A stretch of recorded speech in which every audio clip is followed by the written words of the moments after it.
CBS Radio Mystery Theater presents... Come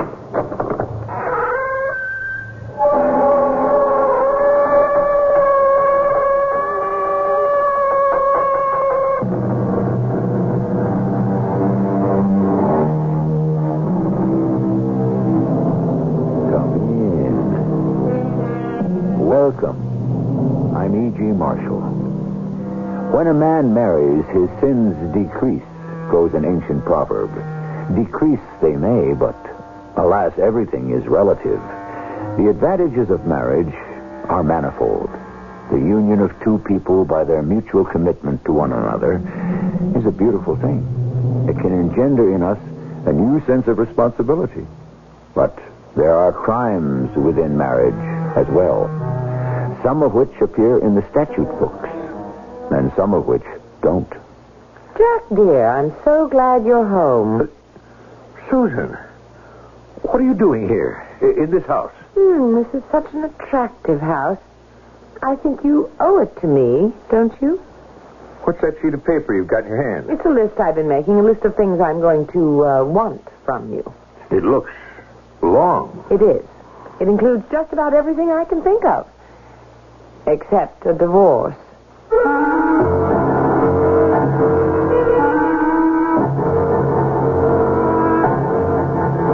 Our mystery drama, Double Take, was written especially for the Mystery Theater by Percy Granger and stars Marion Seldes and Patricia Elliott.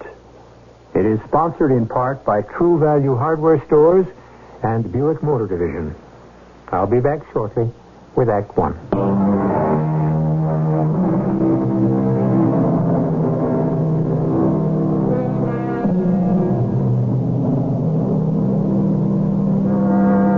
When two people take a vow to live together for life, for better or worse, they do well to realize that all successful marriages are built on compromise.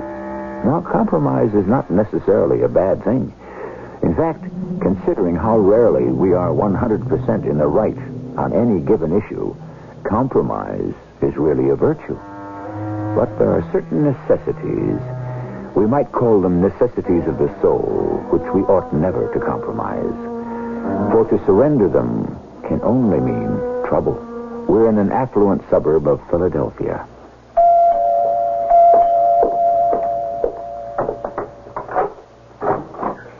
Morning, Joe. Morning, Ellie. Is your husband ready to go? You write down. Come in. Thanks. Like some coffee? No, thanks. My nerves are on edge. This breakfast meeting is with our biggest client. Oh, I'm sure everything will go splendidly. Oh, by the way, I saw the review of your latest novel in the papers this morning. Congratulations. Thank you. Looks like you've got another bestseller on your hands. Yes, I suppose so. Well, you don't seem very happy about it. Oh, I'm afraid I'm building an indestructible reputation as a writer of Gothic romances. Oh, is that so bad? Oh, yes, it is if you have more serious things in mind. Oh, you and Jack have had that argument again, huh?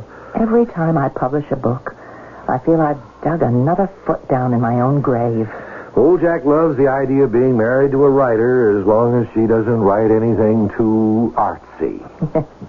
So difficult keeping what you hope is your best work in a drawer.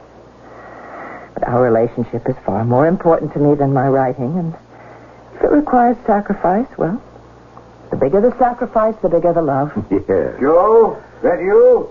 Anyway, if the truth be known, Joe, I'd be terrified of showing the contents of that drawer to anyone. What if my best work isn't any good? Well, the two of you in secret conference. Jack, you ready to go? All set? Jack? Oh, I'm sorry, honey. This breakfast meeting has me in such a stir, I forgot to kiss my own wife goodbye. Pack my suitcase today, will you, Ellie? I'm flying out to Seattle first thing in the morning. Oh, all right, dear. And have a good day.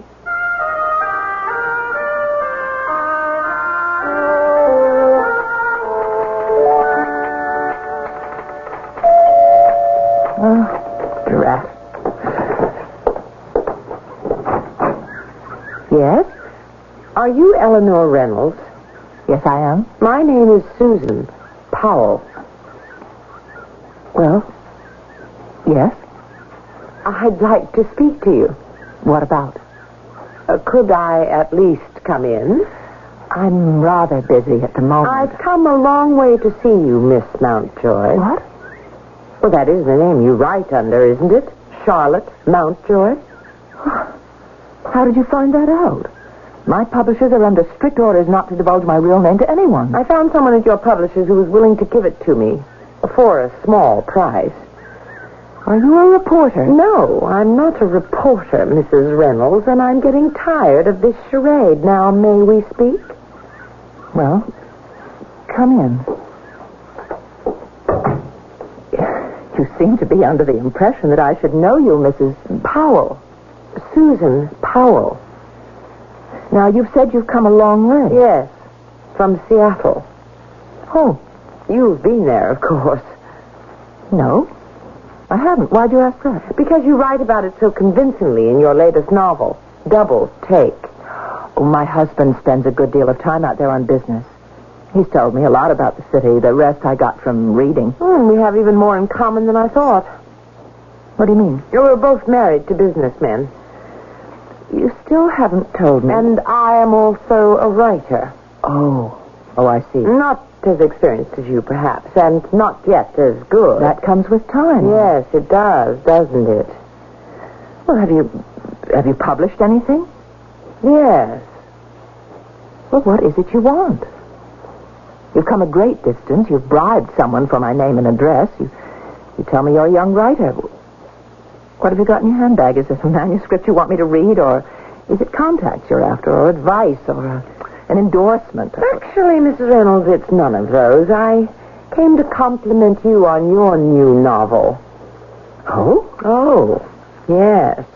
I read it with absolute fascination. It held me spellbound from beginning to end. Well, thank you. I can only say that I am in awe of what you've done. Oh, thank you very much. You must forgive me for what I said just now if I jumped to conclusions. Frankly, Eleanor Reynolds, alias Charlotte Mountjoy, I don't care what you said. You were right about one thing. I do have a copy of a manuscript in my handbag. You might be interested in taking a look at it. A Secret Life. That's a nice title. Obviously, you didn't think it was good enough. Pardon? You don't have to worry that I'll ask you to help me find a publisher for it. It's already been published. It was serialized in a local Seattle literary magazine called the Amanuensis, as I'm sure you know. No, I don't think I've ever heard of it. But you said your husband travels to Seattle on business? Yes, but he never buys me literary magazines. What makes you think I've read your story? How can you pretend to be so innocent? I think, Mrs. Powell, I'll have to ask you to leave. No, not yet. Because you're the well-known Charlotte Mountjoy, and I'm a nobody. You'll make a fortune with the story you stole from me while I'll be left with nothing. You're accusing me of stealing your story? How dare you? Here are all 6 issues of the magazine in which my novel appears. It is detail for detail the same story you tell in Double Take. Secret Life by Susan Powell. It's my first novel. I thought if it was well received locally, I might have interested a major publisher, but now... Powell, I assure you, I did not plagiarize your novel. You expect me to believe it's just a coincidence that we both wrote stories about a man who leads 2 separate lives in 2 different cities? But it is possible for 2 people to have the same idea. It certainly happened before. I'm sorry for you that mine happened to be published first. Stop pretending, Mrs. Reynolds. I'm not going to try suing you. I just want to hear you admit the truth. For my own satisfaction. Now, just a minute. I'll not have you thinking such things about me. Let me see those magazines again. All right, now. Is this issue the first installment? Yes. All right, now look here. It's dated October of last fall. If instead of wasting your money bribing some unscrupulous employee at my publisher's, you had simply spoken to my editor, he could have told you that I turned in the first complete draft of my novel by November. How could I steal your story when at that time 5, 6 of it haven't even been published? But you must have. The details. You even used the same cities I did, Seattle and Philadelphia. But that's because Philadelphia happens to be where we live, and Seattle is where my husband travels to frequently on business. Your book is based on your husband, then? Well, no, of course not. It's an idle fantasy, but the idea came to me one morning when he was away, and I wondered, as I often do, what he was doing at that particular moment, and I let my mind wander, and I concocted that whole story about a man with 2 wives. It's a perfectly silly novel, which of course will make me a great deal of money, that I do not, as you can see, need.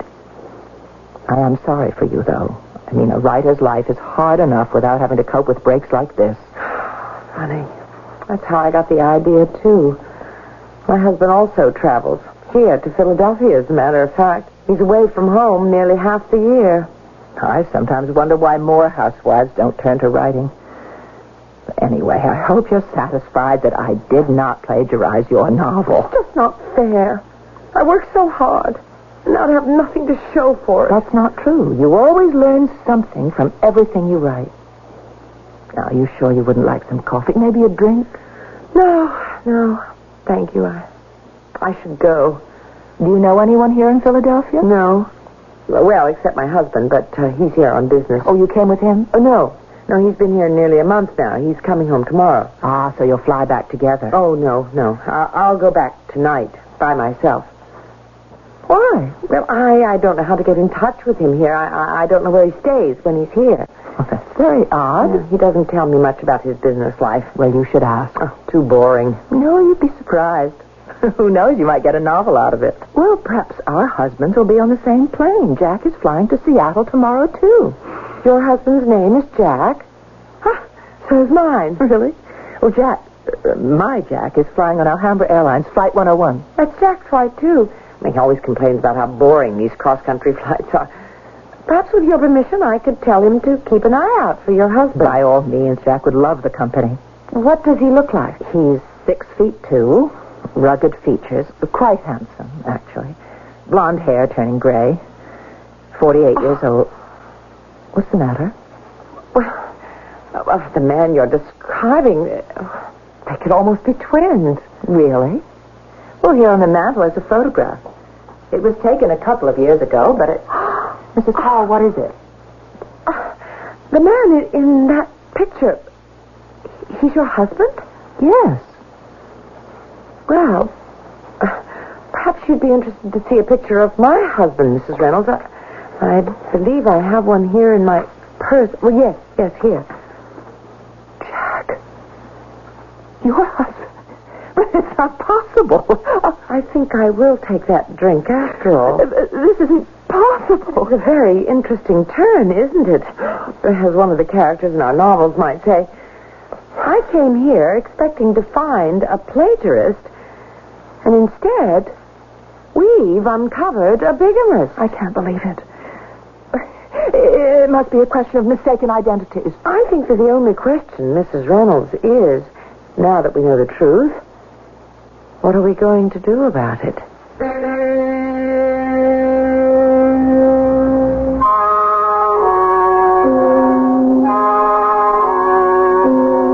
A humorist called bigamy a crime with a horrible penalty, 2 mothers-in-law.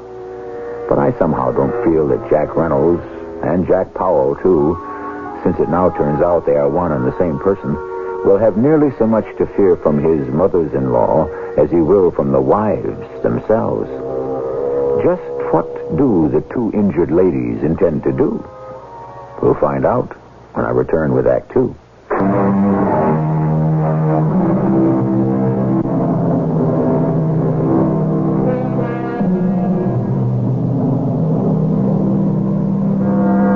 Ambrose Bierce, in his Devil's Dictionary, defined bigamy as a mistake in taste for which the wisdom of future generations will invent a punishment called trigamy. Perhaps. But Susan Powell has no intention of waiting for others to decree Jack's punishment. Nor, as we will momentarily discover, does Ellie Reynolds. Both women are believers in the old adage, let the punishment fit the crime. I don't believe it. Jack? Surely you must mean that you've just been having an affair. Mrs. Reynolds, I am not that kind of woman. Oh, I'm sorry. I didn't mean to imply... Jack and I were married 4 years ago this July. I remember. That was the year he spent the entire summer in Seattle. But we've been married 15 years. How could he do such a thing? Well, men his age often turned a younger woman to take the edge off the advancing years. I'd never considered myself old, Mrs. Powell. Don't you think that under the circumstances we can call each other by our first names? Yes, I think under the circumstances that I'd prefer it. Good. And now, Ellie, let's each pour ourselves a good stiff drink of that louse's liquor and consider just what we're going to do about this situation. You mean take some kind of revenge? I certainly don't think I should just go back to Seattle and we carry on as if we knew nothing, do you? No, I guess not. I must admit I'm such a timid soul that I probably would just carry on like nothing had happened. Oh, maybe that's exactly what we should do. What? Carry on. As if all were normal. But that wouldn't accomplish anything. It would if we switched places. You mean change houses? Jack will be coming to this place tonight. This place? And flying out to Seattle tomorrow. He expects to see you here and me there. But instead he'll find just the opposite. And we'll each pretend as if nothing's amiss. What do you think? Oh, it's positively wicked. Isn't it terrific? Yes, but what do you think he'll do? If your Jack is anything like mine, he's obsessed with his public image. His career rests on He'll be a nervous wreck. It'll be like a slow death. Oh, I can't wait to see the expression on his face. Come on, Ellie, show me around. Who knows? If we can pull this off, he may actually begin to think he's going crazy. And this is our cellar. You can see it's quite big. This house is very old, isn't it? Oh, yes. It's one of the original Philadelphia mainline mansions. Oh. Well, ours in Seattle is very modern. Oh, what are all these rooms here? Well, they were originally servants' quarters. See up there on the wall, there's an intercom hookup to all the rooms upstairs. But these rooms are all empty. Don't you have any servants? No. Why not? Certainly the louse can afford them. No, that was my choice. I felt I should manage the house myself. No, I didn't know he was a louse until now. You ought to take better advantage. I would. The house he bought me in Seattle isn't nearly this big. I think that's everything. You know where the linens are kept. You've seen the kitchen, the garage, the grounds. But before I go, is there anything else I should know about your house? No. Oh, let me just dig the keys out of my pocketbook here. Oh, there is one other thing. Very important. I always have a bottle of wine on ice for Jack when he comes home. I know. White wine. I have it for him, too. Even though I don't drink it myself. There's a wine cellar in the basement. The key is on the ledge above the furnace. All right. But make sure you prop the door open securely.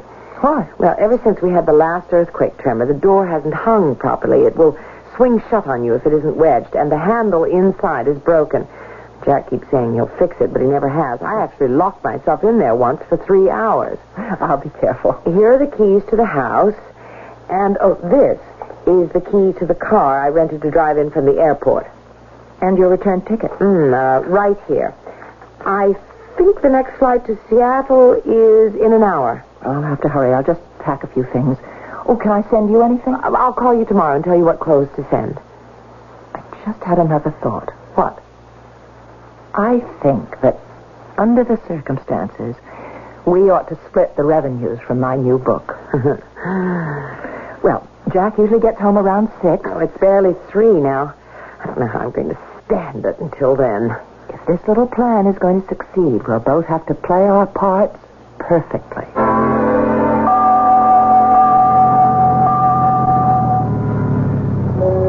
Well, Jack, you're home safe and sound. Thanks for the lift, Joe. I never thought this day would end. I think we have a very satisfied client. And I think I'm sitting next to our next executive vice president. Me? Head Dempster's moving up to the board next month, and I'll be stepping into his shoes as president. And I intend to recommend you for my job. I don't know what to say, Jack. Can you come in for a drink? Oh, I'm afraid Millie's expecting me right home. We've got company coming tonight. Well, say, would you like to come? Sure, why not? I'll see how Ellie feels, and I'll give you a call. Okay. And I'm off to our Seattle office tomorrow. Jack, you're still being careful, aren't you? Oh, don't worry, Joe. Isn't there any way out of this mess you're in? I don't want out, Joe. It's ideal. A wife in each city. But if anyone else ever finds out... Look, I keep my private life out there completely divorced from my business life. But it's only now you're in line for the presidency of the firm. No one knows about my double life except you, Joe. And you won't say anything because your promotion depends on mine. Right?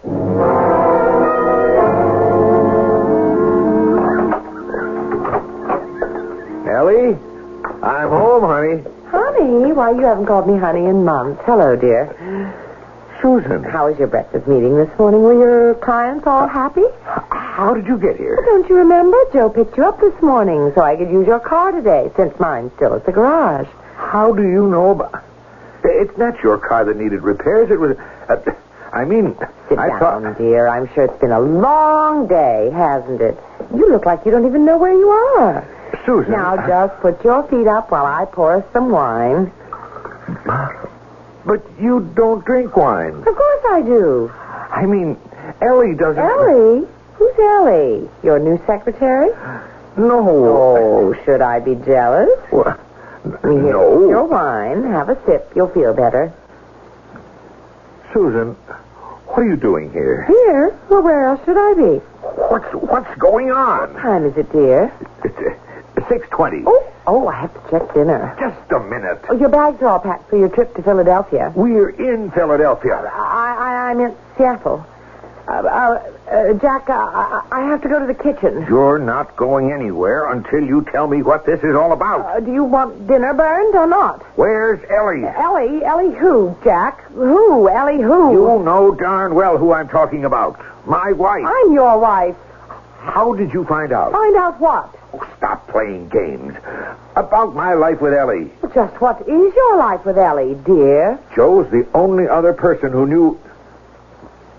Did he tell you? Joe who? Joe Quinn, the man you remember drove me to work this morning. I've never met him. Then how did you know he picked me up today? How? Ellie told me.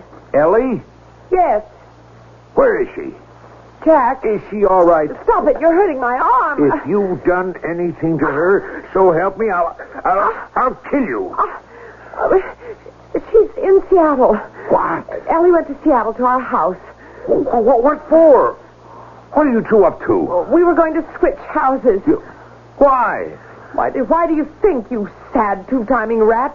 To teach you a lesson. Is Ellie all right? Why are you so concerned about her? What about me? I'm your wife, too. Who found out? What difference does it make? Was it you or her? Both of us. What? How? I thought Ellie had plagiarized a novel I wrote.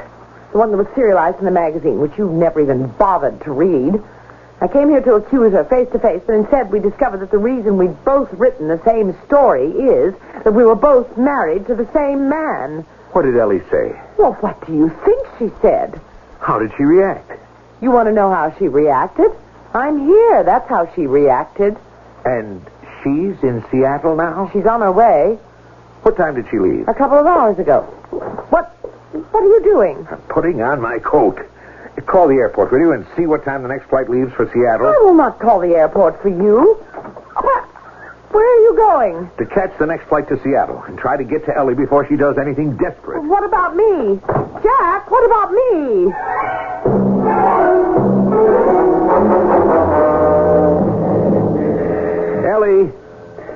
Ellie! Ellie, open up. It's Jack. Ellie, it's me, Jack. I came as soon as I found out. Please open the door. Where are my keys? Oh, damn. I've got so many I can't find which is which. Ellie, please, open up. I've got to talk to you. I've got to explain. I love you, Ellie. Glass. Ellie, are you here? Ellie. Good Lord. No.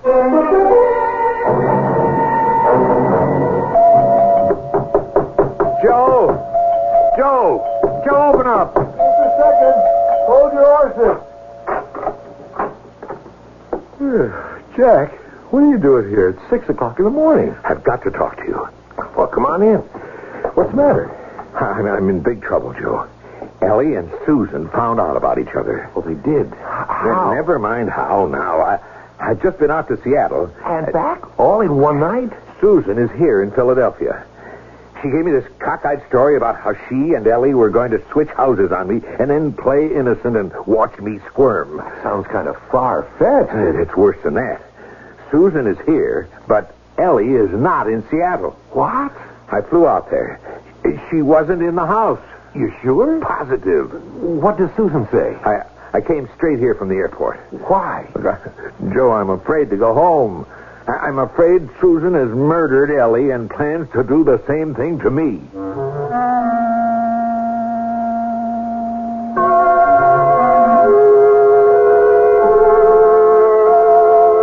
Hell hath no fury like a woman scorned, said Shakespeare. Unless, we might add, it be a woman rivaled. When two people want the same thing, we have drama. When they want it badly enough, we could have almost anything, including murder. Whatever we have, we shall find out when I return with our final act.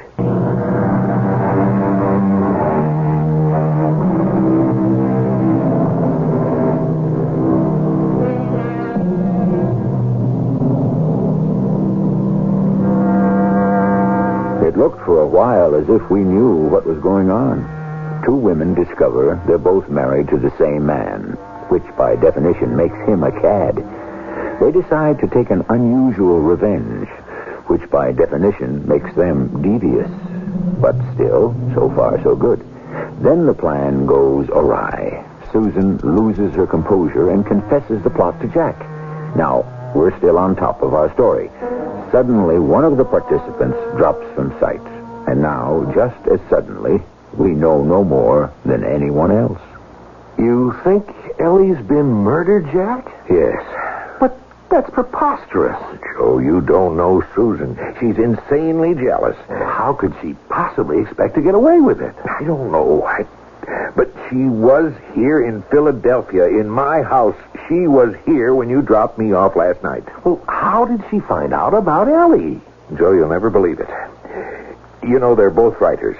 Well, they've each written a book that's about the same thing. Fantasies about my double life. Susan thought Ellie plagiarized her story and came here to confront her. And instead, they find out the truth, that it isn't a fantasy at all, and that they're both married to the same man. That's all my fault. I never should have done this. Yeah, I never thought I'd see the day when you'd finally admit that. Susan is not problem. She's got no talent, but I never should have let Ellie publish her novels without my proofreading them first. How was I supposed to know she'd have the indiscretion to write something like that? Well, I warned you this situation would lead to trouble sooner or later. I had no choice. I couldn't make Susan my mistress. That wouldn't have been decent. We all draw the line in different places, I suppose. Joe, you've got to help me. I don't know what to do. Well, can you go to the police? How? It would come out that I've committed bigamy, and my career would be ruined. Okay, then let's tackle it ourselves then. Now, why do you suspect Susan's killed Ellie? Why? Because Ellie isn't in Seattle. Well, that doesn't prove anything. If Susan did kill her, why would she hang around here? The smart thing to do would be fly back west, wouldn't it? It would have been the perfect crime. But you don't know Susan. If she had just gone back to Seattle, that might have seemed the safest thing to do. But sooner or later, someone else was bound to notice the similarity in those two stories and start asking questions, right? Mm-hmm. Now, Susan is cleverer than that. She comes on young and innocent, but you don't know how devious her mind is. By staying here and opening herself up to a possible murder charge, she's done the safest possible thing. Because everyone will reason just the way you have. Everyone, including the police. Yeah, sounds a little too subtle for me, Jack. I think you're just tired. You've been clear across the country and back. I tell you, Susan is capable of something like that. Well, if that's how you feel, then there's only one thing to do, isn't there? Go home and confront her. Confront? Force the issue. That's the only way you'll ever set your mind at rest.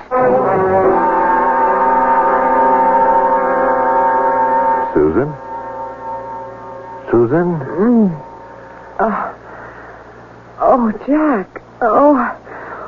I must have fallen asleep on the couch here last night.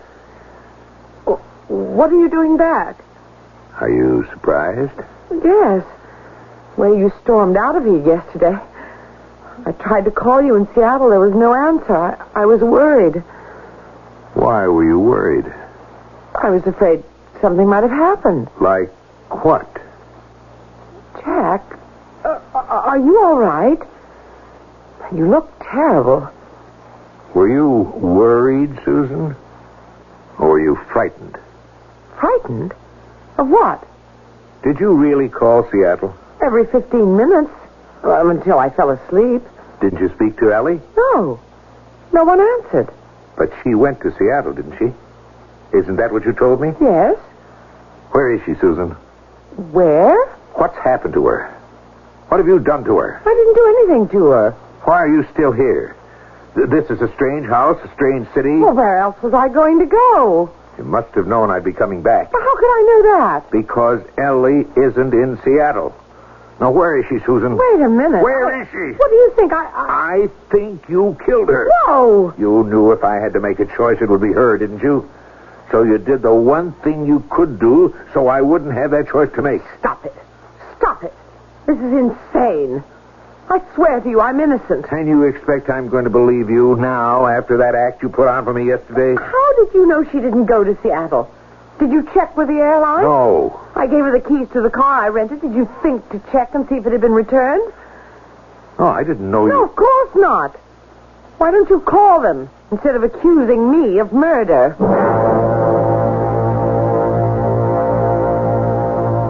Yes, I see. Well, thank you very much. Well? Yeah. The car you rented was returned to the airport lot yesterday afternoon. And my ticket?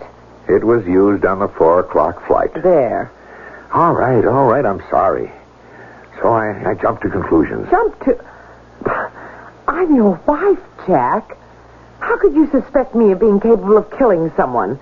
Even a worn-out hack rider like Charlotte Mountjoy. I've been married to Ellie 4 times as long as I've been married to you. Susan, don't you forget that. She's twice the woman you'll ever be.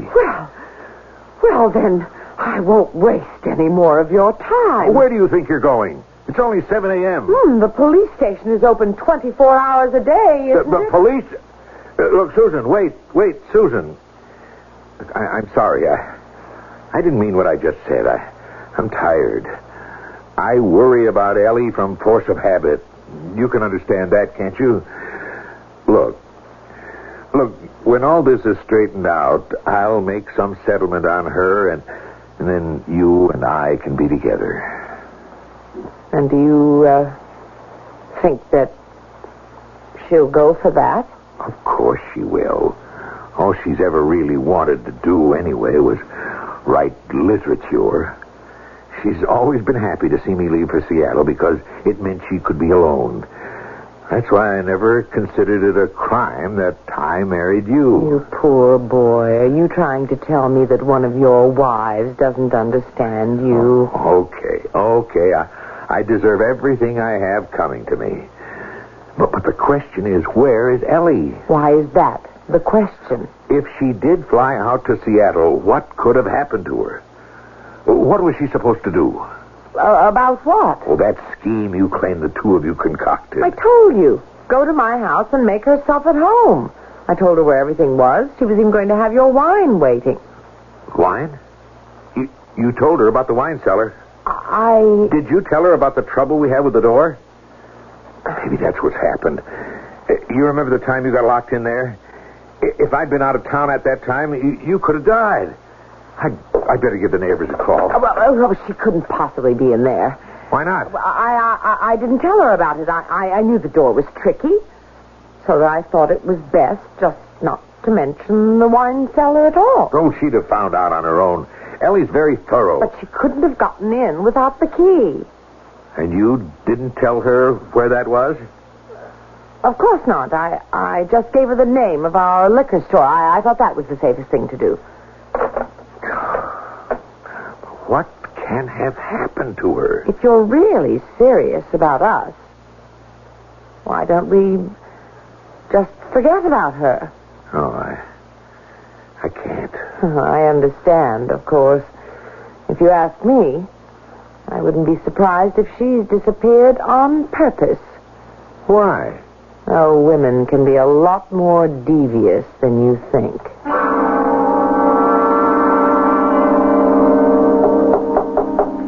Come in.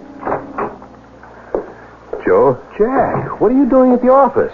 I've got to talk to you. Sure. How did it go with Susan? I confronted her. Hmm? She denied doing anything to Ellie. Of course. No word from Ellie yet? No. But apparently she did go to Seattle. We checked with the airlines.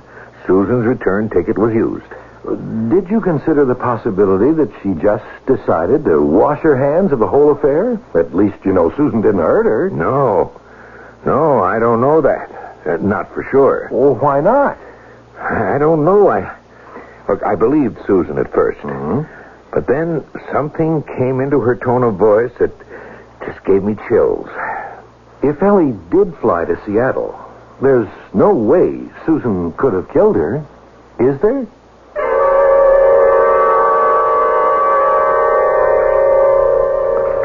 What's the matter, Jack? You've hardly said a word all evening. I suppose you're still thinking about Ellie. I have to know what's happened to her. Do you still think I killed her? Well, there's no proof that you didn't. There's no proof that I did, either. I think it is time we got down to business. Oh? What business? Well, I had a very productive day. You told me this morning that Ellie was twice the woman I'd ever be and not to forget it. Well, I haven't forgotten it, Jack. And now that I know where I stand, I think I'd better take advantage of Ellie's absence to solidify my position. Well, then you admit that... I admit nothing. Except a very rosy future for myself. I want you to sell the house in Seattle and lavish all your considerable income on me. Here. When Ellie was showing me around the house, I noticed the servants' quarters downstairs. I think it's a shame to let them go to waste, don't you? You want servants? Several. But it's not necessary. You may have been able to push Ellie around, but not me. All right. What else? I want you to use your contacts to get my novels published. Ellie would never have asked me to do something like that. I don't care what Ellie would have done. I'm not Ellie, and the sooner you accept that, the easier it will be. Okay, I'm sorry, baby. I don't like the way this picture's developing. I'm not buying it. Oh? Sooner or later, Ellie's disappearance is going to be discovered. There'll be an investigation. Are your hands really clean? Yes. To that. I thought we might sit down and invent a nice little story to account for this changing of your domestic guard. And if I refuse to go along with this blackmail? Well, like I said before, the police station's open 24 hours a day, and bigamy, so far as I know, is still a crime. No crime is a crime until it's discovered. What do you mean? No one knows you're here, do they? And back in Seattle, you're known as Mrs. Powell. That's a fiction, sweetie. My whole private life out there was a fiction. You're a fiction, just like the novels you write. And no one ever went to jail for murdering a fiction, did they? Jack? You didn't really think I'd let you bleed me for the rest of my life, did you? Did you honestly think I'd put up with that? No. Oh, you can both stop that now. What? Ellie? Ellie, where'd you come from? It's interesting, isn't it? What happens if you leave two barracudas alone in the same tank? Where have you been? Downstairs, in the servants' quarters. In the servants... You've been in this house the whole time? On the way to the airport, I had time to think things over. Susan's plan was very clever. But I realized that you just weren't worth the effort, Jack. But the airline said the ticket was used. I gave it to a very nice and somewhat surprised elderly lady. She was even older than I am, Susan. Ellie, you don't know how worried I was.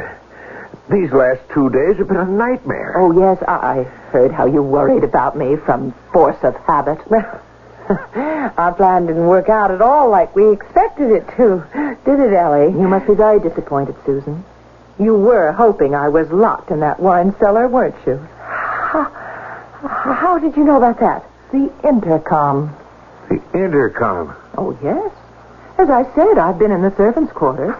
I've listened to every word you two have said. I didn't expect much from Jack, but I was very disappointed in you, Susan. I spoke on the spur of the moment. I wasn't going to let you die. You already have. Both of you. But it's just as well. It was a part of me that needed to die. Ellie... Jack, dear, I know I could stand on my rights of seniority in this matter.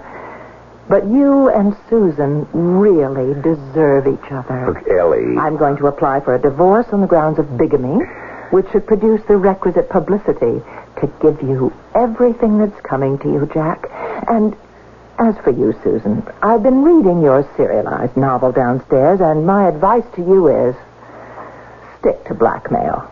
You're not much better at that than you are at writing, but at least it's more profitable. Ellie, what are you going to do without me? I'm going to pack the contents of a certain bottom drawer and go off to do what I should have done a long time ago.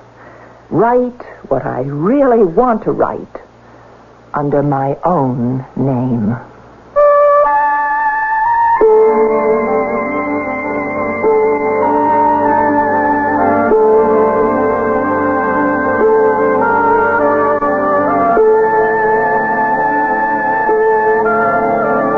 Isn't truth a wonderful thing? When we finally unravel the last strands of a mystery or get to the rock bottom of a confusing situation, truth has the bracing effect of a tonic. The air is cleared, the villains get their comeuppance, and the good go on to, well, we hope go on to prosper. It's not always like that in life, and it's not always like that on Mystery Theater, but this time it was. I shall return with a last word in a moment.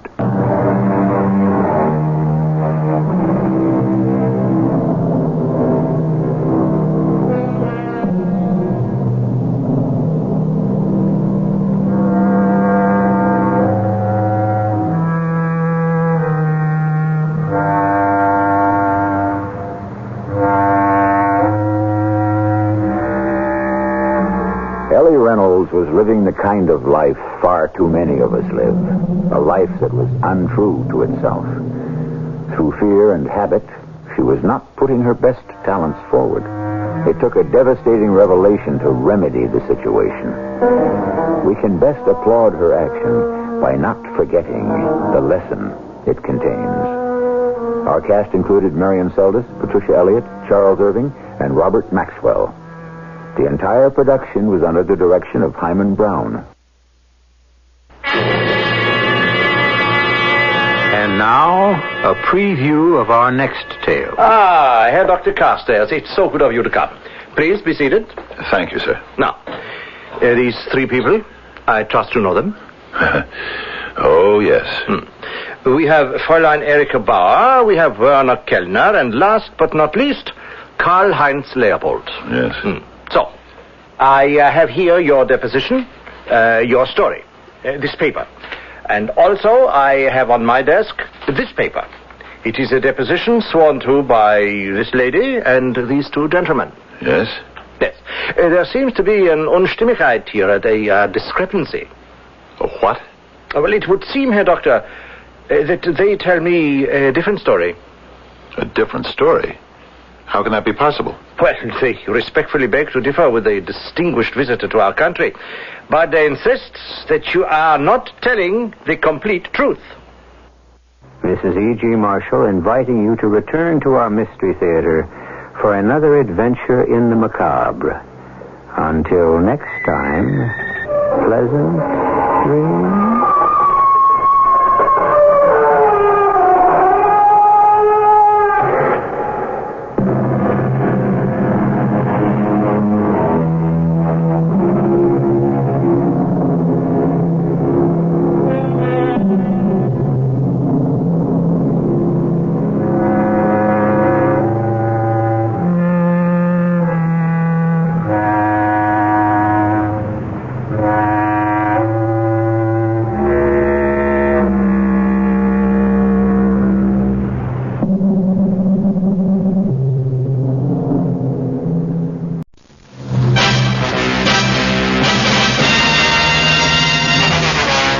welcome your cards and letters of comment. Our mailing address is Nightline, WDAF, Kansas City, Missouri, 64108. Thank you for listening, and good night.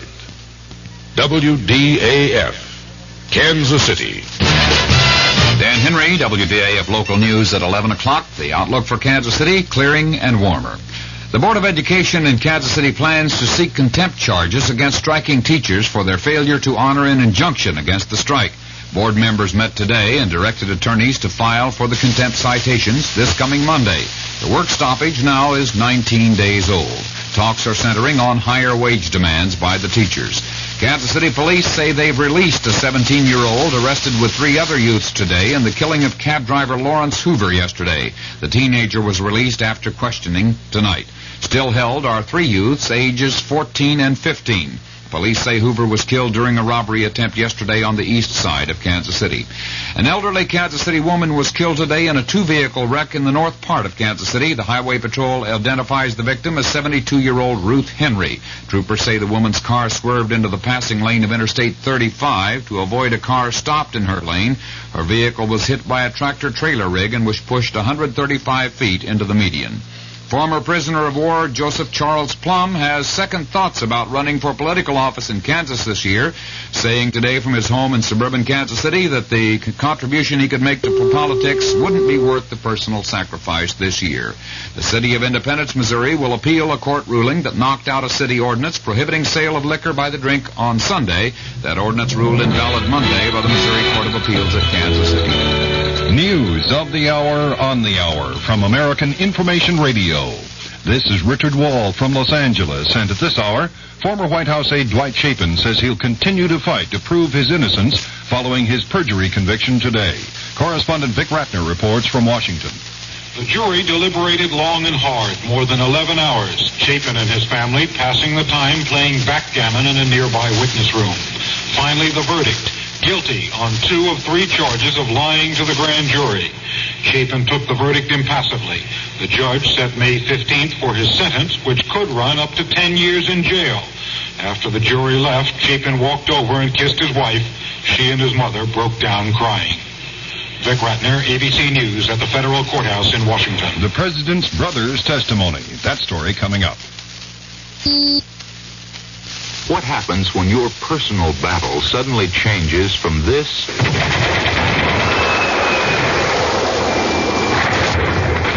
to this? Well, I realize you've spent the past 3 years on assignment in Asia, sir, but we just don't have any jobs right now that need that kind of training. Now, if you only had a diploma. Or this. Oh, what a mess. You must have gone 3 years without seeing a dentist. You have to do a root canal here and fill these 3. If you are a recent veteran, there are people just waiting to help you cope with the battles of civilian life. They are the representatives of your American Red Cross. Did you know that you are entitled to free VA dental care during your first year out of the service? Do you know what programs are available to help you complete your education or to find a better job? For more information about these and other problems of civilian life, call your local Red Cross chapter. Let the American Red Cross help with your personal battle. President Nixon's brother Edward has testified for the defense in the perjury conspiracy trial of John Mitchell and Maurice Stans. We asked ABC's Gregory Jackson in New York about the testimony. In effect, Nixon said 2 things. Number one, he said no, Stans did not demand a contribution from Vesco in cash. He said he'd take it in check as well. But he said if Vesco was serious about remaining an anonymous donor and never to be known, then cash was probably the best way.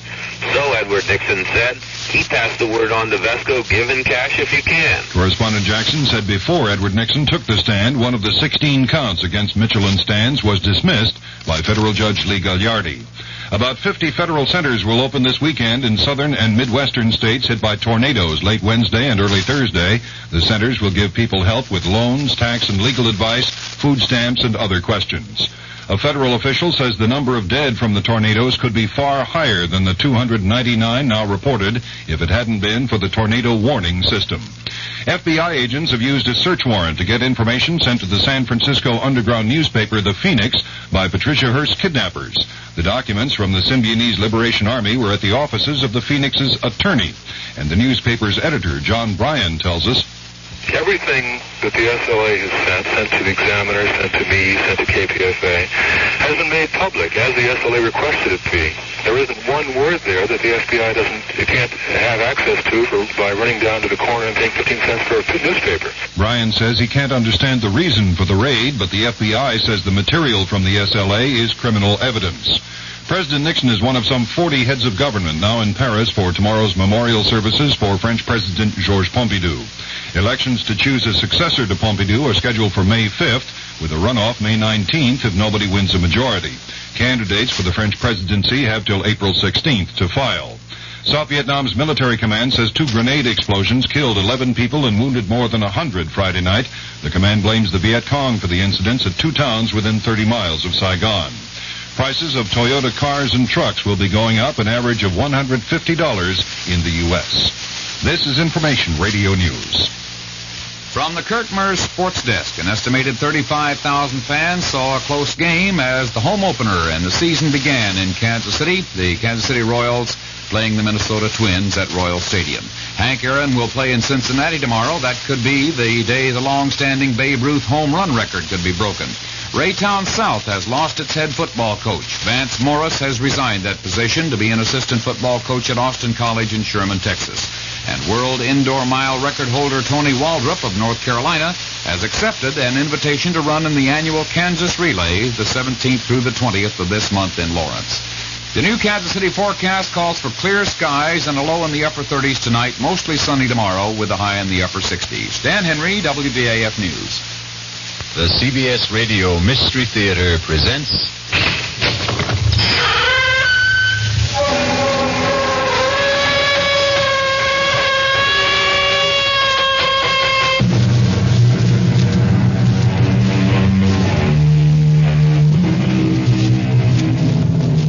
Come in. Welcome. I am E.G. Marshall, and I have a ghost story to tell you. But a most unusual ghost story, since it violates all the established rules. You know the rules for a ghost story. It must be set on some desolate, windswept moor, or perhaps in a ruined, isolated mansion, or a lonely, deserted castle.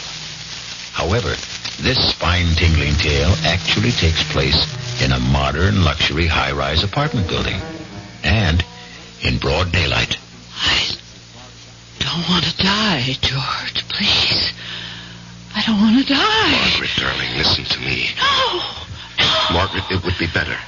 Better for who? For you, dear, for you. I have very little left, George. Please, just let me live a little longer. Margaret, life means nothing to you now. I know, but just let me live a little bit longer. I can't, Margaret. I can't.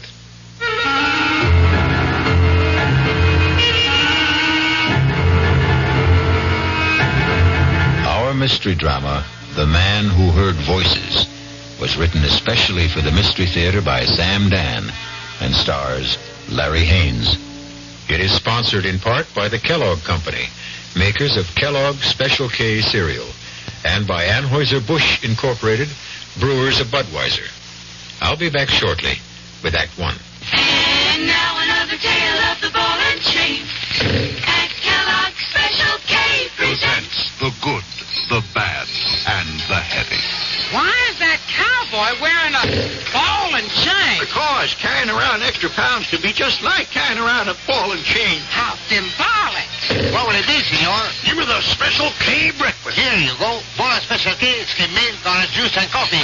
Say, don't I know you from someplace? You probably don't recognize me with my ball and chain. I used to be 10 pounds lighter, but I'm getting back that way by exercising and eating smart at every meal. Start with this here Special K breakfast. What's so special? It's less than 240 calories, 99% fat-free, and delicious. It's going to help me get rid of this here ball and chain. I bet your horse will be glad to hear that. another ball and chain fights the dust. Your happy ending could begin with the Kellogg's Special K breakfast. That's Kellogg's Special K. That's right. Good night. In 1919, someone had a big idea. Let's help youth understand big business by starting them in small businesses of their own. And Junior Achievement was born. Each group elected a board of directors, chose a product, set up a production line, sold stock, and went into business. That year, 314 students made and sold products and learned the business of business.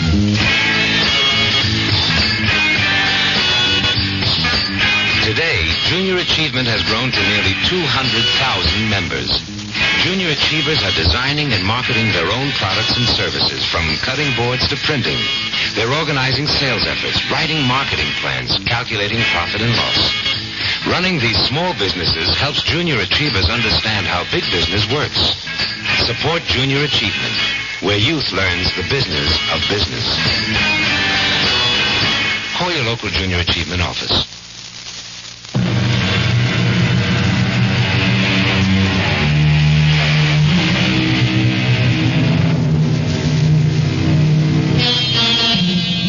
At 42, George Wesley Sanderson is handsome, intelligent, and wealthy. He is married to a most beautiful woman. He is a partner in a prestigious law firm.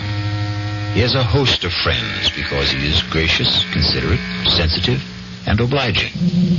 And so, you look at him sipping his morning coffee in his luxurious apartment in New York City, and you say to yourself, here indeed is one of fortune's favorites. How wonderful life must be for George Wesley Sanderson. But we have invaded his privacy. We have caught him alone and off guard. And so we see a look of terror in his eyes. And no wonder, because George Wesley Sanderson hears a voice. A woman's voice. My pills, George. The voice is clear and distinct. May I have my pills, George? But George is alone in the room. My pills. George? Not only is George Wesley Sanderson alone in the room, but the voice belongs to a woman 10 years dead. Margaret. Margaret. George, you must give me my pills. No. George. George, I understand. I forgive you. George, I forgive you.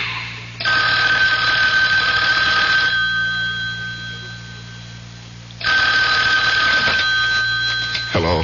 Georgie, get on the 10 o'clock plane and come down. Georgie, are you there? Yes, I'm here, Sally. We all decided that you should be down here. Well, Well, you what? Are you all right, George? Yes, I'm fine. Good. Get on the plane. Well, darling, somebody has to work. Oh, come on. That silly place runs itself. Goodbye, dear. Georgie, are you sure you're all right? Yes, I'm fine. And, really, I have to get to the office. I notice you'd rather get to the office than fly to me. Darling, it's not what I'd rather do. It's what I have to do. My next husband will be a man with absolutely no ethics at all. Goodbye. My name, as you know, is George Wesley Sanderson. And I must talk to somebody, unburden myself, but there is nobody. Oh, my wife loves me. My father-in-law is most understanding. I have good friends. I could confess to a priest, visit a psychiatrist. But you see, each in his own way would fail me because no one would accept the basic point of my problem. No one would ever believe that I'm a man who hears voices. There are times when I can hear what people think, what they're going to think.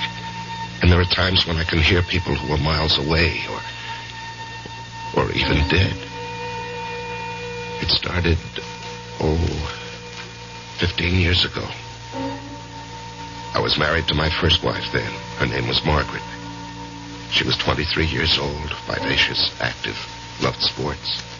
She could even beat me in tennis, but she did it with such charm, I didn't mind it a bit. That's out. Oh, that looked into me. Okay. If you want the point, you can have the point. You should have a handicap anyhow. Okay. Just look out for this ace. An ace. How'd you like that, huh? I say, how'd you like that? Margaret? Margaret, is something wrong? No. I'm fine. Well, you had a funny look on your face. Did I? It's just... Just what? Nothing. I just had a funny little twinge in my back. But it's gone now. Your serve. Then and there, I heard a voice. It was the voice of our doctor. You both know the truth. We don't know what's wrong with Margaret. She won't be able to walk. She'll have to stay in bed. For a while, anyway. These pills will keep her alive. Exactly 1 year later, the doctor spoke those very words to us in the hospital.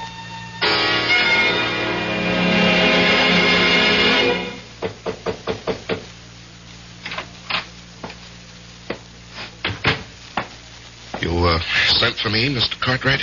Yes, George, sit down. Thank you, sir. George, I read your brief on the Hollingsworth case. Brilliant. Is that what you'd like to specialize in? Criminal law? Yes, sir. Good. This firm could use a crackerjack trial lawyer. Let's have dinner one night this week and start making some plans for you. Well, sir, I really can't go out much at night. You know? No, you see, my wife is bedridden. Oh, well, I'm sorry to hear that. We don't even know what it is. One of those mysterious ailments. Anyhow, she has to have constant attention. I have a woman who stays with her during the day, but at night I can't leave her alone. Well, that's too bad. We'll arrange for lunch, perhaps. Then I heard his voice. His silent voice, but to me, it was crystal clear. We may have to forget about George. It's a tragedy. But if he wants to be an 8-hour-a-day man, he'll remain in an 8-hour-a-day job.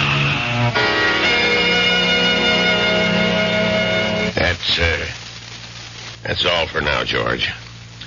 I just wanted to let you know how pleased I am with your work. And the other partners are too. Well, thank you, sir. Hi, Dad. Your secretary said you were busy, but I'll only be a minute. Well, hello. Who is this? This is one of our new young attorneys, George Wesley Sanderson. My daughter, Sally. How do you do? George Wesley Sanderson. Even sounds like a great lawyer. Now, dear, save that ravishing smile for where it'll do you some good. George Sanderson is a married man. And once again, I heard a voice. Sally's voice. I don't care if he is married. I want him. I never believed it, but now I know it's absolutely true. There is such a thing as love at first sight. I love him.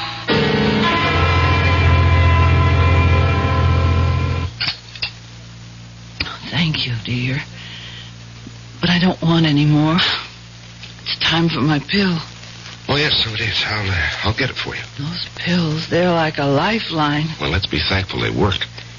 Well, George, you've become a full-time nurse. And in addition, you've got a full-time job. You really don't get much sleep, darling.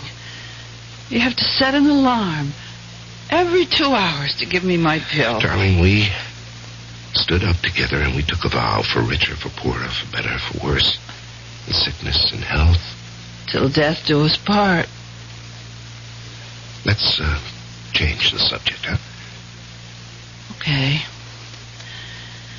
Well, how'd it go at work today? Everybody flipped for the way I handled the Hollingsworth case. Oh, will it mean a promotion? Well, maybe, but more important is the additional money. Oh, George. Now what? If you become important, we'll be expected to entertain. No, nothing of the sort. I'm going to run my business the way I want. I intend to do my work during the day, in the office. I don't have to socialize with people. Merit, ability, that's what should count. And for the third time that day, I heard a voice. This time Margaret's. Oh, Lord. I want to live. I'm not much use. I can't do a thing. I'm a drag on the man I love. I'm good for absolutely nothing. But I want to live.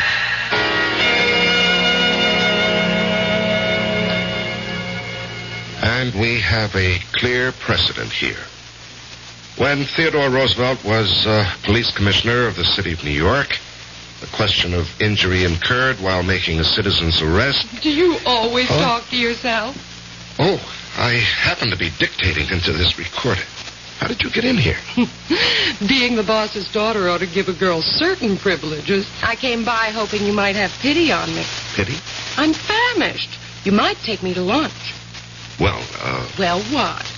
It wouldn't hurt you with the chief. Might even pave the way to a promotion. Well, on the other hand, it might backfire. How? Well, how does your father regard married male employees who take his daughter to lunch? I don't know. It's never happened before. As you legal types might say, there are no precedents. Come on. Take a chance. Live dangerously. I'll give my hat.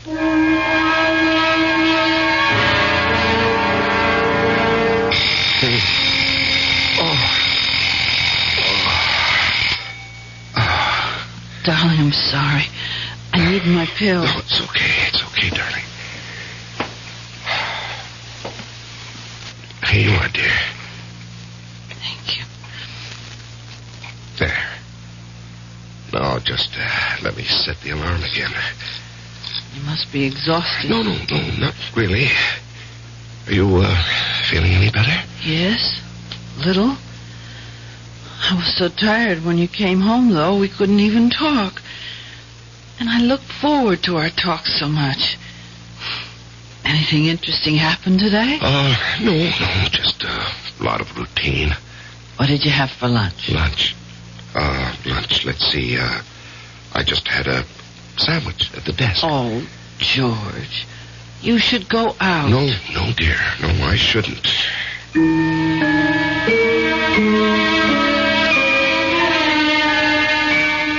But I did. She would drop by 2-3 times a week. And it just became, well, a thing we did. We were friends, that's all. I knew she was in love with me, but I was discovering something else. Something very unsettling, very disturbing. I was falling in love with her, too. I tried to fight it. How about right here? Okay. There. Well, now that we've scared away every fish between here and Europe... I wouldn't know what to do with a fish if I caught one. Well, let's just drift for a bit, huh? You didn't have to say that. Say what? Drift. Haven't we been doing just that since the day we met? Yes, I suppose we have. What are we going to do, George? I don't know. I'm willing to settle. Settle? For half a loaf. Oh, no, that wouldn't work. After a while, you'd get to hate me. No, George, I wouldn't. Well, I'd hate myself. You still love her? No. No, it's a terrible thing, but I don't love her anymore. You know, that happens to people. Just as they can fall in love, they can also fall out of love. It's just that the timing and the circumstances are bad for Margaret and for me. But if you no longer love her... Well, how could I ever divorce her? Hey, where are we going? I don't know. But the one thing I can't do is just to stand still.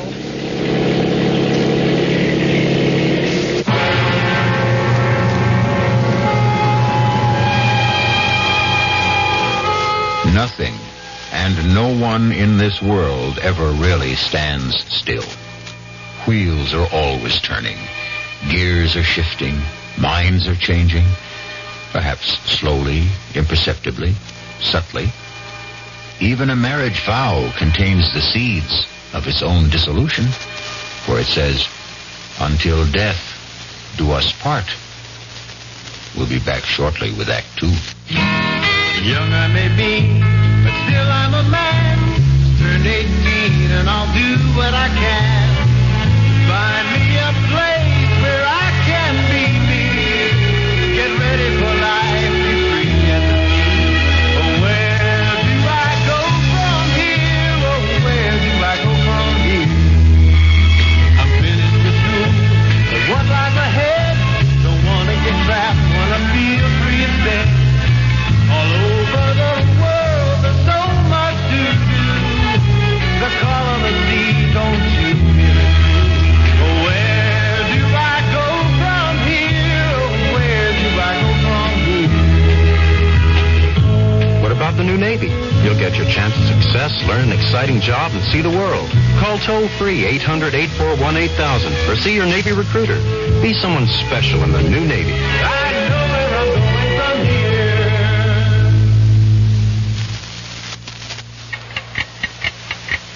Time. The steady pace of time. Moving inexorably on and on and on. And all the while, your federal income tax return lies neglected, undone, because you need help and don't know where to turn. And yet the help you seek is close to you, closer than you may realize. The Internal Revenue Service will answer your questions. Just call your nearest IRS office. This year, from coast to coast, the IRS is providing toll-free telephone service to answer your tax questions. Wherever you are, you can call without having to pay for long distance. Just check the phone number listed in your tax form instructions. Let the IRS take the mystery out of your federal income tax this year.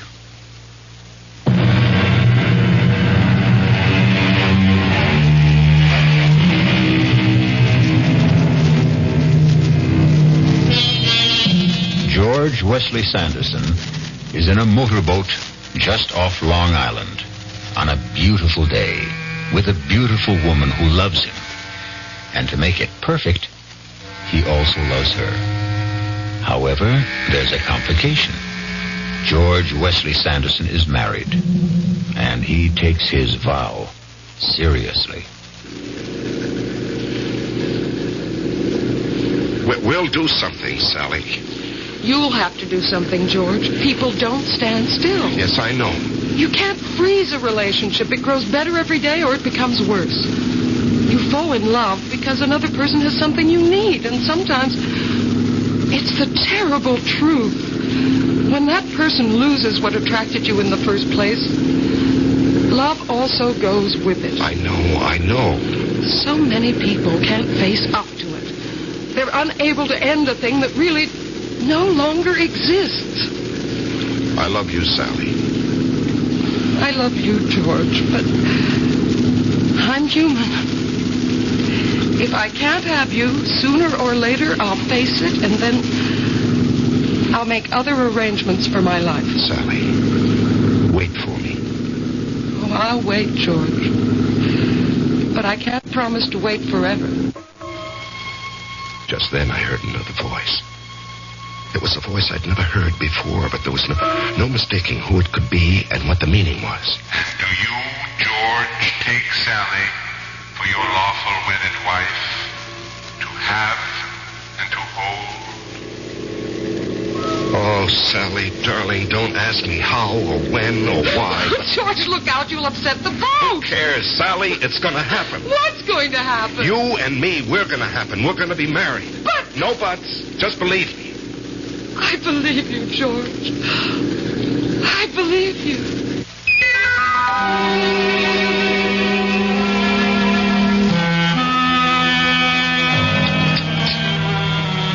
That was good. I was so hungry. Oh, Margaret, that's a good sign.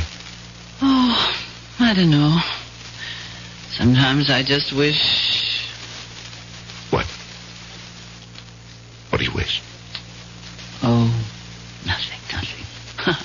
I don't want to talk about it. Well, now, you must have had an interesting morning. Oh, just so-so. Well, what was it? What did you have to do with the office? You never did tell me. No, I didn't. Well, we had to take a deposition. Oh? And we just spent the morning listening to witnesses. And, Margaret?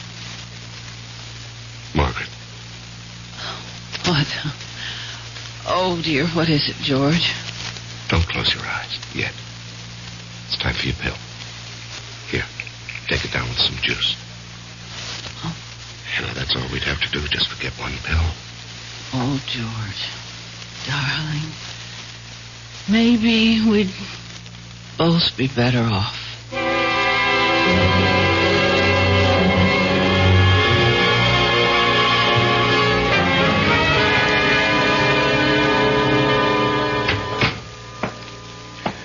Good morning, George. Morning, sir. Yeah, sit down. Thank you. Now, George, I want you to go to Washington. I know you have personal problems. Yes, sir. I want you to argue the Stillwell case before the Court of Appeals. Well, sir, you can win this case for us. You're a natural.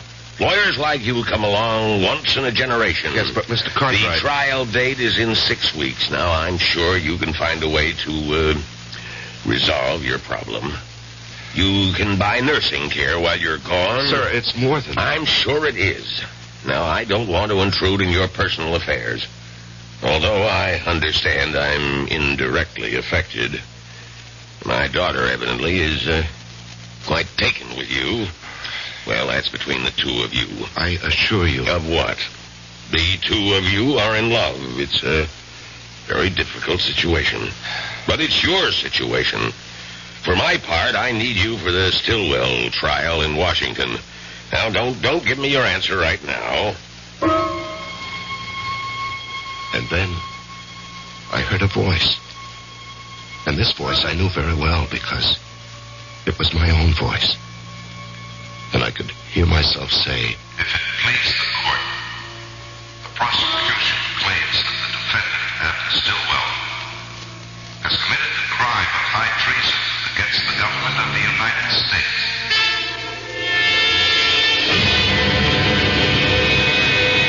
George? George! Oh, what? Well, that's what I want to ask you. What happened? You turned pale. Is everything all right? Oh, yes, sir. Yes, sir, everything's fine. Just fine. I believe that I will be able to plead the Stillwell case after all.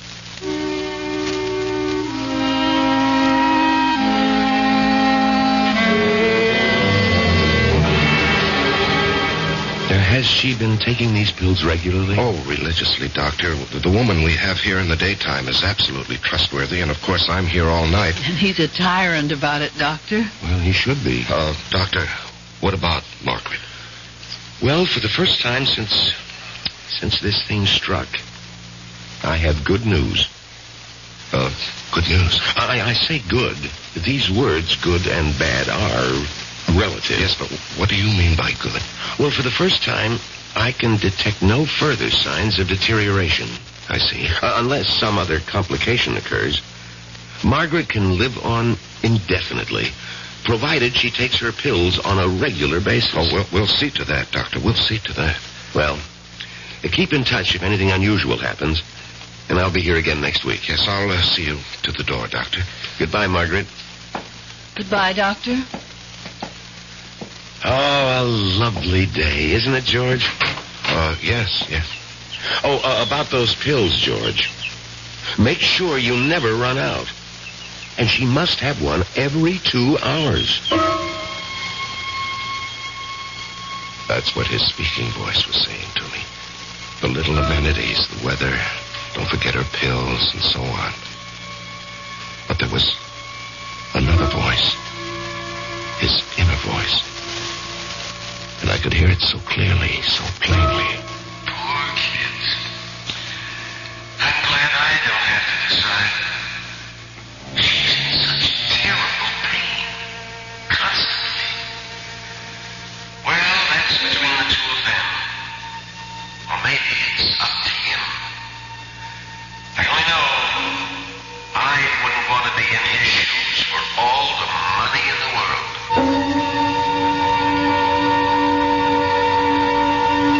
Goodbye, George. Goodbye, Doctor, and thank you for everything. George? George? Yes, dear. I'd like a pillow. Yes, dear, I'm coming. Here we are. Now, does that feel more comfortable? Mm-hmm. I think so. Margaret, look at me. I'm looking at you, darling.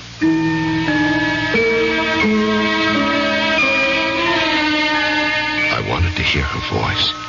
Not her speaking voice, but her thinking voice, her feeling voice, the way I'd heard it once before. This ability, this gift, this talent, call it what you will, doesn't work at my command. It comes and goes of its own accord. I wanted to know how she felt, what she really wished for. But try as I might, I simply couldn't hear her inner voice. And I knew that the decision, one way or another, would have to be mine. All mine alone. I'm looking at you, darling. Margaret, are you in pain? Oh, doesn't matter, really. The pill takes care of it. Oh, it's such a miraculous pill. It takes care of everything. Oh, I think I'd better sleep for a while, George. I just want to sleep. Margaret, what do you mean? Please tell me, what do you mean by sleep? Margaret? Oh, I'll get that. Hello? George? Oh, yes, Mr. Cartwright. Can you arrange to fly to Washington a week from Friday? A week from Friday? Yes, for a pre-trial on the Stillwell case. Well, sir, I hadn't expected you told me just yesterday in the office that you'd handle it. Well, yes, sir, but that was because I thought I had 6 more weeks. Well, you do. This will just involve you down there for a day or two this time. I understand. I'll have Miss Gordon book your flight. Well, a week from Friday, that's about 10 days, isn't it? Yeah, well, we'll have all the papers for you at the office tomorrow. And I'm taking you off everything else. Just remember, we want this case. Yes, sir. Goodbye, George. Goodbye, sir. George? Oh, darling, I thought you were asleep. The ringing of the phone woke me. I thought it was the alarm for my pill. Oh, no, we still have another hour for that. Now, what's supposed to happen a week from Friday? Just a lunch date with Mr. Cartwright and a client. He must like you a lot, doesn't he? Well, I'm not really a bad lawyer. Oh, George. I wish I could be of help to you. I wish there was something I could do.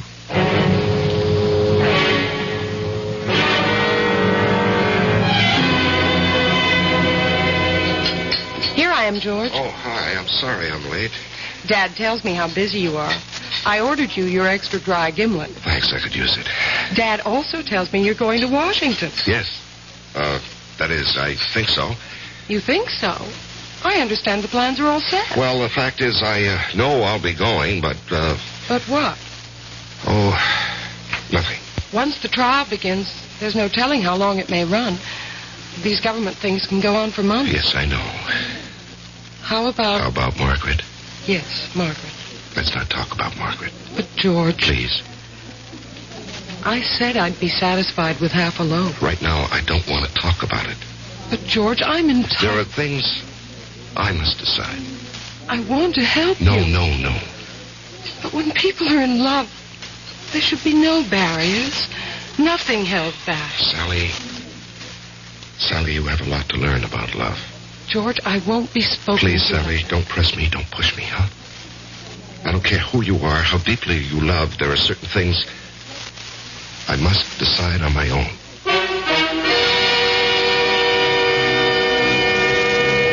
George Wesley Sanderson is faced with a decision. And it's a decision a man doesn't make lightly. Nor does he make it every day. Because what George must decide is whether or not to kill his wife. We shall return shortly with Act 3.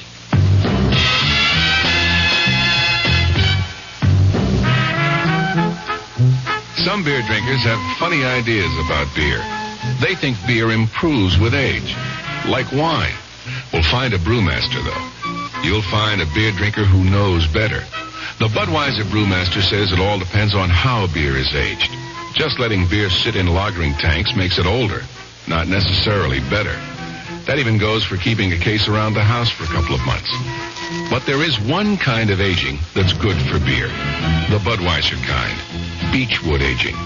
In this kind of aging, something happens. It lets all the flavor of the choicest hops and best barley malt that go into Budweiser get through to you. Sure, it takes more time and trouble to brew Budweiser that way, but brewing beer right does make a difference. Anheuser-Busch, St. Louis. Hi, I'm Carol. Carol Channing. Wouldn't you like to give an Easter gift that works a long time after you've given it?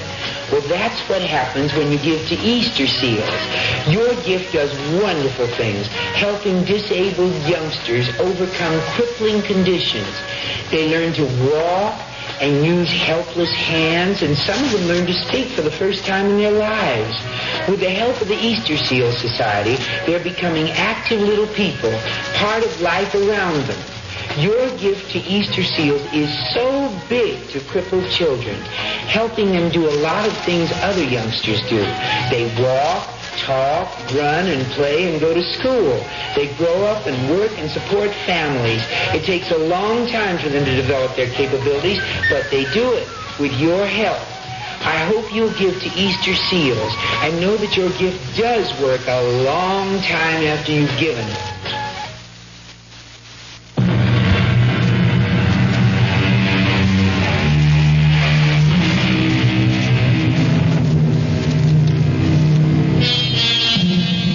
It is 1 minute before 2 in the morning in the apartment of George Wesley Sanderson. An alarm clock is set to go off exactly on the hour. It must awaken George so that he can give his wife, Margaret, a pill. A pill she takes every 2 hours.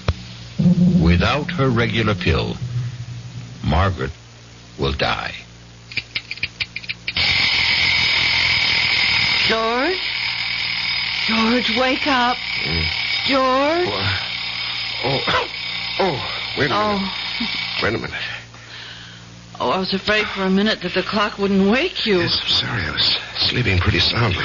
Poor George, you never get any No, rest. it's all right. It's all right. Here, Dolly, take your pill. Oh. Thank you, darling. Thank you. And now go back to sleep. Well, I better reset the alarm. You're so good to me, George. There. There it is. I've set it for 4. Good night, darling. Good night. I turned to look at her. Her eyes were closed.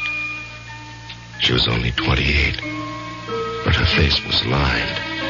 Her skin was drawn and flushed, and she looked old. Old. Where was the pert, vivacious Margaret who only a few months before had been bursting with life? Wasn't she as good or as bad as dead already? Wasn't it a mercy to end her suffering? Wasn't her living merely a sham and a pretense? Suppose I would somehow forget to give her the next pill. What would I be ending?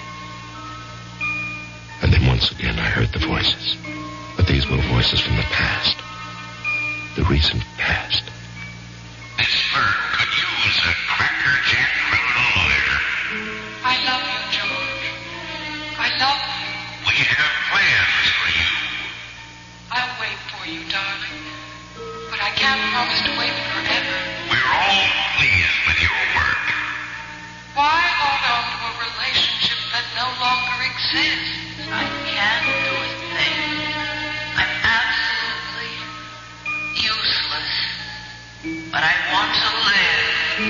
I want to live. George? George, the alarm. George, wake up. George, it's time for my pill. George, wake up. You must wake up. George?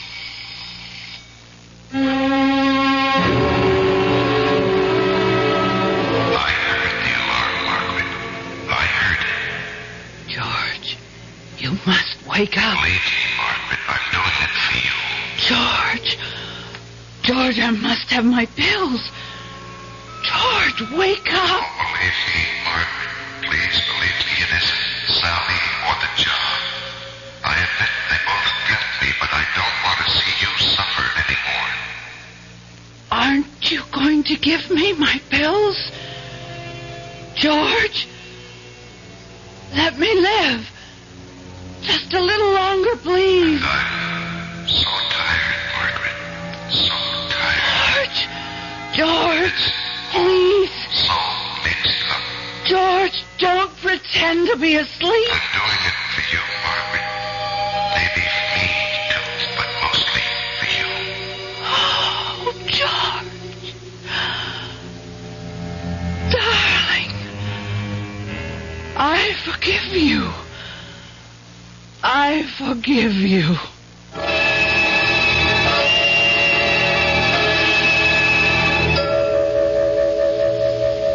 Sit down, George. Sit down.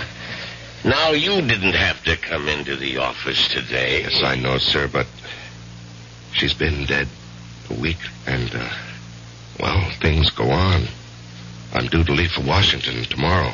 Yes, we wondered whether, under the circumstances, to ask for a delay. Well, there's no point to that, sir. What I need now is lots of work. Well, we have lots of work around here. George, I've been trying to reach you to tell you how sorry... Sally, it's all right.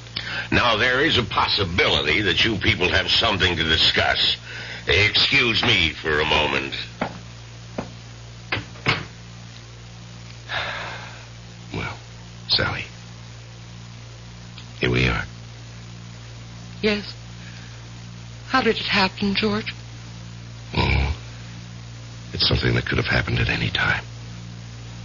She just fell asleep and she didn't wake up. And now what, George? And now we can be married. That is, if you'll still have me. Oh, darling. I have to go to Washington. I'll go with you. And you know, of course, what Dad's been talking about. Well, actually, I don't. Well, we're fairly direct people, all of us. Dad was saying that since you and I would be married, there'd be a partnership in the firm as well. Mm-hmm. Well, as long as we're fairly direct people, I may as well tell you that I deserve it. Darling, do you know that this is the first time I've ever seen you smile? Oh, I smile all the time. You listen to me, George Wesley Sanderson. You're going to live. You're going to travel. You're going to mingle with all the people worth knowing in government, politics, the theater, art. Wait. Now, when do I work? Oh, you can work as hard as you like. As long as you remember you have to play hard, too. When do we start? Right now. That was, 15 years ago. I was 30, she was 25. And the years haven't changed either of us. Well, not very much, anyhow. Life has been full of excitement, zest, and, of course, satisfaction. Because I've won some very well-publicized cases in this talk of a judgeship, but that's all for the future. The important thing is that for almost 15 years since she died, I haven't heard voices. You know, those voices. Until last week. And it happened when I was alone in the morning for breakfast. May I have my pills, George? My pills. I want to live. Please, George. My pills.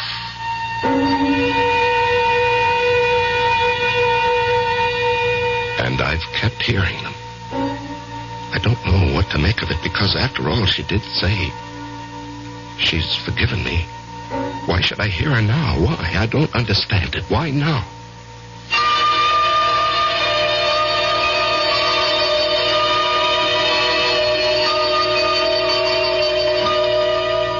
In the case of delay versus international power, the precedent is clearly stated. Sally, what are you doing here?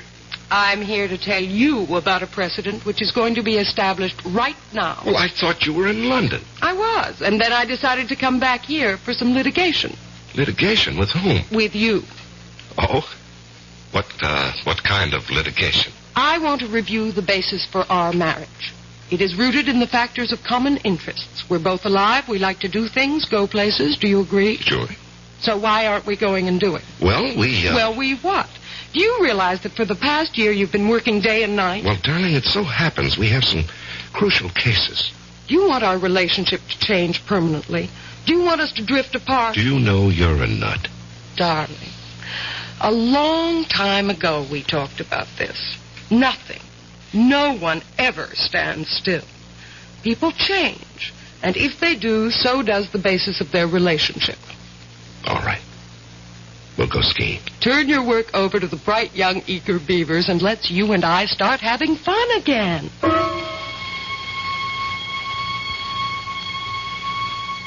And we did. We traveled, we played, we danced, we enjoyed ourselves. And I even managed to get some good work done, too. We were never so happy. There was, of course, one small, dark cloud for me. I could hear Margaret's voice. I need my pills, George. Aren't you going to give me my pills? Please? Penny for your thoughts, George. Oh, well, you couldn't buy my high-priced thoughts for a penny. You seem to be in a state of reverie. I was? As if you were listening to something. Oh, must be your imagination. As if you were listening to voices. Voices?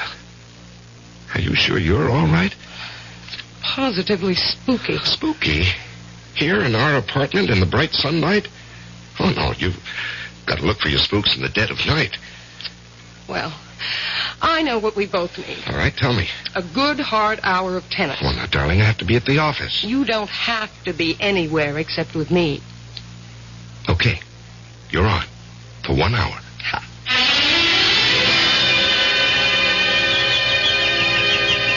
Pop, that's out. This set has one more game. Your luck won't hold forever. Oh, no, I don't need luck. I happen to be good. Oh, that was definitely out. I think I'm going to break your service. Well? George, what's the matter? It's nothing, dear. Well, I'm waiting. Serve. Oh. What is it, George? Is something wrong? No, I'm fine. You have a funny look on your face. Have I? Are you sure you're all right, yes, dear? Yes, I'm sure. It's just... Just what? Oh, it's nothing. I just had this little twinge in my back. But it's gone now.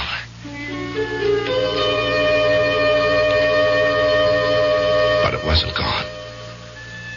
It wasn't much, but it didn't go away. And so that afternoon, instead of going to the office, I went to the doctor. I can't see anything. Could be a muscle strain.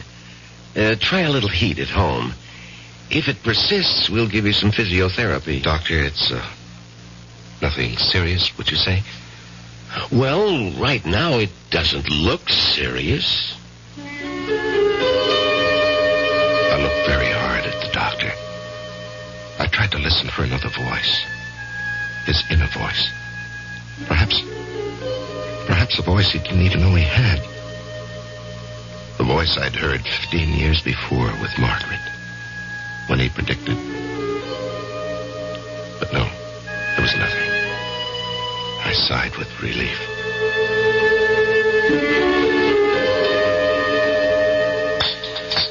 Pour me a cup of that coffee. Yeah, sure thing. How's the back this morning? I'm fine, just fine. How about some tennis? If you'd like. Sure your back's okay? I said so, honey. I found out you'd seen the doctor the other day. Oh, well, it was just a checkup. And the back? Oh, a twinge now and then. Everybody gets a twinge now and then. Dinner tonight at the Caswells. I better call her. Then we'll try a few sets. Do you love me? I think so. I think I love you, too. She left the room. I was all alone. For a week now, I've been hearing Margaret's voice. But now there wasn't a sound. I listened, but as mysteriously as it had begun,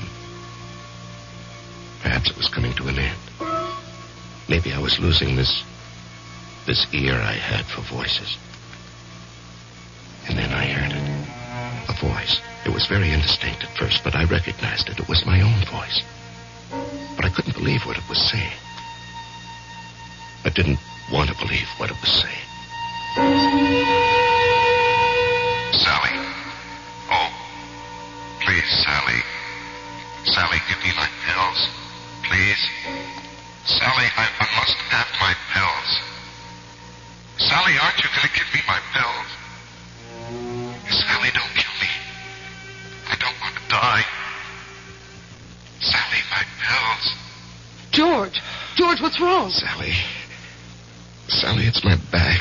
I'll call the doctor. Yes, Sally, quickly. The pain is terrible. Sally, please. You won't kill me, will you? What are you talking about? When the time comes, you won't kill me. You won't, Sally. Or will you? Will you?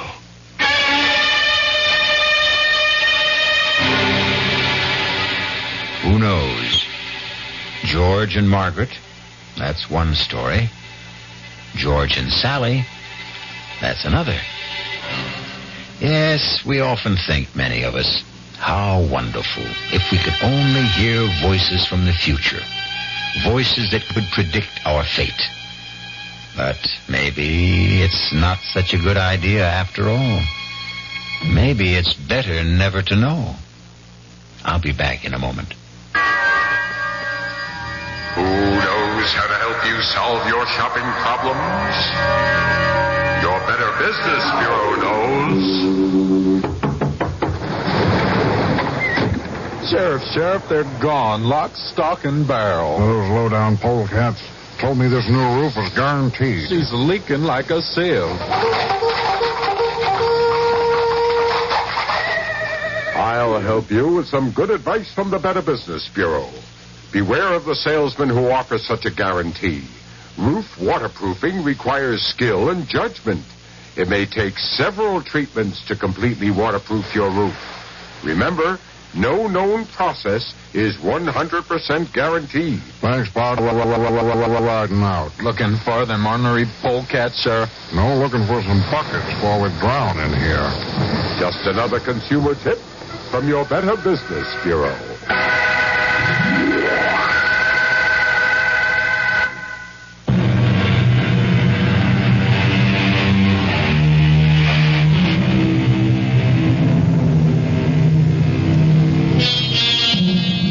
Voices.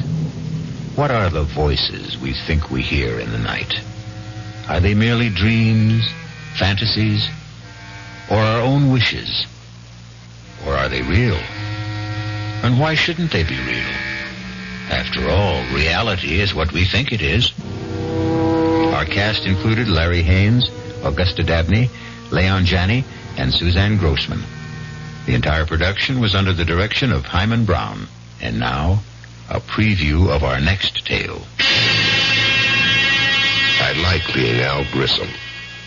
Then you can't be married to Mrs. Gloria Winters. I thought we were talking about divorce. You will have to believe me that Leo won't give me a divorce. Go back again to me being Leo Winters. That was where you lost me. Well, you've seen his picture.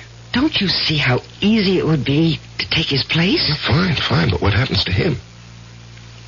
Well, that's the problem, isn't it? Yeah, that's the problem. I thought maybe you could think of a way out. Yeah, I can, but I don't like it. Try it on me. No, I think you've already tried it on, and you like it. Maybe. Not maybe, positively.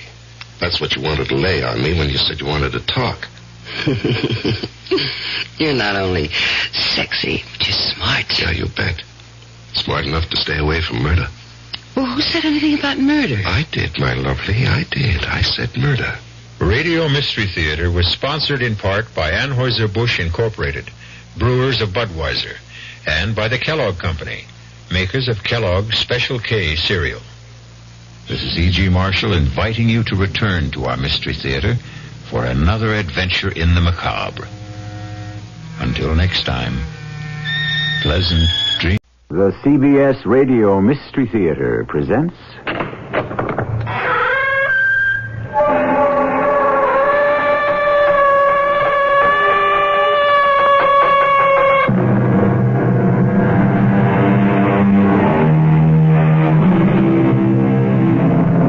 Come in. Welcome. I'm E.G. Marshall. Above our heads, a myriad of airplanes trace their contrail patterns in the sky. Beyond them and the stratosphere, countless satellites ride their fixed orbits. We have conquered the air. We are reaching towards space. But on a globe, 4/5 of which is covered by water, beneath the surface of the restless sea lies the real unknown. This story will take us there. I've made up my mind, Steve. It's up to you to decide. What's to decide? Count me in, Mr. Hunter. That's what I need to hear.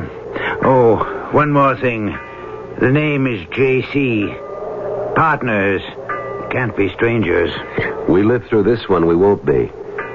Anything this big, one way or another, none of us will ever be quite the same.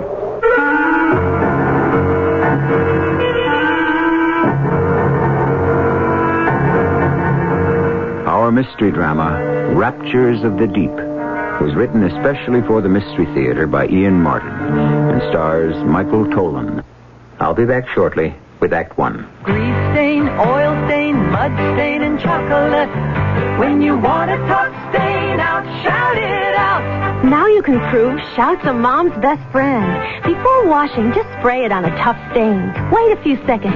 Turn over the fabric and see how Shout penetrates right through to the other side. That's right. Shout saturates, really penetrates. It's almost like spraying both sides of the stain at the same time. So when you want a tough stain out, shout it out. I like pickles, but they don't like me. Send your stomach some Digel. I like pizza, but it doesn't like me. Send your stomach some Digel. Digel's special combination of antacid and anti-gas ingredients gives you fast, gentle relief from acid indigestion, heartburn, and gas in just minutes. I like hot dogs, but they don't like me. Send your stomach some Digel. For occasional use only as directed.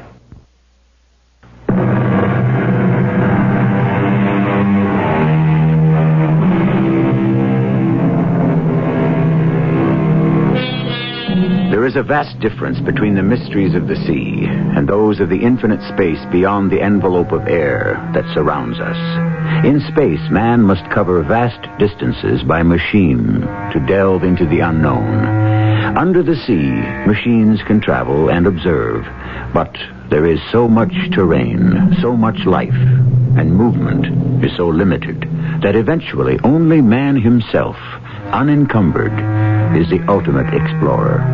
The diver, and in particular, that special breed of men, the scuba divers. Hey, Cobb, you old son of a gun, the Marines have landed. Get your butt off that helicopter and report for duty. Where's your gear? Johnny, the pilot's going to dig it out for me. It's stowed in the tail. There's no time. This is a big one. You can dig out your own gear. I'll help you with it. I got a car waiting, and I'm driving you straight to the Pandora. The what? Pandora. That's the name of J. Calvin Hunter's ship. Ship? You can decide if you want to call her a boat when you see her. By me, the Pandora's a ship. The dame who opened up the box and let all hell loose. That's her. Well, why would he want to call his yacht that?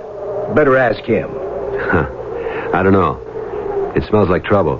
When have you and me ever got into anything else? This one, we'll never forget. The name is Steve Carr, but it didn't start out that way. The real name, the ethnic one, is Stefanos Karalis. Both my mom and dad are from Greece, and I still speak Greek as well as I do English.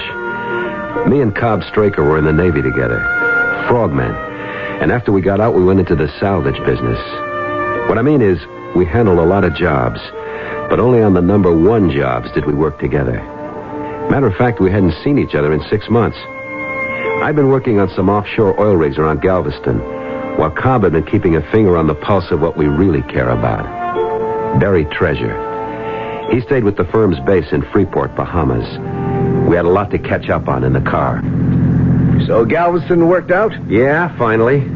What happened to your cake? Oh, we found the Estrelita okay, in about 40 fathoms. And? Just the ribs, and pretty well broken up. The keel was still there, and enough of the stern to identify her. 2 cannons, one eaten away so badly it was scarcely worth raising. The other in fair condition. But the treasure? Who knows, buddy boy? You fish around the Bahamas, the Caribbean. A lot of folks might have been there first.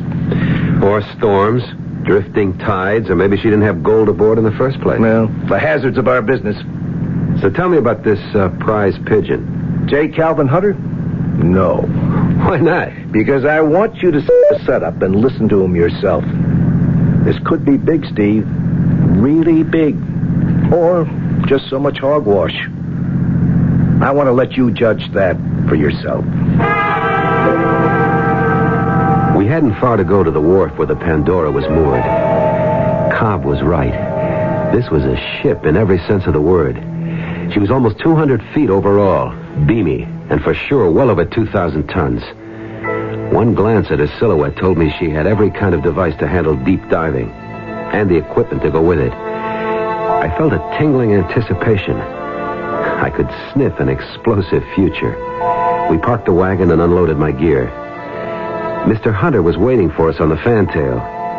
He was taller even than Cobb, but thin, all whipcord and steel. He had eyes like bullets that shot out from under heavy, dark eyebrows. You made good time. This is Steve Carr, Mr. Hunter. He's almost as big as you are, Cobb. Not quite, sir. How do you do? Welcome aboard the Pandora, sir. Sit down. Well, now, did Cobb brief you on what all this is about?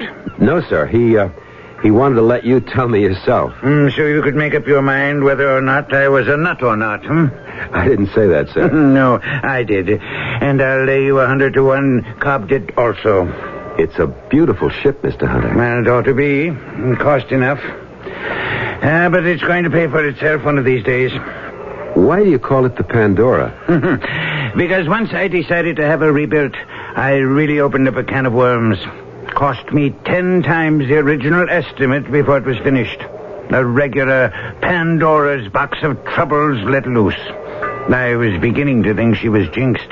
Then why saddle her with the name? It suited my whim. Besides, after Pandora opened the box, all the evils and bad luck were let loose on the world. Do you know the one thing that was left? No, sir. Hope, according to some versions of the legend. So, that's good enough for me. We're going to need a lot of it where we're going. Just where is that, sir? I'll make it short and sweet. In 1663, April of that year, the Spanish sent out a convoy guarded by their heavier ships of war bound for Spain. While it was carrying some valuable cargo, it was merely a decoy, as all the supposed merchant ships were heavily armed. To decoy the British into attacking? Right. A decoy for what, sir? First off, to try to lure enough British and French privateers into destruction and clear the seas. And second, to draw away attention from a real prize. Right, Steve. The Alhambra. A colossus of a merchant ship that they had built, which was loaded to the waterline with gold, silver, and precious jewels. The value even then was in the millions. Today, it could at least run to $500 million, perhaps more. They sent her out alone? No. She was convoyed by 2 smaller men of war, and she took a different route. But either the British and French weren't fooled, or enough of them were smart enough to smell a rat. No, they were fooled. Most of them. But not 3 heavily gunned British privateers who were lying in wait for them.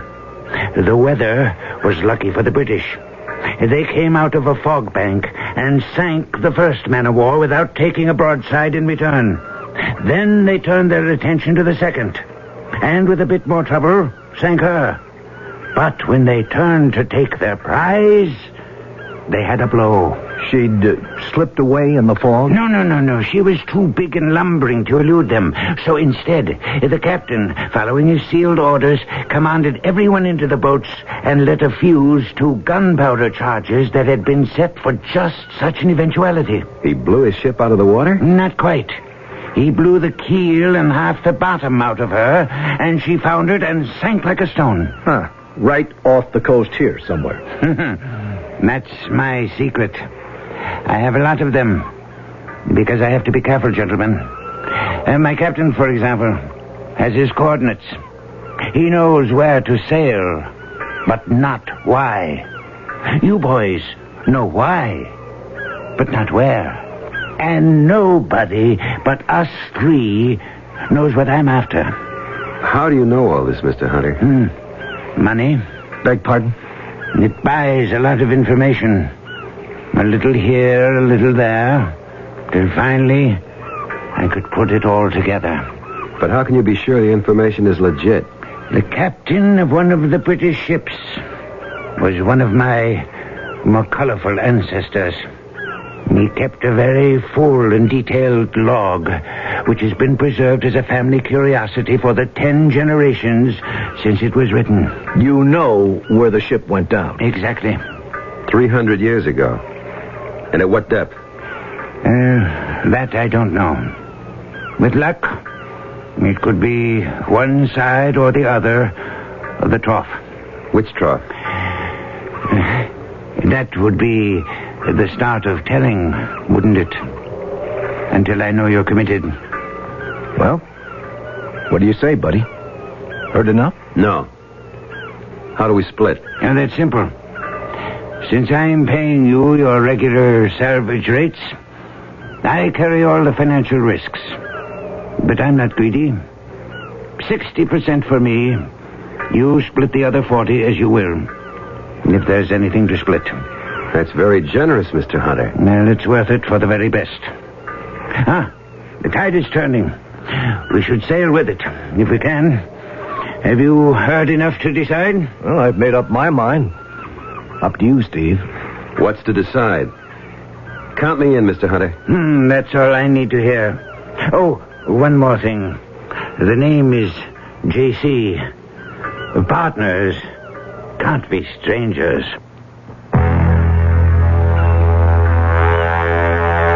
Hey, Steve. Yeah? You know where we are? Well, I can look at the sun. I don't have instruments. Roughly the eastern Atlantic, not too far south. Yeah, but where are we headed? The man told you. His secret. We're the ones have to dive. You said it. How deep? You mean free or with heavy equipment? If we're going to explore, you know it has to be free. How deep can you go? What's the record? 400-something feet? You can't work there. What's the problem? Like right now, I think we're over the eastern trough. What, 4,000 meters, maybe 3 miles. You want to dive that? He's got that little bathysphere we're lugging. That's for observation, a gimmick. You can't salvage anything with that. You know what I'm thinking he's counting on? The Atlantic Ridge? Check. The Azores, the Canary Islands, something like that where the ocean bottom is within reach. Wherever that is. Maybe we'll turn up the lost continent of Atlantis or something. Who knows? Well, it's worth a whirl. At these prices, any day. What have we got to lose? Hold it. What's that? They cut the engines.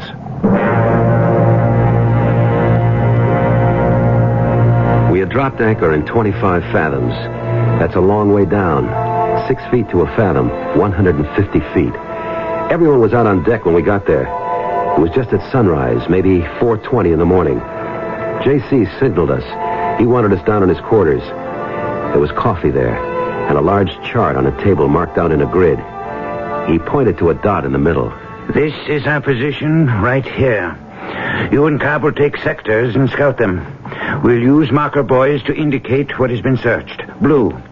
With the red one, in case we turn up what we're looking for. Now, when do we start? How about this morning? Just what I wanted to hear. Suit up. Let's get going. You going over with us, J.C.? No. I'm a little old for these depths. Well, maybe we all are. Now, look. We have a decompression chamber. I want you to take the least amount of time on the bottom that's safe. If it's too deep, we'll helmet you and put you on the air compressors. It's deep, all right. How long will you be down? Oh, something like an hour and a half, figuring we spend 30 minutes maximum at 160 feet odd. Well, it'll take 45 minutes staging out on the way up to beat the bends. Okay, don't push anything. We've got all the time and most of the money in the world. I have a syndicate backing me. Now, be careful. Our middle names. Ready to go, Cobb?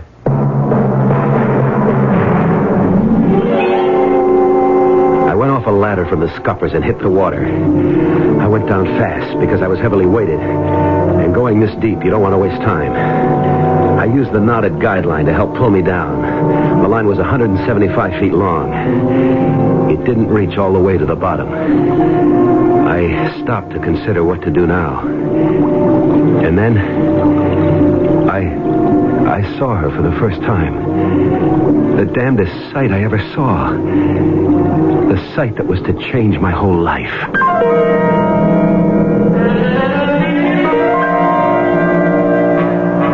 What does a young man see in the ocean at nearly 30 fathoms deep that will change his life? And whatever it was, what does the term her mean? A female of some species? Or a female of the species? A woman? And if so, what kind of woman in the depths of the ocean? I'll return shortly with Act 2.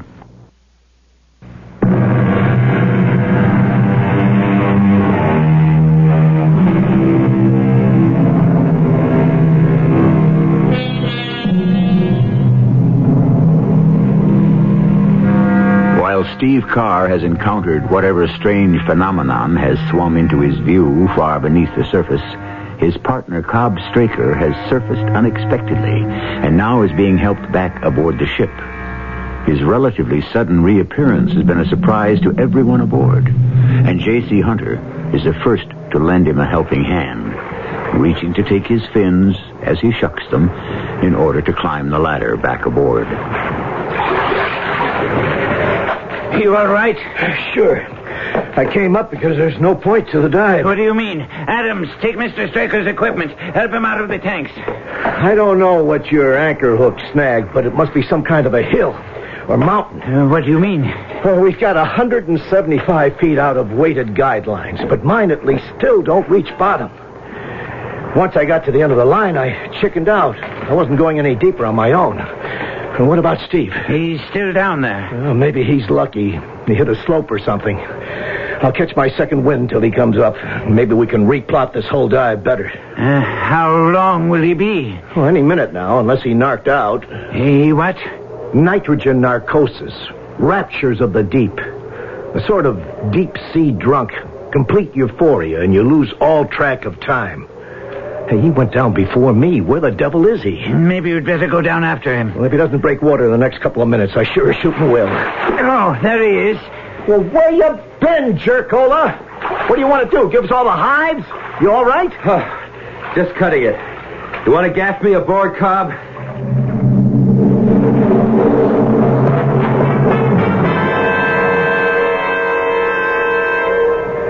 Cobb, did you go all the way down? Right to the end of the line.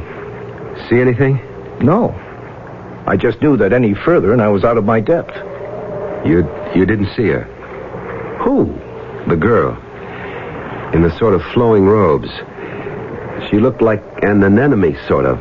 Well, maybe that's what you saw. Oh, no. This was no anemone. A sea animal, maybe. But if she was the closest thing to the girl I dream about. And if that's where she lives, and man, let me live there, too. You know what I think, Steve? I think you were narked. No way, Cobb. My head was as clear as a bell. I'm going to tell you something right now, partner. I don't care about treasure ships. We stumbled on something far more special. If I can find her again. And right now I'm going over to see if I can. They couldn't talk me out of it. I asked for and got a longer guideline. 75 more feet took it to 250. Cobb was fit to be tied.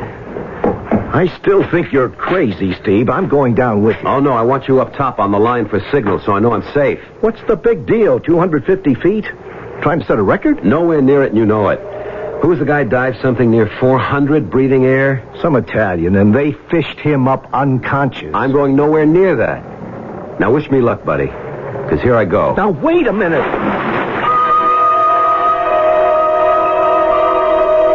I went down the guideline, hand over hand, like a circus flyer climbs to the trapeze platform. I wanted every minute I could have on the bottom, if I ever got there, or wherever I ran into her again, if I ever did. But outside of the beam from my torch, everything was as black as being locked in a closet.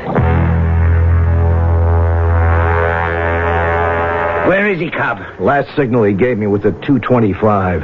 Fruithead, it's too deep for free diving. Signal him to come up. Well, what do you think I've been doing? Hold it. He just reached the end of the line. Well, at least he ain't going no further. I don't know how long I hung there, but at last I gave up.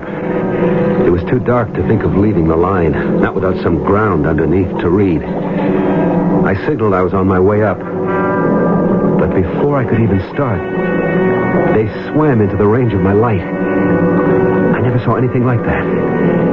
Man-shaped, only they were scaled all over like fish. Not only did they wear foot fins, but their hands were the same. Their heads looked something like birds, with a sort of beak and the face scaly, too. There were too many to count, and they swam as swiftly as dolphins. And in back of them was the girl I'd seen before, in the flowing robe and the swirling hair. I had time only to send an urgent signal up the line before they swarmed over me. What is it, Cobb? I don't know. Alarm signal. Something's wrong. I'm going over and down there. Stand by the line. Keep your hand on it. One jerk means everything's Jake. 2 steady jerks, repeated, means we're on our way up by stages. 3 sharp jerks, repeated or not, means you better have the decompression tank ready when we pop out like corks. You got it? I have it. What do you suppose he's run into down there? JC, there are so many mysteries in the black beneath that green cover. Who could even attempt to guess? 2 of the scaly porpoise things grabbed me by the arms and tore me away from the line. They were incredibly powerful, and I was helpless to resist.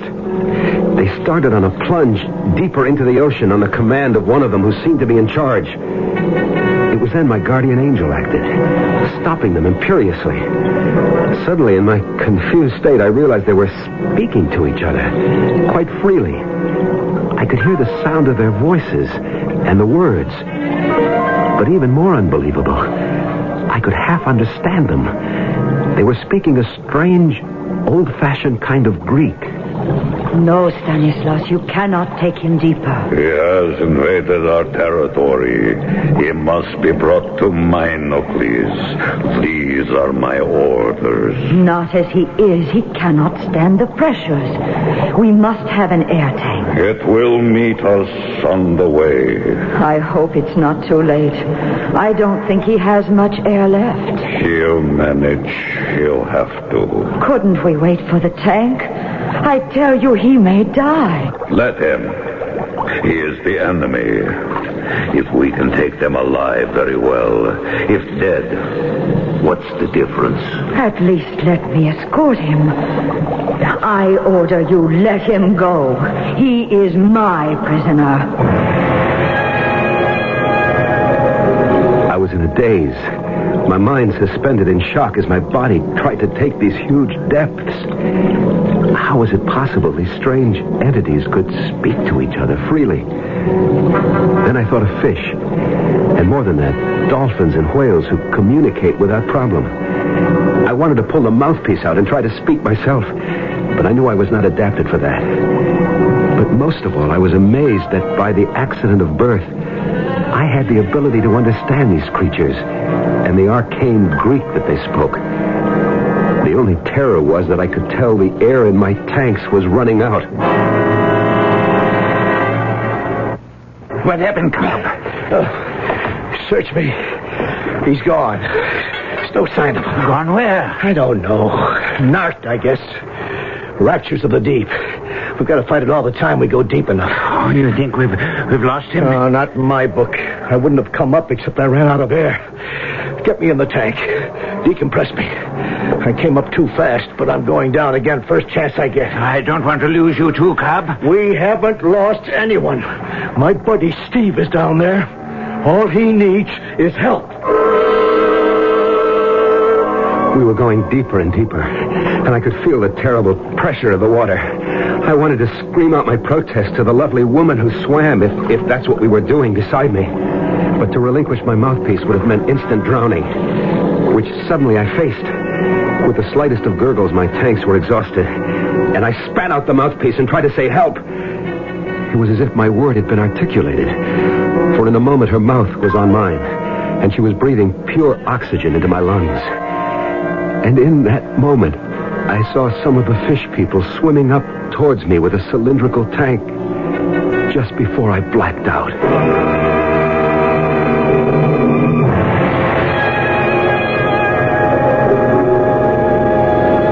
When I came to, I was lying on a kind of couch on the inside of the tank, and beside me was the girl, woman, the apparition or whatever she was. The tank was transparent, and outside, like the men at the oars of some ancient slave ship, I could see we were being propelled by the fish things. I took a deep breath. A breath of delirious satisfaction and gratefulness. Whatever was ahead of me, at least I was breathing air again. As I did so, she opened her eyes and looked into mine. You are all right? I guess so. You can breathe? Or shall we adjust the pressure? No, it's fine, just fine. Who are you? I am a halfway and in Group 1. My name is Ariadne. And yours? The name is Steve. Steve Carr. Steve Carr. It is a strange name. And you are a stranger. Yet you speak our language. Well, not quite. It's close to my family tongue. You see, my real name is Stephanos Karalis. I'm Greek. Ah, Greek. I have heard legends of them. They are a people who borrowed our language. Beg pardon? They came in ships, so the great book says. But we drove them off and sank them in the sea.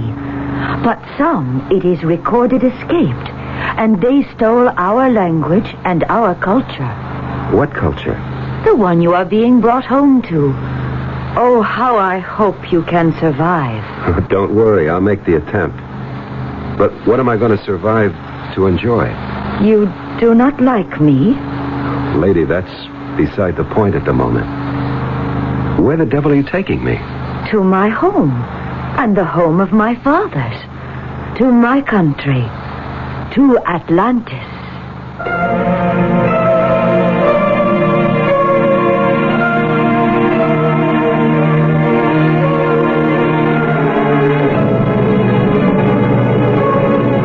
One of the world's prime mysteries. Is it possible that here is the answer to that mythical island of Atlantis that was, in ancient times, believed to have existed in the Atlantic Ocean? Could someone in our modern times actually have found his way to that fabled land? I shall return shortly with Act 3.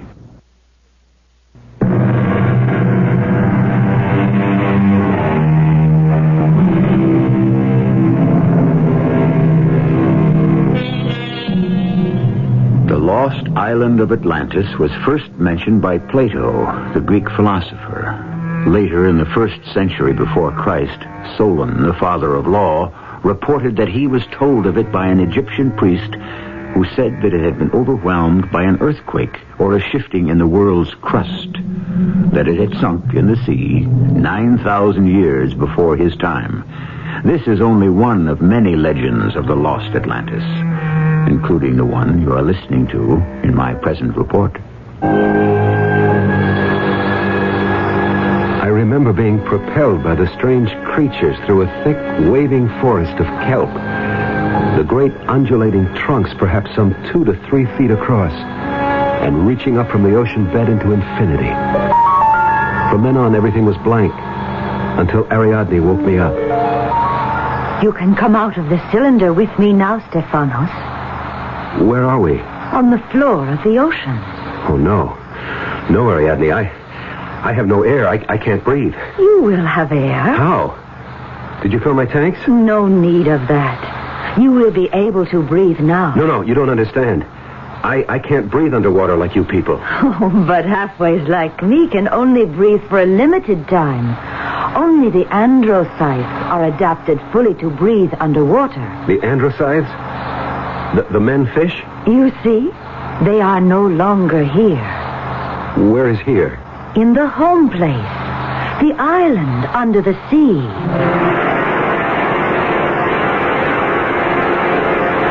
I looked through the transparent sides of the cylinder, and I couldn't believe it. A whole city covered the top of this giant floating island on the floor of the ocean.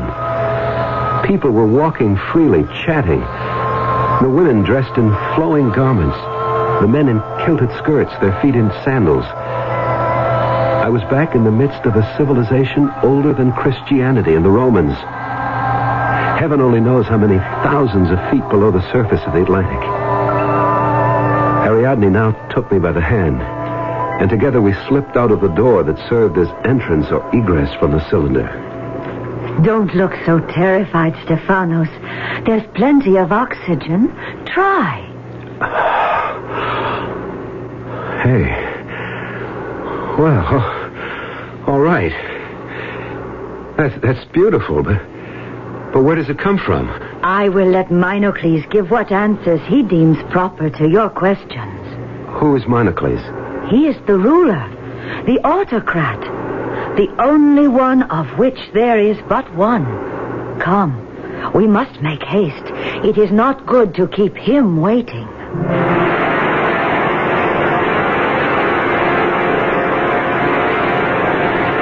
I have brought the outsider, Minocles, as you commanded. Bring him forward, that we may talk.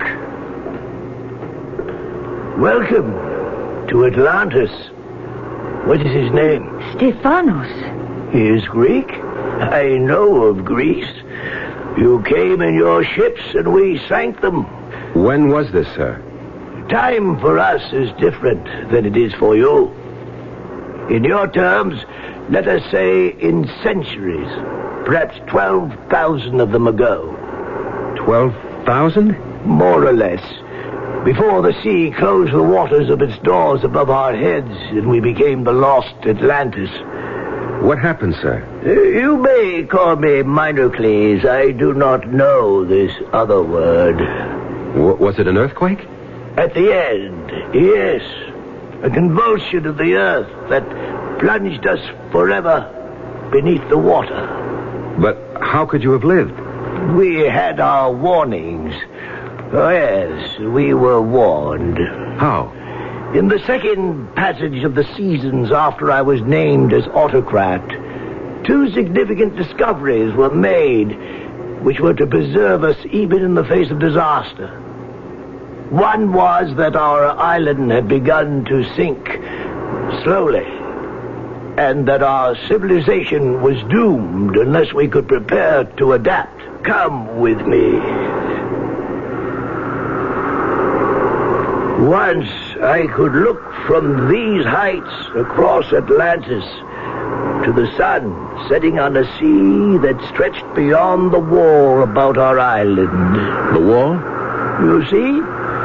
Stone piled on stone and sealed stone to stone to shut out the encroaching waters.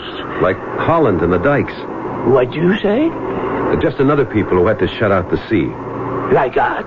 No, not like you. They never sank into it. What did you do when that happened?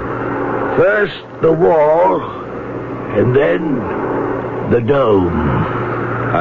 I don't understand. Look up, Stephanos. From the top of the wall, arching above us, we are sealed in one huge envelope. A giant sort of plastic bubble. You live in the opposite of a goldfish bowl. A world of our own. Within this protected area, we manufacture the breath of life. How? By pumps, which extract the oxygen from the sea, very much as fish gills do. But how long did this take to build? We had 1,000 times the wheeling of the seasons. 1,000 years? Long enough to be ready for the convulsion that cast us to the bottom of the sea. How do you live? What do you feed yourselves? We had to adapt a breed, a phylum, which could cultivate our sea farms outside the protection of this, what you call, bubble. The androcides? Exactly. Simply a matter of selective breeding to reverse the process of man's rise to land from the mother sea. You mean they breathe like fish through gills and no longer can sustain life on air? Exactly. But why would they work for you? Couldn't they abandon you and make their own state? No. Why? Because they cannot reproduce. The secret of parthenogenesis. No man or woman or creature that you have encountered in our society was born. He, she, it was created spontaneously. The fabric built from some living cell taken from another.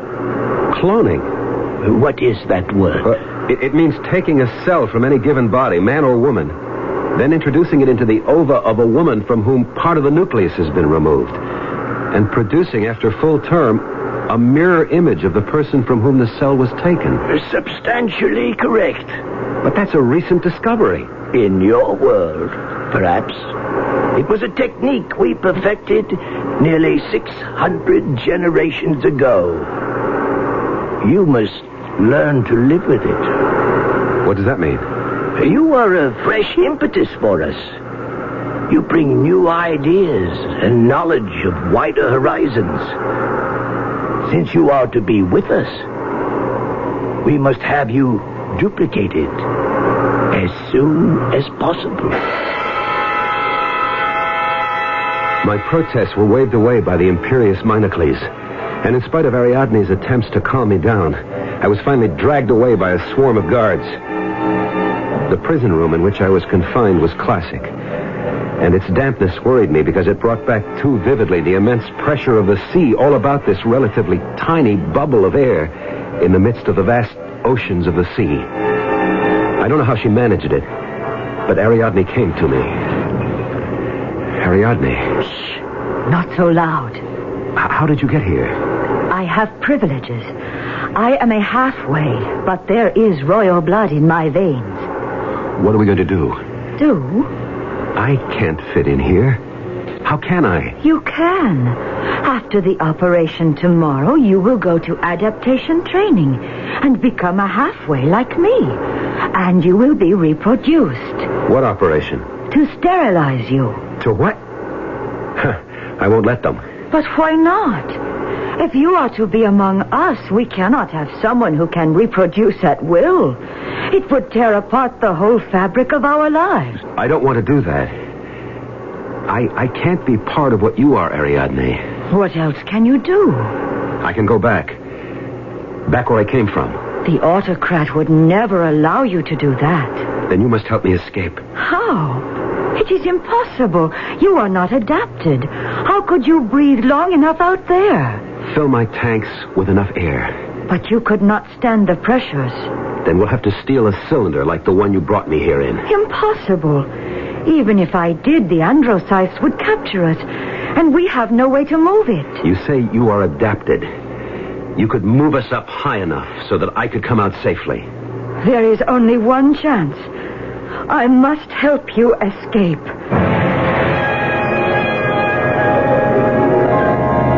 The details of the escape don't matter. Somehow we got away and started up towards the surface. And we're lucky enough, or Ariadne was smart enough, that we didn't encounter any of the fishmen. Unerringly, she led me back to the spot I had left. How long ago? And there was my weighted rope, its knots climbing towards the surface and my world. I had my arm about her waist, but suddenly she squirmed free, and she spoke to me, while I was helpless to answer. Goodbye, Stephanos. I wish I had been born as you were. But we are from different worlds, and there is no bridge between them.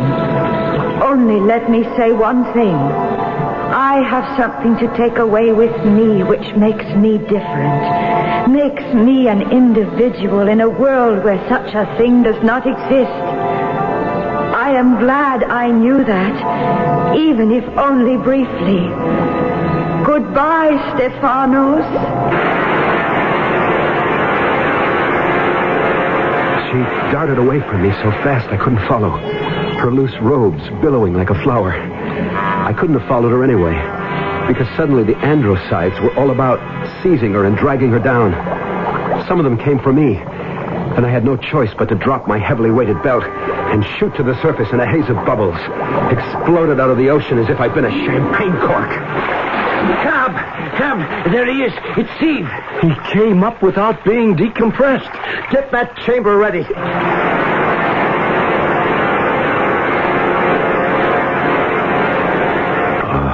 Okay. Okay, Steve. Take it easy. No, I've got to follow her. To save... Where am I? You're in the hospital, Steve. And I'm your buddy, Cobb Straker. And you just about copped it, friend. I've got to get back. Steve, you ain't going nowhere. Not if I have to sit on you till you come out of all of this. But Ariadne... The dame, sure. Lost Atlantis, sure. You gotta be kidding, man. Steve, sooner or later, you've got to face up to it. You zonked out down there. You were narked. The Raptures of the deep. You said it, Steve, not me. But that's all it was.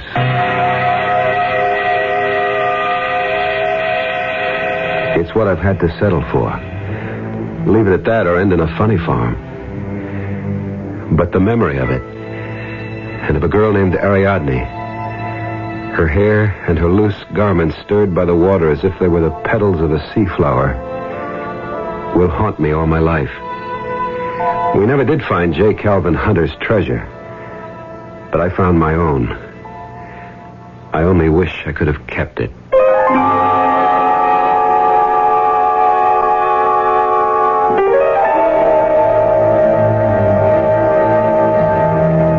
A curiously unforgettable story, which I find haunts me, too.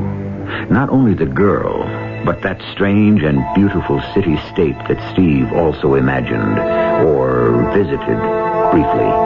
The legend of Atlantis dies hard. Could one imagine that it still does exist, buried somewhere so deep in the Atlantic East Trough that man has as yet no way to find the way there? I'll be back shortly. Did you know that Goodyear services cars? I didn't know that. Lots of people don't.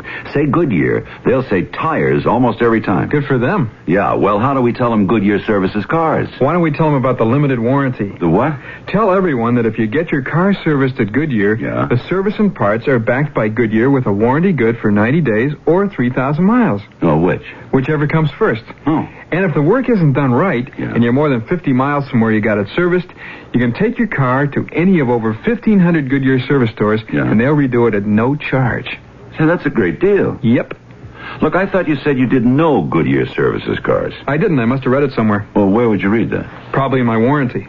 Oh, yeah. Smooth out your rough-running engine with a tune-up at your Goodyear service store for just $39.88 for six-cylinder cars. Includes new points, plugs, rotor, and condenser. No extra charge for air conditioning or labor. Call for an appointment now. Price is slightly higher in California.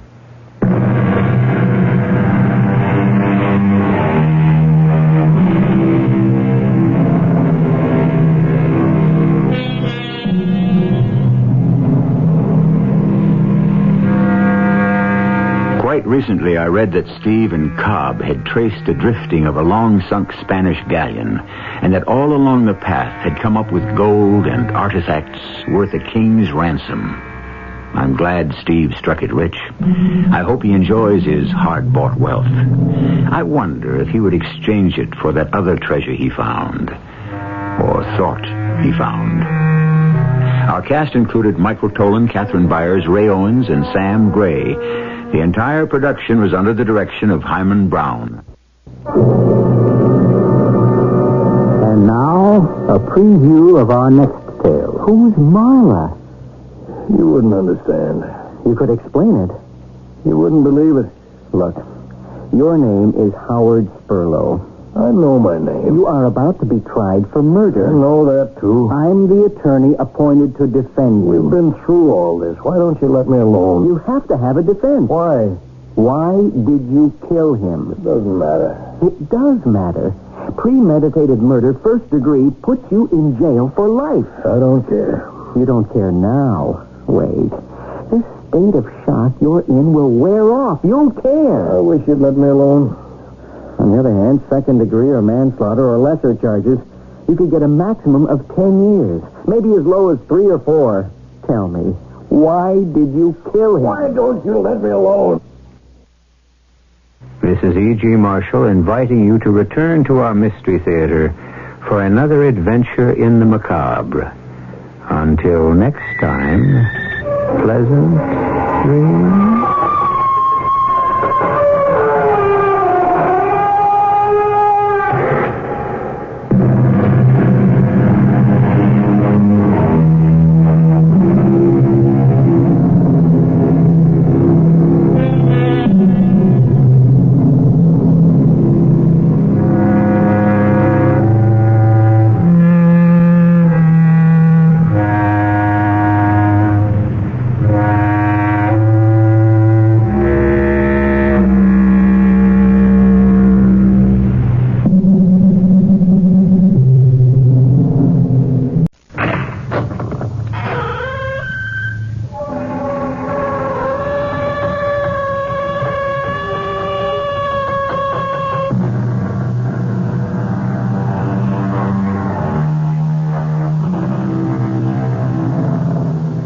Come in. Welcome. I'm E.G. Marshall. Welcome to the world of terrifying imagination, to the fear you can hear. For the 4 centuries before Christ, a remarkable combination of priests and monarchs established one of the most astonishing cultures in the world. The rulers were the pharaohs of Egypt, and they left an enduring series of monuments behind them. The Sphinx, the pyramids, the temples of Karnak and Luxor, and, most strange of all, their mummified remains, embalmed by a process lost to modern science. This is the story of one such mummy, and the eternal curse she left to be visited on any violator of her tomb.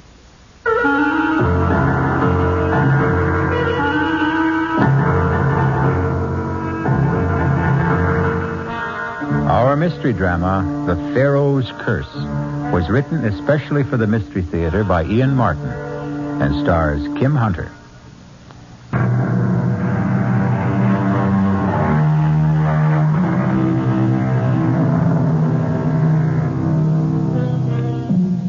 "1924, 50 years ago, belongs to another world. Certainly in the Middle East, almost midway through the period of the great archaeological excavations that make Egypt a mecca for tourists from all over the world. And in that era, no singer and entertainer reigned more supreme than Diane Elliott, the toast of 2 continents already, and now in the process of conquering a 3rd, with an engagement at Shepherd's, world-famous hotel in Cairo.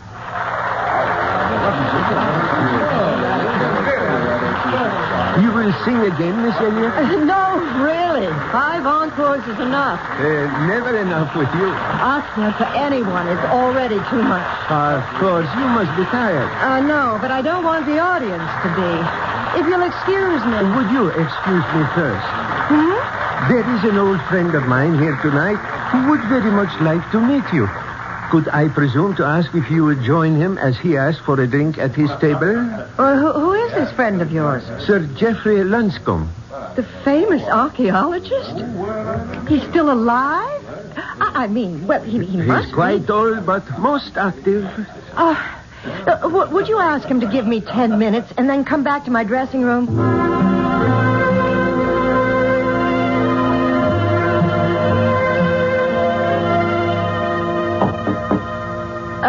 Just a moment. Come in. Miss Elliot. Sir Geoffrey? Guilty as charged. Oh, dear. Did I sound forbidding or something? No, not at all. It's just that I feel I'm intruding. Oh, not at all. I hope you'll excuse me, though. I've started changing because tonight's the end of my engagement here, and I have to start packing. Well, then you'll be leaving Cairo. Well, no, not for a few days. I hope at least a week. I've wangled a little gap between engagements because I want to do some sightseeing. Good, excellent. It makes it so much easier for me to ask what I want to ask. It's amazing. What? You, my dear. With your robe pulled tightly around you and your hair swept back so severely from your face. Yes. Absolutely amazing. Let me tell you why I'm here. Have you ever heard of the Princess Hasiba? No. Well, it's not too surprising. She was, you understand, a little before your time. Approximately 4,000 years. Hasiba, the gazelle-footed trailer of perfumed musk. Hasiba, the doe-eyed, radiant perfection of the three worlds. I thought you were an archaeologist, not a poet. Well, not I, my dear. That's Thotmes the Fifth, her husband, the Pharaoh. And he was right. She was, until then at least, the most exquisite woman who ever lived. And when she died, at 19, the Pharaoh was so crazed with grief that he stripped himself of all his wealth and turned it into jewels with which he filled her burial casket to the brim. She was buried with all the honors of a Pharaoh, and the door to her mastaba sealed forever with an undying curse. The mastaba? The burial chamber. And the curse? This chamber holds the jewels of my kingdom. Jewels beyond number and one beyond all price. Who breaks this seal forever seals his doom. He will walk no more among the living nor find his way among the dead. You almost make me believe that.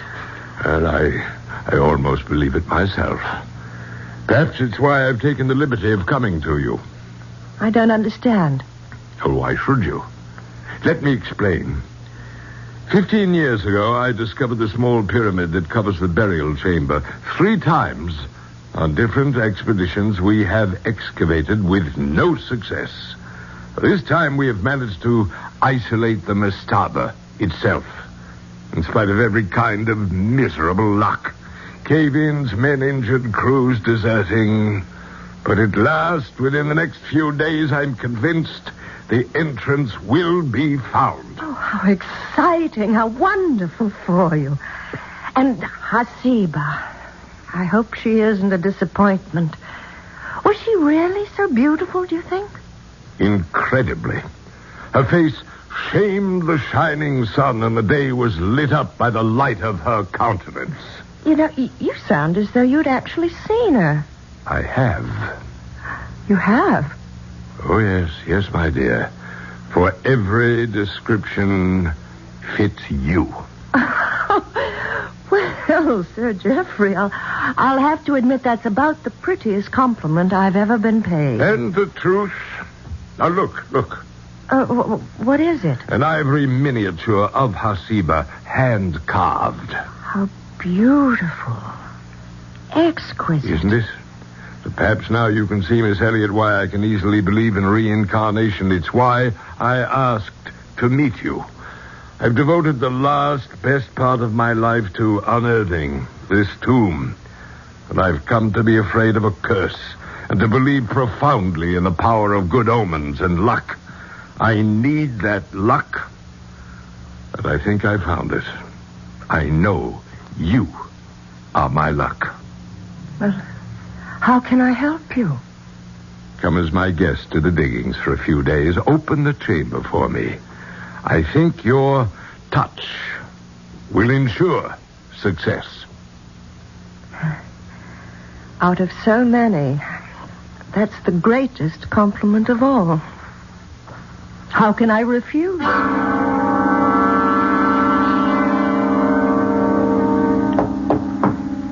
Just a moment.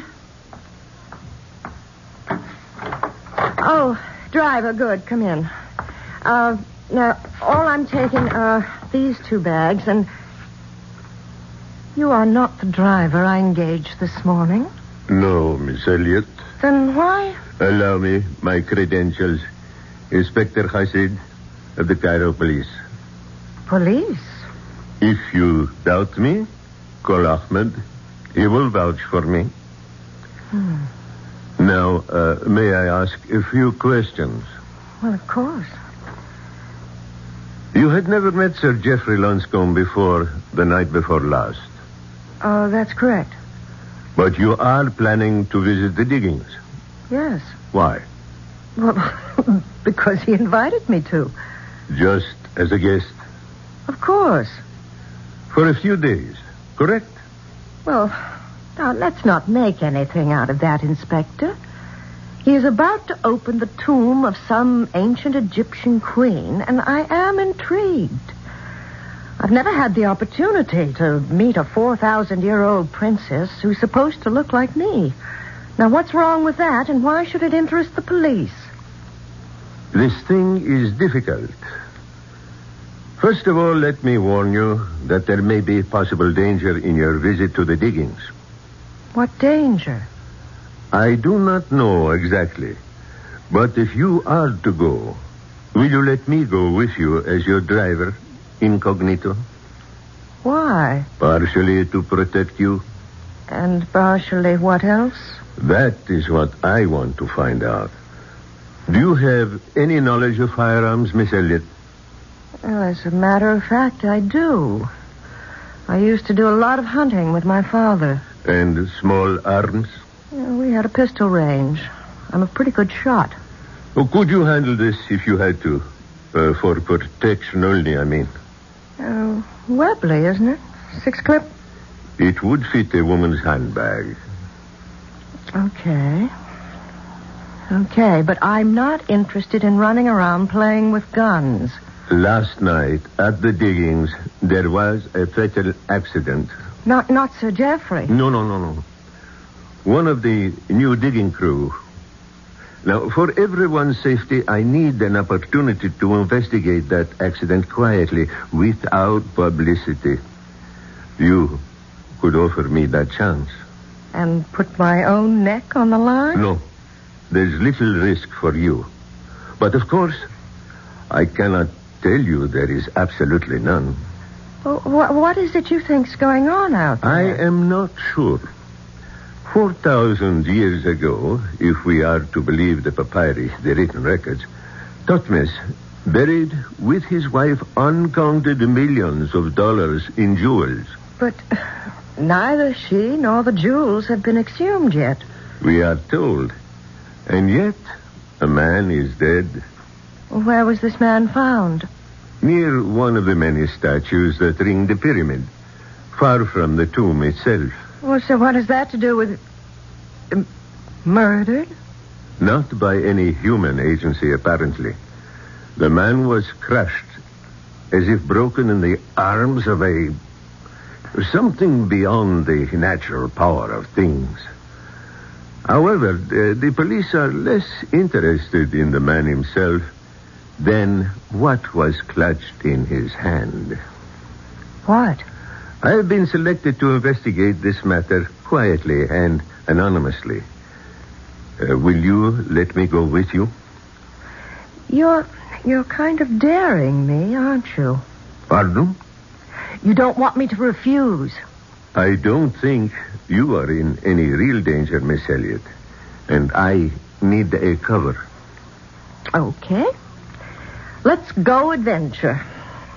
Just tell me one thing first. What is there for the police to investigate? What was it the man had clutched in his hand? A diamond of great beauty and great price. What kind of diamond? Now, there's just the whole point, Miss Elliot. A very special kind. For no diamond has been cut like this in the last 4,000 years.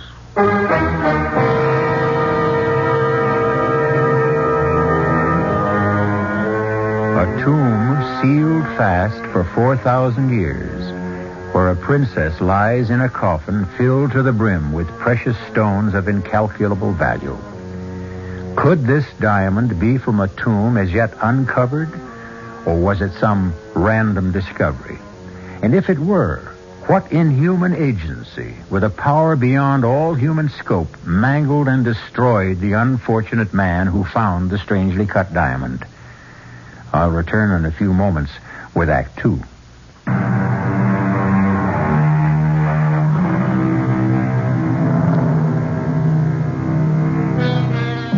Southwest from Cairo, riding across the hot white desert sands in the Jeep driven by Inspector Hasid, a tulle scarf bound across her mouth and nose against the stinging sand, Diana Elliott wonders what whim drove her to this strange adventure.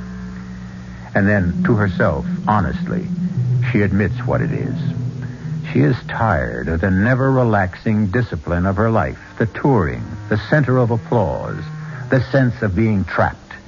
Suddenly, she is a free soul, off on an uncharted adventure, ready for anything that comes her way, as long as it is new and different.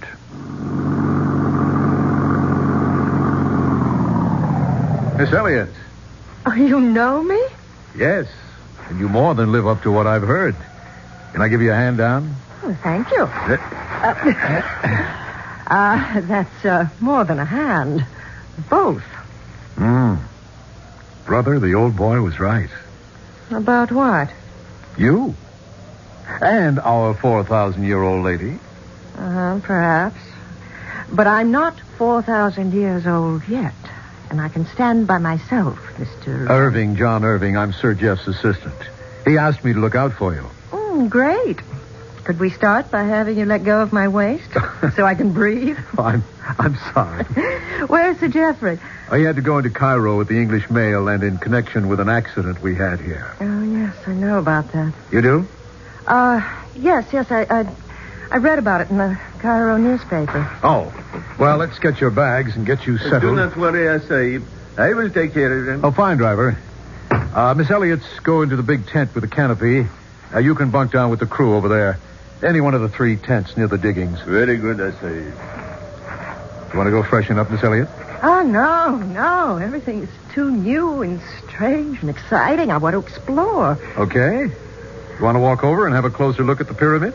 I love it. If I'm not keeping you... No, you're not. I've been designated as the official reception committee for the afternoon. Tell me, have you found the tomb yet?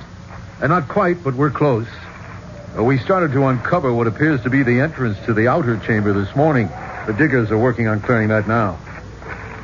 It's hard to believe. And we're almost there. 15 years ago, this entire pyramid was buried in sand.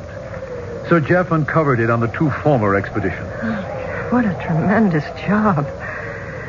What are these statues that stand along the bottom row of stones? Those are various Egyptian gods. Now, let's see. Starting at that end, Thoth, the recorder, Horus, god of truth, Mot, goddess of justice, and Osiris, the king father himself. 2, 3, 4, 5. Hey, you missed one. This one in the middle. Oh, I'm sorry. So I did. I can't blame you. He's so ugly. That brutal, snarling face. What does he represent? That's Anubis, the jackal-faced god.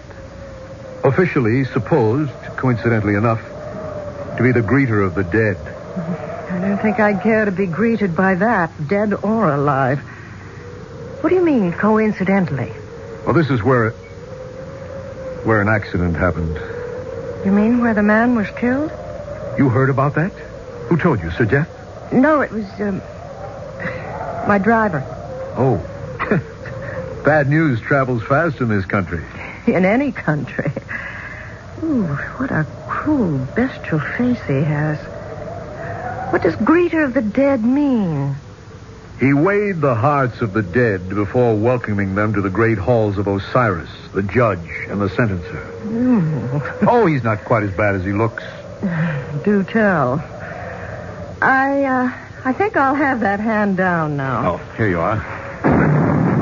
Watch it! Quick! Behind the statue. Let me shield you.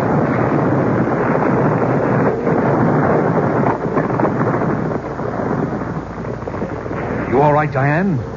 I'm all right, Mr. Irving. Well, couldn't we make it John? I called you Diane. So you did. It just slipped out.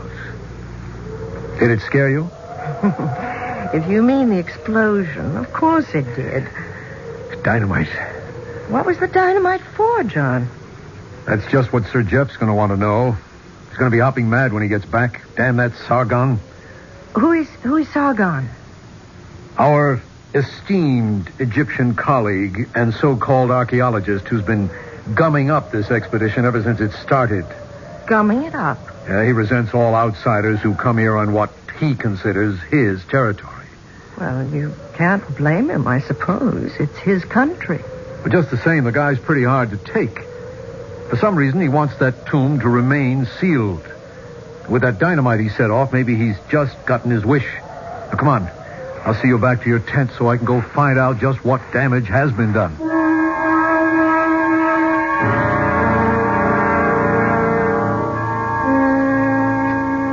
My dear Miss Elliot, I'm sorry I was responsible for making dinner so late. Oh, it was worth waiting for, Sir Geoffrey.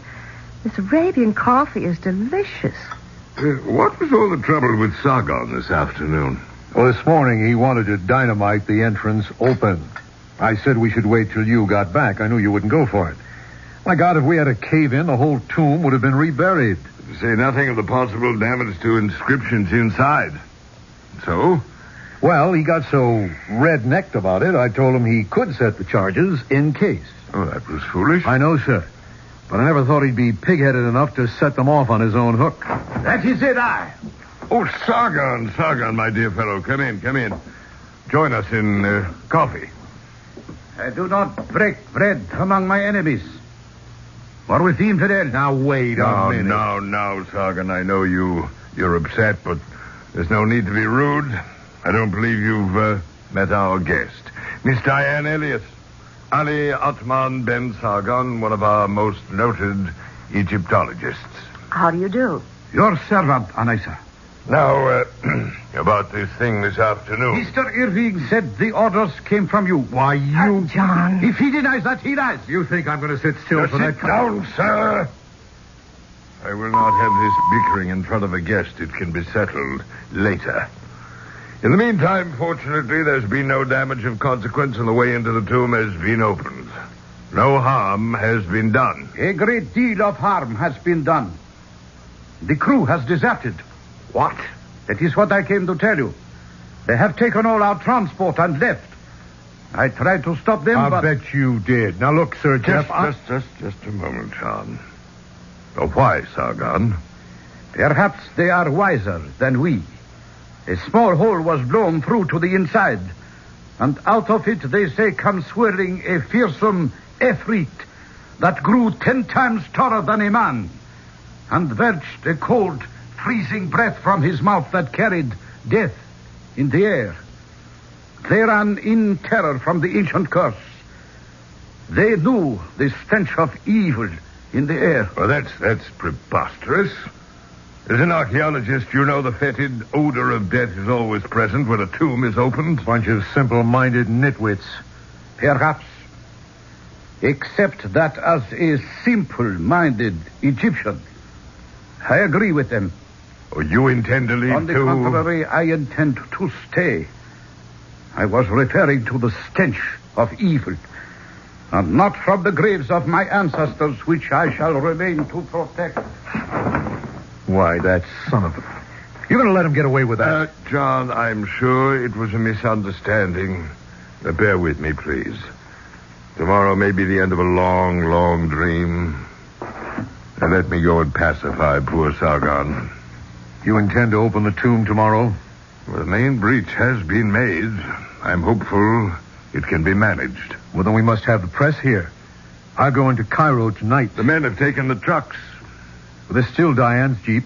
If I may borrow it? Well, it's not really mine. It's my driver's. Well, whatever you decide tomorrow will be an exciting day. I shall hope, Miss Elliot, to introduce you at last to your long-dead image. This must come to pass, for I still believe in you as my good luck. John, you'll see Miss Elliot to her tent? Of course, sir. Till tomorrow, then. Good night, sir. I'd still like to have it out myself with that surly... Look, let Sir Jeff handle it, John. I want to drink in this strange night. The atmosphere? Or the general excitement? Both. Everything. The air, the place, the time. That enormous red moon. What makes it like that? Sand, suspended in the air, filters the spectrum. Such a lot of sand. It's a whole lot of moon. So quiet. The air is heavy. Sleepy? No. Don't go in. Stay with me. That might be really dangerous. Why don't we grab the Jeep and go into Cairo? We can't use the Jeep. Why not? It belongs to an inspector of police. Look, please don't say I said anything, but he's here investigating the accident. Sub Rosa. You won't tell anyone. Well, sure, if you ask me not to. But I still don't see why we can't... Then ask Inspector Hasid if you can borrow the Jeep. But I won't go with you. I'm too tired and too excited looking forward to tomorrow. It's funny how heavy the air seems. I can imagine why those men felt a dark weight, almost like death in the air. I'll be glad to see tomorrow. Good night, John. Good night, Diane.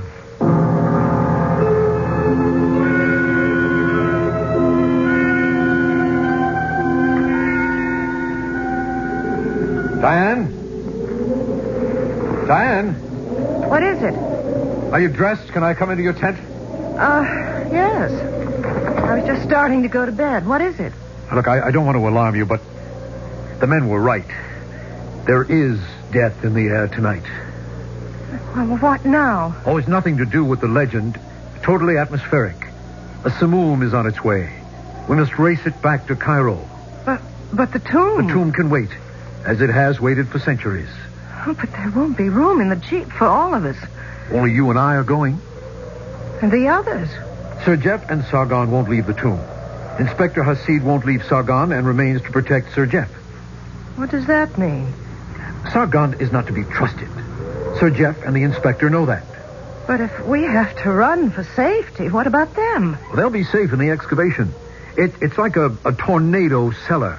That's just what this blow will be like anyways. So why can't we hole up with them?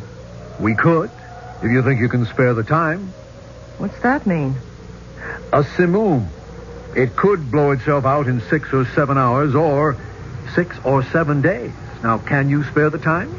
Oh, of course not. I'm due in Paris in 3 days. Give me 5 minutes and I'll get my suitcases ready and we'll be on our way.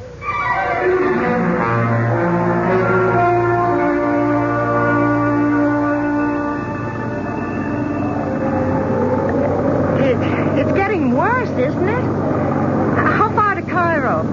We're not even nearly halfway. Can you see? What's to see but sand, sand, and more sand? John, what's that? Ahead. Damn. It's the twister itself. Double right around on us. What you doing? We can't hit into it. It would suck us right up into the land of Oz or the Arabian Nights. We've got to run for cover. Where? Back to the diggings, the only shelter. Just hold your seat and hope we can outrun it. Supposing we can't. Baby, this is one archaeologist who doesn't live in the past and is very interested in the future. Right here and now, we've got to hang on to the present.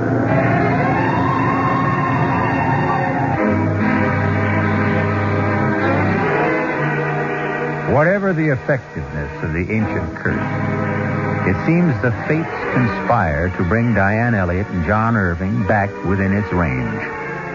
And if the 4,000-year sleep of the delectable Hasiba is to be disturbed at last, on whom will the curse fall for disturbing it? On the men who planned and made it possible? Or on another woman who dared to challenge her beauty? I'll return shortly with Act 3.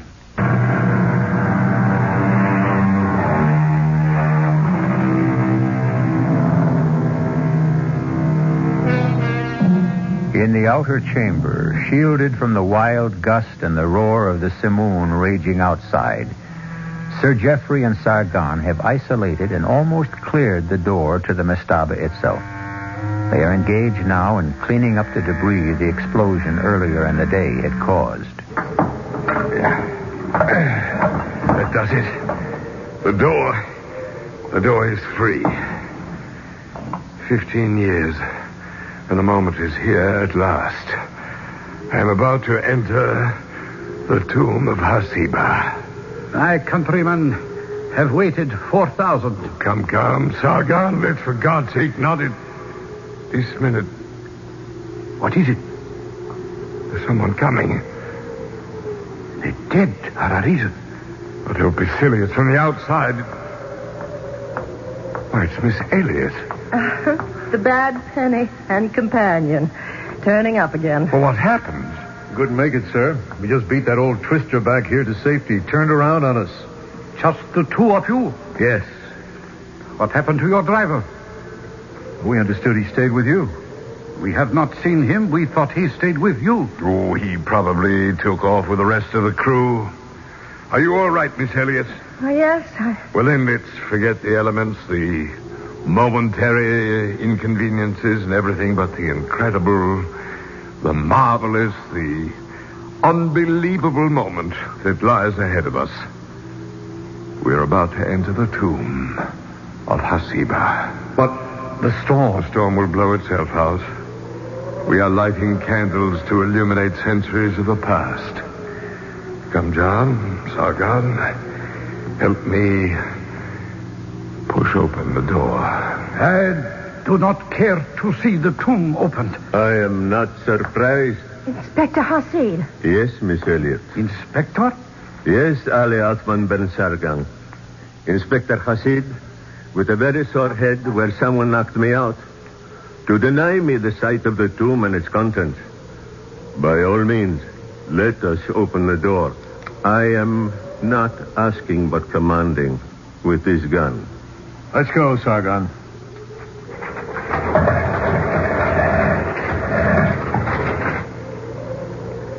There it is. Beyond that black aperture lies Hasiba, wrapped in her blanket of jewels. Who shall be first to enter? The right is mine. The right is Sir Geoffrey's. Don't make me use my gun. This is a moment I dread as much as I desire. Who knows what lies in that dark cave? The tomb may have been rifled centuries ago. Its artifacts destroyed the very catafalque itself. Vandalized. The curse was never idle. And then suddenly I am too old and afraid to enter. Diane? I brought you here as my luck. Will you risk it and enter first? If you wish me to. I wish it with all my heart. John, take the torch and light her in. Yes, sir. Careful, Diane. Easy. What is there to fear? Who knows? The dead resent intruders. Well, I only hope that... Oh! What is it? A stone beneath my feet. Look out, What happened, John? The door to the tomb swung shut. Well, can we open it? No. The counterweights locked it somehow. Hold up the torch. Why? There's an inscription inside the door. What does it say? But it would take time to decipher it. Don't worry, I can guess. He who breaks this seal forever seals his doom. He will walk no more among the living or find his way among the dead.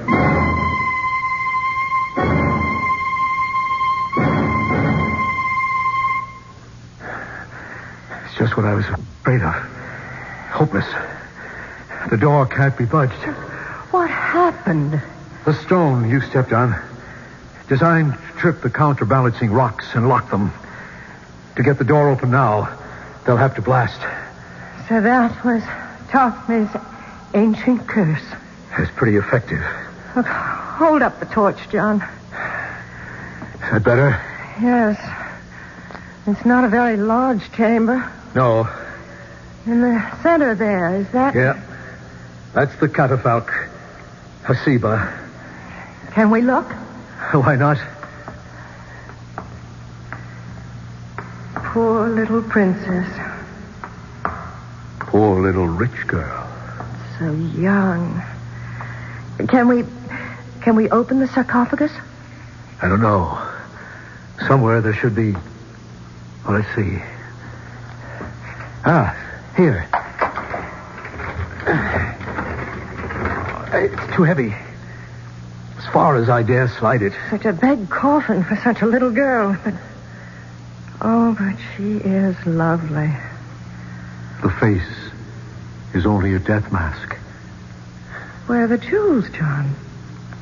The jewels that filled the casket to the brim. That's right. Evidently, old Tophmus regretted his generous impulse and sneaked in later and pinched his fabulous fortune. How? I don't know. What's the matter with the torch?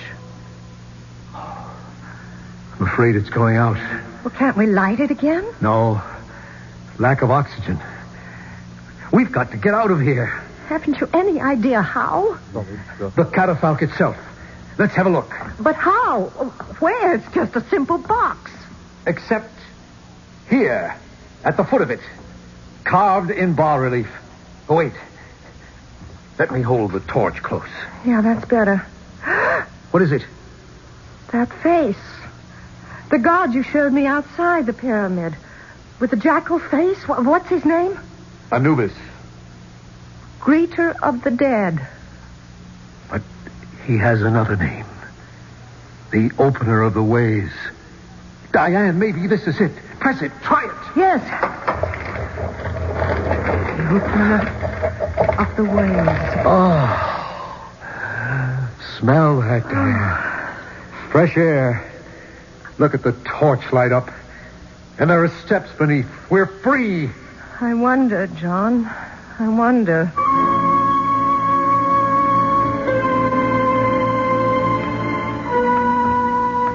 I can see it clearly now, Diane. Sargon, he's been plundering the tomb. That was the reason for all the delays he caused. He had to have time to get rid of the jewels.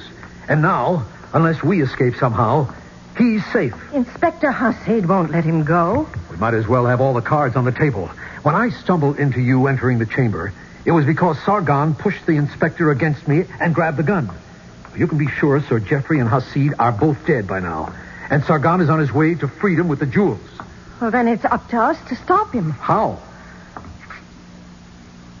What's the matter? A blank wall. This looks like the end of the road. It does, at that. How do we get out of this? That's all up to you, John. What does that mean? It's not very difficult to figure out. You know just where to put your hand to move this rock. Don't you, John? I? Why should I? because you've been here so often before. You know. I think so. And what I don't know, I can guess. You found this secret entrance some time ago. And you stole the jewels, didn't you? You've been the one that's been delaying things while you tried to figure out some way to get away with them. My Jeep with me as cover was the perfect way out, if it hadn't been for the sandstorm. All right. I admit it. Which leaves you with two choices. Which are? Stay here or come with me. Diane, I am more than a little in love with you, and I promise you there's a fortune packed in your Jeep that could make us able to live like Thutmose and his queen Hasiba. In your luggage, it could easily be smuggled out of the country. Half of it, all of it's yours, if you share it with me. And if I don't? I'll have to take my chances alone, which includes, unfortunately, leaving you shut in here where you can't blow the whistle on me. Two choices, What else? This. What? Gun? Where did you get that? From the inspector. And don't think I don't know how to use it. Are you ready to open the door now? Suppose I just refused. The torch is beginning to burn low again. That means we're running out of oxygen, doesn't it? Okay.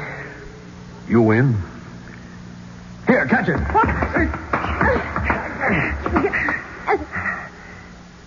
I hope I didn't hurt you. I had to get the gun. What are you going to do? Oh, nothing violent. That really isn't my nature. Just leave you here. With any luck, they'll break through in time and find you. Goodbye, Diane. You can't. Oh, now please don't move. I'll leave you the torch when I go. Damn Simone is still rangy. You'll never get through it. I'll have to take my chances. It's all I have left. Now move back. I'm sorry. Sorry for everything except the jewels. If you could only see them. Well, here goes.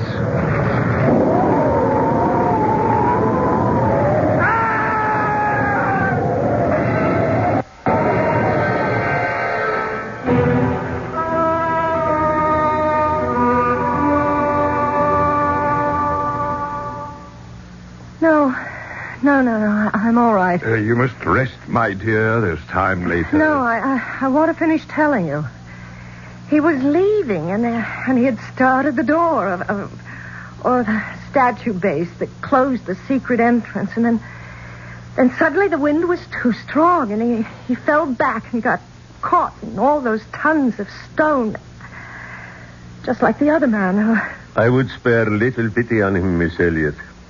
The other man was my brother. Asaib Irving thought he had killed me just as successfully. But I don't understand. Why did he start to come back? His return was involuntary. What do you mean, Mr. Sargon? He underestimated the enduring power of an ancient curse. He was returned to his fate. So the curse was a real one, after all. He will walk no more among the living, nor find his way among the dead. But, thanks to you, Miss Elliot, the ancient gods are satisfied, and the lady of whom you are a reincarnation will also be reborn.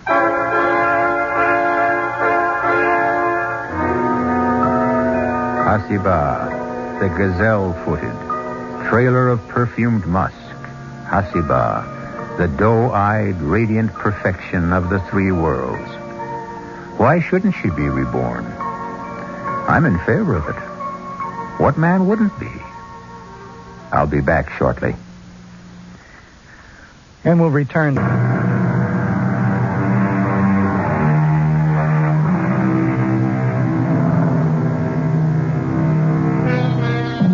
It was Nathaniel Hawthorne, one of our American greats, who said it.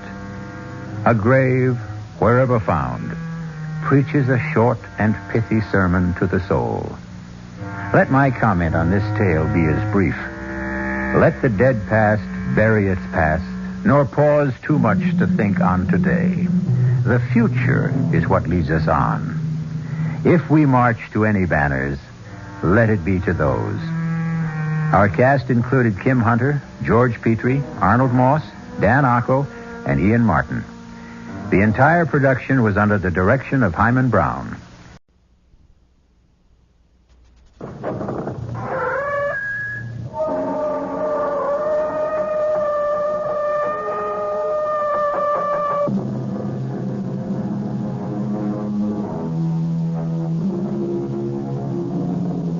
Come in. Welcome. I am E.G. Marshall. Welcome to the world of terrifying imagination. Our story deals with fate. Some call it luck. Whatever it is, it works in the strangest ways to reward us or defeat us. Fate walked into Charles Powell's life in the person of Clint Livitz. Now, look, Clint, or whatever your name is, I don't like you, and I don't like your insinuations. Now, if you don't get out of my office and leave these premises immediately, I'll have you put out. You must be putting on an act, Mr. Charles Powell. Or maybe this'll jolt your memory. 3541063. What? Yeah. I thought that would do it, Charlie. I thought that might help you remember.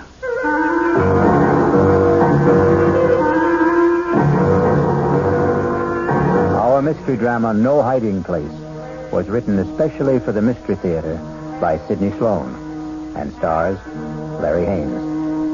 It is sponsored in part by the Kellogg Company, makers of Kellogg's Special K cereal. I'll be back shortly with Act One. This is WOR New York, your station for the Mystery Theater.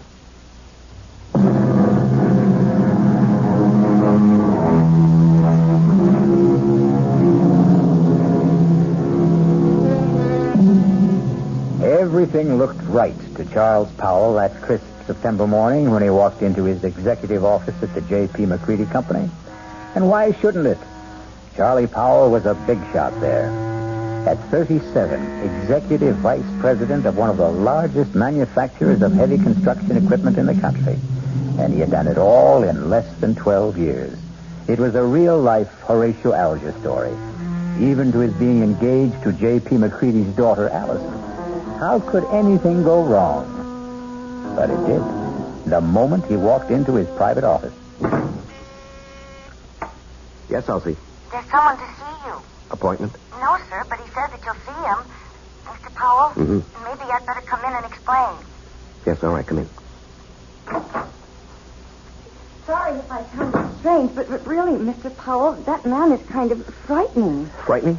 Well, he just sits there and grins at me. I told him he didn't see people without an appointment. He said, oh, he'll see me. Just tell him it's an old friend, Clint. You know anybody by that name? Clint. No, it doesn't ring a bell. All right, send him in. I'll get rid of him. Okay. Don't say I didn't warn you. Mr. Powell will see you.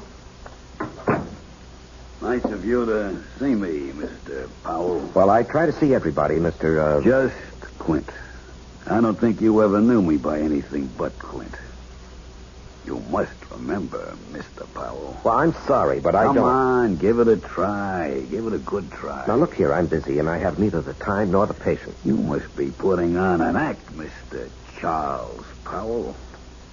Or maybe this will jolt your memory.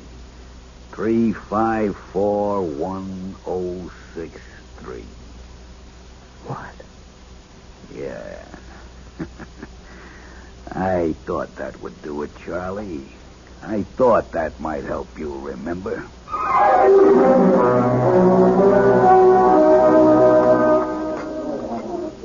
Charles? Oh, I'm sorry, Mr. McCready. I guess I was daydreaming. Something bothering you, young man? Oh, no. I hope not. Here I take you to the best French restaurant in town. You pick at your food, gaze into space, send your dinner away hardly touched. Oh, did I send all that good food back without eating it? You did? I particularly wanted to see you alone, Charles, because, I have a little news for you. News? What kind of news, Mr. McCready? And that's another thing. You're so damned formal with me. Mr. McCready. Do you realize that in exactly 5 weeks you're going to be one of the family? Yes, of course I realize. How could I overlook it when Allison keeps reminding me regularly? Very well, then. Do you think it proper to call your father-in-law to be Mr. McCready? If you don't start calling me John... Okay. John, it'll be.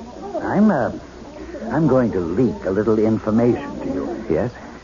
As you know, I've been thinking of stepping down from the presidency of the company. Yes, well, it has been rumored, but I wish you'd reconsider. Now, sincerely, the place wouldn't be the same without you. Oh, I'll still be there, Charlie. I'm not giving up my stock. The name of the company will still be J.P. McCready Company. The only difference will be that you will be sitting at my desk. Sitting at your desk? Well, I thought Hedges was slated to take over when you stepped down. No. Well, Tom was seriously considered, but he's a bit too old for the job. No, the company needs young blood. Well, I'm really bowled over. I've watched you grow. Come up on merit, ability. You're going to go far, my boy. Of course, the board will have to vote on your appointment, but that, as the saying goes, is in the bag. Well, there's something you've omitted, John. You haven't asked me if I wanted the job. Is it necessary to ask? I remember another lunch with you several years ago. We got talking about ambitions, and you said that you would never be satisfied with second best. It had to be the top job, or you'd move on. Yes. But that was before this morning. What? Nothing. Just mumbling. I'd like to know how you feel about it, Charles. Well, even to be considered for the position is an honor, Miss John. And your answer? Let me think it over. I must think it over.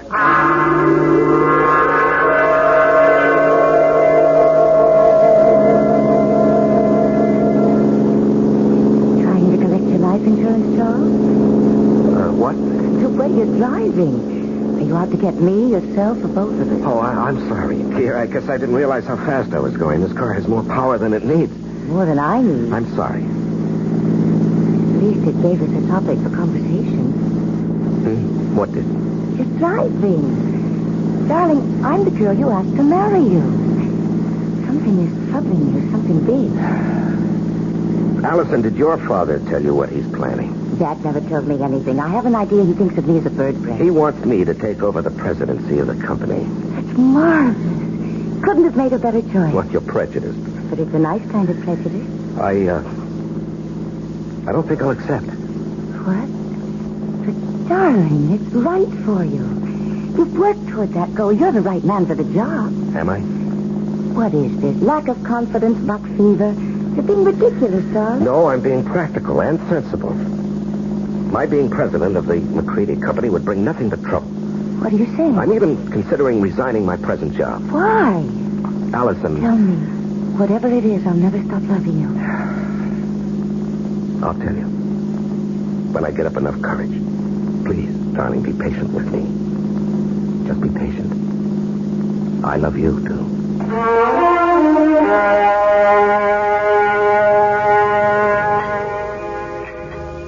So you finally got here.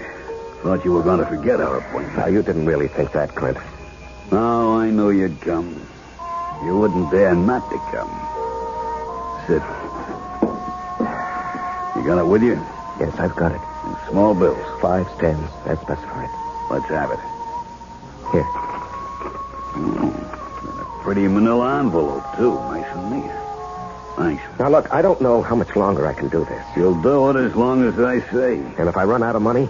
You'll just have to scrounge around and find more. Well, I'm thinking of quitting my job. You wouldn't want to do that, Charlie. Well, suppose it gets too much for me and I say, go ahead, spill what you know. No, you wouldn't do that. You're going to marry a very rich girl. A couple of extra yards ain't going to change your manner of living. Even a couple extra grand. How long are you going to suck my blood? I don't like the way you put that, Charlie. I'd rather you'd think of it like it was sort of sharing the wealth. You got the bread, I got nothing. This way, we both got something. I got a nice living, and you got your freedom.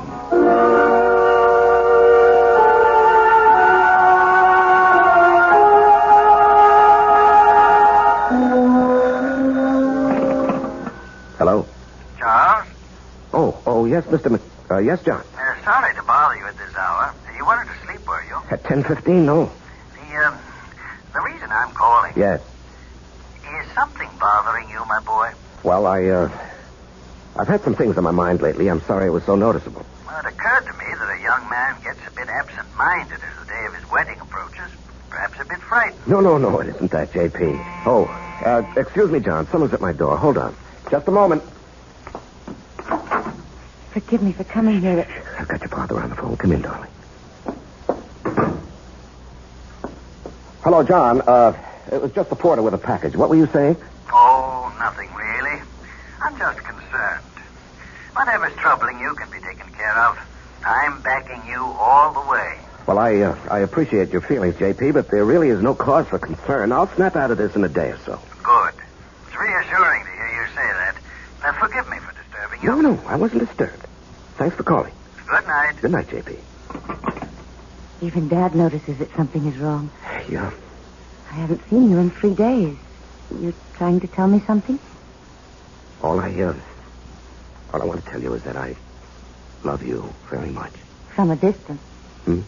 I called you at your office twice this afternoon. Allison, I can't keep this from you. I thought I could, but every day, every hour, it grows bigger. Until now, it feels as though it's going to engulf me. And you, our life, everything that has meaning for me. Darling. No, hear me out. And then if you want to go out that door quietly, I won't say anything more, and you can forget that you've ever known me. I love you. Are you trying to say you don't want to marry me? That you stop loving me? Darling, it's because I love you that I'm going to tell you. I considered keeping the whole matter from you, writing out the trouble and probably overcoming it. Darling, how little you know me. No matter what the trouble is, I want to be with you. If you want me. Allison, I'm a fraud. What? I'm not Charles Powell. It's a name I assumed to hide my real identity. Want me to go on? Yes, darling. Go on. At the age of 22, I was charged and convicted of murder and sent to San Quentin for life. I was innocent, evidence, circumstantial evidence. Court-appointed attorney who didn't know what to do or didn't care. A weak effort to appeal, which was refused, and there I was, at 22, in prison for life. Chance of a parole only after serving 20 years. I'd be old, all my young life confined in prison. So, when I had a chance to get out... You escaped. And ran for 2 years. Do you know what it means to be hunted? You can't get a job. You have no place to live. You can't ever sleep for fear someone will see you and turn you in. Oh, darling. I was ready to give myself up. When I suddenly discovered that it wasn't necessary to run any longer. I picked up a 2-week-old newspaper and read a report of my death. What? Yes, a man had been burned to death in a flophouse fire. The only thing he had on him was something that I had kept, my only possession. A locket belonging to my mother. It had a picture of her taken when she married my father. And it had been stolen from me as I lay asleep in a freight car. I guess the thief thought it was gold. It was just cheap gold plate. And the man was identified as you? My mother and father's names were inscribed on the back. The man was so badly burned that the locket was the only thing that could possibly identify him. And after 2 years of hunting, the authorities were glad to close the file on Robert Hagen. Robert Hagen?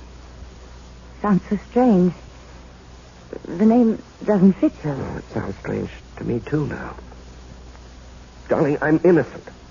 I never did it. It was all a mistake. I don't doubt that for an instant, dearest. I only wish you'd never told me. I had to tell you. You see, someone knows who I am. He's blackmailing me.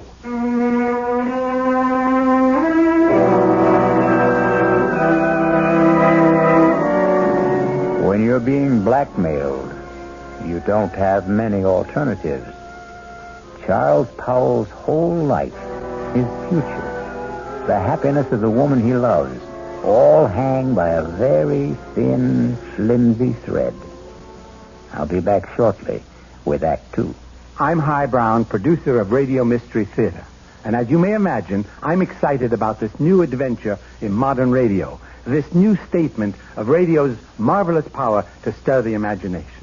Now, we're wondering about your reaction, about who you are and how you like what we're doing. So to encourage you to get in touch with us, we're holding a drawing for 3 weeks. 50 prizes a week, 2 AM/FM stereophonos, 2 travel clock radios, and 46 anthologies of modern suspense. Just mail us your name and address, and you're eligible. Of course, we'd like knowing whether your glad radio drama is back, but name and address will do it. To Mystery Theater, Box 50, Radio City Station, New York, 119. That's Box 50, Radio City Station, New York, 119. All for good everywhere, unless locally prohibited.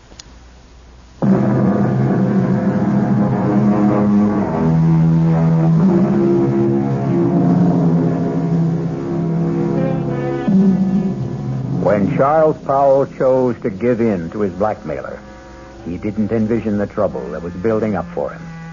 Just keep paying and I'll keep my mouth shut, his blackmailer assured him. But then something happened that threatened to destroy Charles' fragile security. Yes, Elsie. Mr. Hamill is here to see you. George Hamill? Well, we're not playing tennis until tomorrow. I know that, Charlie. I've got something else to talk about. Business. Business? Yours or mine? Mine, but it concerns you. Okay, come in, George. Sorry to barge in on you. I know you're busy. Well, I'm never too busy to see George Hamill, rising young district attorney and next governor of the state. Your humor creaks, Charlie. Seriously, I've got something that sort of disturbs me. Oh? What does? Well, last night in a bar over on the west side, a man was bashed over the head with a bottle. He's in serious condition. Well, what has that got to do with me? Well, the man who did the bashing, an ex-con by the name of Clinton Livett. Yes? Well, he's asking for you. Says you'll go as bail. Now, what I want to know is, how does a guy like you get mixed up with a Joe like that? Now, George, what did you think? That he and I were buddies or something? I didn't know what to think. Well, I do know the man.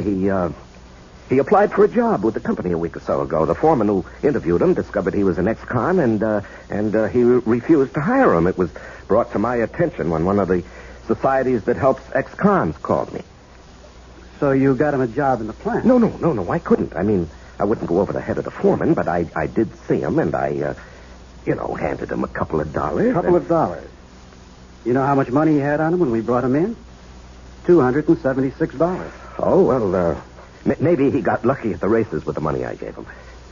How much was it? Oh, gee, I don't remember. 15, 20. I just took it out of my pocket and handed it to him. It was a way of easing my conscience. I felt bad about... Are you? No, I was just asking. Because if you are, that's the last you'll see of your money. And for that matter, Mr. Livett, he'll jump bail. Please, George, I'm a big boy now, and I think I can make my own decision. Wow. Who would have thought it? Charles Powell Bleeding Heart. Now, look, we've been friends for over... So you're not seriously considering putting it up, are you? No, I was just asking. Because if you are, that's the last you'll see of your money. And for that matter, Mr. Livett, he'll jump bail. Please, George, Let's not kick it out. I'm sorry, Charlie. But I just can't understand what your connection with that ex-con is.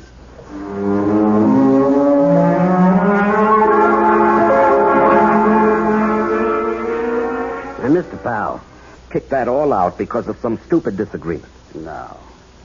Let's not kick it out. I'm sorry, Charlie. But I just can't understand what your connection with that ex-con is.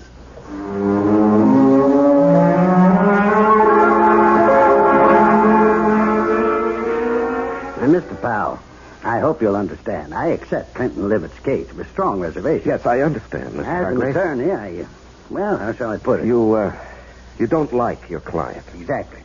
However, I shall do my best to get him off, or at least get him a light sentence. I'm extremely pessimistic about Mr. Livitz even showing up for trial. Yes. Judge Hamill also said he expected that Livitz would jump his bail. And you would forfeit $5,000. Yes, I know. Now, that doesn't disturb you? No, I don't believe he'll run. I see. Do you want to speak with him?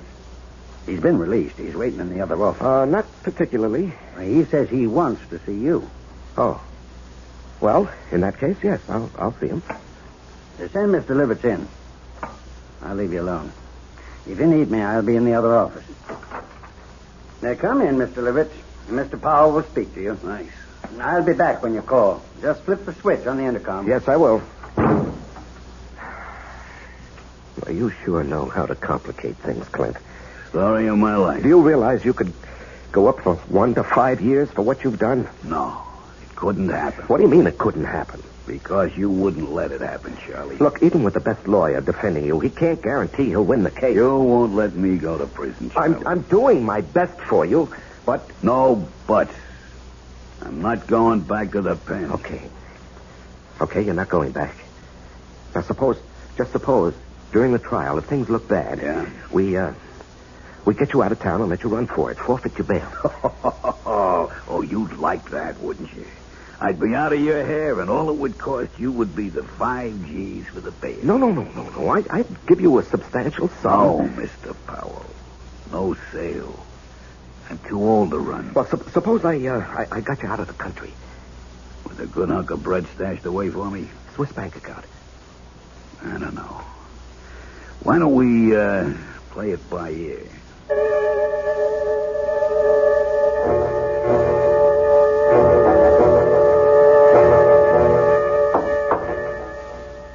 Come in. You wanted to see me, J.P.? Yes. Can you spare a minute? Yeah, sure. I've heard it on the grapevine that you were... how shall I put it? That you were aiding some ex-convict in trouble with the police. Is that true? Yes, it's true, John, and I think I know what kind of grapes grow on that grapevine. All right. Now, George Hamill. Oh, that damn busybody. Why can't he stick to his job and... Now, George is a friend. He tells me that the man you're protecting is a rather reprehensible character. Will you let me explain? It's just a matter of policy, my helping this man. Policy? Well, yes, you did ask me a few days ago to consider taking over the job of running this company. You're going to accept? Well, I was going to tell you today. Wonderful. Wonderful news. Allison will be delighted. I know she's been worried about your seeming reluctance. Oh, no, not reluctant any longer. In fact, I've got all sorts of ideas about what I want to do. This business of giving a hand to ex-convicts is just one of them. Do you realize what this would mean in publicity for the company? To take an interest in the rehabilitation of men who would otherwise be lost, a burden to the taxpayer? I'm going to hire a PR man. We're going to be the big corporation with a heart, J.P.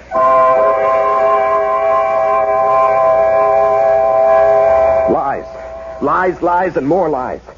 How can I keep all these phony stories straight, Allison? It's like a long, dark tunnel with no ending. It will end, and it will all turn out all right. Don't lose your courage. Now I love you and need you. We'll worry this out together. You know what I've considered? What? Going to the authorities and saying, look, I'm Robert Hagen, the man you think died 13 years ago. No, darling, they'd throw you back into prison. Well, I'd hire the best lawyer. No, don't. Please don't take such a chance. What would I do without you? Darling, I don't know how much longer I can stand this pressure. I've got to do something to free myself. Why not give him a lot of money and ask him to go away? Promise to stay away forever. In Hargrave's office, I suggested that he jump bail and get out of the country. What did he say? Well, when I mentioned a big sum, I didn't exactly say how much. A Swiss bank account. He was interested. Did he say he would accept? Well, we were interrupted, and he didn't say definitely. Offer him anything. Just get him to go. Well, how would I get a large sum of money together? I have some small investments, a fair bank account, but what he might want would be beyond me. You forget you're marrying a very rich girl. Oh, no, I wouldn't think of that. Don't give me that male ego business. I've got money. Dad was nice enough to give me a big hunk when I was 21. Now, look, Allison. With all my earthly goods, I be endowed. We're not married yet. You're not going to back out now, not after I've endowed you with all my earthly... Or is it worldly goods? You are the nuttiest woman I've ever known. See, I've got you laughing. darling, all our troubles are going to evaporate, vanish. No. It won't work, Allison. It'll never work. But you said... No. Clint Livitz will never stick to any bargain. He'll want more and he'll want more. He'll never be satisfied. If we got him out of the country. What's to keep him from coming back when he's broke or even threatening us from abroad? I gave him $1,000 in cash only a few days ago. When he was picked up in the bar, he had only about $270 left. In a matter of 2 days, he'd squandered over $700. But if he were made to understand that the sum agreed on was all he was going to get... Can't I make you understand? We're not dealing with a rational, honest man. He'll agree to anything. And then when his money runs out or he decides he wants more, he'll be right back. What can you do? There are only 2 things one can do about a blackmailer. Keep on paying and paying forever. And the other? And the other? Kill him.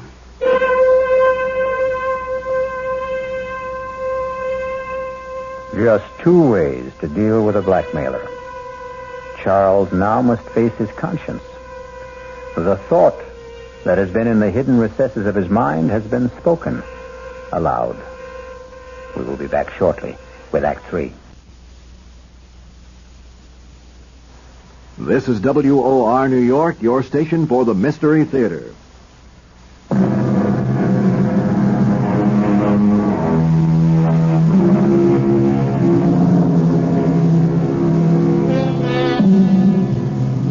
Charles Powell's life has reached a climax. He must make a decision to rid himself forever of his blackmailer. And perhaps that very decision will destroy his life and the life of the woman he loves. The alternative is to keep paying and paying, never feeling safe.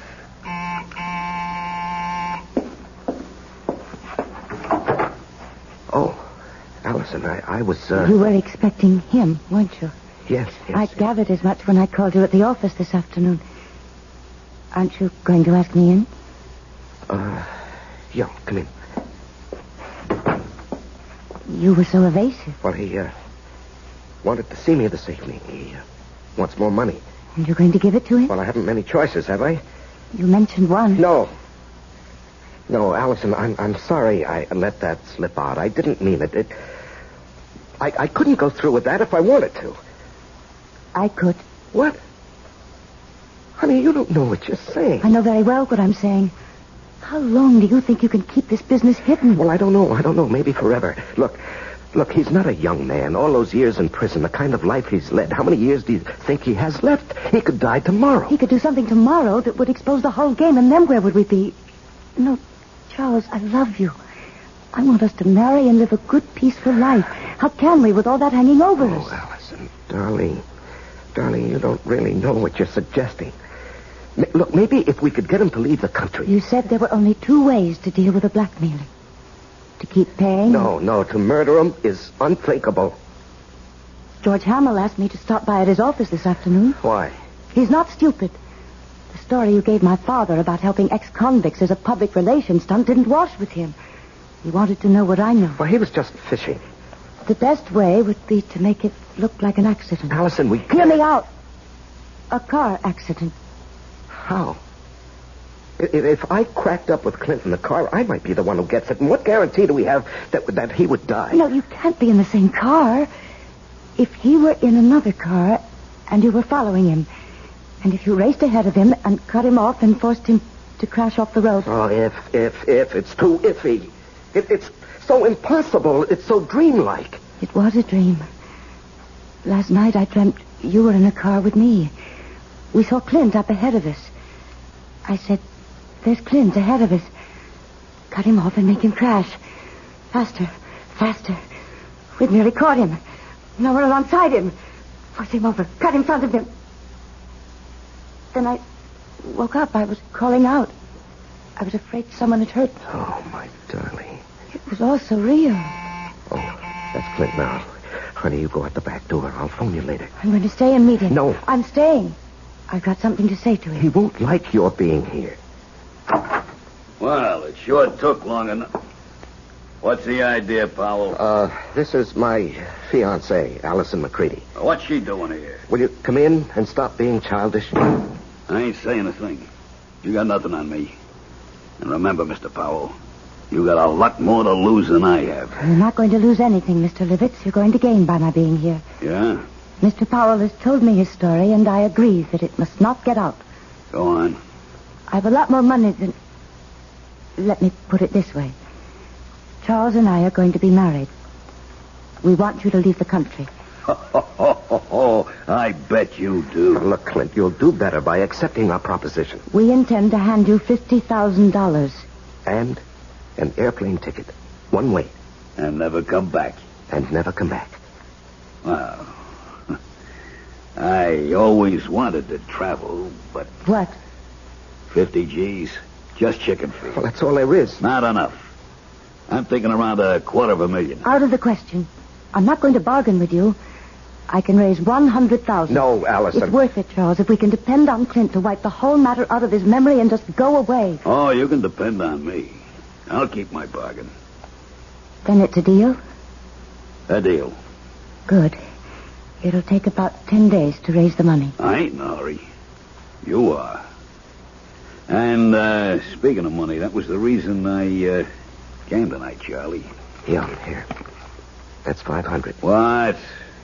I said a G like the last That's all I could raise in a hurry. When that runs out, I'll have more. You went through that first 1,000 awfully fast. Well, I got rolled in that bar where I had the trouble. Oh, that reminds me. Your trial comes up in less than 3 weeks. Yeah. Lawyer called me at my hotel to see if I was still around, I guess. Our plan is for you to jump your bail. I'll forfeit the $5,000 I put up for it. And get you out of the country. With a keister full of green. Hey, wait. I ain't got a passport. Now, that can be arranged, Clint. Just leave that to me. Okay, friends. You got yourself a deal.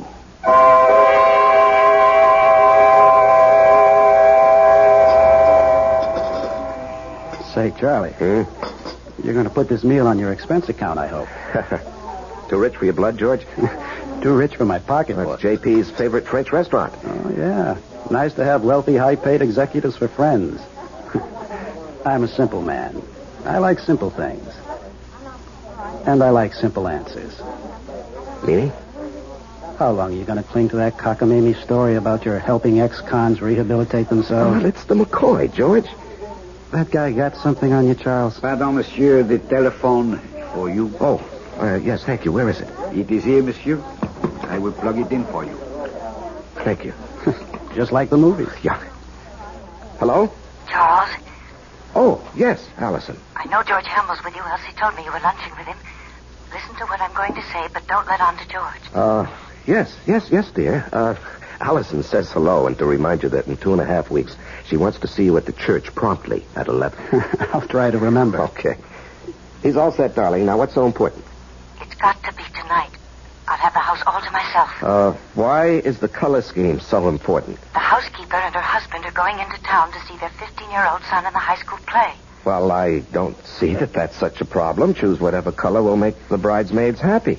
Rent a car and let Clint take it to drive out and be here promptly at 9. Do not come together. You come out in your own car, but first report it broken down. Have it picked up tomorrow morning. You bring it back after it's all over. Understand? We did not see each other. You couldn't get here because your car was out of order. Oh, yes, I follow, dear. I follow. I'm not sure I agree. I have a .22 target pistol. I know how to use it. Yes, I know you have to ask him to come, dear, but then what do we do with the unwelcome guest? There's a spot about 100 yards behind the house. We get him out there in a wheelbarrow. There's a hole, an old cesspool. We drop him in, quick climb. Gardner's got several bags. But, suppose the gardener wants to supply some flowers for it. It's gone over a year fired. We didn't hire one after that. As soon as it's all over, we'll take the rental car and dump it over the edge of the road near town. You know that bad place where there's no shoulder on the road and only a flimsy guardrail? Mm-hmm. Yes, I know. We dump the car there. Let it smash up. If it catches fire, so much the better. Then you take me back to the house and rush back to the city. Report the rental car stolen. You've been in your apartment all evening. Understand? Yes, the color scheme suits me fine, dear. You sure have it all planned. No bobbles, no slip-ups.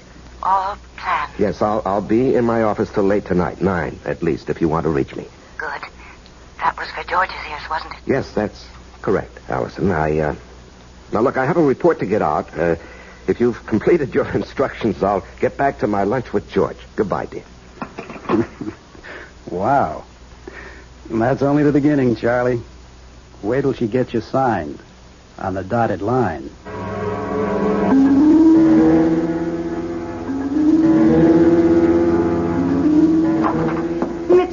Mr. Powell, something terrible's happened. What is it, Elsie? There's been a terrible accident on the late shift. Man's caught in a machine. The big press, they said. Oh, good Lord. Has the hospital been called? I don't know. Well, call them on your phone. I've got to use this one. Yes, sir.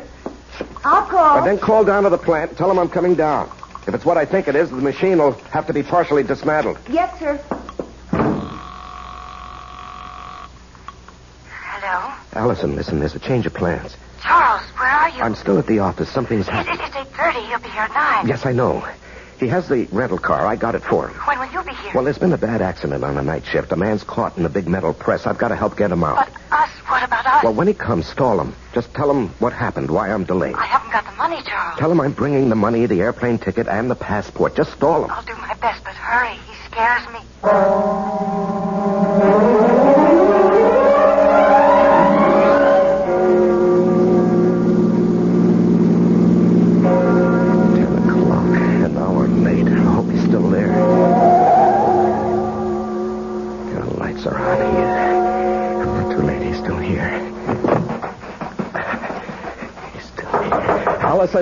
Allison, open up. Clint! Clint, don't leave! Clint, wait! Will you wait? I'm here! Clint! I gotta stop him. I gotta catch him.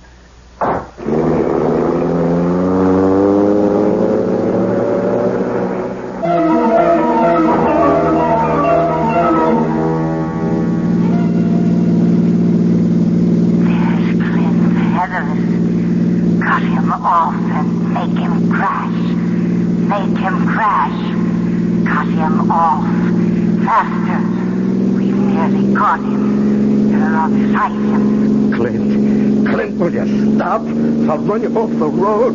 Force him over. Force him over. You've got him off. You've done it.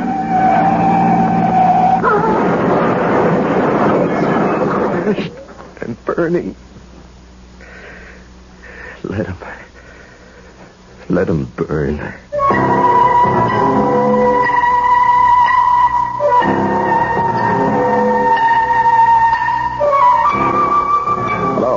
Is this, Arrow Car Rental Service? Well, I rented a car from you people this morning. No. No, there's nothing wrong with the car. I just want to report it stolen.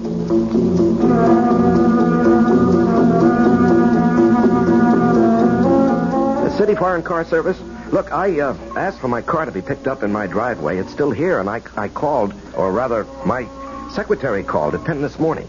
My name is Charles Powell.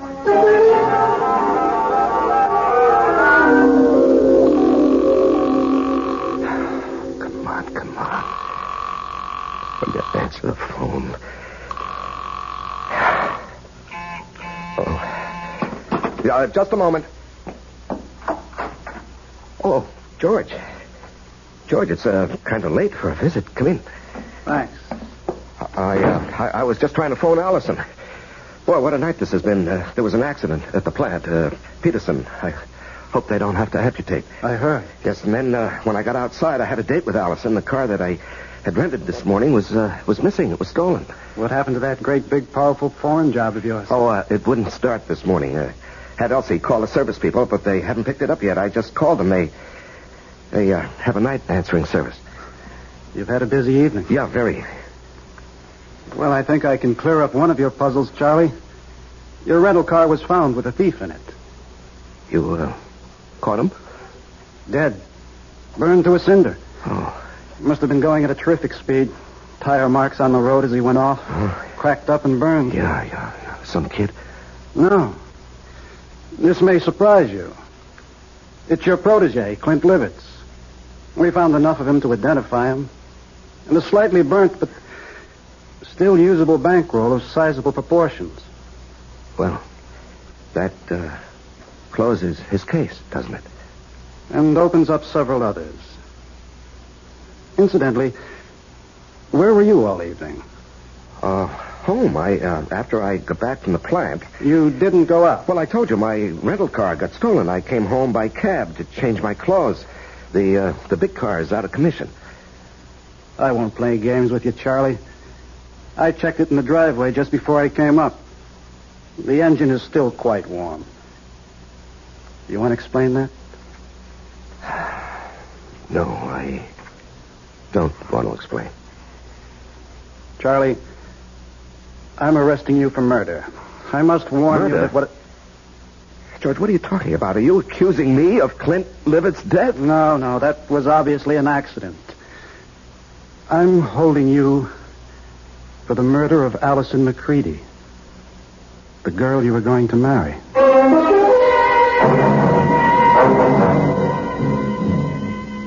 And in conclusion, ladies and gentlemen of the jury, my prosecution of Charles Powell, or Robert Hagan, has been a painful task. I was his best friend. It was difficult to believe that he would kill the woman he loved, but the evidence is conclusive. Charles killed his lovely fiancée because she discovered his real identity. An escaped convict, a killer sentenced to life for another murder. The testimony of the housekeeper, Mrs. Francis, cannot be doubted. She did not leave the house as he thought. She saw him run from the house, jump into his car, and race away. And then she discovered the body of Allison McCready shot through the head.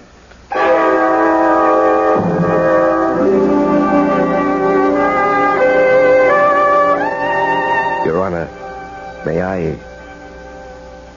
I make a statement before you pronounce sentence? I did not kill Allison. I loved her. To say anything more in my defense is useless and unnecessary. Allison is dead. All I ask is that I be given the chance to follow her. Swiftly. And efficiently.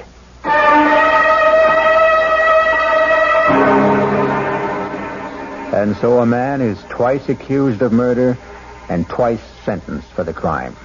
A weary man who asks only to be allowed to follow the woman he loved. I'll be back shortly.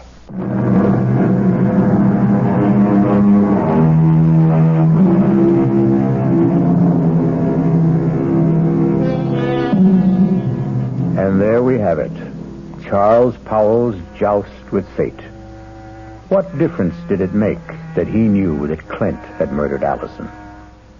They didn't believe him. And he was too weary to try to make them believe.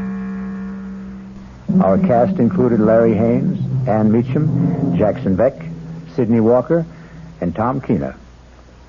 The entire production was under the direction of Hyman Brown.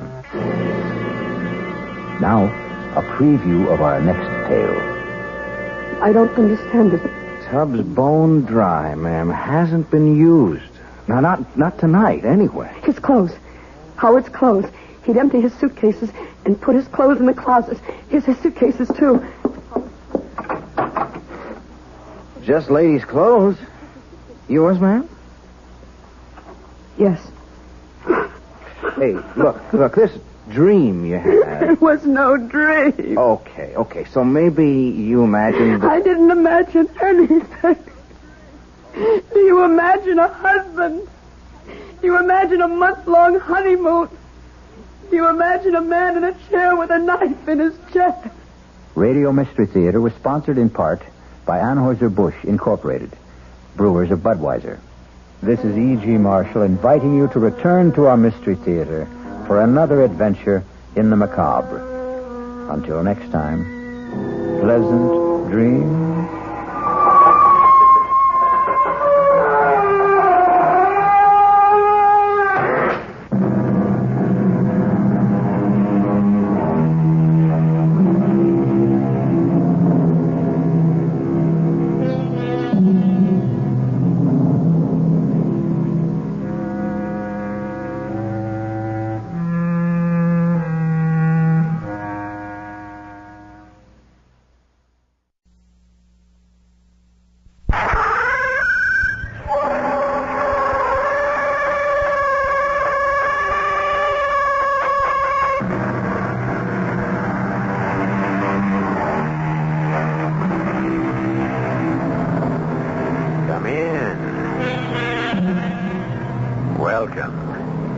I'm E.G. Marshall. Is there anything more insidiously disturbing, awake or asleep, than the slow drip, drip, drip of a faucet with a worn washer? A tap, not quite turned off. An unknown leak somewhere in the plumbing. Particularly in the far reaches of the night. It can murder sleep better than Macbeth. But even by day. Our mystery drama, The Lady of the Mist, was written especially for the Mystery Theater by Ian Martin and stars Rosemary Murphy. It is sponsored...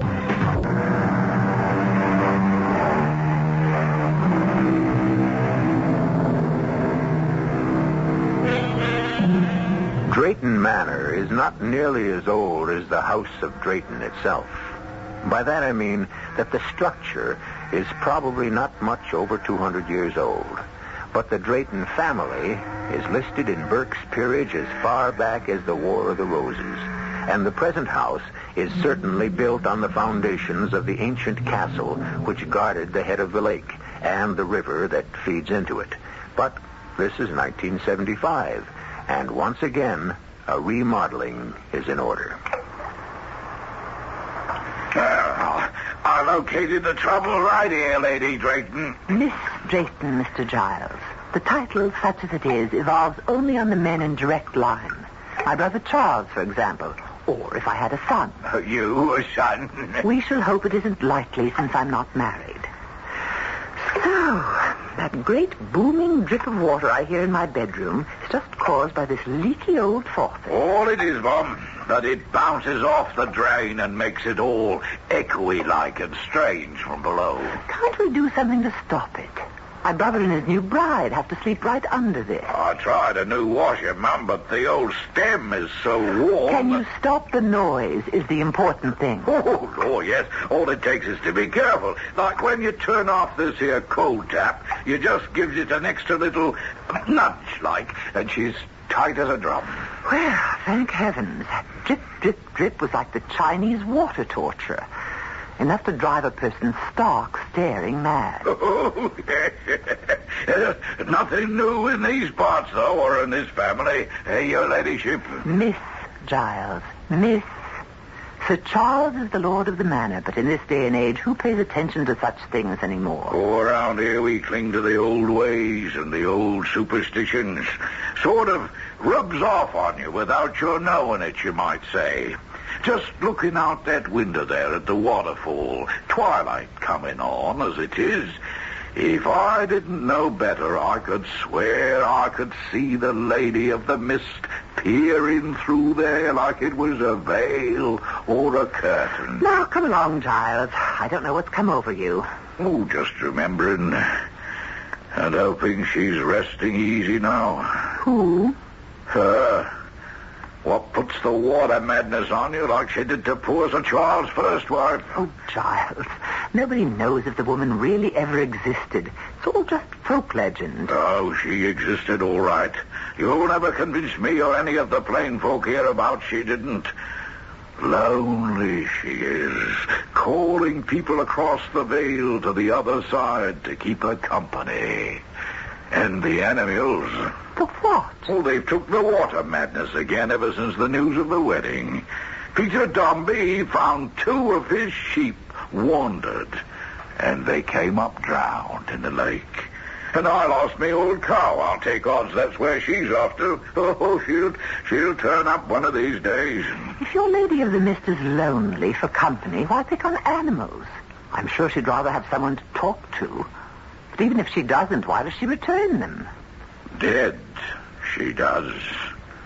It's their soul she wants is all, you see. Shades and specters, just like ourselves. And it isn't only animals. What about the Blodgett boy 5 years ago, eh? And comes to that, what about her poor first ladyship 10 years ago? Why, Giles, you know that was an accident. Suicide, some still whisper. What nonsense. You saw her slip yourself, and me try to save her. So I did. But lately I've taken to wondering if maybe the lady didn't call her. Especially with Sir Charles marrying again. I haven't any more time listening to country gossip. Come along, Giles. We've loads to do to prepare for them coming. I don't know how I'll ever manage it. At least that drip has been fixed. Pick up your tools and let's get along. Yes, sir. And I don't want to hear one word of this from now on. Do you hear? I want this Lady of the Mist put to rest. Oh, yes, sir. If only she'll stay there.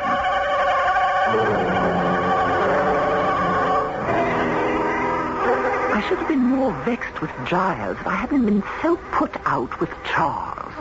Of course, I was a perfect fool to have financed his little jaunt to Europe, and more than that, to let him go alone. I knew, of course, there would be women. There always are in Charles's life. But that he would get married again. Well, it was just like the first.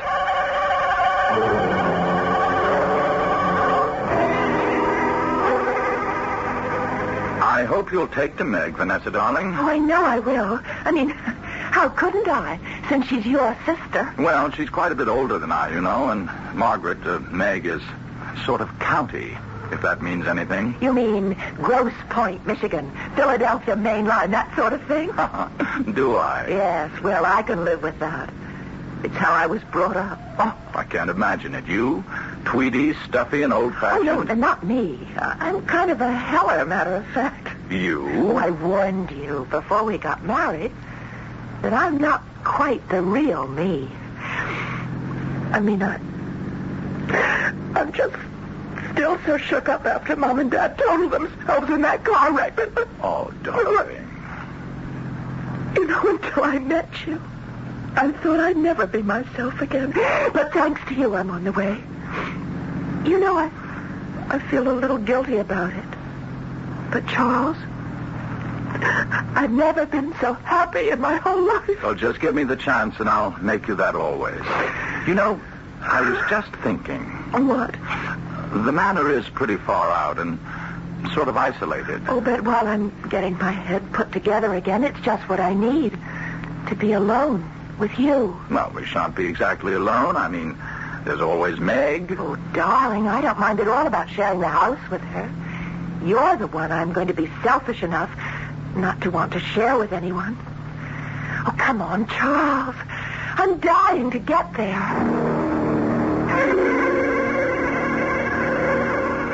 Meg, this is Vanessa. How do you do? I'm so glad to meet you. Okay, may I call you Meg? And please call me Van. Yes, of course. Van? Well, I must say I've never seen you so bowled over, Meg. Of course, Vanessa is radiantly beautiful, but... It isn't that. Of course she is, but you didn't warn me that she'd be so incredibly like... I'm sorry.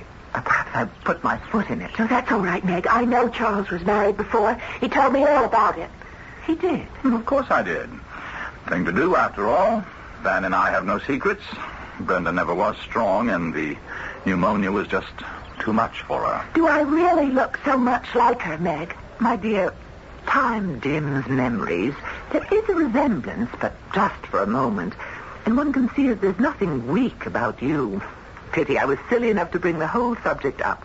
Now, come along in and let's see about getting you settled. But I was lying, of course.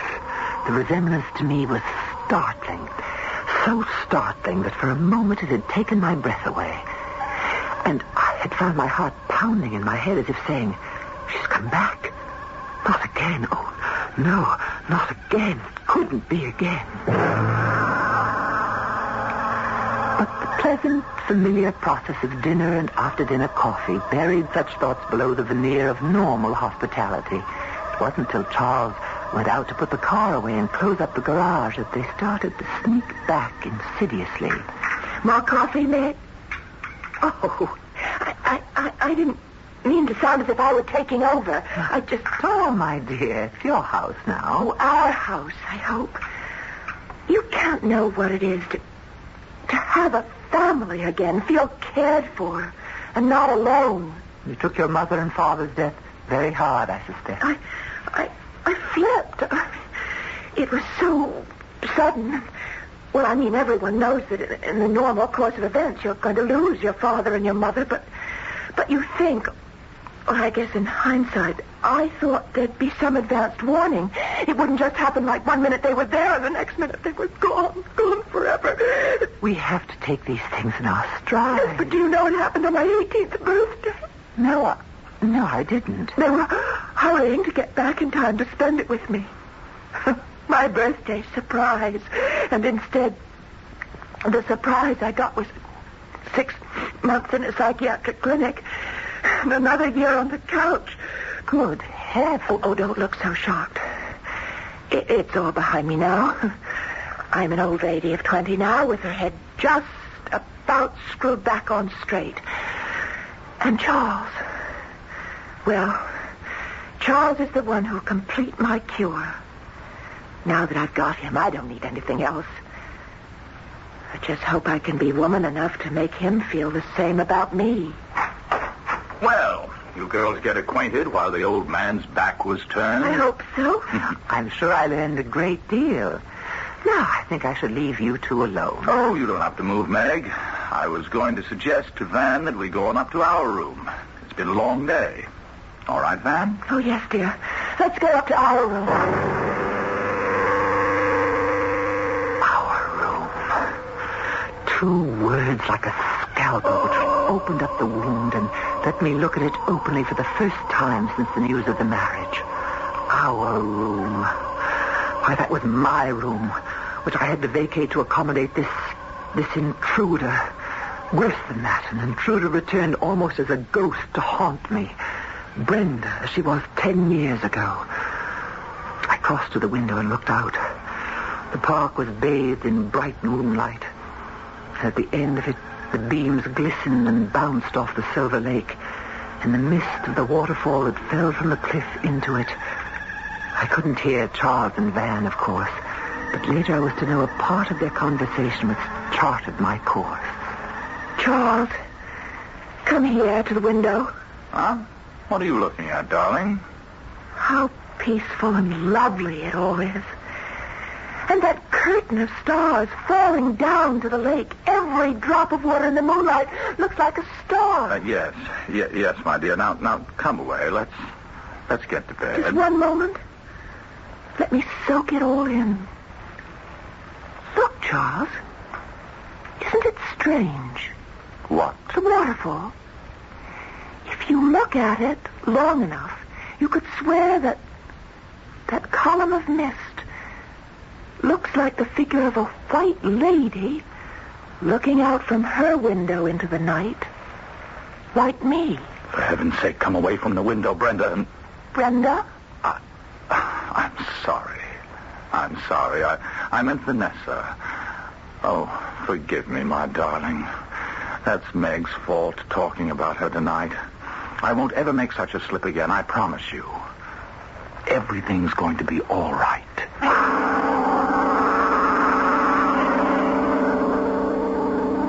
Do you really get that feeling that it isn't going to be all right at all? Ancient legends that people refuse to let die. A first wife who seems to be afflicted with the same problem. And a sister who seems to feel that her way of life has been threatened. Not a very auspicious homecoming for a new and young wife whose only search is for peace and love. I shall return shortly with Act 2.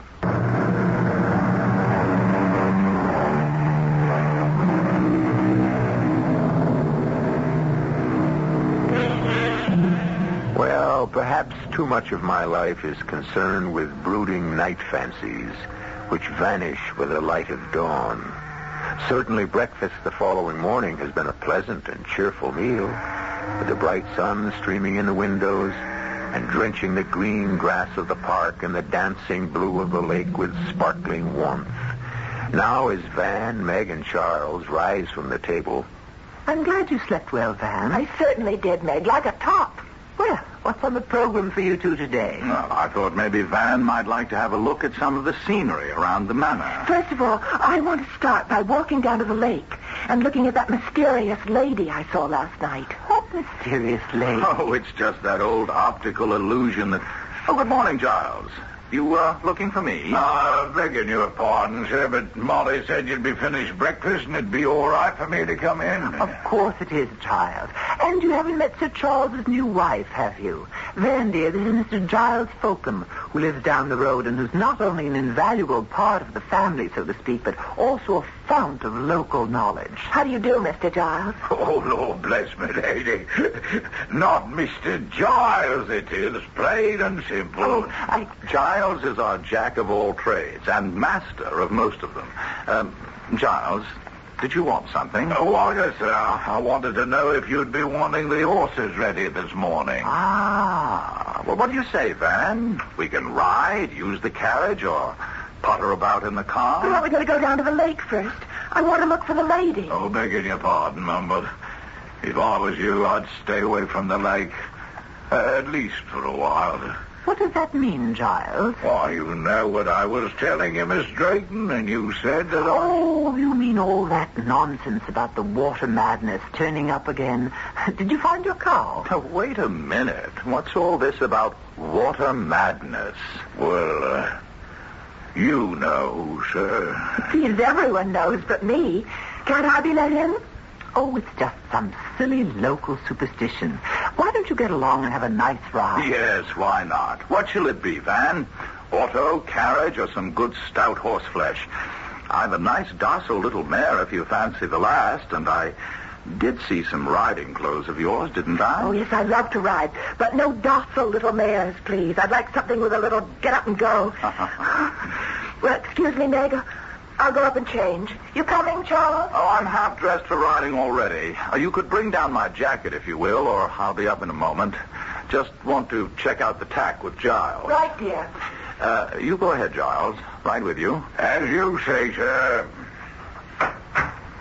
Meg, what's all this about Giles's cow? Oh, you know, the usual. It's been a dry summer, and while you were off in Europe, a few cattle turned up drowned. Giles lost a cow? No. At the moment, it's just missing. But, of course, he's convinced the Lady of the Mist is up to her old trick. Now, look here, Meg. I don't want any of this nonsense brought up in front of Van. I'm sorry, but you have to know sooner or later. Oh? You don't like Vanessa? I didn't say that. Then what are you saying? Great heavens. Are you too blind to see for yourself? The resemblance. You married the same woman you did 12 years ago, except for the accent. It's like bringing a ghost back to haunt us all. I think we'll stop this right here, Meg. I'm quite madly in love with Van. It's a whole different thing than that childish schoolboy marriage of years ago. But if you don't like it, you can get out. You don't have to live here. May I remind you that the manor may be yours by entail, but it's my money that keeps it running ever since you gambled your own away. Now, let me tell you something in return. As it happens, Vanessa was left a very rich girl. And not only has she given everything to me in her will, but she's already given me power to handle her money. So I don't need you anymore, Meg. The apron strings have come untied. Charles, I don't want to quarrel. I don't know how this started. Nor do I. I just want you to know how things stand. Like it here, and you're welcome to stay. If you don't like it, you can lump it. At first, I was shocked beyond belief. Charles hadn't defied me since he was a little child, and I was left to bring him up. Then suddenly, I was monstrously furious. The years were rolled back, and it was Brenda all over again. An interloper had chased me from my room and from my rightful position. Title or not, I was the Lady of Drayton Manor. It was mine, and nobody was going to take it away from me. It didn't take me long to recover. It was just something to handle, as I always managed to handle things. The only question was how. That would have to be resolved. In the meanwhile, as time passed, things progressed exactly as I might have foretold.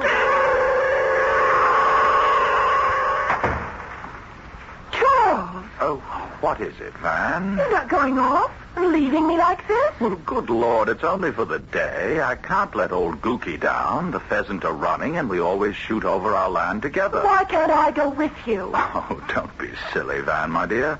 Hunting is men's business. No place for a woman. I'll be back by twilight. And leave me alone again all day? Not alone. You'll have Meg around for company.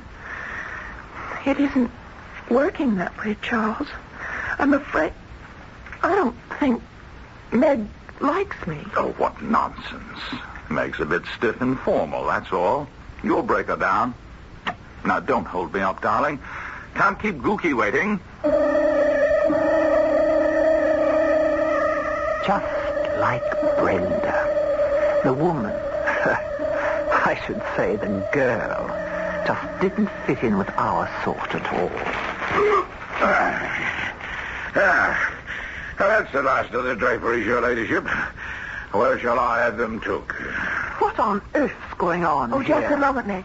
Right up to my bedroom suite, Giles. Oh, yes, your ladyship. I asked you a question. I'm sorry. I didn't mean to be rude. I'm going to do over our bedroom, for a start, anyway. Do over the bedroom? But it's full of family heirlooms. Excuse me. You can start taking them up, Giles. Yes, your ladyship. See, that's just the trouble, Meg. What? Well, they are heirlooms, and I'm sorry, but they loom over me.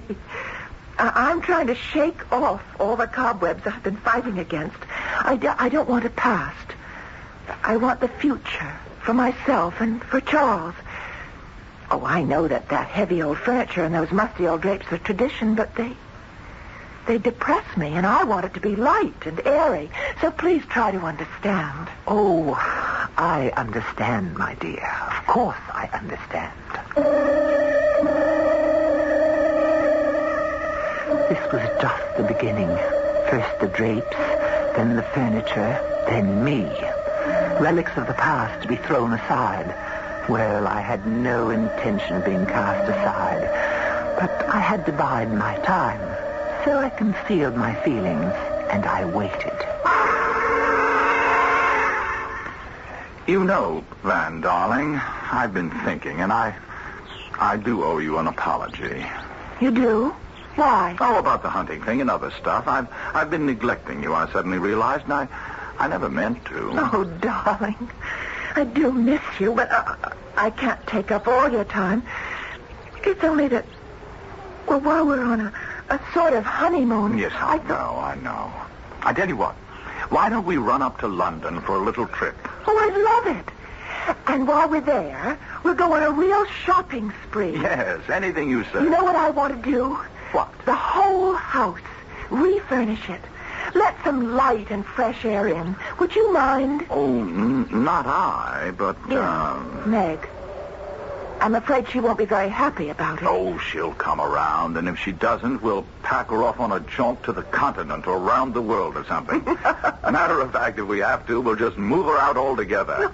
It's just you and I from now on that come first. I'm not ashamed to say that I was eavesdropping every bit of that conversation from behind the hedge in the rose garden. But how dare they? Change Drayton Hall. Cast me out. Oh, no, never. You go first, Lady Misfit. Can't understand how Charles can stand to have you around to remind him of... Then, it isn't quite the same. But how can I move unless I have her to myself? And then, suddenly, by the most tremendous stroke of luck, it was all arranged.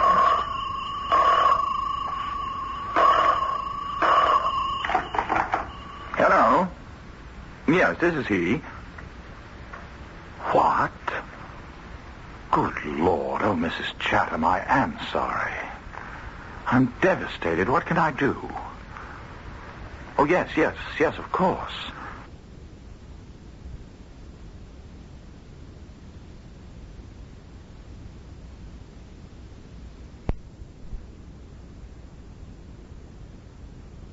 Sorry. I'm devastated. What can I do? Oh, yes, of course. No. I wouldn't have it any other way. One of the best friends I ever... Look, I'll drive up right away and stay through the funeral. Yes, only too glad to be of help. What is it, darling? something happened to Reggie? He's dead. Heart attack. Just like that. His mother is in an absolute state. Can't take hold. Look, I'll throw some clothes in a bag and go there right away. I'll go with you. What? Oh, no, dear. Wouldn't work. Under the circumstances, much better I go alone. You will excuse me, won't you? And now I had her to myself. As soon as she was safely in her bed that first night, I started the water dripping. Not for long, just long enough to find out if it would waken her, and she'd hear it. I don't want to be alone again. Oh, Charles. Charles, I love you so. All right with you here, but when you're away... What's that? What's that sound? You're sure you didn't hear it, Meg? Not a sound, darling. It's a loose faucet or something, maybe in the plumbing. It's a strange sound. And Don't you worry. We'll have Giles get rid of it. Matter of fact, why don't we stroll down to the lake right now? What's he doing down there? He's installing a little present from me to you. Present? Yes, a light, so you can illuminate your favorite waterfall and the local legend. The Lady of the Mist. Oh, I've forgotten about her. Yes, let's get out into the air and listen to some pleasant-sounding water. And maybe you could tell me the legend about her? Delighted to, dear. And Giles can add his own embroideries. He makes it quite an adventure, like listening to a ghost story on a windy night when one was a child. I had to move fast. I had much time, and I could see my way to removing Vanessa from my life and hers.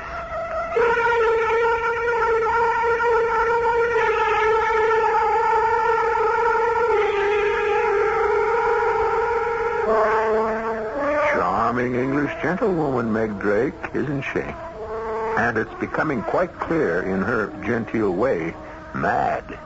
Mad as a hatter. But does she really think in a few days she can drive Vanessa mad? Or what is the way that is quite clear to her? I'll return shortly with Act 3. So here we go with Meg leading Vanessa down the garden walk, in more ways than one. And now, the closer we come to the waterfall, which looks so charming at a distance, and whose gentle sound is muted and not heard at the manor, a different picture of it emerges. The terrain is lovely. The soft screen of water that falls, a truly beautiful curtain of mist, and the lake stretching beyond, smooth as glass. But right beneath the rock, where the water falls, is a pool that spins in a quite terrifying counterclockwise whirl, creating a deep bowl with a hole at the bottom that seems to suck everything away into infinity. I like it better from a distance. It's a little shivery close up. Especially that evil-looking swirl of water in the pool. It's like some huge drain. What is it? Oh, that'd be the entrance to the cave, or the other world, like where she lives. He means the Lady of the Mist. Or what was it? What is her story, anyway? Oh, she was some poor lady in the Middle Ages. The lady of the old castle which used to stand where the manor house is now. Built on some of the old foundations is the manor. Possible. At all events, men being what they are, my lady's husband lost interest in her for some other woman, or more than one, and one night she came out, just as dusk was falling, and threw herself into the pool. Committed suicide? Oh, anything falls in that pool gets sucked down out of sight.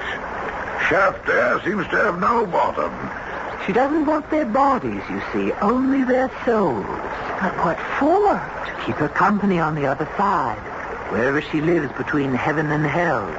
They say she puts the water madness on them. And when that happens, no matter how strong a fence you build, you can't keep the animals in. No holding them when they hear the sound of water in their heads that draws them in. Sound of water in their heads. Oh, I'm kind of sorry now I got this close to it at all. Had to happen sooner or later. Best to have things out in the open. Oh, by the way, Giles, her ladyship thought she heard some sort of water noise in the house last night. Any idea what it could be? Why, no, Mum. You know, we checked everything out before Sir Charles and her ladyship came back. Oh, unless... Have another look and see, will you? Yes. Did you hear it, too, Mum? No, not a sound. What's the matter, Giles? Oh, nothing, Mum. I was just remembering what you told me about the First Lady. That'll be quite enough. On you go back to the house, Giles. Her ladyship and I will follow. Oh, yes, Mum. Shall we get away from here? It's damp and dreary. Yes, let's. It's out of the sun. I can feel a chill in my bones.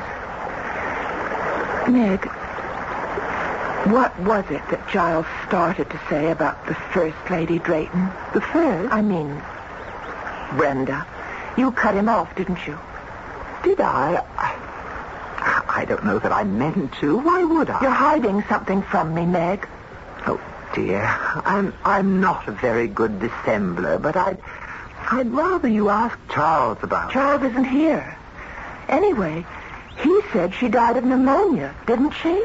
Well, Van, dearest, it was just a little, you might say white lie. He just wanted to save your feelings. Save my feelings? About what? Oh, she was found in the lake. Well, yes. She fell off the rock. Oh, dear, I didn't want you to know. Charles will be very annoyed with me. It was an accident? Well, now it's out, I suppose you might as well know all the way. It was suicide. Both Giles and I saw her, but were too late to stop her. Oh, how awful. But why? Why? I think we've talked enough about it. If you don't tell me, I'll get it from Giles. It's a silly theory. He thinks his Lady of the Mist resents anyone who tries to take her place as the Lady of the Manor. Why? Did every one of them drown? I have no idea. You see, the manor was empty for years until Charles and I reopened it. Everything's changed now. You certainly haven't a thing in the world to worry about. Everything was ticking along like clockwork. Or better still, like a jigsaw puzzle. The pattern was being built to create the picture I needed. I did some things that night. Took the telephone receiver on the maid's floor hall off the hook so Charles couldn't get through if he tried to call. When I turned the tap on, I left it running most of the night. Good morning, Vanessa. What's the matter? Didn't you sleep well? Oh, Meg, I had the most awful night. Whatever is the matter? Here, let me get you some tea. I've been up all night. You couldn't sleep. Why? Well, first of all, I was expecting Charles to call me. And I waited and I waited. I just don't understand why he didn't call. Well, maybe he will today. Is that what kept you up all night? No. Charles didn't find out what was wrong, did he? What that leak was? No, my dear. He couldn't find a thing. Don't tell me you heard it again. It started about 1 o'clock, and it lasted most of the night. You didn't hear it? No, I didn't hear a thing, and I'm a very light sleep. Is it still going on now? No. It stopped about an hour ago, just as mysteriously as it began. Oh, and there's another thing, Meg. Yes, dear. It was kind of you about the light. Light? On the waterfall, but I think maybe if you wouldn't mind. Oh, Van, dear, what is it? You must tell me. Well, I was so restless with that Chinese water torture going on. And I could see the light was on. And I went to the window and... And what? Well, I know it's just autosuggestion or whatever you call it, but I could swear I saw a woman in white behind the spray, and I even thought I heard her voice. What's the matter with me? Oh, Meg. I feel I'm coming all unglued just the way I did after Mom and Pop. Now that settles it. I think we ought to have Dr. Vickers over to look at you. No, please, I don't want to. I don't need a strange doctor. I'll be all right. All I need is some sleep. Oh, it was all working deliciously. The timing was going to be perfect, and this time I was going to be quite safe. She'd been very risky with Brenda. I made the tea, dosing it carefully, carried it up to the hall table, nipped up to the next floor and started the tap again, and put the phone back on the hook. Not asleep. Here's the nice cup of tea I promised you. Sleep with that awful, unending, relentless noise. What noise, dear?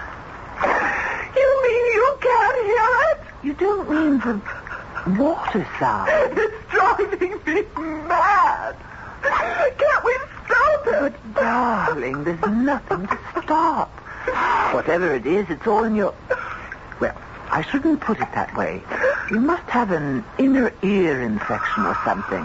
Now, really, this time I insist. I am going to call Dr. Vickers. Yes. Maybe it better. At least, maybe he can give me a sedative. Yes, now in the meantime, you must drink your tea. Don't you hear it? Darling, why wouldn't I tell you if I did?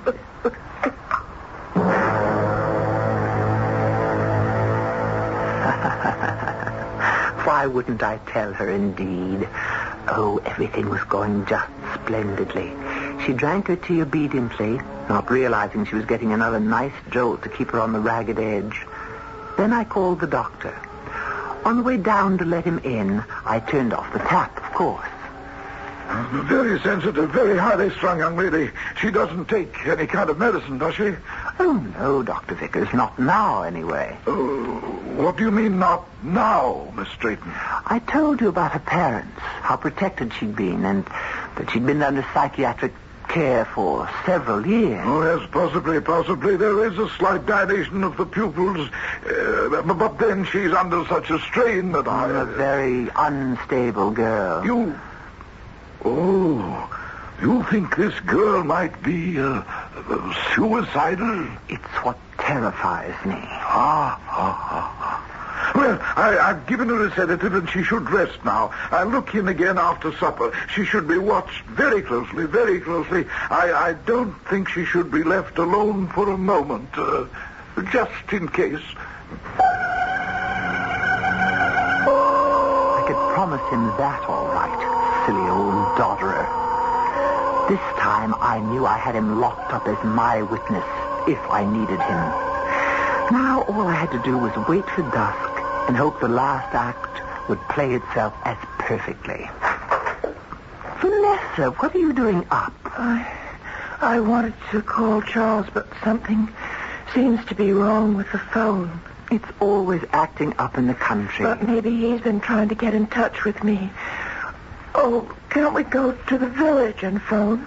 But Charles took the car. Isn't there a carriage? Or could we go by horse? I wouldn't think of it. It's much too far in your condition, but Giles has a phone. I could go over there. Oh, no, I don't want to be left alone in the house.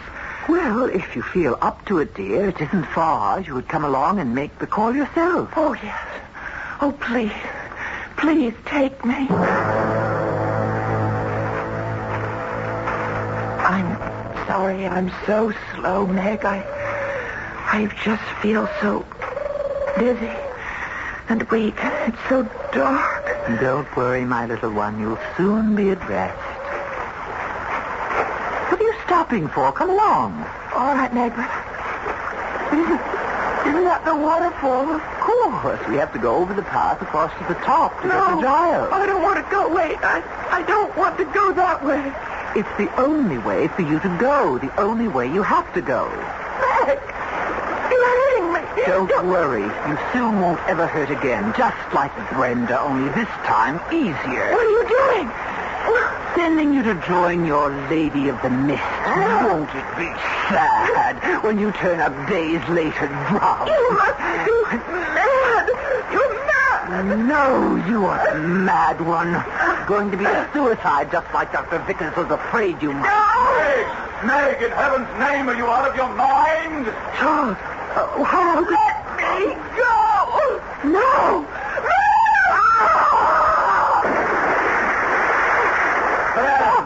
Van, what's going on? Darling. When did you get back here? I've been trying to reach you since yesterday. I was frantic when I couldn't get through and you didn't call me, so I drove back. When I found the house empty, I went running over to Giles, half crazy, wondering what had taken place. And then I just saw you. But why didn't you phone Giles? Darling, Giles doesn't have a phone. She lied about that, too. Everything must have been a lie. No, calm down. What was a lie? Who? What are you talking about? Meg! She was trying to kill me. Throw me over into the lake. Just as she must have done with your first wife. Meg? But where is she? It's too late. When you called out, you distracted her. I was trying to break free, but she lost her balance and she... Maybe we can help. No. If she went over, no one can help her. And from what you're telling me, nobody should. Ah, poor Meg. She must have been mad as a March hare. Oh, Van, darling. I suppose after this, you won't want anything to do with the Draytons. Oh, darling, I am a Drayton. I just want you to promise me one thing. What? Don't ever, please, don't just ever leave me again. Meg's body never did turn up. Perhaps just as well. And Charles never did leave Vanessa alone from then on. Well, let's be sensible. After the crisis was over, no two sensible people take a statement like that literally. What both of them did leave alone was Drayton Manor. Forever. Under the same circumstances, what two sensible people wouldn't? I'll be back shortly.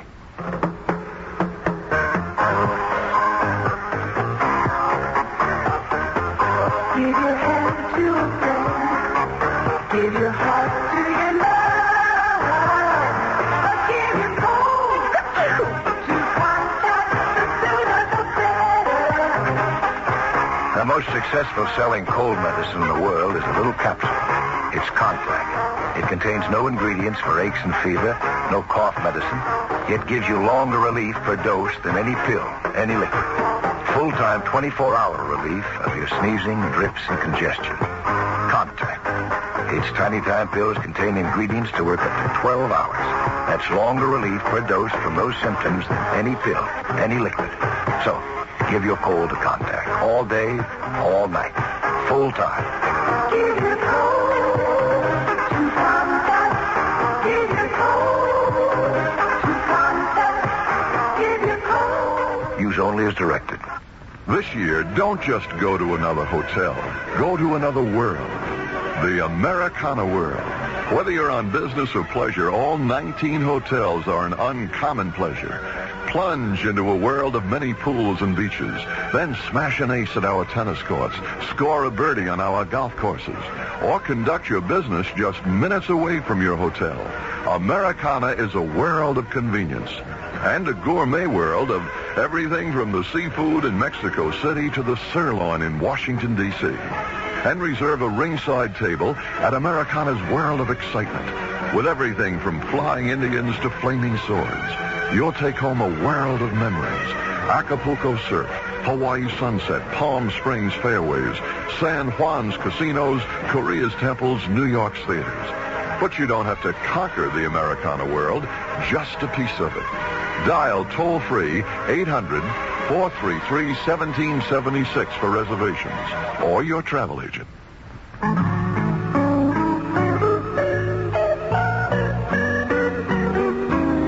What's the big idea?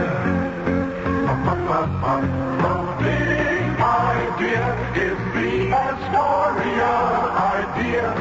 An idea designed to come through with many happy returns for you. Astoria Federal celebrates its new Glen Cove office with big ideas. Free safe deposit boxes for accounts of $5,000 or more. Free souvenirs. A world of door prizes plus 38 exciting gifts for new deposits.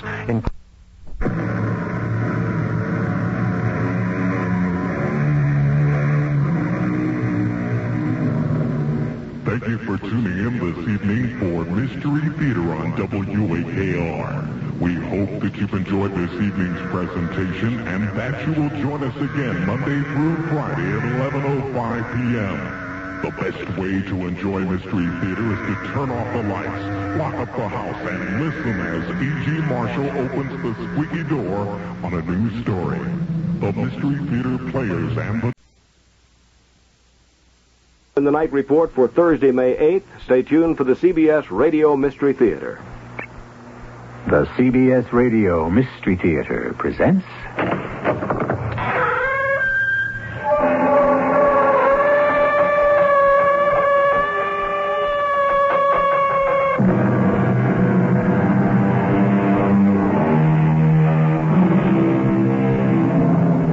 Come in.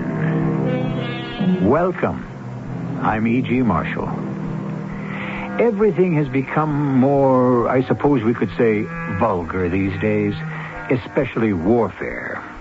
Today we fight with such complex scientific weaponry, whereas not too long ago, arms had a personality of their very own. They were beautifully made, skillfully decorated, and were designed to be used by gentlemen. But it's all part of the price we pay for progress.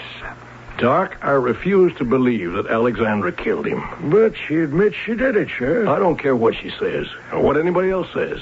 People cannot act against their basic nature. Oh, is that a fact? For Alexandra, even to reach for a gun is completely alien to the way she's made. You're a great believer in basic nature, Sheriff. Absolutely. Tell me, and don't answer too fast. How do you really know what your basic nature is?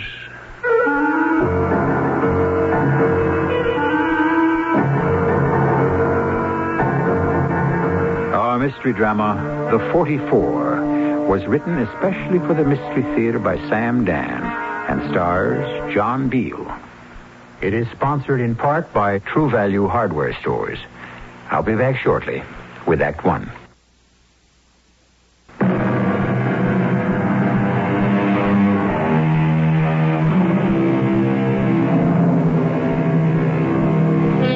Much has been written concerning the flowering of New England. By this, of course, is meant the intellectual, spiritual, and literary heritage of that section of our country, which is justly hailed as the cradle of our culture. But New England was also the birthplace of our factories and forges. Indeed, at one time, she was the gunsmith to our nation. Back in 1851, in his Hartford armory, a gunsmith named Samuel Colt started to manufacture a very popular revolver. It came in caliber 36 for the Navy and caliber 44 for the Army. And one of these has survived to become the centerpiece of our story. Sheriff Scobie speaking. Sheriff? Yes? This is Alexandra Edison. Oh. Yes, Alexandra? I dislike to disturb you at home, especially on the Sabbath. Oh, that's all right. I did call your office, but there was no answer. I don't mind, Alexandra. Now, how can I help you? Help me. I'm afraid no one can help me now. What are you saying? Yes, because, you see, I broke the commandment, thou shalt not kill. Alexandra. I have killed. I have taken a life, a human life. Is this you, Alexandra Edison?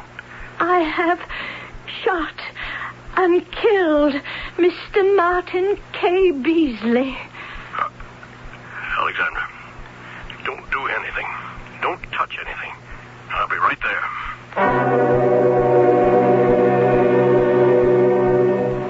He's dead. Yes. Yes, I told you. Well, officially, I suppose the coroner has to make that determination, but this man is obviously deceased. And you shot him, you say? I'm sorry, Sheriff. You, Alexandra? You killed him? A woman like you? Why, never in a million years. I mean... How little we really know about ourselves. What a mysterious and terrible creature is man. What did you kill him with? Well, I dropped the gun on the floor. The gun? That gun? Mm-hmm. Well, that's an old... That's an antique. A Civil War pistol. I wouldn't think it could even fire. I killed him with that pistol. Yeah. Well, I'll have to call the coroner. Now, this man, this dead fella, this Martin K. Beasley, the name's familiar. Is he the one who's been trying to get you to sell the estate? Yes. Yes, he was a cousin of mine. And you shot him. Well, I'm really very much embarrassed by what I have to do. I have to place you under arrest. I understand. But I just can't see myself taking you off to jail. Now, this isn't the regular way to do it, but if you'll give me your promise not to... I was about to say not to try to escape. Well, I suppose that's just what it amounts to, Sheriff. Well, just promise me not to leave the estate. Well, where would I go? Even so, for the record. Well, if the promise is important, it is freely given. Now, why did you shoot him? Why? Oh... Look, I know this isn't very easy for you, and I'm sure you're very upset. It's obvious why you shot him. Self-defense. So, there won't be a problem. Oh, but And the coroner's jury will dismiss the whole thing. But Sheriff... Now, Alexandra, you're not to worry. And believe me, everything's going to be all right.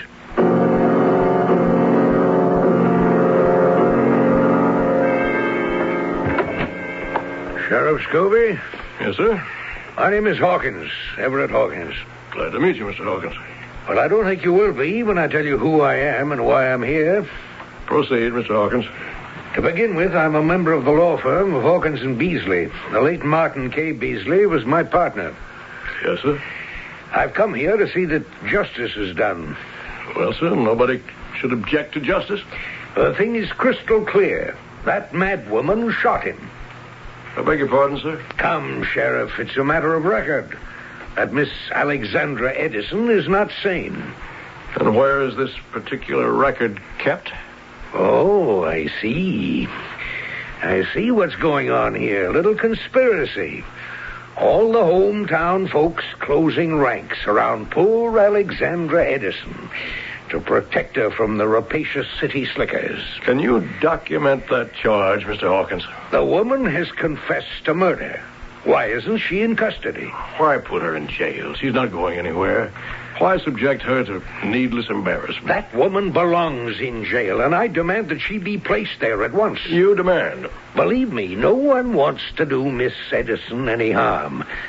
Poor woman, poor, frustrated, unbalanced woman. Why hold her responsible for an act over which she had no control? Where are you headed, Mr. Hawkins? I shall suggest to the prosecutor that the state accept a plea of not guilty by reason of insanity. They'll put her in a sanitarium. She'll receive the best psychiatric care. And naturally, if she's declared incompetent, she won't be able to manage her affairs, huh? Naturally. She only had one relation, Mr. Beasley. Now that he's dead, his wife, Mrs. Beasley, is the heiress, and she should be appointed executrix of the estate. Poor Mrs. Beasley, she's in a state of shock. I'm sure she'll recover. You're a very cynical person, Sheriff. She's here in town. She came down last week with her husband to see if she could help him talk sense to poor Alexandra Edison. I'm sorry, Alexandra. I didn't want to put you in here. It's no disgrace to be in prison. I think of Pharaoh and so many other good people. Alex, I want to talk to you about this Beasley fella. I understand he'd been after you to sell your land. And I refused. He threatened me. With bodily harm? Worse.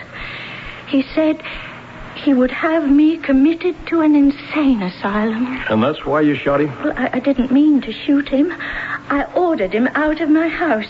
He laughed at me, and it is my fault.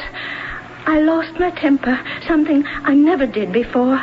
I saw that old pistol lying on the mantel, and I picked it up, and I said, "Get out," and he laughed again, and suddenly the gun went off.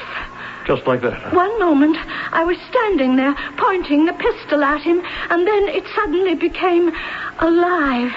An angry thing in my hand. There was an explosion, a flash of fire, and black smoke. Then it was an accident. Oh, yes. Yes. But the fact is, you did pick up that pistol. Yes. Yes, I suppose it could be considered an irrational act. Look, don't you be the one to say that. But the very fact that one reaches for a firearm indicates a certain lack of balance. Please, Alexandra, it's going to be tough enough. Just insist that you fired in self-defense. I'm sorry to be bothering you at a time like this, Mrs. Beasley. It's all right, Sheriff. You came down here with your husband last week? Yes. I understand to help him persuade Miss Edison to do something with the land, the estate. Poor woman. Poor unfortunate woman.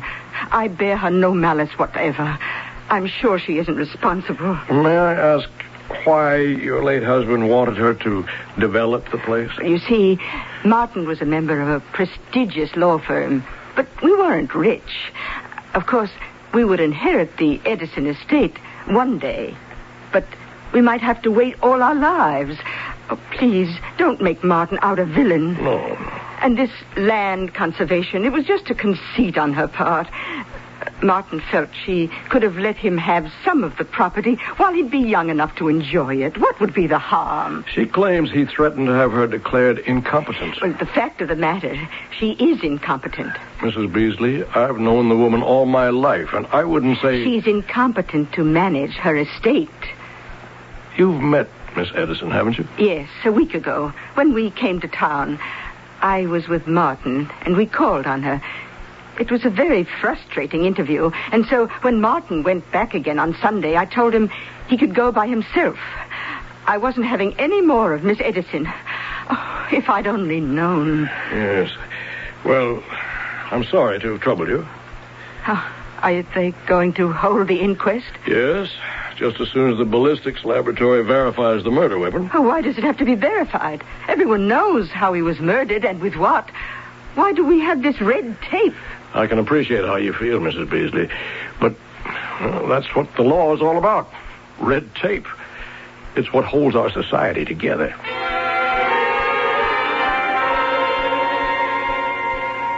Hello, Sheriff. Hi, Doc. What's up? Well, I'm tying up all my loose ends. Got my autopsy report here. Ready for the inquest tomorrow. He was shot to death, wasn't he? What kind of a question is that? Took out the slug. Big one. 44. Well, I assume it's a 44. That's the caliber of the gun she used. Look, did they send it here? They must have. They didn't send it to me. Send what? The ballistics report from the State Police Laboratory. No, I didn't get it. Well, it's a formality, but we need it. check it for me, will you? Yeah. I guess she's in for it.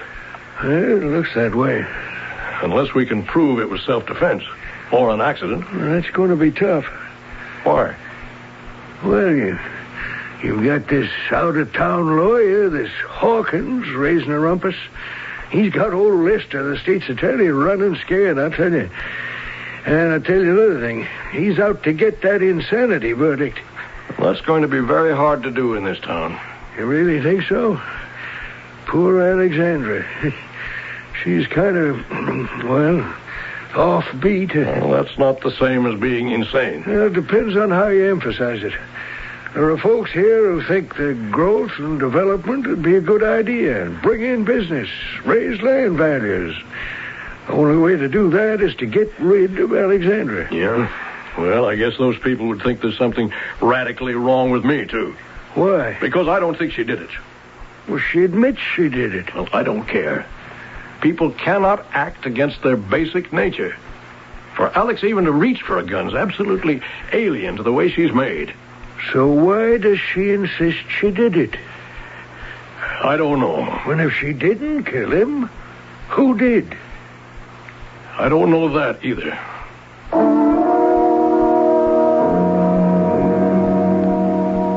Our basic nature. Can we act against it? More to the point, do we have a basic nature, or do we only think we do? How do you account for those people who lead quiet, orderly lives year in, year out, and then suddenly explode into violence and anarchy? For more than half of his working life, a Mr. Paul Gauguin was a respectable, very bourgeois banker. Suddenly, he chucked it all and ran off to the South Seas to paint. What was his basic nature? I'll continue with Act 2 shortly.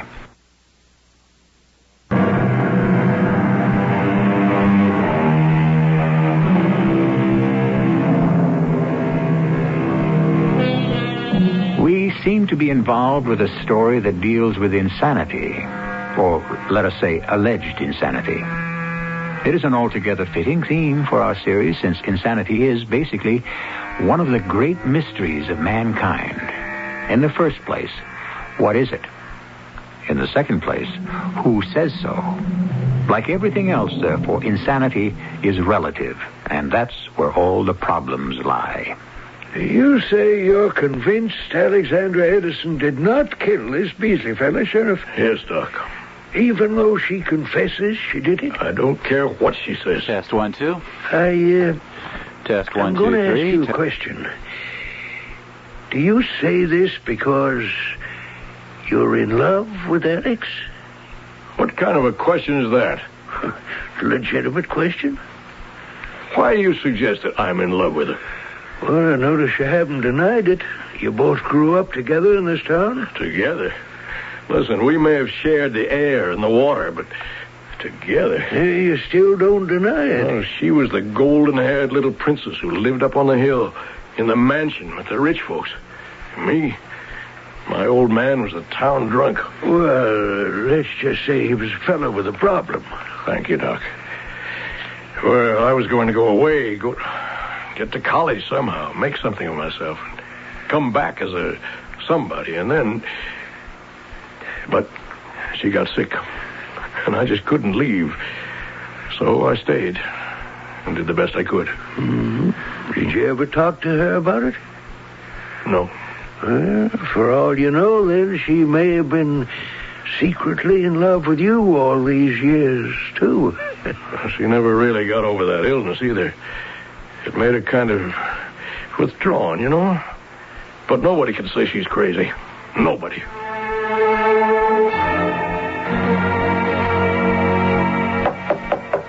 Come in. Are you Sheriff Scobie? That's me. What can I do for you? I'm Sergeant Terry of the State Police. Oh, won't you sit down, Sergeant? With the crime laboratory.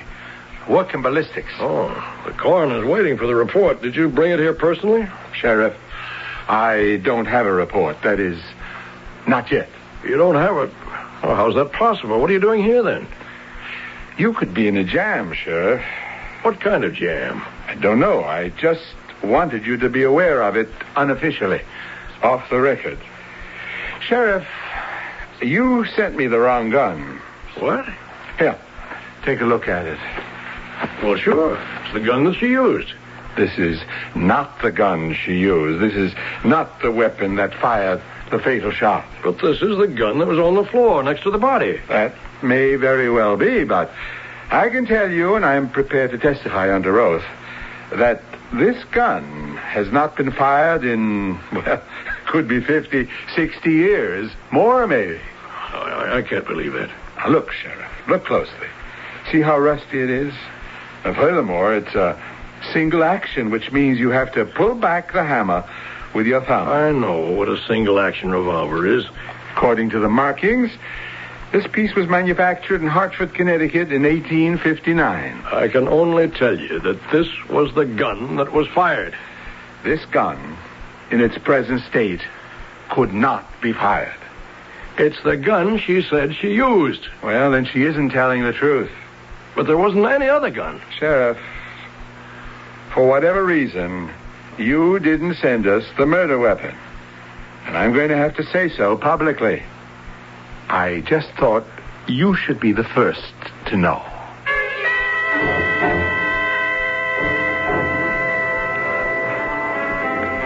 Hi, Sheriff. Hello, Martha. Oh, you don't look so hot. You want the luncheon special? Yeah, I guess so. What is it today? Yankee pot roast, your favorite. Oh, why not? The condemned man ate a hearty meal. What's that supposed to mean? Oh, nothing. I just have to do a little thinking. I've been doing a little thinking myself lately. Oh, it's a shame. What is? Well, you know this fellow Hawkins? Staying here at the hotel. So's this Mrs. Beasley, widow of this fella Alexandra Edison had to shoot. Tell me, Martha, do you think there's something doing between Hawkins and Mrs. Beasley? No, I don't think so. He's kind of lining people up against Alexandra, you know, in a subtle way.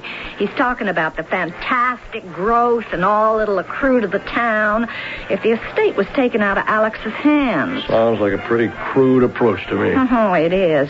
But it sinks in, and it churns around inside people's minds, whether they like it or not. Oh, it makes me mad.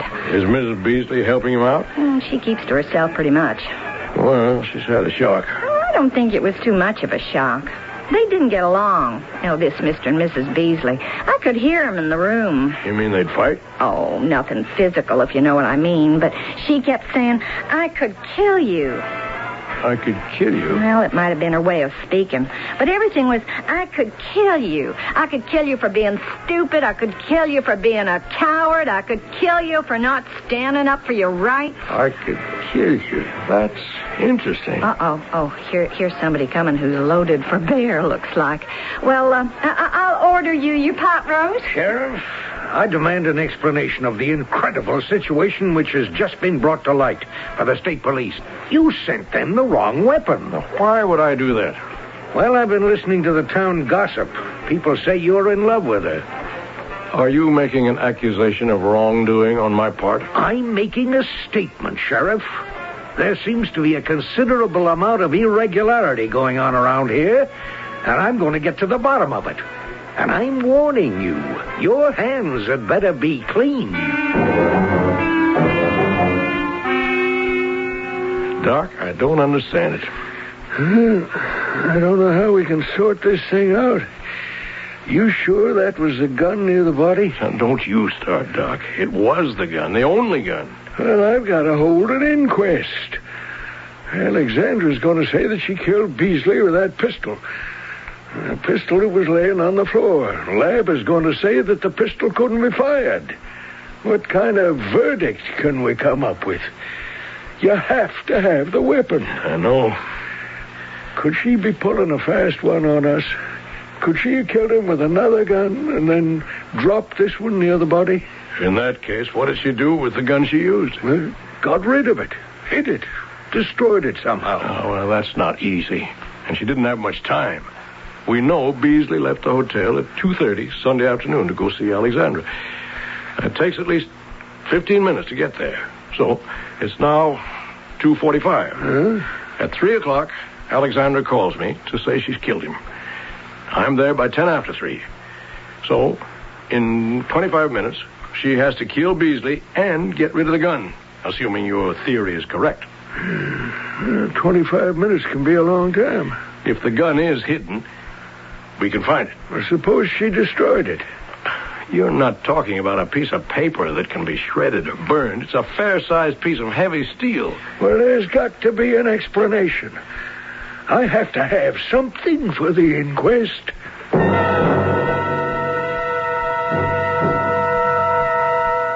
Alexander, do you want to help me out of an awkward situation? Certainly. I have this problem. And it's really because of you. Me? You phoned me Sunday afternoon, told me you'd killed a fella. I arrive here and I see this Beasley lying dead on the floor. Yes. I ask, why did you kill him?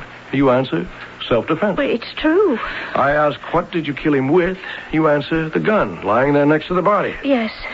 I dropped it. No. I threw it to the ground immediately, like some unclean, defiled thing. Well, then, here's my problem. Alexandra, you didn't fire that gun. Oh, but Nobody has fired that gun in years. It's doubtful if it can even be fired at all. Who killed Beasley? I did. Where is the gun you used? Well, you took it from me the other day. That's not the gun. Please, Alex, tell me. I'll have to search the house, the grounds. Why don't you save me the trouble? Is it possible someone else killed him? Well, how could someone else have killed him? You tell me.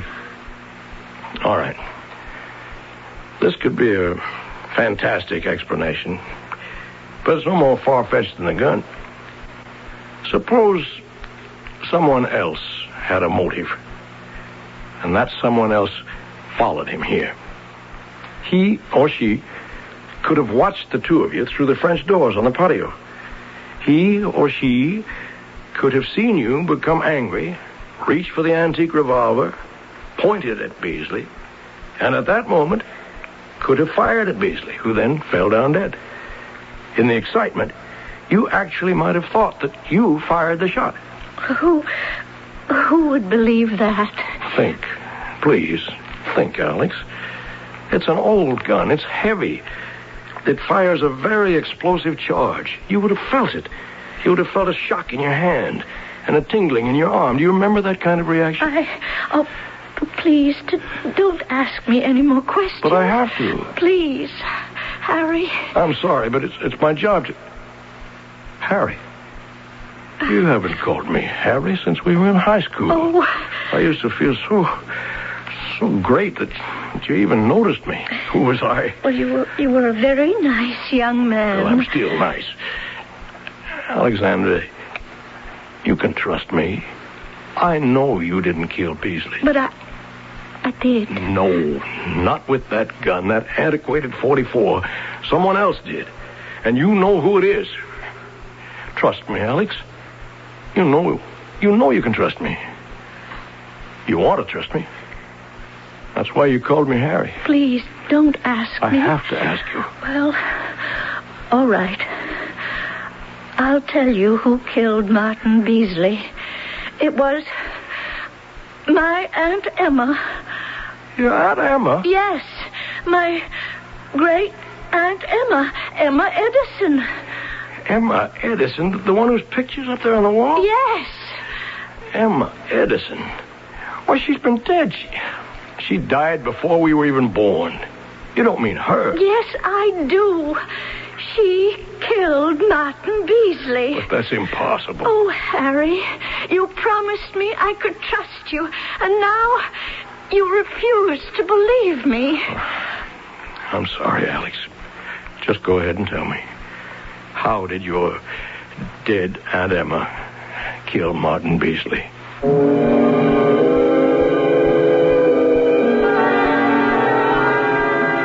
She's going to tell us, but not until the third act, which is always a classic place for such revelations.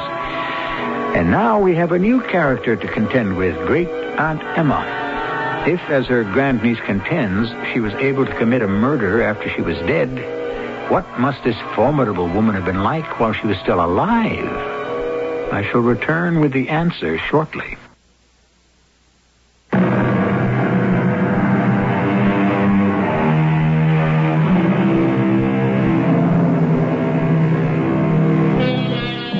Dead men, they say, tell no tales. But of course, that may depend on your point of view. Dead men and dead women can be endowed with all sorts of powers, if only we were equipped to recognize them. We're about to make the acquaintance of a dead lady named Emma Edison. How could your great-aunt Emma have killed Martin Beasley? Well, it's so hard to explain. Please, Alex, try. Well, it hasn't been easy for me these past years. I know. No, I don't think anyone knows. It all has to do somehow with money. I don't know anything about money. Money was always a piece of paper. The mail would bring me a piece of paper that said now I had twice as much money as I did before. And then another piece of paper would come to inform me that now I had 3 times as much money. Pieces of paper. That's all they ever were to me. Is it clear to you what I'm saying, Harry? Yes, it's clear, Alex. Your great-aunt Emma? Martin Beasley would come to see me, and he would insist that I turn it all over to the developers, that we increase the value of the land. He kept saying he would protect his interests, and even mine. He tried to convince me that I would soon lose everything. And he threatened you? He told me they could have me declared incompetent. I was terrified. One day, I looked at the portrait of Great Aunt Emma above the mantel, and I said to it, You are so different. You would know what to do. And the most fantastic thing happened. There was a voice. You bet your sweet life I'd know what to do, little girlie. I couldn't believe it. I stared, and I just gaped at her, and I said, Who are you? Who do I look like? Well, you look like the great lady in the portrait. You can't be talking to me. Why not? Well, this is my imagination. Well, your great Uncle Billy. He come out of the Union Army with a rebel bullet in his leg, the ragged clothes on his back, and an old cap and ball 44 revolver on his hip. He drifted north of the Rio, and he saw this land we're standing on now, and he took it. Took it? Yes, honey, took it. With the Colt 44, and it's our land. It's Edison land. Don't you ever forget it. But they want to take it from me. Who? That Beasley varmint? I'm afraid. An Edison woman afraid? Huh. Look what's on the mantelpiece. I don't see anything. You think it's an antique. You think it's just a forgotten family heirloom. Well, it's Wild Billy's cap and ball 44. Now, the next time that Beasley varmint dares to set foot in here, you pick up the 44. Oh, no. And you say, I have the right to protect myself against intruders. Well, how could I say that? If he refuses to leave, shoot him down. But you just can't shoot people down. Do you believe what I'm telling you, Harry? Cousin Beasley came back. It was more than a week ago, and his wife was with him, and I noticed that she looked at the gun. Yes? That's all. Cousin Beasley was telling me to do what he wanted, and she just kept looking at the gun. She asked me what caliber gun it was, and I said it was a 44. And what did she say? Nothing. And what happened? Nothing. He said he would give me till Sunday to think things over. And he came back on Sunday? Yes. At about 2:45, he was angry, abusive, and threatening. I was very frightened. And then I became aware of Aunt Emma standing beside me. You became aware of Aunt Emma standing beside you? Was Mr. Beasley also aware of her? No, because he just kept shouting at me.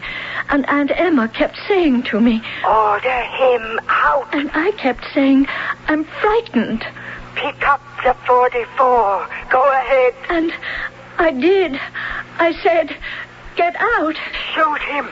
Shoot him. And I kept saying, I can't. And she... Yes? She took the pistol out of my hands, pointed it at Cousin Beasley, and she fired. I closed my eyes. I may have blacked out for a moment. When I opened my eyes, Emma was gone, and my Cousin Beasley was lying on the floor. He was dead. The pistol was lying there next to him. I see. Do you really see, Harry? Yes. But why did you insist, then, that you killed him? Because if I had told anyone else what really happened, they would have said I was crazy. They would take my land away. Please, don't tell that story to anyone else. But it's true. That might make it even worse.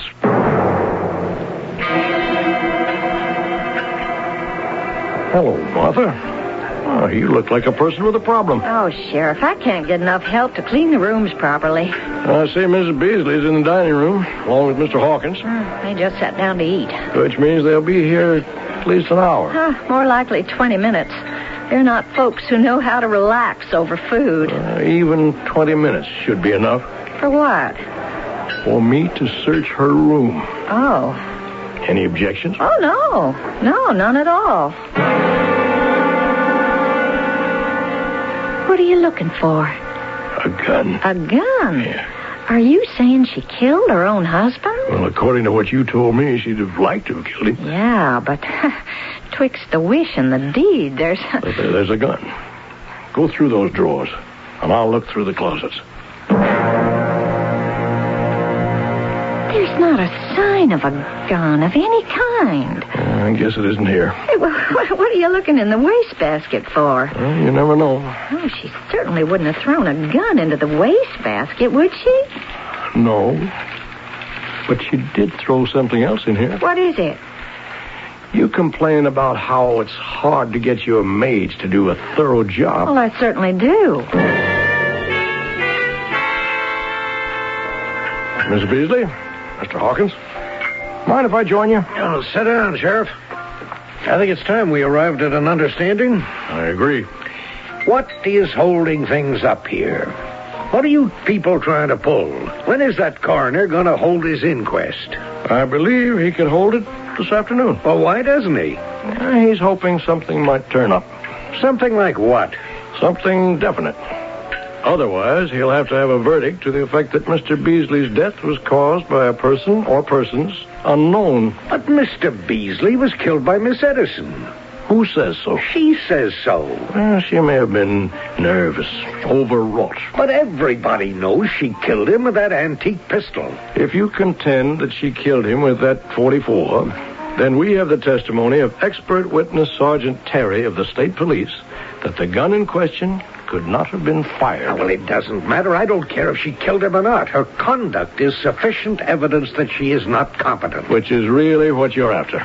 You want Mrs. Beasley here to succeed to control of the estate. And I don't think there's too much you can do about it. If you're willing to grant that Miss Edison did not kill Mr. Beasley, then we open up a fascinating line of inquiry. Who did? And how? Well, that's not my problem. It does become your problem if the killer is Mrs. Beasley. What are you trying to imply? Now, don't say a word. It's good lawyer's instinct. Shut her up. How dare you make this abominable accusation? It's a speculation. Let us suppose that Mrs. Beasley follows her husband to the Edison house on Sunday, watches the activity through the patio door. Sheriff, I'll have you know. And she sees a frightened, angry Alexandra threaten Beasley with that antique revolver. Mrs. Beasley here has another .44, which she fires through the open door. Of all the ridiculous... Poor, terrified Miss Edison actually believes she herself is the killer. You couldn't prove a word of this. All you have is speculation. Well, I never said it was anything else. Then we don't have to listen to it. You don't have a shred of evidence. Well, I do have a shred of something. It's a piece of paper. A receipt from a hardware store in Calvin's Corners for which is some 20 miles from here. A receipt for the purchase of 1 box of 44 caliber cartridges.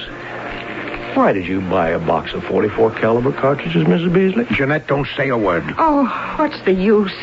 They can prove I bought the shells. And why? I wanted to kill him. Jeanette. But I didn't. I had this absolutely rattle-brain, crazy idea. When I was at her house with him, I saw the gun. I figured if I could get a shell for it and kill him with it, it could be pinned on her. As your attorney, Jeanette, I warn you. But I didn't do it. I bought the bullets. I sneaked back there one day. I saw her out walking. I got into the house, and I couldn't even load that stupid thing. It was an old-style gun. It couldn't take a modern-type cartridge. Whatever the reason, I hated him. He was such a jellyfish. It could also be assumed that the reason you bought the shells was because you had a 44 caliber revolver of your own. And after you used it, you disposed of it somewhere. No, that isn't true. Sheriff, you couldn't prove that. I notice you no longer have that fine edge of certainty in your voice, Mr. Hawkins. What are you going to do? I can't withhold evidence, but I won't push. If both of you agree not to bother Miss Edison anymore.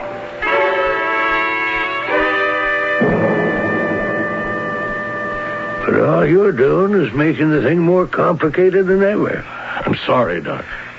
If Alexandra killed him, how could she have fired the gun? If Mrs. Beasley killed him, where's the gun she used? And there still may be one more possibility. There could be someone who ain't telling all he knows. Who? You. Me? What more could I possibly know? You're head over heels in love with her, and maybe now there's a chance for you. So you decided to save her. How could I do that? There was another gun, a gun that worked. She killed him with it.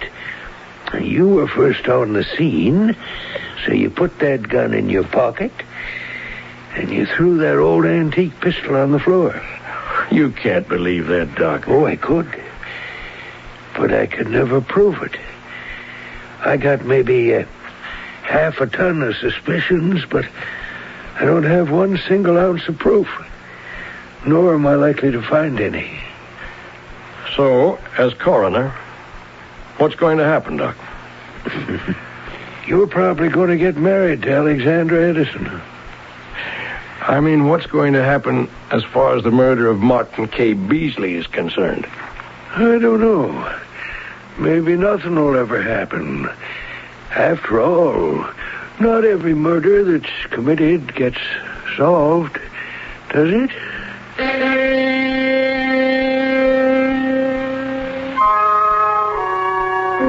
No, it certainly doesn't. And if you like everything nicely rounded off and tied up in a neat little package, we cannot deliver it this time. But that's how life works out most often, doesn't it? As the poet said, the road to resolution is paved with doubt, and the more you question, the less you find out. Our problem is we may have found out too much. We shall discuss this further shortly.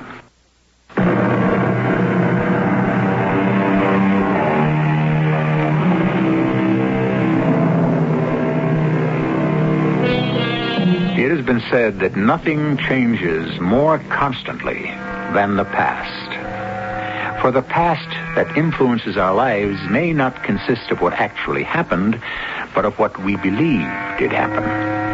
The very split second an act is committed, it belongs to the past.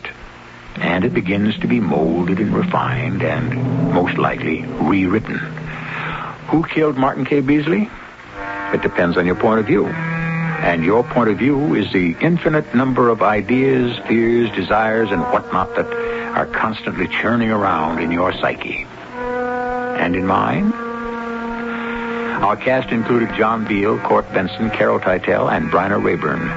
The entire production was under the direction of Hyman Brown. This is E.G. Marshall inviting you to return to our Mystery Theater for another adventure in the macabre. Until next time, pleasant dreams.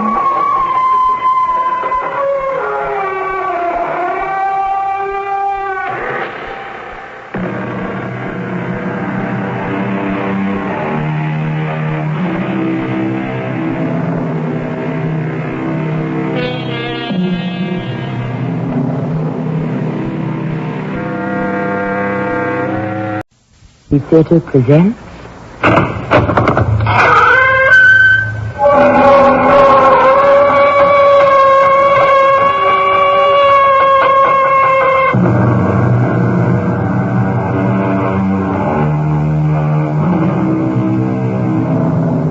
Come in. Welcome. I'm Tammy Grimes. Project yourself many hundreds of years into the future. Earth has been invaded by creatures from a land lost thousands of years ago, Atlantis. Not exactly lost or disappeared, but we Earth people simply lost track of Atlantis. The Atlanteans have reappeared and are trying to rule Earth. Our story takes place in one small part of the United States, but we like to think it could have happened anywhere. Mother, everyone in town has agreed. We have got to get rid of Mr. Gorgon. Permanently. How can you? Atlanteans don't die like we do. We have to try everything, anything. There's got to be a way to kill them. In all my born days, I never dreamed I'd actually be wanting to murder somebody. It's the only way, Mother. Otherwise, our whole town will die.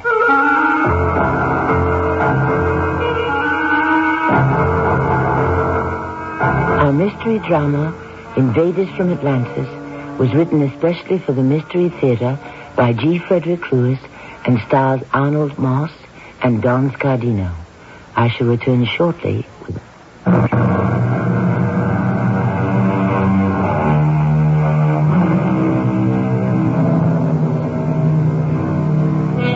Even though it is the year 2300, Parsons Corner hasn't changed that much in 300 years. Partly because it was selected as a town worth preserving, as it was back in 1900. And partly because folks like to keep it that way. But now with everything being run from a satellite, hovering over Washington, what's to become of the old-fashioned town? It's a question that's been bothering the town druggist, Seth Cook. So I'll let him give you the answers. Seth? There's been 5 generations of cooks minding the store here in Parsons Corner. My wife, Emma, does the prescriptions. My boy, Jason, helps out. Thank the Lord he was too young to be called up when the invaders come. But he was old enough to be angry when they sent Mr. Gorgon to our town to run it. Oh, but I'm getting ahead of myself. What happened was this. Emma, is that you? Yes, it's me, Seth. I brought you today's paper. Well, it's hardly worth reading if you want real news. Oh, you better read page 1. It tells us what we have to do. I was just sitting here thinking about freedom, Emma. You needn't shush me. They haven't taken over Parsons Corner yet. Oh, yes, they have. I saw Catherine this morning. Orders from that Central Committee on the satellite. But they closed the school where she teaches. Going to revise all the subjects. Oh, she must be boiling. Catherine's a good girl. Well, I hope she and Jason can get married soon. Any word about their license? Oh, it hasn't been cleared by the invaders yet. I understand there's a long waiting list. You heard what Jason said last night? No, he must have said it when I went out for a walk. It's not only marriage applications. He said sooner or later they're going to take over everything. Oh, that's Jason. Hi, Dad. No customers? Hello, Mother. Business isn't anymore, you know that. This time of year when you were a little boy, why, I remember we'd make big money. But not anymore. I came straight here from town hall. Dad, we're in for it. Like everyone else, they're sending someone to our town. You sure? Mayor Randall showed me a codegram. What do they want with Parsons Corner? We're a dot on the map. I've been expecting it. Now that they've got the big cities like Washington and New York and Chicago and San Francisco, they're turning to us small fry. They want everybody obeying and praying to them. Well, everybody won't. We won't. Not in this town. Catherine and I were talking about it. Let them just try. You think people in this town are braver than anybody else, They're awful independent, Seth. If anyone reared up on their haunches, Emma, they'd be struck down just like our army was. Dad, we never got a chance to fight off the invaders. There wasn't any warning, no intelligence reports. I know. I've studied history. They launched the first strike from Galaxy headquarters, and that was it. And we caved in, Jason. You were a baby. We just caved in. Could we do anything else? There was nothing left for the president to do but surrender. The man the invaders sent, his name was Mr. Gorgon. Well, that day I closed the store and rushed over to the town hall. The whole town was there. Mr. Gorgon was standing on the green. His clothes were a little different, made out of some synthetic, galactic material. He was hammering something on the bulletin board. May I ask, sir, what you're doing? I am nailing up requirements. Duties of inhabitants of Parsons Corner for all to see. Give me, please, those 2 sheets of paper there on the ground. I suddenly realized Mr. Gorgon hadn't turned around to talk to Sheriff Barnaby, standing right behind him. But he was looking at the sheriff out of a third eye, smack dab in the back of Mr. Gorgon's head. Usually, Sheriff Barnaby, our directives are transmitted directly to people's brains from our satellite. But here I am instructed to use paper, hammer, and nails. What are we supposed to do with those? Read and obey. And who are you, sir? I am Mr. Gorgon. You are Sheriff Barnaby. This town of Parsons Corner is my responsibility. I will not need your services or that of Mayor Randall. The whole town was standing around and staring. Sheriff Barnaby wasn't a bit fazed by that third eye in the back of Mr. Gorgon's head. He looked right into it and he said, I'd like to ask you by what authority you are taking control of our town. I am the duly elected sheriff here. By what authority? Do you have some identification? Only this. Let me show it to you. What is that? A flute? Not quite. Mr. Gorgon had pointed a small silver-like tube at the sheriff, and poof, old Barnaby just disappeared.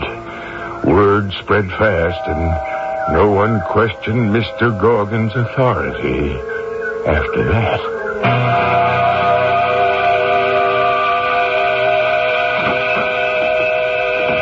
They keep coming into the store. I'm glad Jason is here to help out. Emma, they're not buying anything. Can't you see? They've come here to talk. I bet there isn't one bottle of cough syrup in the whole bunch. Jason must be up to something. Jason, can you come here a minute? Sure, Dad. What is it? Hey, Jason, you got any vanilla ice cream? Sorry, pal. We're all out. I'll take strawberry. Haven't any of that either. Dad, we're running low on everything. Don't shout it around. If people get to find out everything's in short supply, there'll be a panic. Mr. Gorgon has cut our supplies of medicines, cosmetics, ice cream, everything. Jack Terry told me that his milk and meat deliveries were getting fewer and further between. Hey, Jason, when are we getting started? Jason, did you call a town meeting here in the store? You guessed it, Dad. Folks, let's make it quiet so a few of us can talk one at a time. I don't have to tell you that there's been a big change in our town. There's nothing to panic about because I think we can deal with it. My dad was telling me supplies he's ordered are being held up. Jack Terry's getting low on meat and dairy products. We all have to think about sharing what we have. Well, second that. And what's just as important, we have to try to find a way to get rid of that chain around our necks. I'm speaking of the new government.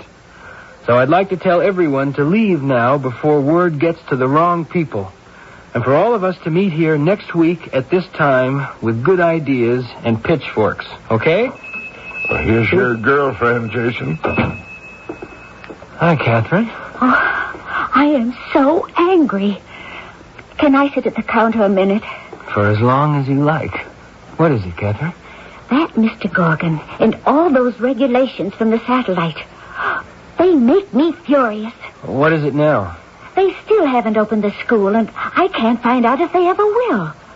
All our children wandering around town, nothing to do. You know what that Mr. Gorgon has organized for tonight? I heard that he's got a big picnic on the green for all the kids. He calls it the Young People's Club. He's laid out enough food to tempt every youngster in town. Oh, what's wrong with that? Real hot dogs, hamburgers, potato chips, milk, candy. Things they haven't seen for months. I don't think that's a crime. Well, don't you know why he's doing it? Well, if it isn't Mr. Gorgon himself. Good afternoon. Good afternoon, gentlemen customers. Mr. Seth Cook, Mr. Jason Cook, Mrs. Emma Cook. I have intended to visit your pharmacy for some time. I have had much to do. May I sit next to you, miss? It's a free country. Or it was. Everyone may continue talking, please. Mr. Jason Cook, can you explain why everyone is suddenly so silent? I guess they have nothing to say. Parsnip Corner is not very friendly to visitors. Mr. Gorgon, the name of our town is Parsons Corner. You are Miss Catherine. I wish to talk to you about the school. There's nothing to talk about. Just have the doors unlocked and the teachers reinstated so we can all get on with our work. I beg pardon for correction. There is much to discuss. Did I say that clearly, Miss Catherine? When the new government decides what is permissible to teach, the doors will be opened. Yes? Miss Catherine? Mr. Jason Cook, why is Miss Catherine not talking to me? I guess she's got nothing to say, like none of us. I have plenty to say. To begin with, I do not wish to be in the same room with this man. Sorry, but I'm leaving. Jason Cook, how have I offended Miss Catherine? You didn't offend her, friend. You didn't even get up to bat. Up to bat? What does that mean? Haven't you discovered there are some people on Earth who will not bow down and simply obey you? Some folks have got to be treated a little differently. I am beginning to understand. I value your instruction. I am a summa superba graduate of our highest institute. I am not what Earth people call dense or thick or stupid. Where is your institute? On Atlantis, of course.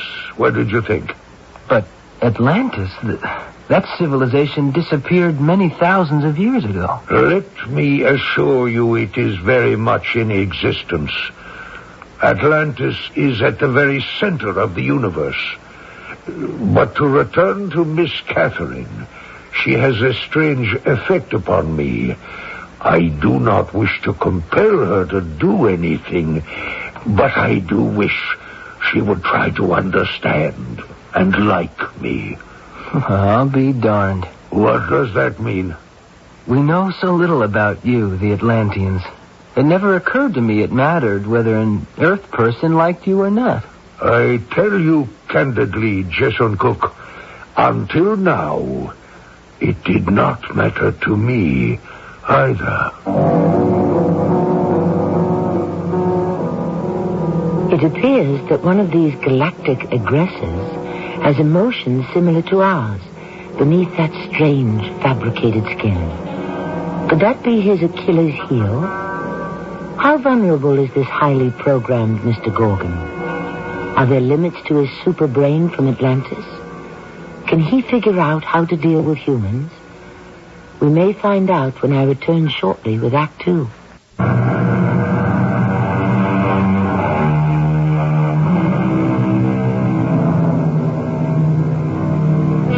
A number of stars, the moon, the sun, as well as man-inhabited satellites, are now, in this year 2300, under the control of the invaders. Here on Earth, to a New England town, isolated from the mainstream of America and therefore unchanged for 3 centuries, a certain Mr. Gorgon has been sent to keep the new government. He looks somewhat like a man, except for a third eye in the back of his head. He is law, he is justice, and he is also instant death to anyone who defies him. Mom, that girl I'm going to marry, Catherine, she's got no fear whatsoever. Catherine's a wonder, an example to the rest of us. Well, I'd say she'd better watch her step. Talk to her, Jason. Tell her to go easy. Dad, she won't listen to me. I heard Gorgon's taken with her. Yeah, but that'll wear off. He's not a human, so we can't expect him to have the same feelings about her that you would. Get his dander up and poof, where's Catherine? Gone like Sheriff Barnaby. I hadn't thought of it that way. You're right. Why antagonize him? He's a puppet of their system. He's programmed. I'll go, Dad. It's Catherine. Hello, Jason. Who were you expecting? I was expecting the girl I'm going to marry. Sit down, Catherine. Might as well come right out with it. I wasn't too happy about the way you spoke up to Mr. Gorgon in the store. I can't stand creeps, especially creeps from outer space. Not that you've got to be more diplomatic, child, for everybody's good. How important is it to you that the school is opened and classes begin? The most important thing in the world. Right. And what would you do to win over Mr. Gorgon so he'd permit it? Anything. Practically anything. Well, you won't get anywhere by acting the way you did. Cathy, these are dangerous times for us. Not only in this town, but everywhere. The invaders want it all their way, but they're smart enough to realize that if they blow on everyone, millions of us might disappear. So they keep us in line by making examples, like Gorgon did with poor Sheriff Barnaby. Vaporized him. I was standing right next to him. It was awful. He just pointed that tube at him and... I'll never forget it. Cathy, we have to use our ingenuity to get around creatures like Gorgon by being smart and not stubborn. What can I do? Well, for starters, don't make him angry at us. I have an idea. Gorgon is really keen on you, Catherine. If you're nice to him, maybe he'll get the school opened and maybe he'll close that third eye and leave us alone. You don't know what you're asking. I should be nice to that ugly brute. There are degrees, child. If he wants to talk to you, why shouldn't you talk to him? Just talk. Sweetheart, be civil to him. Who knows? As I say, he might just get up and go and leave us alone. Are you telling me to actually date this Gorgon? He likes you. What harm could it do? And it could do a lot of good. I think I'll go now. Good night, gentlemen. Can you blame the girl? I suppose not. But at the time, I thought Catherine was short-sighted. The next crack out of the barrel was Gorgon's clever way of getting to all the youngsters in town. One afternoon, there he was in some kind of yellow, hovering saucer right overhead, talking to every single boy and girl in Parsons Corner. My young friend, this is Mr. Gorgon. If you look up into the sky, you will see me in a round yellow object. I am inside here. Wouldn't it be fun to be flying up here with me over your town? Come tonight to the school gymnasium. I have a big surprise for all of you and prizes. No grown-ups allowed. I will be there and we will have great fun.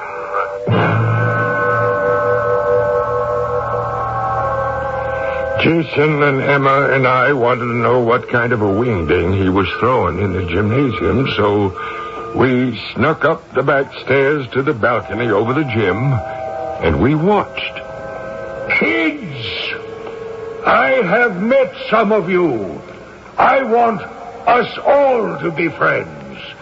Probably you have heard about the Invaders, a new government and the best for everyone. I know some of your parents and other grown-ups say differently, but we know grown-ups can be wrong, don't we? This palaver went on for 5 minutes or so, and then all of a sudden, the real purpose of getting all the youngsters together come out. And you can help us make sure everyone believes in the Invaders. If you ever hear any grown-up, an older friend, even a brother, or a mother, or a father, who says in your own home he doesn't think Mr. Gorgon is doing the right thing, you come to see me, privately. If you do, the boy or girl tells me will be rewarded. Every boy or girl who gives such information will receive a 2-seater hovercraft, just like the one you saw me fly in this afternoon. Pandemonium. But it worked, I'm sad to report. In the days that followed, more than a few parents and adults were accused by their young ones, taken to the town hall for questioning, and, whoosh, they were made to disappear with a silver tube. But after 3 weeks of that, things seemed to calm down. Have you noticed, Seth, how everything's sort of more normal these days? Well, I sure noticed it Monday when my supplier showed up with 24 gallons of ice cream in 8 different flavors. Emma, I just may have to enlarge the counter. And those medicines and drugs I had on order for the last 6 months? Seth, they were delivered at the old price. I wonder how things are up the street. Jason, have you talked to Jack Terry at the grocery store lately? Yeah, I have, Dad. He's okay. He says he's getting all the produce he needs. Somebody's relaxed the regulations. Maybe it's Mr. Gorgon. That's funny. What's happened to old Three Eyes? I don't see him around town nearly as much as I used to. Dad, I can't work in the store anymore. Why not? How can I serve some kids at the soda fountain and not others? Oh, why would you do that? Dish up ice cream to a boy who ratted on his parents, and they've been liquidated? Oh. And I don't know which kid did what, or to whom. It's wrong to suspect all children, but how do you know? Jason, we're trying to forget all that. But they were our kids, from this town. They had their friends or relatives destroyed for a hovercraft. I've had it with this town. When I know where to go, I'm leaving. But how are you going to get an exit visa? I don't need an exit visa, just an overcast sky and a dark night. It isn't the children that are making you unhappy. It's Catherine, isn't it? I guess so. Have you talked to her? No, I haven't even seen her. She hasn't been to the house, I know, but I thought maybe you two... She hasn't been anywhere. Not with me. With him? Yes. Mr. Gorgon? With him? How long has she been doing that? When did you see Catherine last? A month ago. It'll be 4 weeks tonight. You were saying how things have quieted down? It's because of Catherine. I could kick myself from here to Saturn and back because it was I who gave her the idea to date that creature. But things were not as normal as they seemed on the surface. I'm sorry to say the only businesses that made money sold flowers and caskets and cemetery plots. More and more people would meet at the back of the store or in my house at night. Everyone agreed we had to get rid of Mr. Gorgon somehow. There's only one sure way. He has got to die. Jason, I don't think those invader people die like we do. Oh, we've got to try everything, anything. A bullet, a knife, poison. Maybe all three. Well, I never thought I'd actually think of killing someone. I'm for trying the easiest way first. Poison. We've got to get him into the store, see? And I'll serve him a concoction of ice cream, cherries, nuts, whipped cream, and what have you, the like of which he'll never, ever be able to eat again.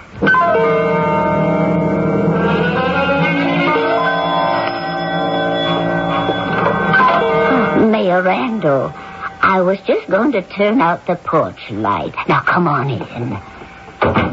Mayor, what brings you here so late? I wanted to see your father, Jason. Oh, he was so tired he went up to bed an hour ago. Is it something I could help you with? Well, I was going to show him this piece of paper. Mr. Gorgon gave it to me. That's unbelievable. He can't get away with this. I'm afraid he can, Jason, and he will. Get away with what? Emma, take a look. I'm supposed to have 1,000 handbills made by tomorrow morning with this written on it. I don't want to see what it says. If it weren't so awful, it'd be funny. Every man and woman residing in Parsons Corner is requisitioned to make up a workforce to build a new large town jail. He said to me the old jail isn't going to be big enough to accommodate the lucky ones. What did he mean, the lucky ones? Well, I took it to mean that those whose infractions are not serious enough to warrant that metal tube and disappearance. Mayor, what would happen if every single person in this town just went on strike? Refused to build that new jail? He'd get it built. Outside help from the Central Committee. I'll tell your dad about this in the morning, will you? Fortunately, the only printing press in town's on the blink, and it'll be a while before we get new parts.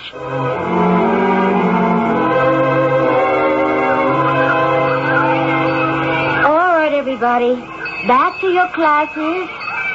Come on, Jimmy, put that football back in the locker.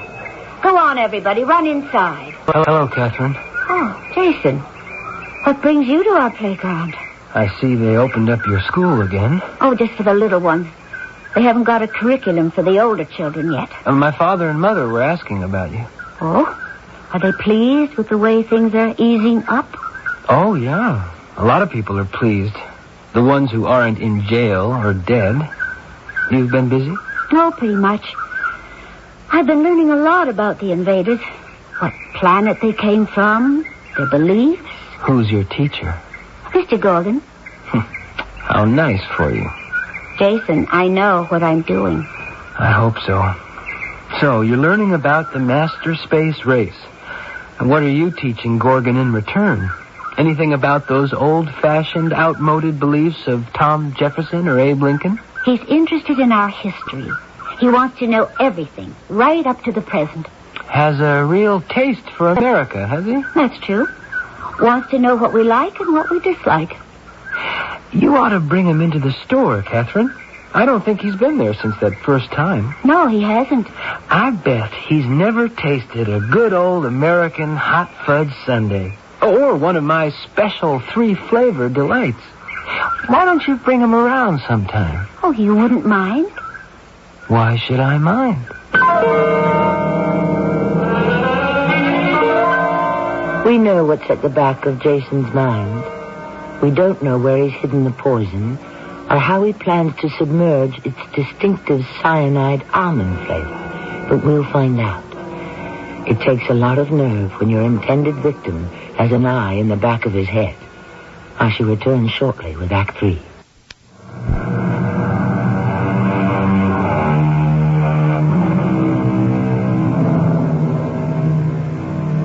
Return to the town of Parsons Corner in the year 2300. The world has been conquered by a civilization that never died. Atlantis. So highly developed it could skip through time and space. Emissaries have been sent to various cities and towns in America to intimidate and rule. Mr. Gorgon is particularly good at that, for he has an atomic means of making the recalcitrant disappear. Jason Cook has a more primitive approach and is trying for a combination of ingredients he hopes will be a deadly dessert. Mr. Gorgon, you and Catherine sit yourselves comfortably at the counter, and you can watch me whip up what we're famous for in Cook's Ice Cream Parlor. Thank you. You'll enjoy watching him. Jason's a real artist. I am looking forward to this experience of a great American delicacy. This dish is sweet. It has many flavors, and it is cold. Cold? Ah, it's very cold. The colder, the better. What Jason is doing now is slicing the banana, chopping the walnuts, all the essential ingredients of his Galaxy Special. Yes, special. He uses chocolate ice cream, representing the Earth, vanilla ice cream for the Sun, and strawberry for Mars. Now he lays the sliced bananas at the bottom of your dish. Well, what's that there, Jason? Pineapple? Something new? The rings of Saturn. Well, there goes the chocolate ice cream. And a scoop of vanilla. You notice I use a Big Dipper. And the strawberry. Now a few squirts of fruit syrup, Palmyra fig, passion fruit. Passion fruit? We do not have that on our planet. I didn't think so. What is that you're pointing at me? A gun? Calm down, old buddy. All it's loaded with is whipped cream. That we call our Milky Way. A few cherries for meteors and a final fallout of chopped walnuts. Jason, that is beautiful. And a dab of marshmallow and a few chocolate kisses.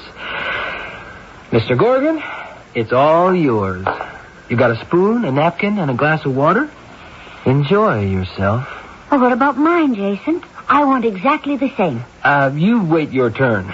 I want to watch our friend discover one of the great pleasures of our planet. I will proceed. I don't know what to expect, but I am certain it will pleasure me. Oh, it will be an experience unlike anything you have ever had before. Bear in mind, Mr. Gorgon, many of the flavors we Americans enjoy may seem a little strange to you. A mixture of sweet and sour, bitter and sugar, and a faint undertaste of almond. Dig in, and believe me, I'm going to enjoy watching something happen to you that has never happened before. I hope. Do you like the ice cream? It's good, isn't it? I don't know. It's not the taste I expected. What is wrong? I feel... What is it? Mr. Gorgon, I was told later, had swallowed a few sizable mouthfuls of Jason's specialty. He got down from his stool, his hand to his throat, and he stood up, holding on to the counter. The third eye in the back of his head started blinking very fast. Mr. Gorgon, what's the matter? Oh, foolish, childish, stupid. What did you think you were doing to me? Are you all right? Would you like me to get you a doctor? Your human doctors are no help. You have made me very angry, Jason Cook. Anger is an emotion we invaders reject categorically. Well, I thought you would enjoy it. I had no idea this would happen. You knew nothing, Catherine? Am I to believe that? Well, I'm sorry. It didn't agree with you. Catherine, will you finish this for me? Of course. I love Jason's concoction. No, don't. You see, there is some painful substance in there from which perhaps a mortal would not recover. Well, you saw everything that went in that dish. Did I? Is that true? Jason put something in the ice cream? I would not let you taste it and perhaps die. I wish you to remain alive, Catherine. You're out of your head, Gorgon. Only humans are out of their heads. In my planet, computations do not permit errors. None can malfunction. No, we are never unbalanced. It is you, Jason Cook, who malfunctions, and so you must be destroyed. No, please don't. I beg you, don't do it. Jason Cook is an aberration who will always be out of step with me. Catherine, stand away from him.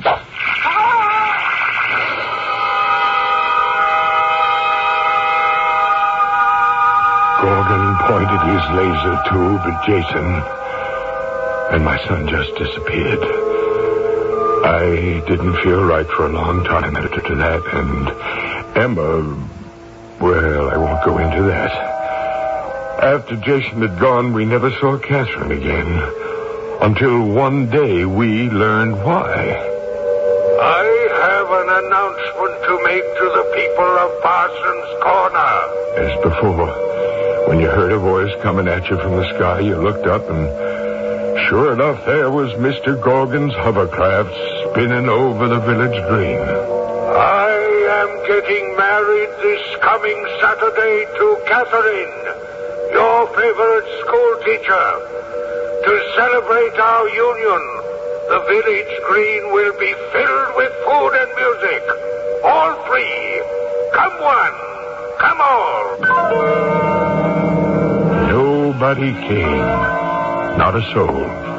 The ceremony was at noon, and the whole town stayed home.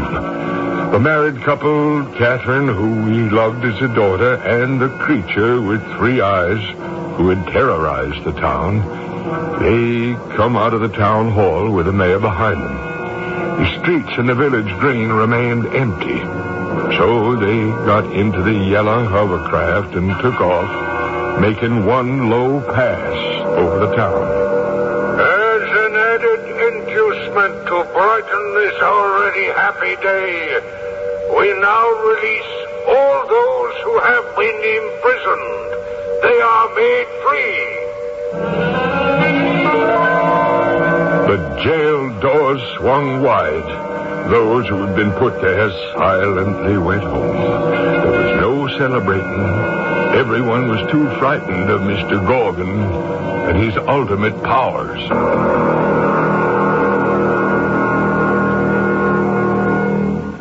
So this is what you call a motel. Do I say it correctly, Catherine? My English... It gets better every day. After the ceremony, man and wife, they go to a place like this. These little one-story boxes all attached. And spend their first night together? Some do. Some travel on a space shuttle or some underwater to one of the sea cities. After all, in the year 2300, one must do something up to date. I look around this room and everything is very well organized and equipped.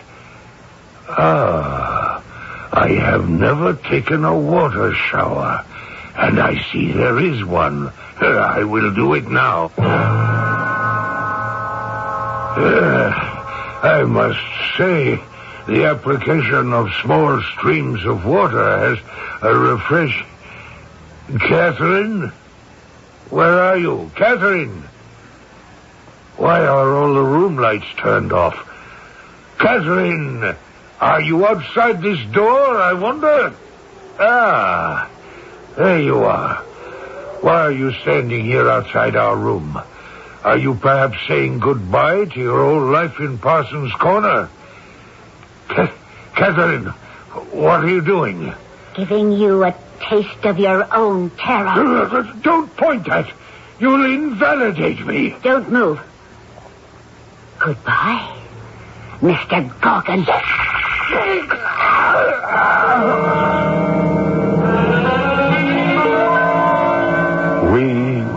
We were sitting down to dinner, Emma and I, not hungry at all.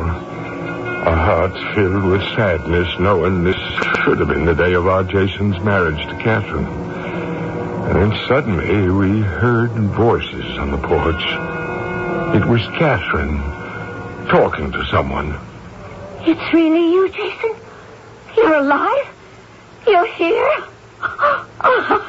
I'm not dreaming. Darling Catherine, yes, I'm very much here. Where have you been? We all thought you were destroyed. I'm going to ask you to try to believe something Earth people have been wondering about for thousands of years. Talk about a dream. I've visited a dream world and have come back. Jason, it's you. Yes, it is, Dad. Oh, you're not dead. Oh, my boy, it's so good to see you. You too, Dad. Emma, it's all right. Prayers do come true. It's Jason. He's here. Come on inside. I couldn't get your mother to leave the table. We heard you talking to Catherine, and Emma thought she was hearing a ghost. Well, we don't have ghosts in the 23rd century.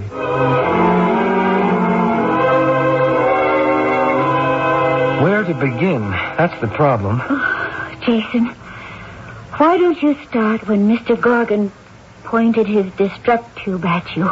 I didn't feel anything at all, but I found myself transported to Atlantis. Yes, the real, actual Atlantis, Mr. Gorgon's own civilization. Where is that? On another planet? Dad, I have no idea where it is, in space or time. I know Atlanteans have the power to move backwards or forwards in time as we know it, but that's all I know. What did you see?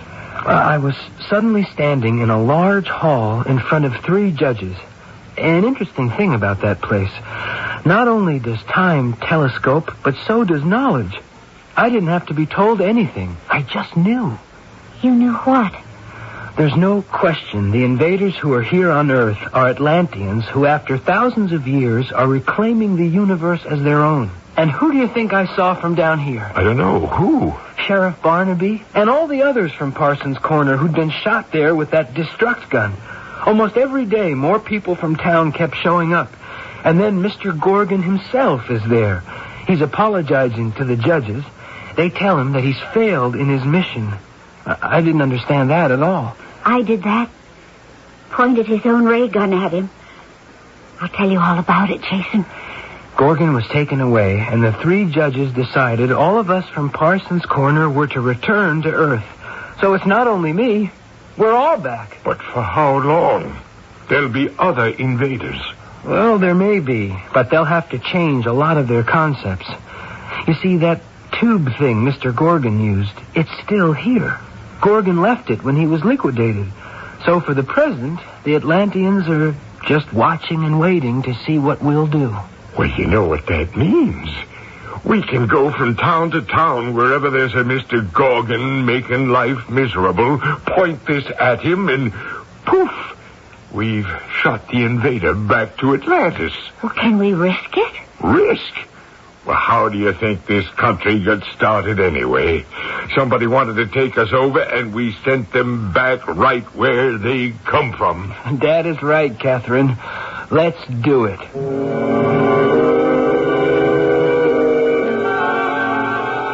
This much is history. In the year 2300, Parsons Corner spread the word from town to town and state to state how to deal with the invaders. In the old days, pioneers built stockades to keep the bad out and the good in. We all may have to do that again. Build a stockade of true beliefs against those who would destroy us. I shall return shortly.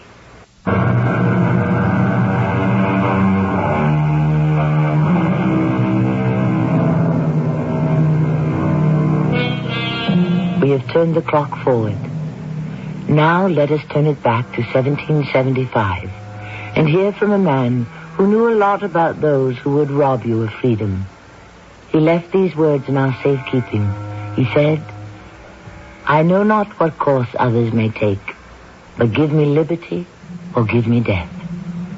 Thank you for the warning, Mr. Patrick Henry. Our cast included Arnold Moss, Don Scardino, Evie Juster, and Court Benson. The entire production was under the direction of Hyman Brown. Radio Mystery Theater was sponsored in part by Raven House Paperback Mysteries. This is Tammy Grimes inviting you to return to our Mystery Theater for another adventure in the macabre. Until next time, pleasant dreams. Were they dreamers or were they killers? Find out tomorrow night at 10:07 p.m. on the CBS Radio Mystery Theater on 1230 WCOL. Your Life is on 1230 WCOL Columbus, 66 degrees downtown at the Tone, 11 o'clock. CBS News, the latest Falklands fighting triggers high-level talks in Washington. I'm David Jackson reporting on the CBS Radio Network. Secretary of State Haig met for 3 hours this evening at the State Department with Britain's ambassador to Washington, Nicholas Henderson. The British diplomat, grim-faced, emerged with no comment for waiting reporters. Haig rushed back to Washington for the meeting just before he was due to take off for an appearance tonight in New York. That appearance canceled. The event that likely sparked the hastily called session, the sinking today of the British destroyer Sheffield. It took a direct hit from an Argentine air-to-sea missile fired at a range of 20 miles. Britain says at least 30 seamen are missing. The act was apparent retaliation for Britain's sinking of the Argentine cruiser Belgrano, and it brought the battles home to some residents of London. I think we'd hoped that it wouldn't be a reality, but I think, unfortunately, it's part of war, and we're making our own stand, and this is the only way we can do it. But I think it's terrible that this has happened now. I think we thought...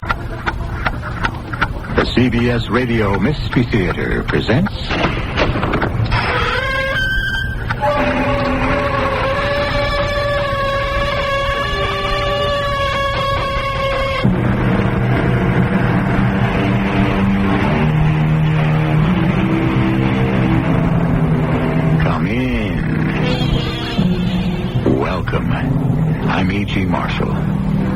The world you're about to visit isn't the world you know.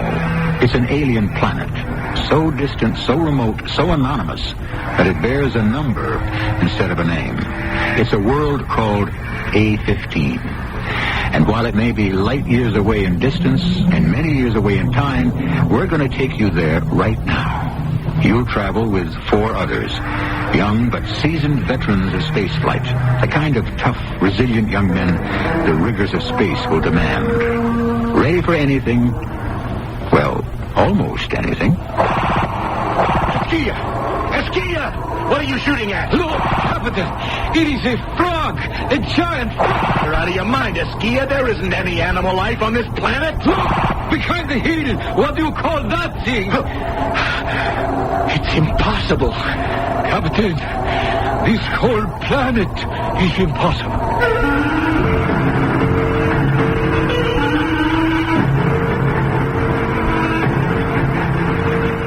Our drama, The 11th Plague, was written especially for the Mystery Theater by Henry Slessor and stars Russell Horton. I'll be back shortly with Act 1. Denture wearers agree. Snug cushions hold loose dentures so comfortably tight, I feel confident again. Soft adhesive Snug brand denture cushions ease sore gums from loose-fitting plates. No messy fixing like powders or pastes. Snug is easy to shape and fit, won't wash off. Get temporary relief from loose-fitting dentures until you see a dentist with Snug. Now in the new 4-cushion economy package. Snug, another fine product from Mentholatum. Saturday on CBS television. Don't miss the 38th annual Golden Globe Awards during a live broadcast from the Beverly Hilton Hotel in Beverly Hills, California. Leading the nominations are Alice, Dallas, Barbara Bell Getty, Ed Asner, Lonnie Anderson, Alan Alda, and Valerie Bertinelli. Who will win? Find out during the 38th annual Golden Globe Awards. Saturday at 9, 8 Central and 9 on CBS television. Winston Churchill, Albert Einstein, Nelson Rockefeller, Bruce Jenner, Thomas Edison, Leonardo da Vinci. These people, and many other brilliant, talented, creative people, overcame a form of learning disability. This is Pat Collins for the Foundation for Children with Learning Disabilities. There are over 10 million children in this country who are learning disabled, and they can be helped to overcome their learning differences. We owe it to them and to ourselves. Some of these children can be our country's future doctors, lawyers, artists, scientists, and politicians. You can help children with learning disabilities. Please send a contribution to SCLD, 99 Park Avenue, New York, New York, 10016. That's SCLD, 99 Park Avenue, New York, New York, 10016.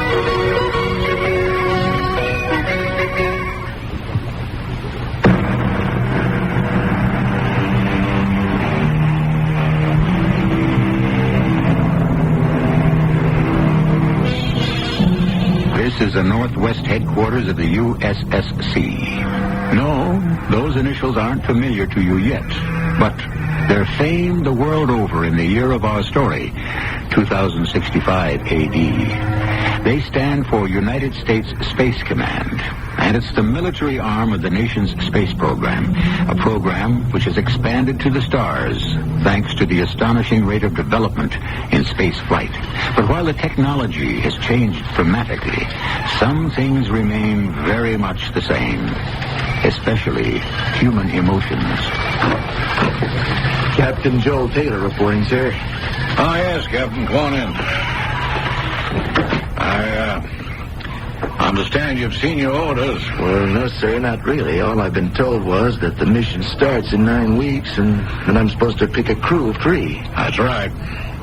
And since it's a 3-year mission, you better pick them carefully, Captain. You choose 3 faces you won't get tired of looking at. Choose 3 temperaments you can put up with during those long months. That's the best advice I can give you. Yes, sir. You ever had a mission this long, Captain? Oh, no, sir. My longest tour was 6 months. I remember my first long tour. We had an outpost on Callisto then, and I chose the crew myself. I picked the highest-rated man I could.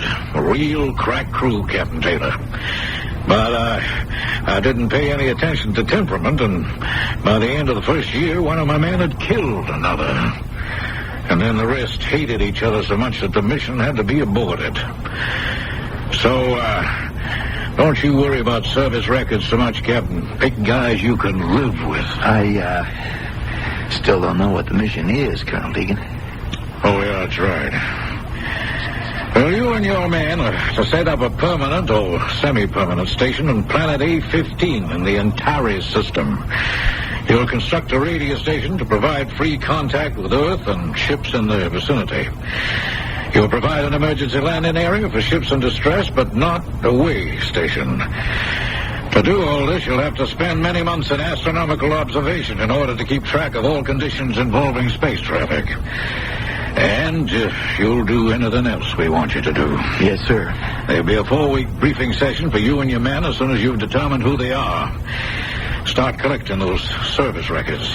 Choose your men and report back to me. Oh, and one other thing. Remind me to tell you about the magician.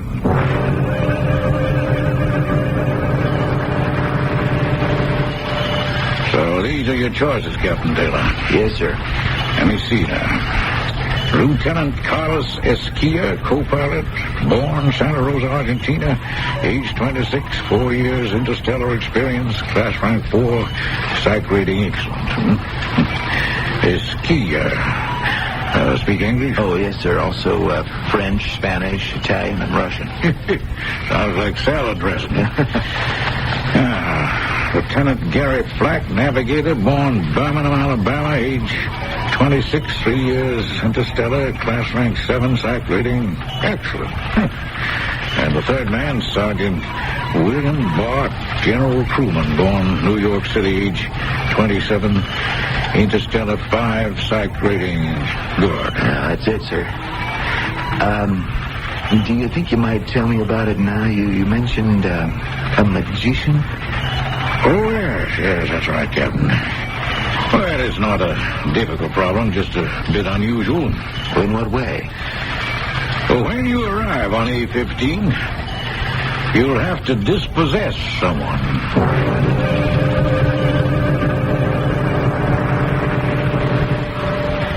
Madre de Dios, Captain. You mean there's somebody living on that hunk of rock? That's right, Esquilla. Around the year 2041, there were a lot of wildcat merchant ships beachcombing the Antares system after false rumors of gold were spread. Well, the United Space Federation stopped it finally. However, one of those vessels left a prospector on A-15. You mean marooned there, Captain? Well, they don't really know, Sergeant, but he's been there ever since. Surviving God knows how. His name is Corsini, and Colonel Deegan says he's probably a little mad. Well, after 14 years, what else could he be? What are we supposed to do with him, Captain? We'll take him into custody. Put him on the first supply ship that arrives after our base is established. Well, how long will that be? About 2 months.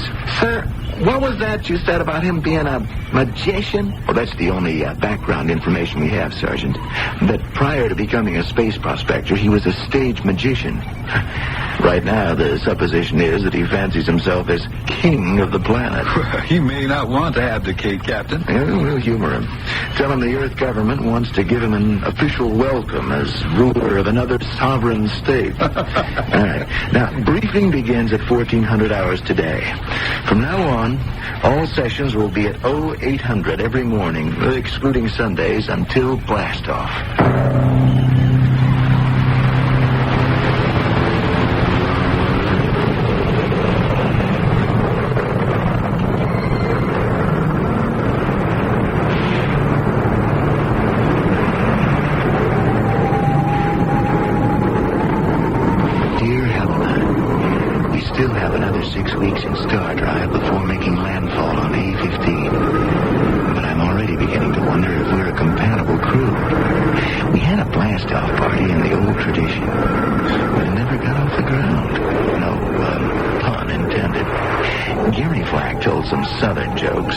Boasted about women. Willie Bart got drunk. Still wasn't much of a party. I guess we were all thinking of the 3 long years ahead.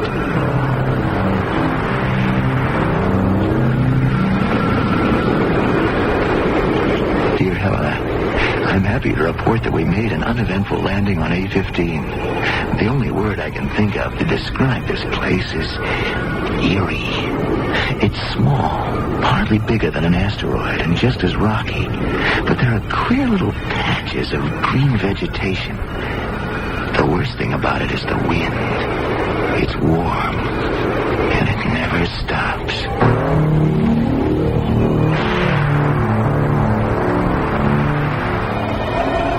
Dear Helena, it's taken us almost 6 weeks to build the base that is both our control headquarters and our home. The truth is, I was sorry to see the work finished, because the crew can only start getting restless. That's why I decided it was time to complete another part of our mission. Then, starting tomorrow, we're going to hunt up our friend Corsini the Great. Well, you sure there is such a guy, Captain? We haven't seen one sign of him since we've been here. Maybe he made himself invisible, huh? Or maybe he died a long time ago and nobody knows it, huh? Well, that might be true, Lieutenant.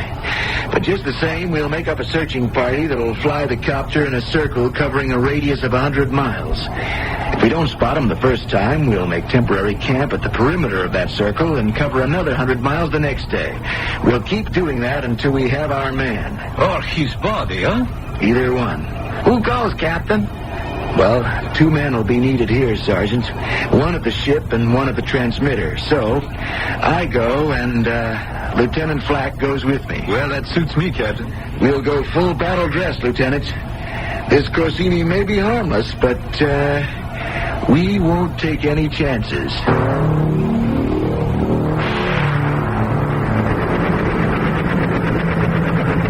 Captain, look, there he is. Hey, that's what I call luck. We haven't been out more than 2 hours. He's afraid of us. Look at him run. How the heck does he live out here? You suppose he's eating that green stuff? I remember what they said at the briefing. It's edible. Tastes like boiled lettuce, only not as good. Corsini looks fat, so it must be nourishing. Yeah, set it down, Lieutenant. We'll catch up to him on foot.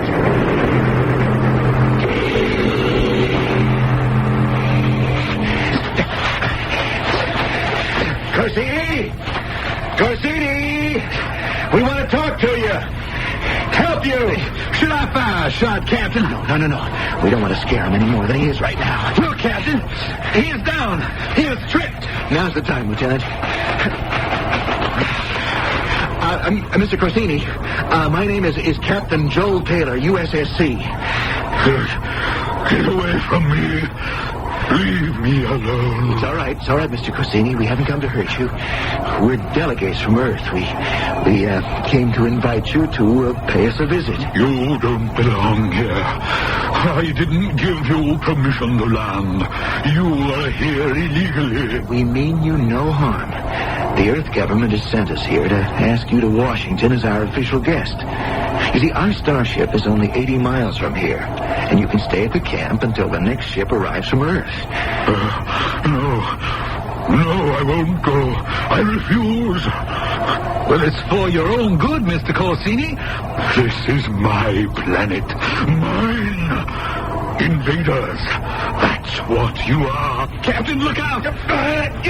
Spin him around, Captain. Lieutenant, wait. Don't hit him. Oh, for Pete's sake, you may have killed him. Well, he was trying to kill you, wasn't he? It's okay, he's still breathing. Help me get him back to the helicopter. I was hoping we could bring back a guest. Looks like we've got a prisoner.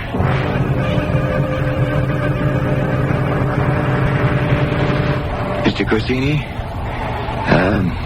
Can I talk to you? What do you want? Now, look, I know how you feel about this so-called invasion of your home, but believe me, our intentions are peaceful.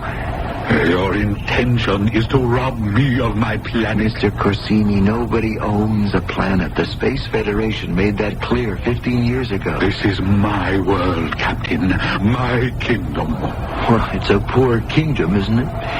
No food, no company. You didn't come here willingly. No. They put me here. Those people on the ship, I was a stowaway. I thought I might make my fortune in space. They laughed at me, called me crazy. But then when they couldn't find the gold they sought, they called me a Jonah and left me here. They didn't know that it would become my kingdom. I see. You'd better let me free, Captain. It would be better for all of you. I'm sorry, Mr. Corsini. I've learned to do things here. Things so horrible you couldn't conceive of them. I'll bring plagues on you, like Moses did to the Pharaoh of Egypt. I'll bring terrible plagues down on you. Yes, like Moses. I'll torment you until you beg me to stop. Look, we'll talk soon again, Mr. Corsini. Oh, you'll be sorry. You'll be sorry you ever came to my world, Captain. I warn you. The plagues. I tried to talk to him, Askia, but it's no use. He's irrational. You know what I think? He won't eat our food, but he does not refuse our whiskey. Give him a slug with a few bye-bye drops. Maybe we'll do that. Captain, wake up. What is it, Askia? It's the magician, Corsini. Well, what about him? He is gone. What? I went in to bring him the whiskey with the sleeping stuff, and he was gone. I don't see how he could have done it. He was chained, Askia. There's no way he could get out of it. But he did. He's a magician, all right, and escape artist. Then we have to do it all over again. Okay, we'll track Corsini tomorrow and hold him this time. What was that? It sounded like Bart. Come on. Sergeant, what's the matter? Good Lord, Captain, the water! The water! Well, what about it? I woke up thirsty. I went to the water tank. I poured this. Madre de Dios. Look at that, Captain. Well, it looks red. Red and thick. I tasted it, Captain. I drank some before I saw what it looked like. It's blood, Captain. The water has all been turned to blood.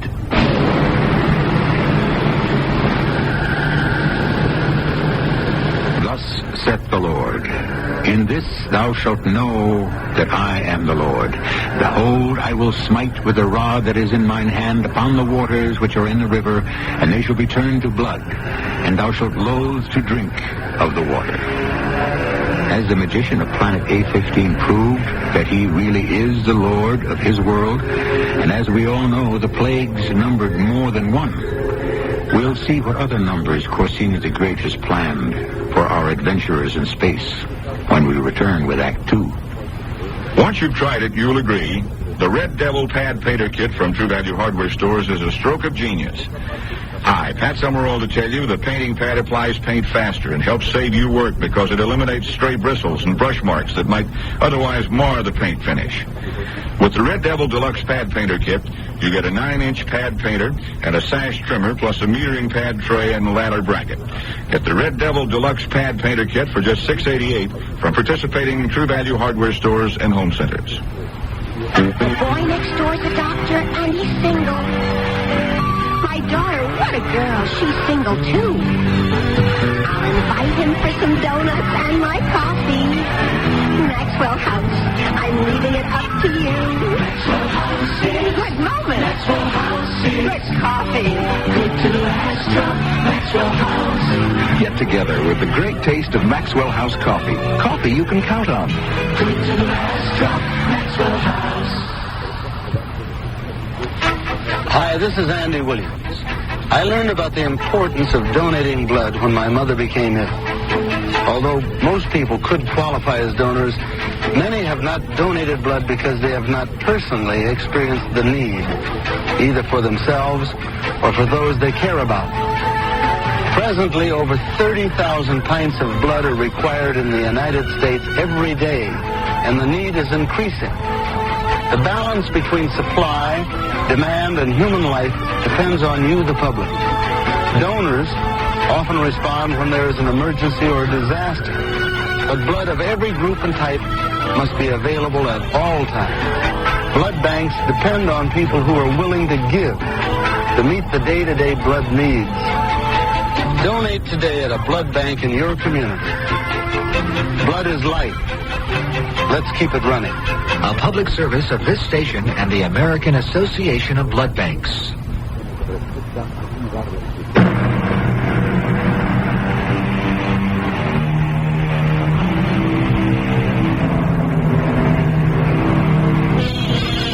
Even in the warm winds of the planet A-15, the four-man crew on the lonely outpost feel the cold chill of terror. Corsini the Great, the marooned magician, had seemed like comic relief when they contemplated their assignment of capture and containment. But now, with his chains dangling free, the magician gone, and their precious drinking water turned to blood, the dread they feel is almost supernatural. Let's stop all this speculating. Now, I think it's obvious what happened here. Corsini slipped out of his bond somehow and contaminated the tank. How, Captain? Where did he get whole blood on this nothing planet? The thing we have to do is find a new source of water. Well, we better. Our supply ship won't be here for another 2 weeks. There ain't any water holes on this planet. No lakes, no rivers. We'll just have to dig for it, Sergeant, that's all. You mean underground wells? Well, it rains on A-15, doesn't it? There's vegetation. That means there's water somewhere, and we'll find it. Either that or die. So, we will dig and pray for rain.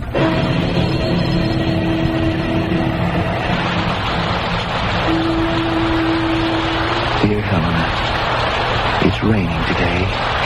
Raining hard. And I can't tell you how happy we were to feel those first few drops. Every container you can imagine is out there gathering up the precious water that's coming our way. Especially since 10 hours of continuous digging produced nothing resembling an underground source of water. We might have all been dead in a few days if the rain hadn't come like a gift from heaven. And tomorrow, rain or shine, we go out again in search of the man who was responsible for our predicament. The, magician of A-15. But I can tell you this much. None of us are amused by that crazy old man anymore.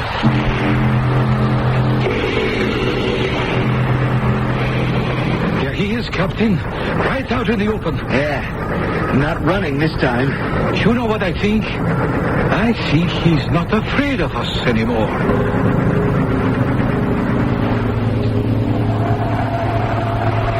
Where did he go, Captain? Behind that hill, I'd say. I don't like it. I don't like the fact that he is not afraid. And you know something else? What? I am.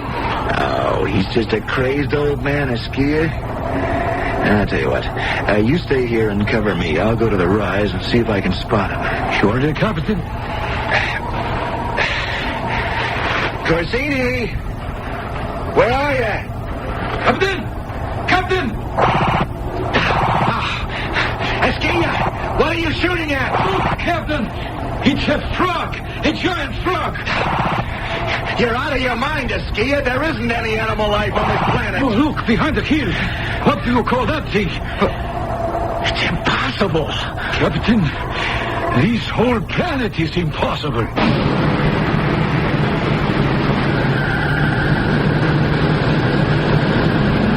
So you didn't catch up with Corsini, huh?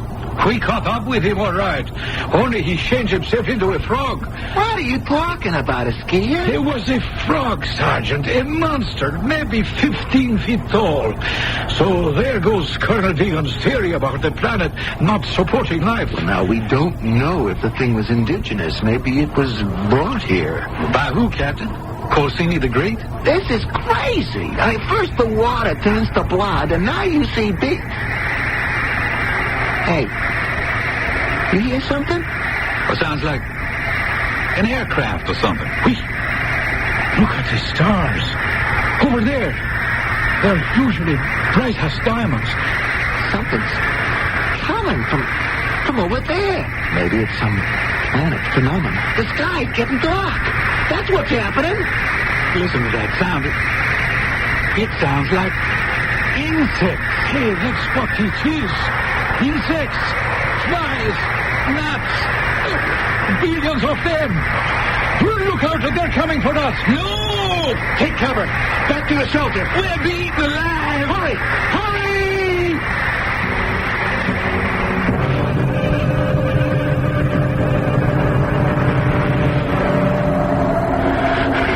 Right. Let's hear it. How bad is it, Lieutenant? Well, pretty bad, Captain. Those damn flies didn't get many bites out of us, but they did manage to get into the food supply. But everything was sealed up tight. They ate right through the containers. Good Lord. Is it all gone? All of it? Whatever's left is inedible, Skid. It's full of maggots. First, no water. Now, no food. What do we do, Captain? We do have water, Esquilla, remember? Yeah, but I doubt if it's going to rain food, Captain. We'll eat grass if we have to. The stuff is edible, remember? Corsini thrived on it. Yeah, well, this is Corsini's doing, Captain. It has to be.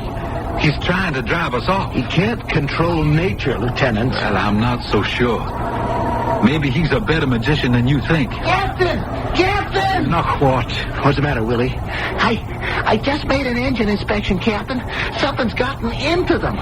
Clogged the exhaust tubes. Flies, maybe? Well, some kind of barnacles. Tough as steel, Captain. I couldn't scrape them off. I couldn't even pry them off. It'll take a month to clean them out. Well, then, maybe we better start cleaning right now. What is the matter with you, Taylor? You think you can solve every problem just by giving an order? It's my job to give orders, Esquilla, and my title is Captain. Well, let me tell you the facts of life, Captain. It's about time we... Oh! What is it? Oh, my leg. I just touched it here. Sharp pain. Lieutenant, you're a medic. Take a look. Oh, ow! I can't sit down. The pain. What's going on now? Let's see that leg, Esquilla. Oh, look. Boils. I am covered with boils. Yeah, same with me. Look at them all over me. Captain, look at your arm. It must be some kind of infection. Maybe those flies. They're on my feet. I can't stand up. What's going on? Captain, let's get off this rotten planet. Don't you see what's happening? The plagues of Egypt. Now, Esquilla, let's not get carried away. Think about it. Blood, frogs, flies, gnats. What next?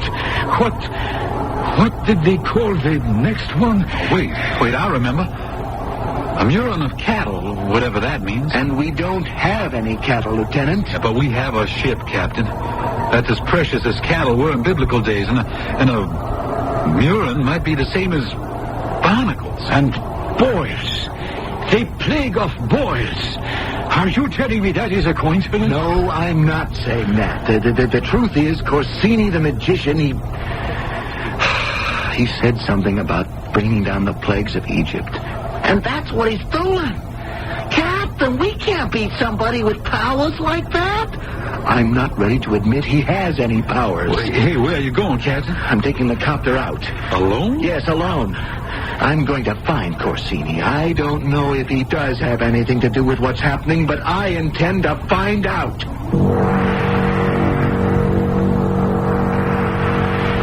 Corsini! Corsini, come out and talk! Come to me, Captain. My subjects come to me. All right. I'm coming. Kneel, subject. Look, Corsini. Kneel, I said. All right. I'll kneel. Satisfied? Now you may speak, subject. I want to know something. These things that have been happening to us. How do you do it? I know you're not supposed to ask a magician that question. It is God's magic, not mine. But it's your magic wand, isn't it? I have been given powers, yes. And you have not seen their full scope. Corsini, I came to tell you these tricks have got to stop at once. Or we'll consider you an enemy. We will ignore the order we have to bring you home safely. We'll kill you, Corsini. Go back, Captain.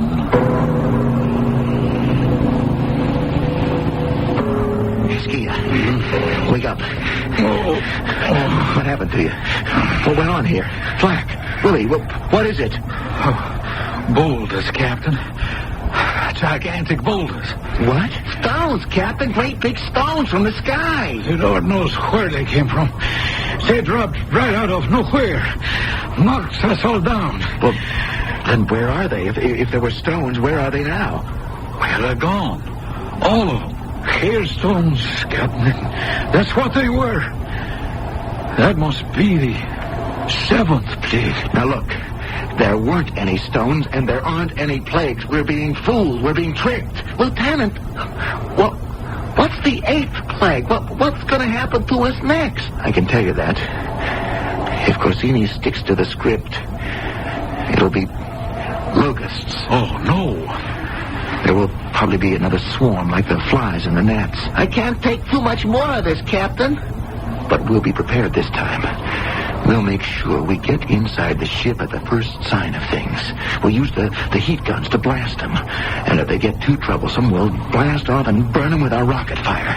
Now, is that understood? We are not going to have to wait long, Captain. They are coming now. We won't have time to get to the ship. Get those heat guns ready. Look, there are millions of them, Captain. Pick up your weapons. Start firing. Captain, look. They are not just locusts. What are they? They're some kind of insect. Look at the size of them. They got faces. All of them. Faces. Mama. They look like my mother. My poor dead mom, Dorothy. They look like my Dorothy. It's just a trick. Another rotten trick. Fire! Fire those guns! I can't, Captain. It's Louise. Oh, no. It's Heller's base.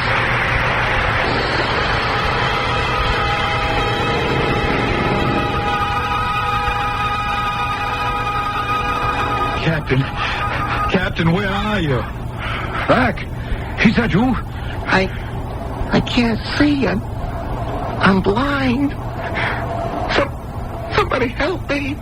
Look, everybody stay where you are. Don't move. They blinded us, Captain. The locusts. No, we are not blind. There just isn't any light. No light? It's another plague, another trick of Corsini. Darkness. The plague of darkness. Oh, how do you know? How can you be sure? Just stay calm. It'll pass, Lieutenant, like all the rest. Oh, when, Captain? I don't know. Captain! Corsini! Where are you? I'm here, Captain. I can see you, but you can't see me. Turn the lights on, Corsini. I know you can do it. Yes, Captain, you're right. I I can do it. I can give you back the light. But I will not.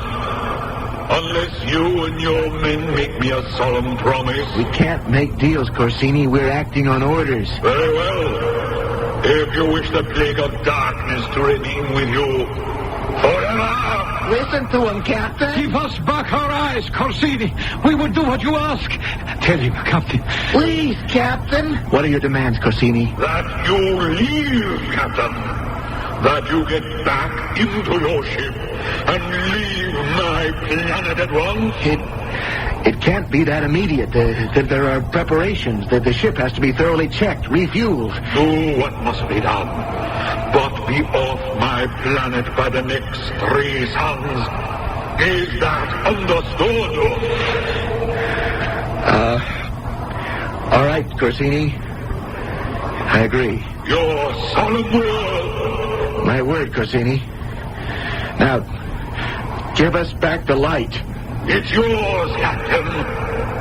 You leave by the next 3 suns. We're not leaving. We'll radio headquarters and tell them the situation, but we won't leave unless they order it.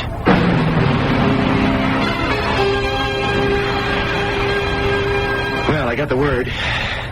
We're to hold our ground, Lieutenant, and do what we can to end the menace that Corsini represents. Well, Captain, what about the next plague? Oh, yeah, there will be a next plague, won't there? And that'll be the death of the firstborn. Firstborn? What does that mean? None of us have any kids. No, we don't have children. I mean the death of the firstborn among ourselves. And since I'm the oldest, I guess that means me. Well, if the great Corsini runs true to form, the men on planet A15 will soon be without a captain. But can the angel of death, which passed over the homes of the Israelites to smite the firstborn children of the Egyptians, find its way into outer space? We'll find out when we return to Act 3. Today we're on a college campus for another Bell System quiz. What are you studying here at school? I'm studying music. I'm studying to be an opera singer. You don't look like an opera singer. Usually there. I don't look like an opera singer. Listen, I have a little quiz for you today. You ready for a quiz? Go ahead. Now, do you make long-distance calls on the weekend? Yes. If you were to dial direct, without operator assistance, any place out of state except Alaska and Hawaii, talk for 20 minutes, how high a bill could you run up? Probably about $20. What's your first name? Lydia. Ah, Lydia, you flunked the test. It's $3.33 or less, including tax. Pretty cheap. That's anytime Saturday and Sunday till 5. This weekend I could probably call several opera houses all over the country, ask them for a job. You could sing an aria over the phone. I mean, a 20-minute aria. You know, at $3.33 I could call, You'd say, hi, it's me, Lydia. Hi, it's me, Lydia. How'd you like to hear, Si mi chiamano Mimi from La Boheme? Reach out, touch someone. Hello, this is Ann Miller. As I am speaking, intensive research is going on from coast to coast. Research sponsored by the March of Dimes in its fight against birth defects. A doctor in San Diego asked why women who smoke during pregnancy have more low birth weight babies. Also, a young woman researcher in North Carolina probes the genetic factors of disorders involving cholesterol. A Colorado scientist seeks the prevention of fetal growth retardation by studying how hormones act in the uterus. And this is only a small part of the scientific research being done by March of Dimes grantees, who received over $9 million last year to probe birth defects, causes, and prevention. It is a long and very difficult road, but it is a road that must be traveled to ensure our next generation's good health. So please give to the March of Dimes to make the road a little smoother, that goal, good health for all, a little nearer. Thank you.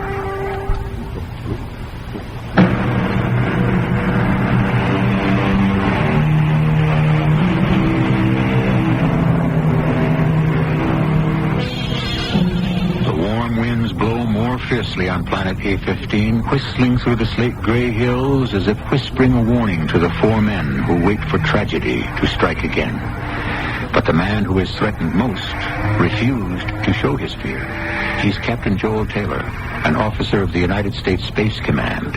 He is their leader, but he is also young and afraid.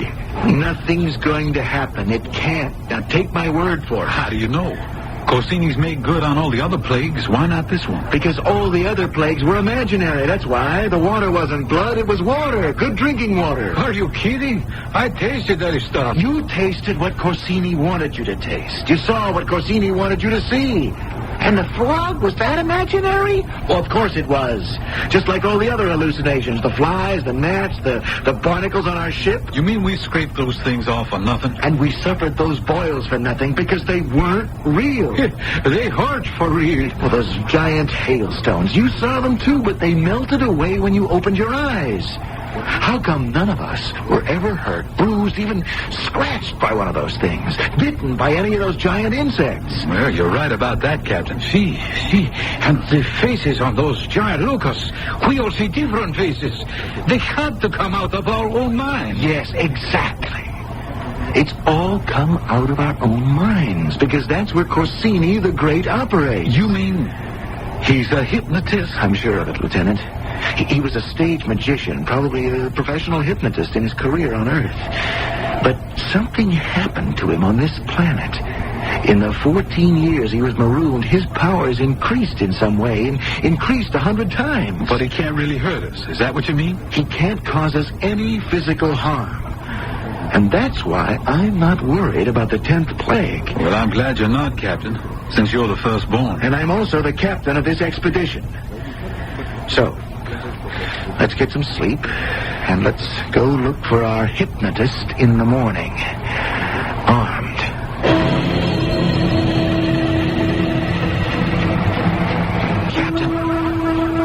Captain Taylor. Hey, what is going on? Well, I'm trying to wake the captain. What time is it? It's early, but I wanted to see if he's okay. Captain, wake up. What is it? Oh, thank the Lord. You were sleeping so soundly for a minute, I thought... Lieutenant, you are a nervous wreck. Now, go to sleep. No. Maybe we should get an early start. We don't know where Corsini is right now. We might have to make several sorties to find him. Okay, somebody wake the sergeant. Go ahead, Frank. You are good at waking people. Hey, Willie.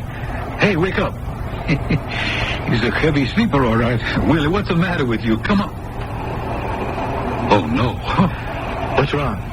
Oh, Captain, he won't wake up. I mean, he's lying there with his eyes open, but he doesn't move. Madre de Dios.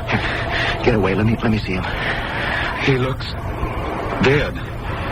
Yes, he looks dead. And he is dead. And I think he's been dead for more than a few hours. Could it be Corsini? No, that's not possible. Even if it was the plague, that would be all wrong. He wasn't the firstborn. Stop this. I told you the plagues are imaginary. Corsini can't harm us. He harmed Willie. He killed him, Captain. But he isn't the oldest. It's wrong. He is the oldest. What? He is. I know it. And Corsini knew it too. God knows how. It is magic, Captain. It is really magic. Esquilla, you don't know what you're talking about. Willie must have had a heart attack. And he wasn't the oldest. He was 27. The captain's 28. No, that is not true. Willie, he got drunk the night of the blast-off party, and he told me about it. He's been lying about his age for years. He didn't want to wash out of space service. He was 31. 31. And now, he's dead. Esquilla, wait a minute. Say you don't believe it now, Captain. Go ahead. Call it hypnotism. No, Esquilla, that's what it wasn't. What do you mean, Captain? Everything else that happened to us was an illusion, but death is real. Willie's death is real. Look. This pinpoint of blood on the back of his head. You think that caused it? Somebody was here last night, Lieutenant. Somebody was here while we all slept. Corsini must have crept into the place and slipped a needle into poor Willie's brain. It's It's no illusion, Lieutenant. It's cold-blooded murder. That filthy coward. It's also something else. It's the last trick up his sleeve. Then let's get him right now. We'll get him, all right. Get the ship ready for blastoff. What? You heard me. I want to leave A-15 within the hour, just as he expects us to do. I want us to blast off this godforsaken planet as soon as we can. And let him get away with it? Oh, we won't be gone long. Only long enough to make that madman think we're gone. Then we're coming back. Well, what's the strategy, Captain? We'll make a shallow orbit around the planet and then head back for the original campsite. Unless I miss my guess, our magician friend will be in the vicinity, celebrating his great victory. And then what? We bring the ship down, Askia. Rockets, full blast to break for landing. You understand? Yes, sir, Captain. I understand.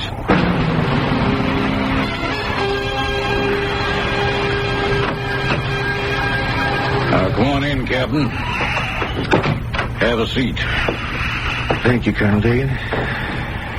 I don't think I'd have recognized you, Captain Taylor, if you hadn't been announced. It's been 3 years, Colonel. Yes, 3 years. And I probably look 10 years older, don't I? Well, I hear you had it pretty rough out there. Yeah, it was rough. When I first read your report on what happened, the death of the crewman, the extermination of Corsini, well, maybe he preferred being nothing but a smudge of gray ashes on the planet he loved so much. Yep. That's all that was left of him, a smudge of gray ashes. We spotted him at our campsite, waving his arms at us with insane glee, and then we braked the ship and gave him the full blast of the rockets. He was incinerated in seconds. He didn't suffer, I can promise you that. But you did, Captain, didn't you? Yes. We suffered. Want to tell me about it? I don't know how it really happened. With the magician dead, we returned to our routine chores. We operated our transmitter, took astronomical data, kept the space traffic flowing through the entire system. But then we found that the work wasn't enough. The talk wasn't satisfying. Movies weren't entertaining. We got to know each other, all right. And the more we knew, the more we disliked each other. And then the dislike turned to hate. We began to hate each other's faces, voices, habits, even each other's virtues. We began to quarrel. We began to fight. And finally, we began to kill. Askia. Yeah. I don't know what started the argument. I don't think Lieutenant Flack meant to fire that heat gun. But he did. I had to lock him up, Colonel. I had to keep him in restraints until the supply ship arrived almost a month later.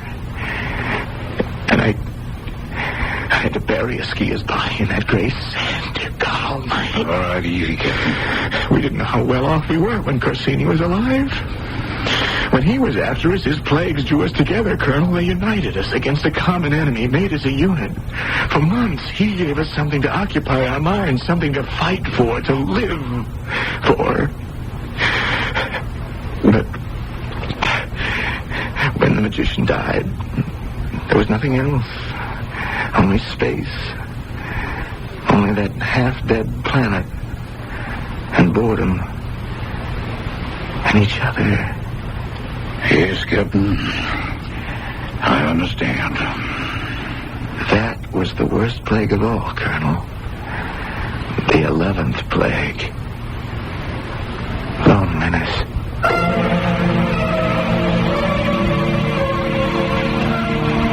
Loneliness. One of the saddest words in the English language. Who can imagine the terrible sense of detachment that our future spacemen will feel when separated not just from the people and the society they know, but the Earth on which the human race was born? But they'll go anyway, won't they? And it won't be just rockets that will propel man to other worlds. It will be the most human trait of all, curiosity. I'll be back with a final word. Get on the air. Excuse me. Yes? When you get a cold, are you a stay-at-homer or a keep-goinger? I just give my cold to Contact. Then you're a keep-goinger. I've got a cold right now. Right now? Sure, I'd sneeze for you, but I can't.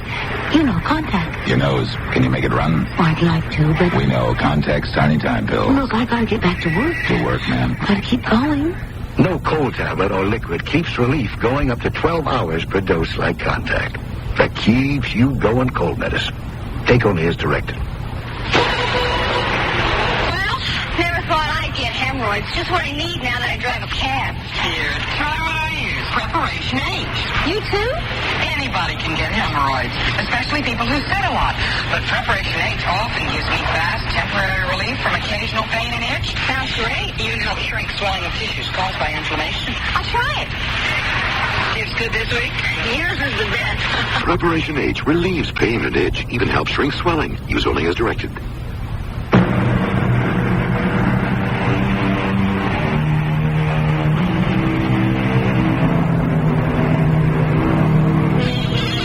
We don't know how long it'll be before man and woman begin to colonize the planets, but when they do, can you imagine how many new mysteries will unfold? We hope the Mystery Theater will still be around to relate those stories to new generations of listeners. And who knows, if we find life on the worlds out there in space, we might have a whole new audience with green scales and built-in antennae. Why, they might not even need a radio to hear us. Our cast included Russell Horton, Ian Martin, and Lloyd Batista. The entire production was under the direction of Hyman Brown. And now, a preview of our next tale. Hello? Mr. Bailey? Who is this? Mr. Bailey, this is Amos Jones. I've taken the liberty of calling you at this hour because I've been witness to an attack by a creature or creatures from outer space. It's an important news story. You hold it, man. Just hold it. Who is this? Amos Jones. I work for you on the Gazette. What time is it? It's 4 a.m., sir. I was driving along and I was forced off the road by a UFO. It hit my car. I'm in the firehouse, sir. In the firehouse?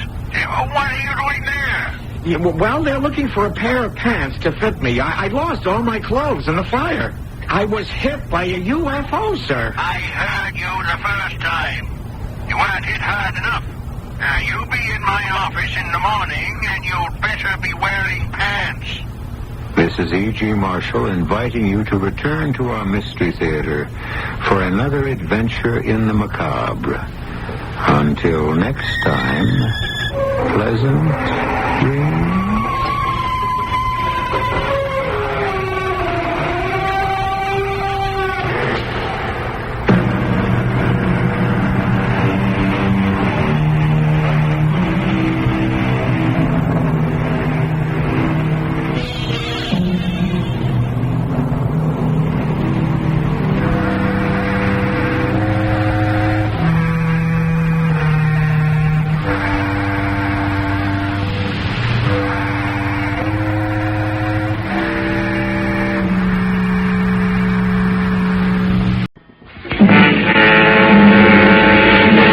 With a little hunting trip for the two of us, Eric and me. I hadn't seen Eric for several months.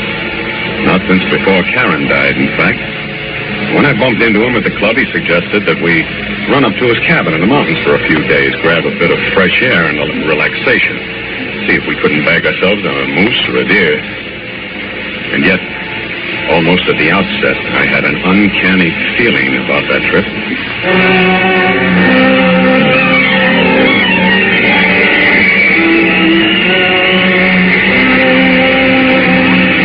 It actually was the night and the setting. It was the blackest night I've ever seen. There was no moon. There was only blackness. The kind that seems to be all enveloping. As though there were nothing outside our own car but blackness. No road, no forest, no mountains. I'll admit I was nervous. I was boring my feet into the floorboard of the car as though somehow that would help. What are you laughing at? You, Sam. You don't look as though you're having a very good time. Well, I'm not, frankly, Shouldn't you be driving a bit slower? Why? Why, good heavens, Eric, if you make just one little slip over the wheel, we're done for, that's all. I doubt if they'd ever even find us down in these canyons. Oh, nonsense. I know every crook and turn in this road. Yeah. I don't think you're much of an outdoors man. Well, maybe not. I love this kind of company in the daytime, but I'll confess I'm not so keen on it at night. I don't like what I can't see. Funny, I'm just the opposite. There's a challenge in the darkness that stimulates my senses. It's exhilarating. It stirs my imagination. Sure, I suppose it would. But then I'm not equipped to grapple with the mysteries of the universe. Dan, you're much too modest. You always were. You've gotten out of life pretty much what you've wanted, haven't you? Well, yes, I suppose so. Then don't always be belittling yourself. It's an effective technique, Stan, but I'm on to you. You're as clever as the next fellow, in your own way.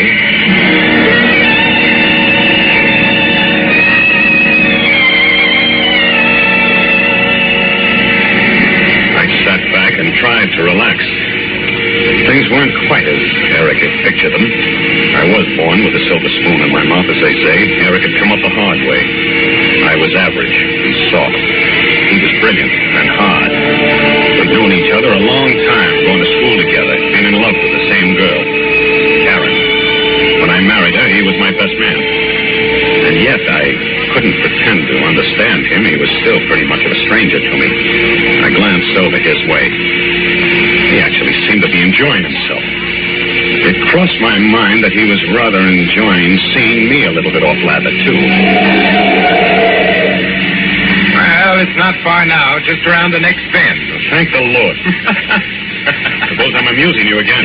No, I was just thinking what a perfect spot this would be for a murder. A murder? Honestly, Eric, I believe that's all you think about. It is almost. When I buy a newspaper, I read about murder the way you study the stock quotations. Murder is fascinating to me. I spend most of my time figuring out ways and means to commit murder. Oh, and now you're trying to sound like a mental case. Who knows? Perhaps I am. I have a mind. Well, here we are, old man. I've delivered you safe and sound. All in one piece.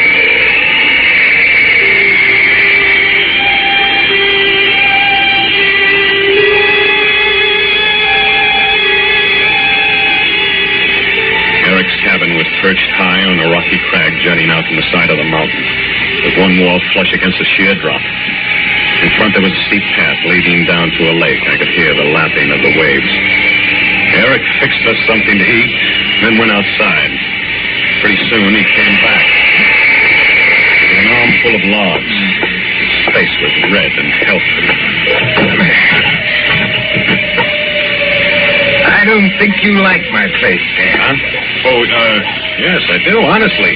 I'm just tired, I guess. Oh, well, we'll turn in directly. Cigarette? Thanks. I believe I will. I like it here. All the privacy in the world. Eric? Yes? Why do you read about murder? Why do you read about stocks and bonds? Because they interest me. It's my business. My business doesn't interest me.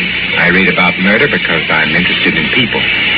Murder is emotional, and when people are being emotional, you get to see more of them. Why are you so interested in people? Oh, I think I'm more curious than interested. All right, then. Why so curious? It amuses me. I find out about people. I write down what I find out. And I write my impressions of how those people will react to a series of circumstances. It's a good way to get rid of one's inhibition. Rather a frightening hobby. I think stamp collecting is frightening. You're too darn clever, Eric. Why too clever? Well, I mean you see through people. Well, what's wrong with that? Unless, of course, they have something they want to hide. Oh, I suppose it's all right. If your friends don't mind. Do you? But mind? Heavens, no. Why should I? That's right. Why should you? Well, how about hitting the hay? We have to be up early. We'll only get a few hours sleep as it is. That suits me. You sleep in my study, Stan. The bed's a bit more comfortable in there. I'll bunk here on the couch.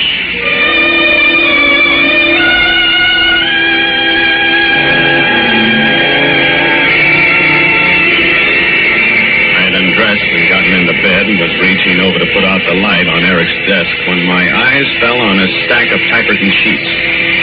I wondered if they were the notes Eric had been speaking about. The strange mumbo-jumbo he'd written there.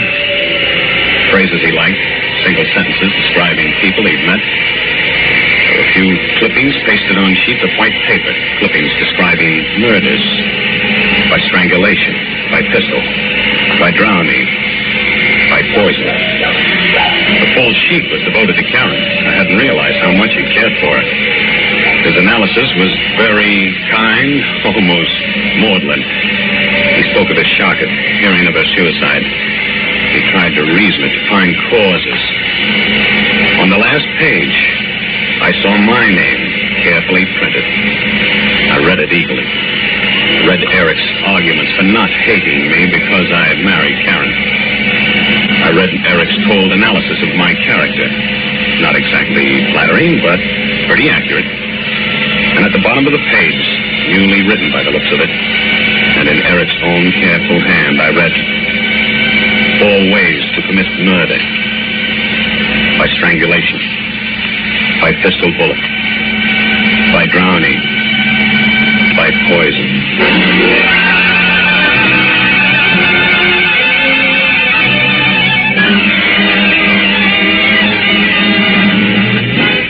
Suspense, Roma Wines are bringing you Vincent Price and Lloyd Nolan in Hunting Trip.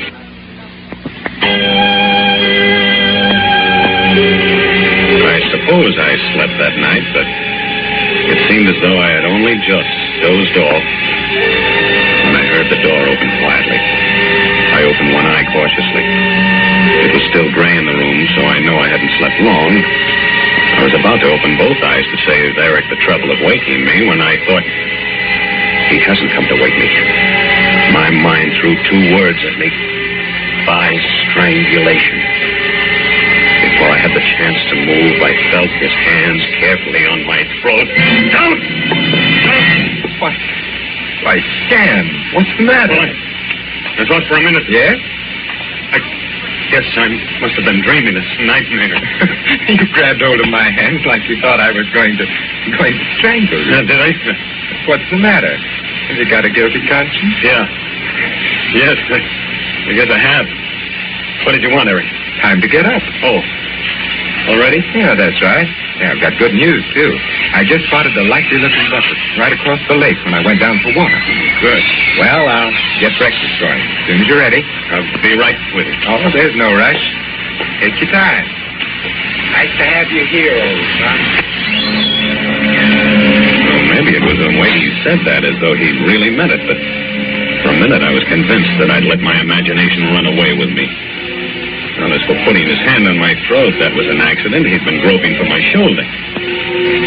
Then the next minute I was asking myself, was it an accident, though? Suppose I had been really asleep. Suppose I hadn't grabbed his hand. I still didn't know what to think. I dressed, and we sat down to breakfast. Pass me your cup, will you, Stan? I'll give you some coffee. There you are. Thanks. Sugar coming up. No sugar for me, thanks. Well, Stan, when are you going to confess? What do you mean, confess? Well, shall I drag it out of you? What are you driving at? Oh, come now. You're not going to play the adolescent schoolboy with me. I swear I don't know. I'm referring to the lovely young woman you've been seen dining with and taking to the theater. Oh. You mean Marcia? Is that her name? Yes. Well, go on. Where'd you meet her? How? When? Is she wealthy? Is she as beautiful as they say she is? Come on. Let's have the sordid details. Eric, you're barking up the wrong tree. Am I? Oh, I'll admit I've taken her out occasionally, but it's nothing like that. Marsh. Do I know her? No, I don't believe you do. Isn't her last name Jenkins? Yes. Oh, of course I know her. That is, I met her. Don't you remember? You introduced me to her yourself. Oh, did I? Yes, don't you remember? I ran into you at Silver's. You were buying perfume, and she was helping you select it. For Karen. Remember? Oh, yes. Now that you recall More coffee? Yeah. No sugar. When we got to the lake, we bailed out the boat, loaded it, pushed out into the fog. It was still half light when we reached the other side, so we sat in the boat, lighted cigarettes, waited for the sun to come up. We'd been sitting there just smoking and not saying anything when he suddenly turned to me and said, You say that she'd been ill. Oh, Karen. Oh, yes. Yes, she'd been ill for some time, Eric. So she killed herself? Yes. There was an inquest, of course. Well, yes, of course. Why do you ask? Look at the sun. Did you ever see such colors? 4 ways to commit murder. I'd almost forgotten about Eric's hands on my throat. Now the incident jumped vividly back to my mind. Because now I knew that Eric had a reason. He looked away after he'd asked me about the inquest. He didn't answer me when I asked him why he wanted to know. Somewhere in some strange, dark corner of his mind, he was still obsessed by love for Karen, even though she was dead and gone. He thought that she'd still be alive and happy if she hadn't married me. My legs were weak when he motioned me out of the boat. A deer blew somewhere near us. We stopped. Did you hear that? Yeah. Listen. Yeah. Moving west. Yeah. Dan, you work west. Just about a half a mile or so ahead of us, you'll come to a clearing. Take you a stand there. Right. I'll strike north and west and then work toward the clearing. Good hunting. So what to expect? I felt somewhat relieved. At least I'd be ready for him. Nothing happened until I nearly reached the clearing. Then I got the feeling of someone who's walking with me, timing his steps with mine. I stopped. Listen. I don't know how long I stood there. My rifle gripped in my hands. But suddenly, instinctively, I wheeled around. Shot whistled over my head. And then I saw a buck running across the clearing. He shot at me and missed. Well, 2 can play at that game, I thought. The next shot would be mine, and I wouldn't miss. I dropped to my knees, watching the brush for him. And then all of a sudden, I saw him running toward me, right out in the open. I had to raise my rifle, but I couldn't. I couldn't kill a man that way in cold blood. Dan, old son, did I hit you? Well, confound you. Now, hold on a minute, old son. Let's not lose our heads. I'm terribly sorry, of course, but I had no idea. You were to take a stand in the clearing, so I naturally assumed that you were there. I don't know what I can say. Well, maybe it was my fault. I don't know. Anyway, let's forget it. But I said let's skip it.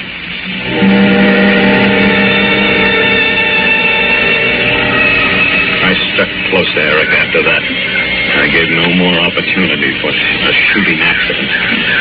It was dusk when we headed back toward the cabin. We didn't get out, but not that I cared. And I'm sure Eric didn't. He was after different game. Then I saw our boat on the beach. Like drowning. Here we were alone. I couldn't refuse to get in the boat with him.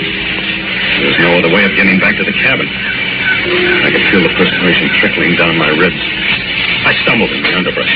Easy now, easy.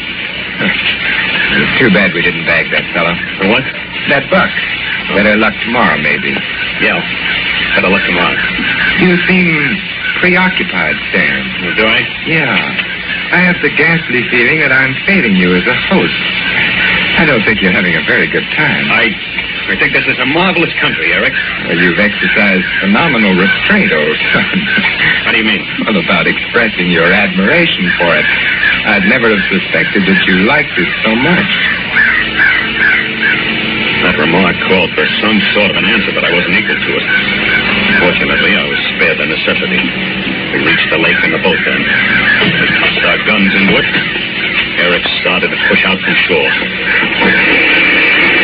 Hop in, Sam. Now, easy does it. Hang on to the oars, will you, while I climb in? All set? All set. Splendid. Here, now, you better let me row. I know this lake. There's some treacherous spots in it. What do you mean? There's some pretty nasty boulders sticking up. Some of them aren't so easy to spot. Come too close to the surface for comfort. I see. If we were to hit one of them, we'd turn over in a hurry. You don't swim, do you, Stan? You know darn well I don't. That's a shame. It's a mistake not to learn to swim. Don't you think? What happened after that was a nightmare. He rode, and I sat there paralyzed. I couldn't move. I couldn't think. I knew I should do something, but what? I stared at the water till I was blind, looking for rocks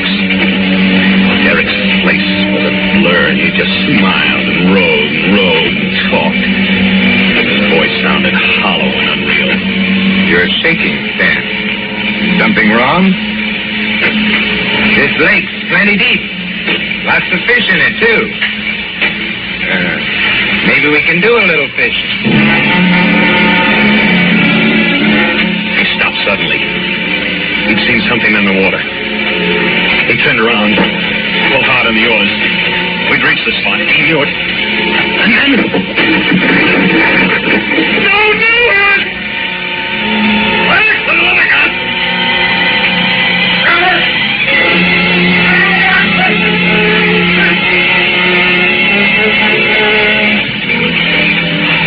When I came up, Eric was there in the water near me. He didn't speak. He just grinned. And then I saw his face above mine grinning. So raised his fist to strike me. That's the last I remember.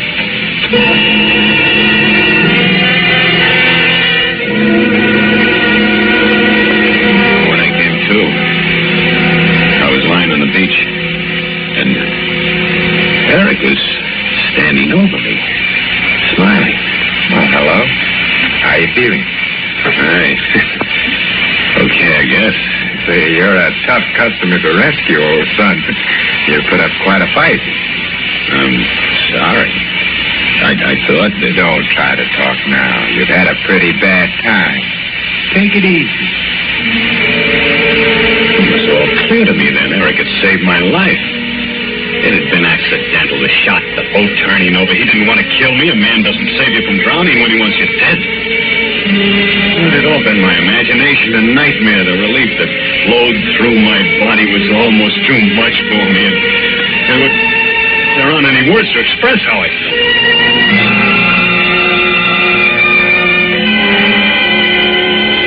And a little later, Eric helped me up to the cabin. I stretched out on the couch. Eric went to the kitchen to fix hot coffee and soup. He brought the coffee in first, pulled the coffee table up close to me, poured each of us a cupful. There you are. Get some of that into you and you'll feel different. Oh, thanks. I'll be back in a second. Soup's coming right up. Sam, do you like to cook? Huh? I said, do you like to cook? Oh? I do. I like to try, different concoctions. Oh, not me. I'd starve to death if I had to cook for myself. Ah, man. This coffee hits the spot. Now, I can use a little of that, too. It does warm the innards, doesn't it? I got a little chill. Nothing like a cup of coffee, I would say. That's what I always say, too, Stan. Why, did I say something funny? Am I amusing you again? In fact, Stan, I think that probably is the funniest thing you've ever said. How did you like it, Stan? 4 ways to commit murder. You read it, of course. Why, yes, I could tell you had, just as I intended you to. Were you frightened all day today? I don't understand. You didn't know, did you, that I came to your engagement party to ask Karen to be my wife? I wasn't aware that you were throwing a party, or that she had accepted. Good Lord. Perhaps you don't remember what I told you that night. You thought I was joking, but I meant every word I said. That I'd make you pay if you failed Karen, if you made her unhappy. Then all these years, Then you did bring me up here to murder you? You're so right, Stan. But you pulled me out of the lake. You saved my life. You are a dull-witted clown, aren't you, Stan? Don't you know me better than that? Did you think I'd kill you in the manner of a homicidal moron? No, Stan. But you did take a shot. Oh, yes, that was the second way. The first way was by waking you by the throat this morning. The boat tipping over was the third way. And now I suppose we've reached the fourth way. Your brilliance positively staggers me. You can't get away with it, Eric. Oh, yes, I can. I can. You see how intently I'm watching you. I'm waiting to see you fall. You're going to die, Stan. Just as Karen died. What do you mean? In the coffee, Stan. That's right. Your coffee's poisoned. Just as you poisoned her coffee. Only yours is a slow poison. Oh, it ain't just, don't you think? You poisoned my coffee? Yes, I wore down your guard. I planned it so that by now you would trust me, would have faith in me. You poisoned my coffee. What if... I didn't drink my coffee, Eric. I changed cups with you. There was sugar in my cup, Eric. I don't take sugar in my coffee, Eric. So I changed cups with you. I didn't mean to do it, Eric. But I don't like sugar in my coffee.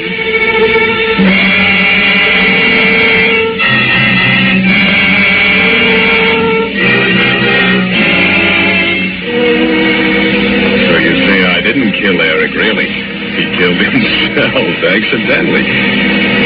But I wish he had killed me. He had good reason to. Because somehow he knew about Karen. About how I killed Karen. By putting poison in her coffee that morning. And I watched her die the same way that I watched Eric die. I'm tired now. I don't want to talk anymore. You do whatever you want with me.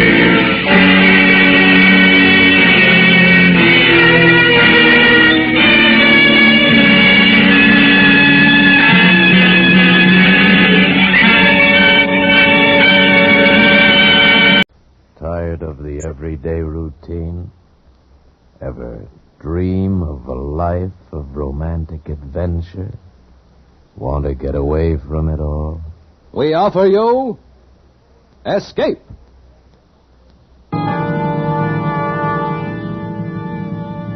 Escape, designed to free you from the four walls of today for a half hour of high adventure.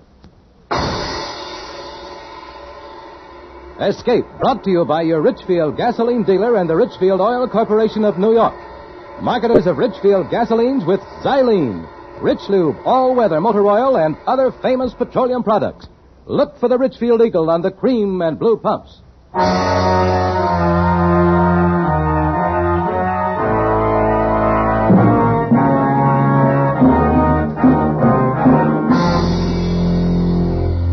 Tonight, we escape to the jungles of South America and a seething tale of terror and violence as told by James Poe in Bloodbath, starring Mr. Vincent Price.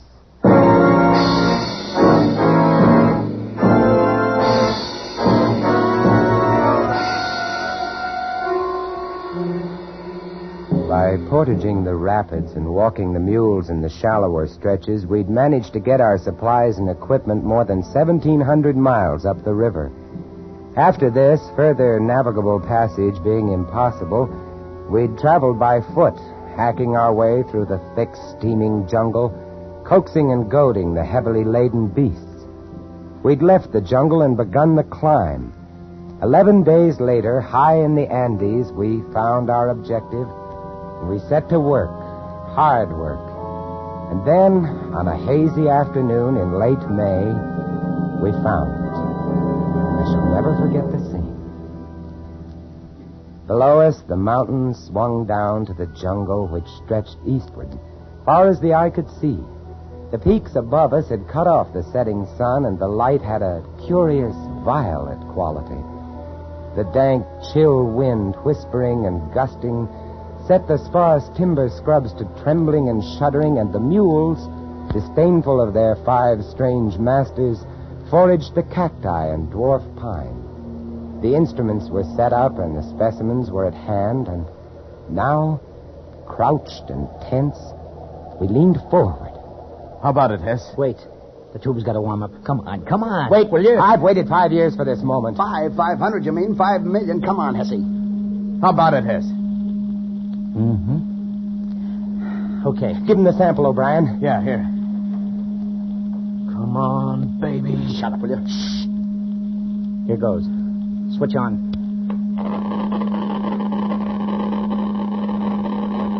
Holy cow. Good. Good. It's fantastic. Fantastic. Yeah? Come on, Hessie. What's the word? Yeah, Hessie, give. Gentlemen. Unless this machine is busted, unless this Geiger counter has forgotten its multiplication table, We have discovered the richest lode of uranium ore known to man.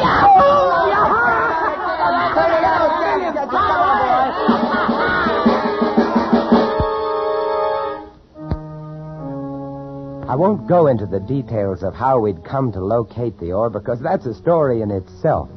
Suffice it to say that late in the afternoon of that hazy May day, the 5 of us, gamblers all, came to the end of our rainbow, found our pot of gold.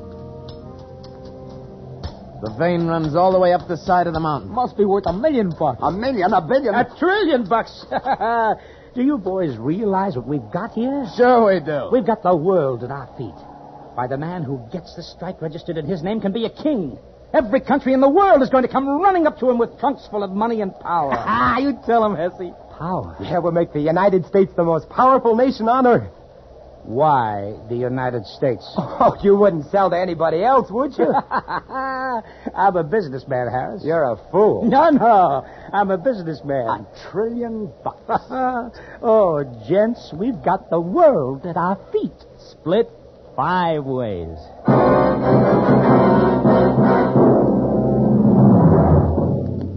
The world at our feet, split 5 ways. That night, as I lay huddled under my thin blanket, I wondered what it would be like, being a wealthy man. Wondered if it were really true. Wondered how it would affect the others, how it would affect me. In the morning, we were to set off on the long return journey down to the jungle and through the jungle to the launch and down the river to civilization. There we'd register our claim, purchase, if need be, the land, lease it perhaps from the government. Oh, millionaires. World at our feet.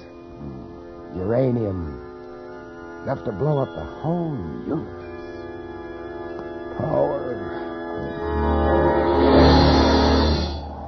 Harris, wake up.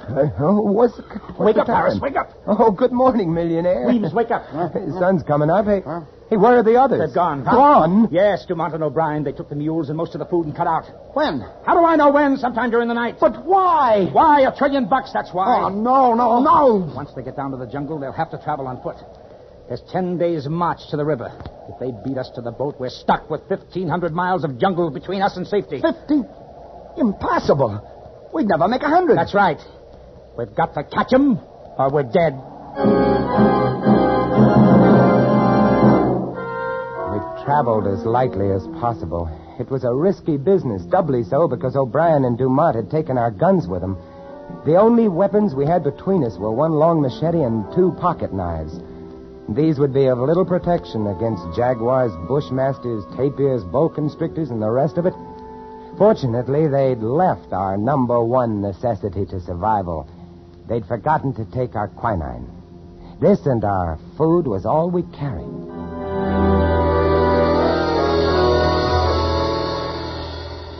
The long descent to the jungle was slow going on foot. It was here that we nearly gave up hope.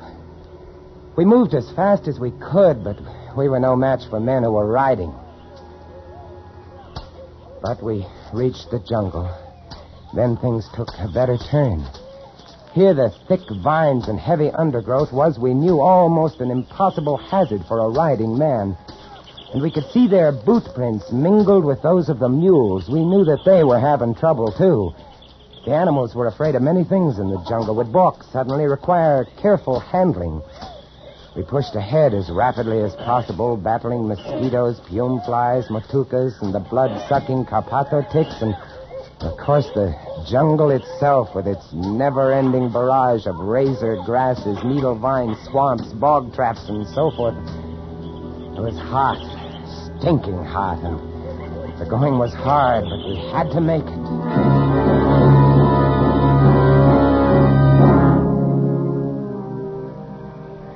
Couldn't travel at night. They'd taken our flashlights. We'd bundle up as best we could, protecting ourselves not from the cold. It was hot and muggy even at dawn, but from the mosquitoes. And as we progressed towards the river area, from the bats. Vampire bats. Ever seen them? They're small, rather fragile-looking little things. By day they hang, heads down from the trees, wings folded like clusters of rotten fruit. By night, they hunt. They have razor-sharp teeth, bite like the finest steel scalpels. Their object is to break the skin very delicately, start the blood to coming, and then they simply hang on and sip. Without mosquito netting, we had a rough time of it, a sleepless time. But we managed to keep on going. And on the third day... It's no use, fellas. We can't make it to the river before them. We've got to, Luigi. We've got to make it. Right, Wayne. And even if we do catch up, they got the guns. Huh? What are you stopping? Oh, quiet. I heard something. What did you hear? Gunfire. Yeah. Come on. They can't be more than a mile or two ahead. Come on. We ran through the jungle, following the fresh marks of the animals and the two men. And a half an hour or so later, we broke into a little clearing, and there was Dumont.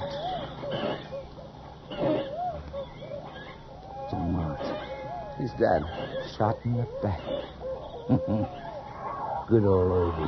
Sweet guy, that Obi. Here, come on. Let's turn him over. He's really been sweating, huh?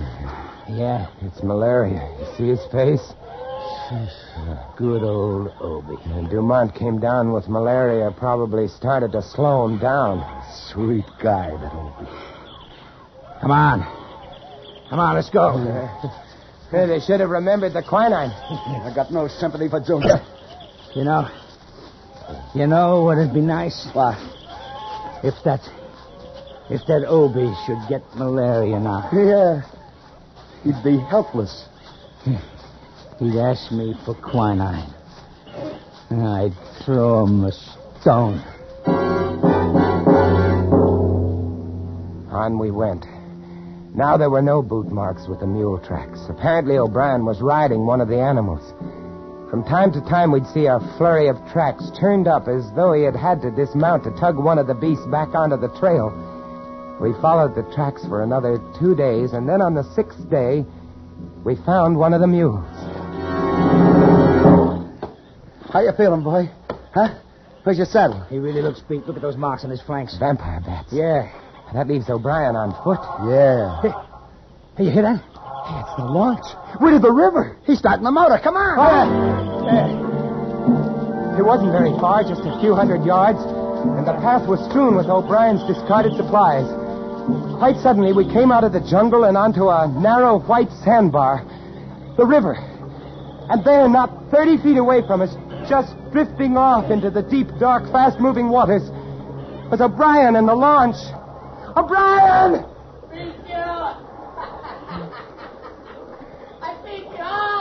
Look at him. He's like a skeleton. Obi!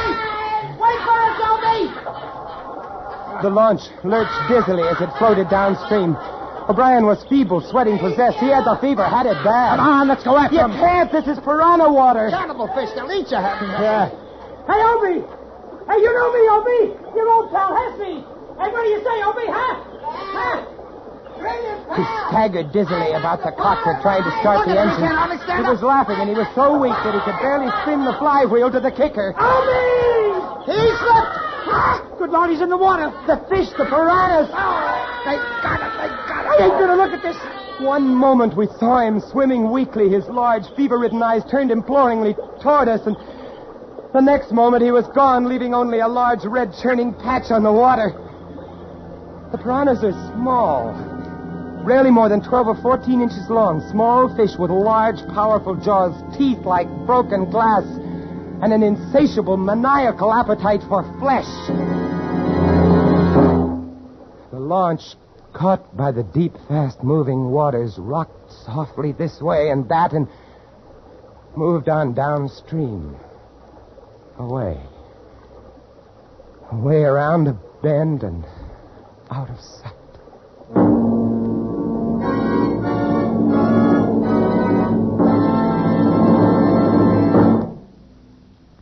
The march of science over the years has produced better than ever gasoline for your car.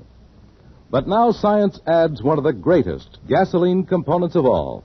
It's called xylene. Xylene, a super gasoline component, adds two great qualities to gasoline. Xylene gives higher than ever anti-knock performance. Xylene means power. Today, every gallon of Richfield gasoline contains xylene. If you want a motor that runs quiet as a whisper, if you want pickup and power to spare, try Richfield gasoline with xylene. Your Richfield dealer offers a choice of 2 great Richfield gasolines with xylene.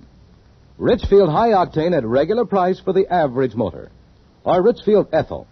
Ethyl at its best for tip-top results in the highest compression motors. Drive in where you see the Richfield Eagle on the cream and blue pumps. Get Richfield gasoline with xylene. Xylene, one of the highest anti-knock components in gasoline history. And now we return you to Escape, starring Vincent Price.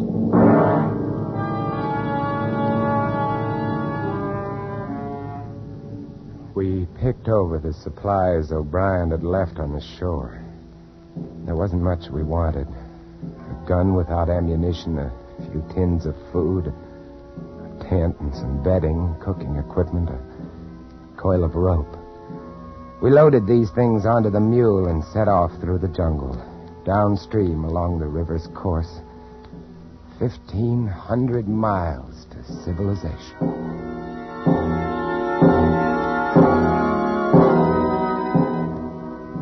We had it tough. The jungle was thick along the river's bank, and we made little progress. Not more than 5 miles that day, but the next day, we rounded a bend, keeping close to the shore, and there, about a quarter mile below us and nuzzling the opposite shore, grounded on the sand, lay the launch. Looks shallow enough here. Yeah, it does. Yeah, but what about the fish? How deep does it look to you, Harris, at the deepest spot, I mean? Oh, I don't know, maybe 2.5 feet, maybe 3. Most of it's less than that. I got an idea. Shoot. We got to get across the launch, see? So here's what we do. We throw away everything. There'll be food and water on the launch, see? Yeah? Now, you see that little patch of sand in the middle of the river where the bar shows? Yeah. We go that way. That's bound to be the shallowest way, see? How do we go? On the mule, the 3 of us. Ah, you're nuts. This mule ain't in such bad condition it can't get the 3 of us across 70 feet of shallow water. What do you say, Harris? Why not? All right, I'll get aboard first. Come on. Get farther up, Weemsy. You're the lightest. Yeah. Harris, you get on next. Hang on to Weemsy. Here. Carry this coil of rope around your neck. We may need it. I've got the machete strapped to my back. You set, Weems? Yeah. Now hold tight to me, Hess. Don't worry. If I go, you go too. Yeah, and if he goes, I go. So let's hang on, gents. Yeah. Let's really hang on. As long as he's moving fast, he can't get at his legs. Ain't that right? He's not showing anything to him but hoofs and hair. Hold his head up, Weems. Don't let him look down. Now, you all set? Yeah, all set. All right, here we go. All right, get along. Come on. Come on, baby. I felt the mule lurch when he stepped into the water. The sand was softer here than on the shore. Sand, huh? Ahead, not 40 feet away, lay the little spit of land. The mule refused to run, couldn't run, and before he'd taken 10 steps, I knew he was too weak to support the 3 of us. From every direction in the swirling water about us came small, shadowy, dark shapes. The piranhas. Don't stop! Come on, baby. Keep moving, baby. Come on. Move along, baby. He can't do it. You gotta do it, baby. Come on. Sweet mother. What are those? The piranhas were churning the water about us, and coming in from beyond them were 4 or 5 long, dark shapes, 6 and 7 feet long, thick and wriggling eels, electric eels. They'll sting them. Get along to the bar. Get him to the sandbar. Faster. Come on. Made it. It's true about electric eels. They can throw a jolt that'll kill a jaguar. They got jaws like a vice. So, here we are, gentlemen, stuck. Just 30 feet of water between us and the shore. Get across it, and we can get to the launch and to civilization and all the rest. Oh, the 3 of us are too much for that mule. Only 30 feet. Why, you could run it in seconds. You see those little shadows around us in the water? I see those little shadows around us. You don't have to draw pictures. Hey. Oh, here's another bright idea coming up. As a matter of fact, yeah. Yeah, hold on to your hat, Harris. We got that coil of rope. Yes. The mule could carry one of us. That mule's not in such bad shape, you know. Yes. Tie the rope over his bridle.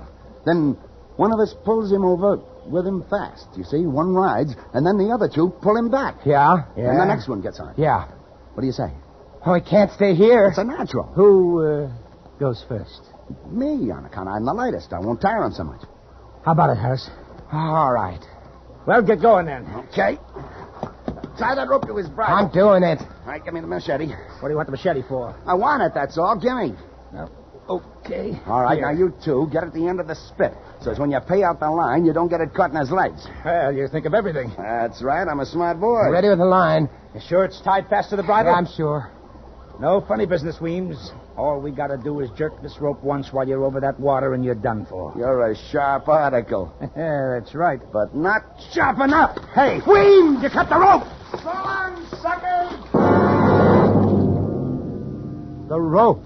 Our only salvation was cut. And now Weems, grinning and riding, was out into the stream, heading for the shore and safe. He went not 15 feet when one of the long, dark, wriggling shapes made for the mule and got his leg. The mule reared up on his hind legs, the eel clinging to his foot, pumping paralyzing shocks into him. Weems clutched his neck with one hand and slapped him on the flank with the flat of the machete with the other. The mule came down, and more eels went for his legs. He began to lurch sideways. Weems swung the long steel blade in an arc, barely missing the mule's leg, and connected with one of the eels. Hair seemed to stand on end. His other arm released the mule's neck. The arm holding the blade was extended stiffly, still caught in the thick, muscular back of the electric eel. And then the mule reared again, and Weems fell back into the water.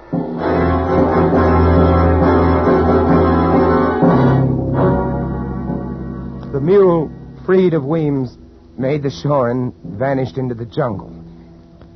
We turned away. No man could watch what was happening to Weems and retain his sanity. And so, there we were. Hess and I on that sand spit which the river was slowly washing away. Night coming, vampire bats coming, and all about us, the electric eels and the little cannibal fish waiting.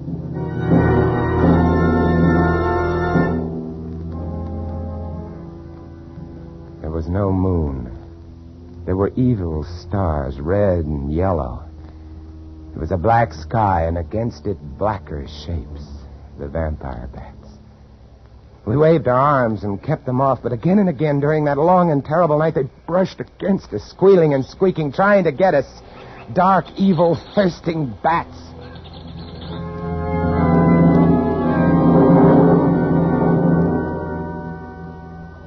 A 1,000 years later came the dawn.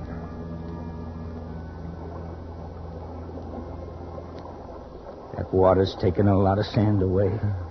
This thing isn't much bigger than a card table. Look at them. Look at those fish. You'd think they had enough to eat yesterday. Listen, Harris. No matter what happens now, at least you and I have played it square, right? Yeah, that's right, Hess. Shake my hand, Harris. All right. Because I think I got an idea on how we can get out of here. What? Yeah. Look up there.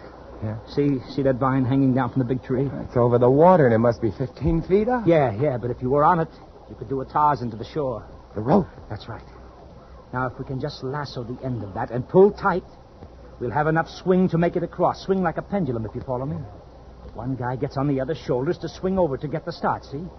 Then when he gets to shore, he fastens a rock and swings the rope back to the other. That vine will hold. It'll work.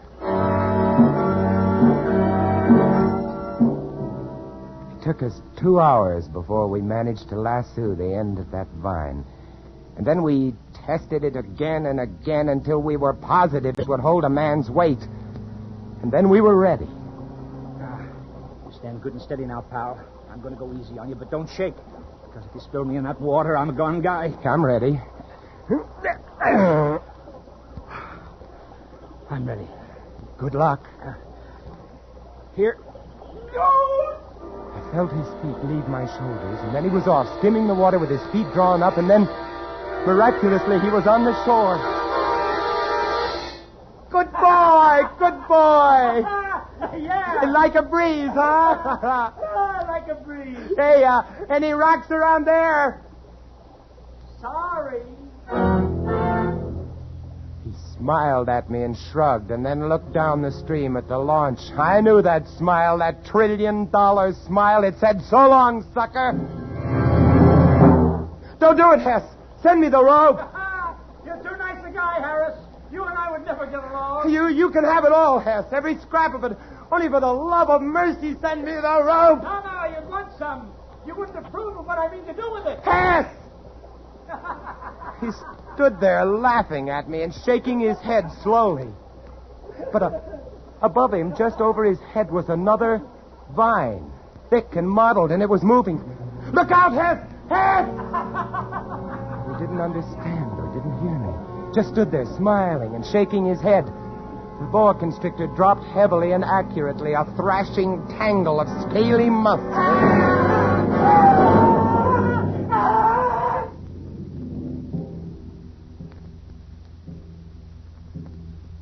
The sun was hot, blistering hot. I was alone, all alone, except for the ever-waiting piranhas. Hess's body was hidden by the low, scrubby vines and palmettos. Several hours later, I saw the boa, now gorged, slither lumpily away.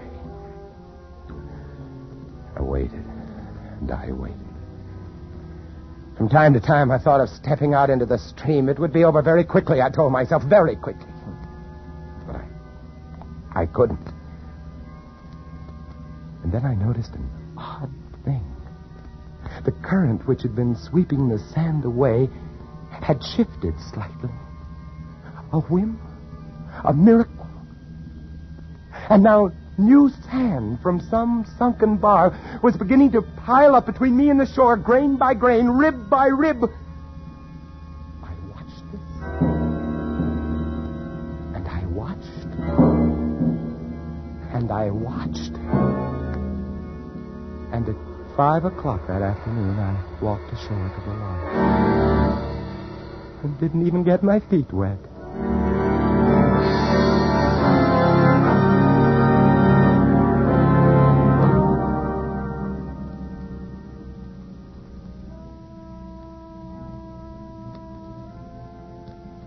It's nice where I live.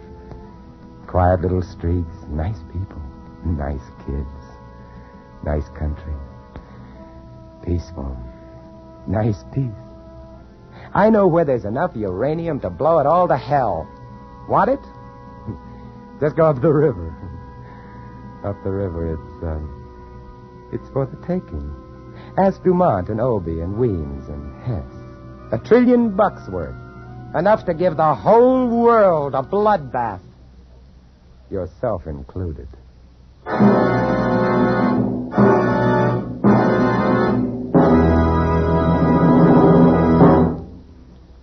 Warm summer weather makes you think of baseball games, picnics, and holiday driving.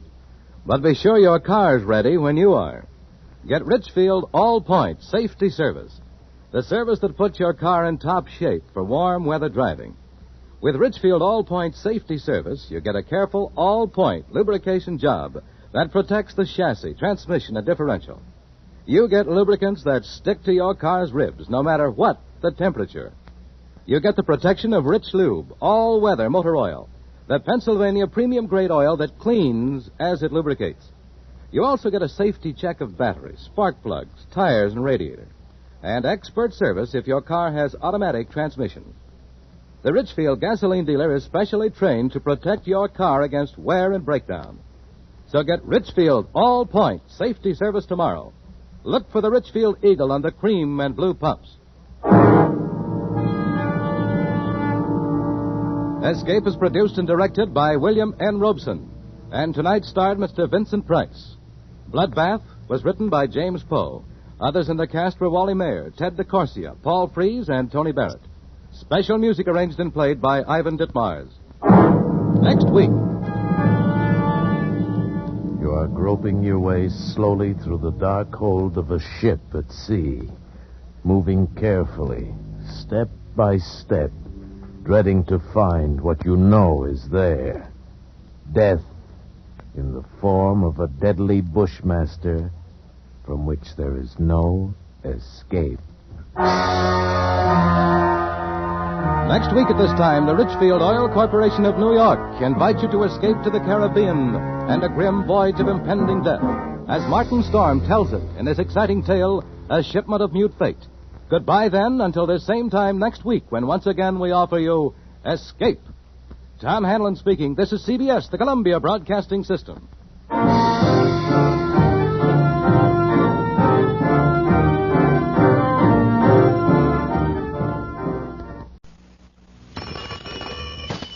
Beacons, moving and storage. Alan Davis speaking. Hello, young man. I've got a job for Beacons. What would that be, ma'am? I want $1 million in cash moved out of my basement. Well, I think an armored car company would be more appropriate. But Beacons men are careful, quick, and kind. And I figured you'd have to be careful with $1 million, huh? Well, yeah, that's true. But Beacons has a policy of turning down business we know we can't handle properly. We found that most delays and breakage are caused when a moving company takes on the wrong kind of business, or more business than it can handle. No kidding. At Beacons, we say we'd rather turn you down than let you down. Wonderful. May I quote you? Sure. So, if you're planning to move in the future, please call us first. If we both agree that we can meet your needs, it'll be the best move of your life. Oh, I doubt that, young man. The best move of my life was buying a printing press. Beacons men are careful, quick, and kind. Beacons, we'd rather turn you down than let you down. The CBS Radio Mystery Theater presents...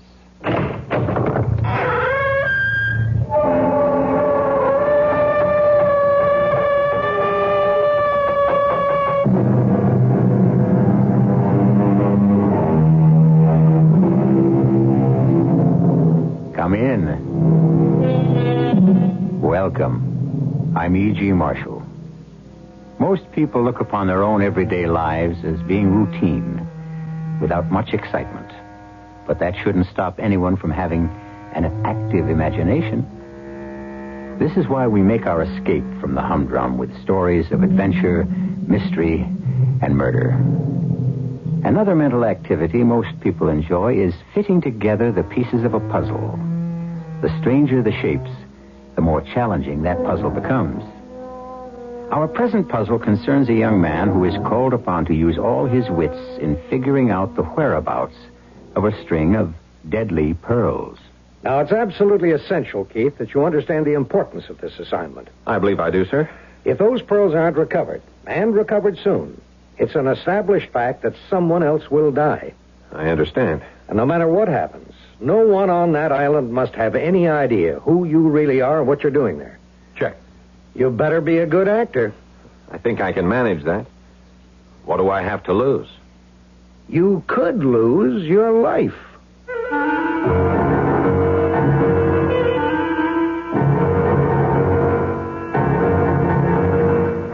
Our mystery drama, The Deadly Pearls, was written especially for the Mystery Theater by Elizabeth Pennell and stars Paul Hecht and Kate Reed. It is sponsored in part by Anheuser-Busch Incorporated, Brewers of Budweiser, and Buick Motor Division. I'll be back shortly with Act One. Give your hand to a friend. Give your heart to your love. But give your coat to contact. The sooner the better. The common cold is a rotten thing. You miss so much. Sneezing, drips, and congestion can drag you down. Then, ask yourself the contact question. 6 or 3 or 1. You'd need 6 cold tablets, 2 every 4 hours, or 3 ounces of Cold's liquid, 1 every 4 hours, or just 1 contact for up to 12 hours continuous relief of those symptoms. That's daytime, then nighttime relief. Both the others have things for aches and fever, and the liquid, something for coughs. Not found in Contact 600 tiny time pills. Give your cold to contact. The sooner the better. 6 or 3 or 1. Take Contact. Only as directed. Campbell's in the cupboards like money in the bank. When it comes to saving, it's the Campbells you can thank. That's the truth. One night a week we have a soup and sandwich supper in our house. The kids love Campbell's chicken noodle soup, so I serve it with their favorite sandwich fixins, salad, and milk. The whole family enjoys it, and it really helps my budget. I keep lots of Campbell's soup in my cupboard. Campbell's in the cupboards like money in the bank. Saving money's not easy, but I try.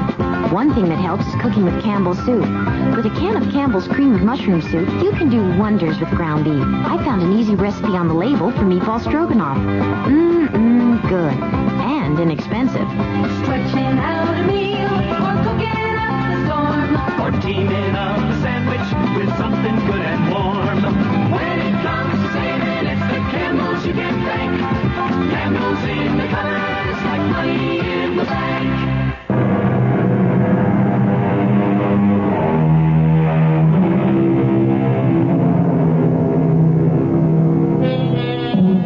Although the FBI and the Honolulu police were in on the case, because of certain peculiar circumstances, it was important that the criminal be apprehended by a private investigator.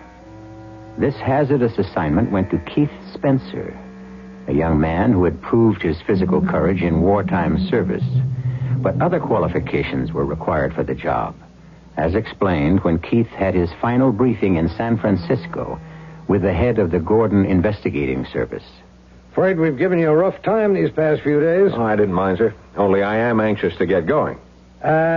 You do type, don't you? Oh, sure. Well, I'm afraid you'll have to prove it, so let's do two things at once. Take over this typewriter, and I'll dictate some paragraphs. Okay, shoot. I, Keith Spencer, am unmarried, with no living relatives, and no dependents. From this day forward, and until the completion of this assignment, I have assumed the identity of Robert Keith Ryder, and under no circumstances will I reveal my true identity. Is that all? Yeah. If you'll sign it. Sure. Got a pen? Here. Oh, I suppose you should have signed a statement about your ability to play bridge. What? You did assure us that you play at least an average game of contract. Well, sure, but I didn't realize it was all that important. It could be crucial. Our three suspects are avid bridge players, when they can find a fourth. Okay. Now, before I leave, let's go over the basic facts once more. All right. The missing pearls were cultured. A single strand, about 24 inches long. So they'd hang down about 12 inches if someone was wearing them. They don't sound very spectacular. Yeah, but they are. Jonathan Kohlmeyer, who bought them, was a partner in a watch company which made radium dials. And somehow he managed to have the pearls treated with radium so they would glow in the dark. When he first thought up this scheme, did he have an ulterior motive? Who knows? It was what happened later that we care about. And you don't think he started out as a murderer? Well, that's beside the point. He became one. And when he found out how easy it was, he did it again, 3 times. Now, clue me in. Who did he bump off first? The first woman he gave the pearls to was said to be very frail. When she died in an accident, Kohlmeyer was in a state of shock. So no one accused him of complicity in her death. Yeah, but apparently he did retrieve whatever presents he'd given her. Oh, yeah. He was that type. Then he got married. He gave the pearls to his bride, who wore them constantly. She loved that string of pearls. How long did she last? Radium can be a slow death. But it caught up with her after a while, and when she was dying, the doctors suspected radium poisoning. So why didn't they nail her husband right then? It never occurred to anyone to suspect the pearls. How could any smart murderer pull the same stunt again? He fell in love with a young and brainless beauty.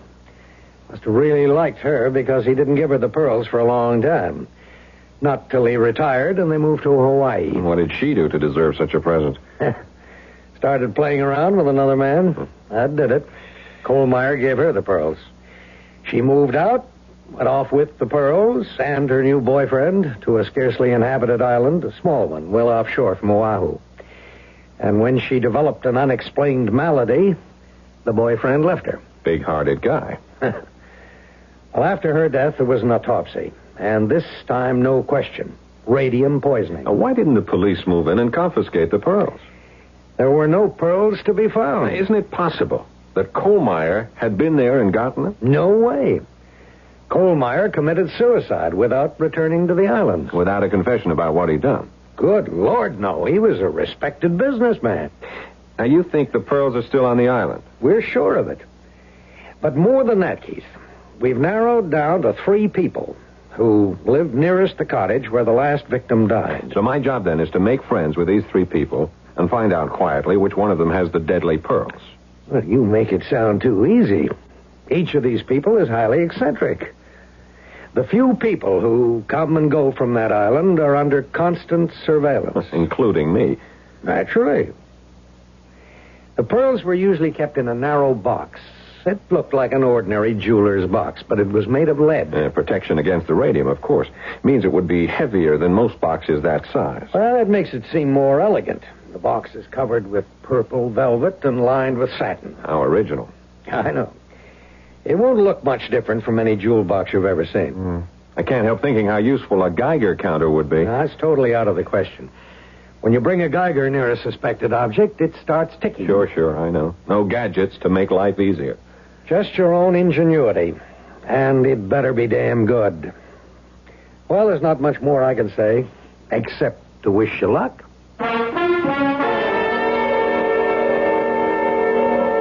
I did my homework, and the more I read about those three characters on the island, the more curious I was to meet them. The Honolulu police cleared me, and then I was completely on my own with a photograph of the cottage and a map that showed how to find it. I was given a putt-putt stocked with a supply of canned goods, stowed the typewriter in duffel bag, and at last I was off. It was a cloudless day, and I found the beaching cove on the island without any trouble. You couldn't see the cottage from the beach, but I knew how to follow directions. Lugging my big canvas bag, I headed up a steep and winding path. And there it was, a neat, modern cottage with an enormous deck from which there must be quite a spectacular view. But I had a spectacular view myself just then, because on that deck was a dazzling blonde, obviously sunbathing. She sprang to her feet in all her glory, and I would have been speechless, except I knew I couldn't be. Who the hell are you? This is the Kohlmeyer cottage, isn't it? What business is that of yours? I'm the new tenant. This place is not for rent. No, that's right, not anymore. I've signed the papers. It's mine, for at least a year. Who are you? Oh, I'm sorry. How rude of me not to introduce myself. I'm Robert Keith, a writer in search of a quiet place to hang a typewriter. I don't believe you. The last thing we need around here is a writer. Lady, I am planning to live here. Not if I can help it. Okay. I've answered your questions. How about answering one for me? Who are you? None of your business. Since you claim the house is yours, let's see you open the door. That's just what I was about to do. I understand it takes 2 keys. And here they are. Both of them. Where'd you get those keys? Now, do you believe me? Big deal. You opened the door. And now I know who you are. You're a policeman. They sent you here to spy on us. Well, I'm not going to stand for it. When the supply boat comes around tomorrow, I'll send a message back to my lawyer. No penny anti-flunky is going to be spying on me. I assure you I'm not Don't going bother to unpack your things, Robert Keith, because tomorrow... Oh, really, Miss... Mrs. Walsh. Mrs. Barbara Walsh. And you'll find that I have protection against people like you. The gorgeously suntanned Mrs. Walsh slipped her feet into sandals, picked up her beach towel from the deck, and started along the path which led from the north side of the cottage. You must understand that during our entire conversation, Barbara Walsh was completely in the buff. No bikini, nothing. Except around her neck and dangling in long loops over her well-formed body. Not pearls, but necklaces made of those decorative native seeds strung together. Ropes and ropes of them.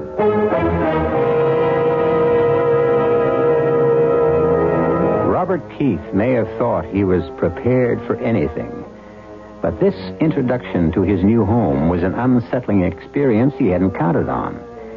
He has now had a most revealing look at one of the 3 suspects. We'll be there for his encounter with the others when we return shortly with Act 2. Inside you're free after all. You hear freedom spirit like a wild bird's call. Inside you're free after all. Living free.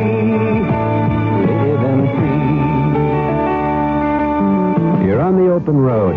rolling free and feeling great about your new Buick Century. Because in published EPA mileage test results, a V6 Buick Century got the best highway mileage of any U.S. midsize car. 24 miles per gallon and 16 in the city. Nice choice, your Buick. Inside you're free. Inside you're free after all. Living free. Living free. Living free. When a skin injury makes your child cry out in pain, remember Campbell-Phenique, the multi-purpose family medication that instantly stops the pain of minor cuts, scrapes, burns, even cold sores and fever blisters. Campbell-Phenique gently penetrates skin injuries to kill germs, protect against infection, helps nature heal skin injuries. Campbell-Phenique, the penetrating first aid medication, stops pain instantly. Campbell-Phenique. Campbell's in the cupboards like money in the bank. When it comes to saving, it's the Campbells you can thank. You bet. Campbell's soup's a good, inexpensive way to help fill up the kids. They love to sit down to steaming bowls of Campbell's chicken with rice soup at lunchtime. Good. These days, I want lots of Campbell's soup in my cupboard. When it comes to saving, it's the Campbells you can thank. Campbell's in the cupboards like money in the bank.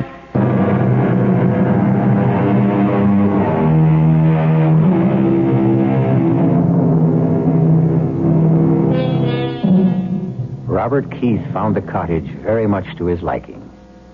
He had expected something rather dark and sinister.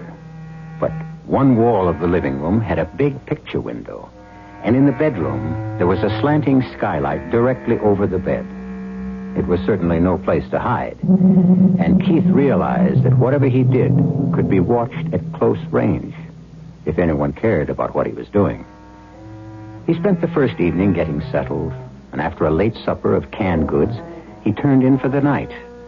At about 3 o'clock in the morning, he was sleeping soundly when... What the devil? Hey, who's out there? Well, bless my soul. Hey, would you mind pointing that gun in another direction? Not until I find out what you're up to. Look, I was sound asleep. I'm living here. No one lives in this house. Put up your hands. Now, put down your gun, would you, sir? Sir, I'm a man of honor. Colonel George Madison's the name, Army retired. And no one sets foot on this island without reporting to me. Yeah, well, I was sorry. I didn't know that, Colonel. And if you'll come in, I'll show you my credentials. What the hell's that? Is there someone else out there? No. Wait a minute. I'll check you out later. Right now, I recommend you go back to bed. There's a wild boar under the deck, and I aim to get him.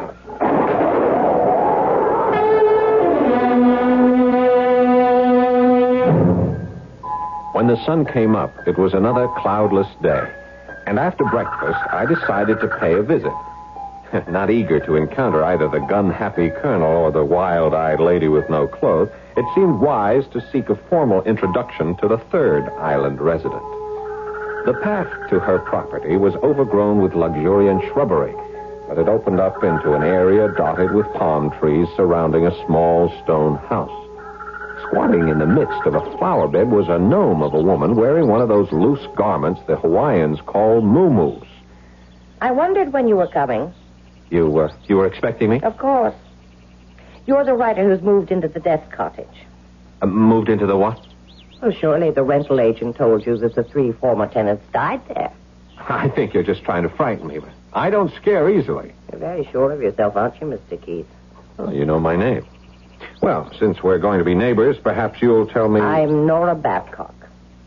And if you'll help me up, we'll go to my porch where the coffee's parking. I assisted Miss Babcock to her feet. The aging body was stooped and slow-moving, and her hands were badly crippled, yet she used them capably to pour the coffee when we were seated at a wicker table on her porch. Oh, yes, Mr. Keith. I've lived on this island for a long time. That house was just a shack when the poor man, a writer like yourself, was stabbed to death in a ghastly pool of blood. The cottage was rebuilt before an unfortunate woman was strangled there. And then it was fixed up with all that glass to let the sun in. But nothing could save the last dear lady who simply wasted away. Well, here's hoping I'll have better luck. That depends. When were you born, Mr. Keith? You mean what year? No. The date. The day. The hour. Oh, I was born in August. 14th of August. Oh. You sound disappointed. You certainly don't look like Leo. The Lion. And I would have thought that a writer... but no matter. There may be other factors. You belong to the northern sign of the zodiac. The middle point of the magnet of the fire triplicity. Is that a fact? Oh, you'd better not laugh at me, Mr. Keith. I'll tell you right now that you and I are destined to be enemies. You belong with Sagittarius, Libra, or Aries. Oh, come on, Miss Babcock. I'm really not so bad. Now tell me about your sign. I'm Gemini. The positive people of the air triplicity. You mean air and fire don't mix? Dangerously, Mr. Keith, very dangerously. Your sign is governed by the sun, and your gems are carnelian and sardonyx. I wouldn't know a sardonyx if I stumbled over one. My governing planet is Mercury. Emeralds, moonstones, and pearls are my sign. And I have a very special affinity for pearls. Mrs. Walsh had obviously passed along word of my arrival, which was why the colonel had come trying to flush me out, and the reason Miss Babcock knew my name and occupation. So, that afternoon, I became a spy, hidden in the underbrush with binoculars trained on the three of them walking along the beach. I was darn sure they were planning some strategy to get me evicted. Then, Colonel Madison left the two ladies and headed up the trail toward my house.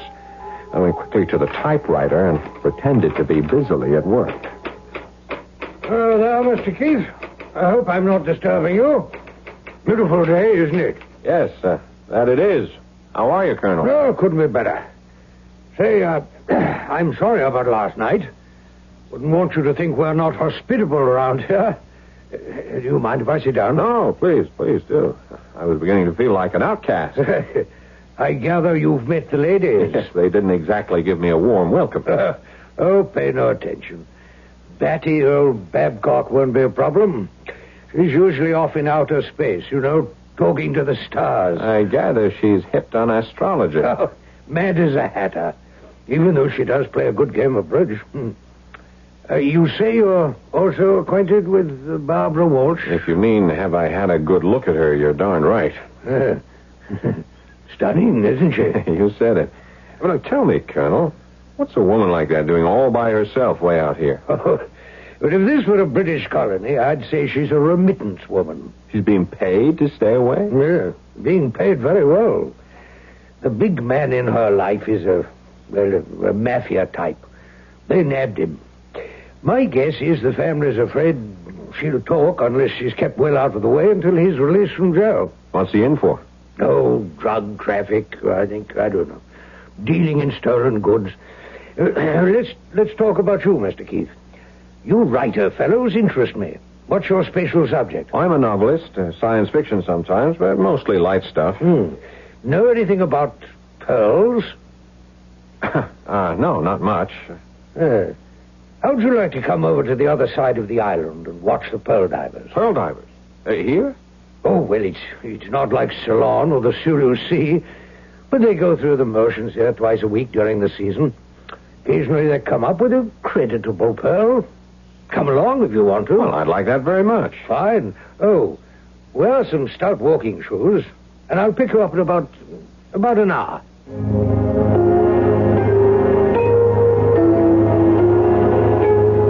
The colonel arrived in his old army uniform carrying a sturdy walking stick. We started off on a barely marked trail, and I marveled at the beauty of the place with its lush flowers and brightly colored birds. Not that way, Mr. Keith. We take a sharp turn over here. Go up the hill. Just a minute. This island must be more populated than I thought. I hear music. Oh, that's just Barbara Walsh with her radio going. She has it on all day long. That or her stereo.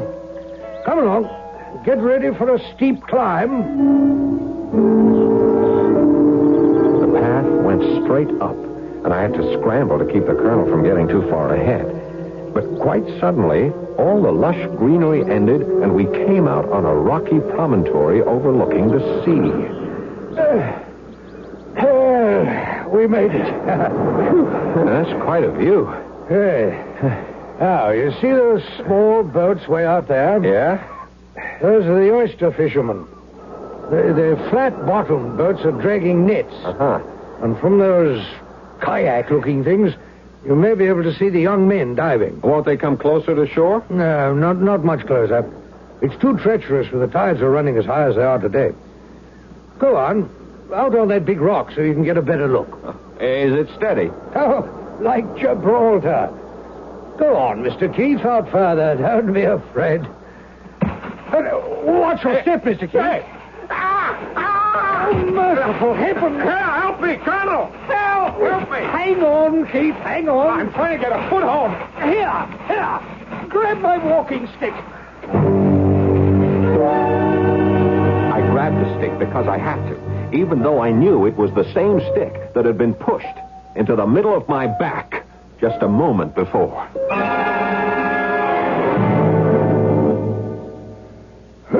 I'll say you're a brave man, Keith. I like the way you handled yourself back there on the rocks. I wouldn't say I had much alternative. It was all the fault of your shoes, Mr. Keith. That's what it was.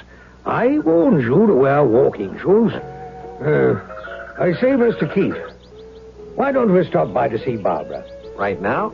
Why not? We need a drink. And she has a good liquor supply. No, I think I'd better get back and tend to these scratches. Just take a look at my clothes. I'm in no condition to go visiting. Well, as you wish. I'll leave you then at the foot of this hill. And, yes, I've been meaning to ask you, Keith. Do you play bridge? Well, I'm not the world's best, but yes, I play. Oh, splendid. I'm rather out of practice. Well, heavens knows, so are we. Well, let's say my house, Friday evening. Come for supper, around 7. Well, thank you. Dear me, Mr. Keith, you did get scratched up. Your hands are still bleeding. Perhaps I should go with you. I'll be all right. Yes. Well, I'm off then to tell the ladies the good news. Good news? Why, yes. The good news that we found a new bridge partner. And I might as well warn you to bring a fat wallet. Our stakes are high. After a shower and some soothing applications of witch hazel and ointments, I rested on the big bed under the skylight. The front door was wide open for the benefit of a magnificent sea breeze. Suddenly I was on the alert. Someone was on the steps leading to the deck. Then there were slow, heavy footfalls and the tap of a cane. Mr. Keith? Mr. Keith? Are you all right? Oh, why, hello, Miss Babcock. Yes, come in. Oh, I heard you'd had an accident, and I thought you might not be able to fix your own supper. So I brought you some nice oyster stew. Oh, well, that's very thoughtful of you. There. It's one of my specialties. Just warm it up. Oh, thank you. Thank you very much. Sit down. Won't you share the stew with me? No. I've had my dinner. Let me see your injury. They're nothing but scratches. I was lucky. Could be serious. And you are not lucky, Mr. Keith. I looked at the stars last night, and the heavens do not bode well for anyone born under the sign of Leo. But you see me alive and well. I could have crashed all the way down those rocks and into the sea. Look out for more danger ahead. That was simply the first warning. Miss Babcock knew what she was talking about, and it had nothing to do with the stars. I heated the oyster stew, and it was delicious. In fact, the best I've ever tasted. But about an hour later, I began to feel drained of all energy. I thought it was just a reaction from a rather strenuous day and decided the best thing to do was go to bed and sleep it off. It was a tremendous effort to get undressed, but I managed to drag myself, partially clothed, onto the big bed. In a prone position, I felt as though I were being suffocated, and panic was setting in.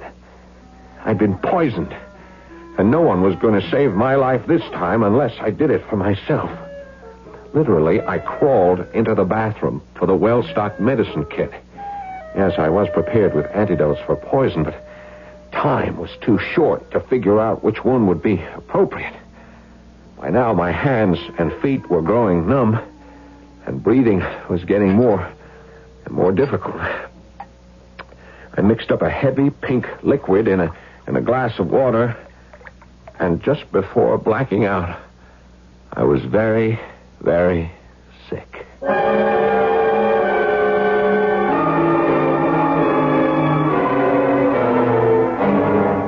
When I came to, I was lying on the bathroom floor, weak, but grateful to find I was still alive.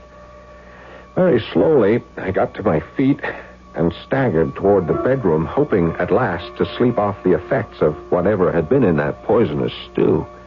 But my whole body sagged, and I knew I'd never make the bed, so I eased myself down on a narrow couch in the living room and fell instantly into a heavy slumber. Once again, it must have been about 3 o'clock in the morning when there was a sound which would have awakened the dead.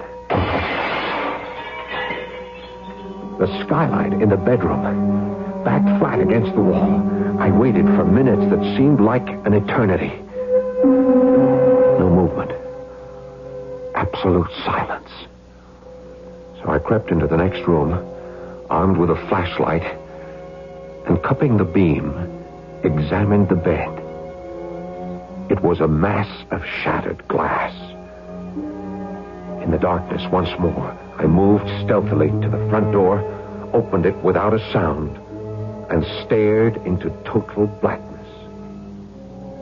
Slowly I raised the flashlight and then snapped it on full beam. Pointing straight down the path, facing directly toward me, stood the statuesque Mrs. Barbara Walsh, fully clothed in a long, dark kimono. And over her breasts hung a necklace of gems which burst into life like 4th of July sparklers.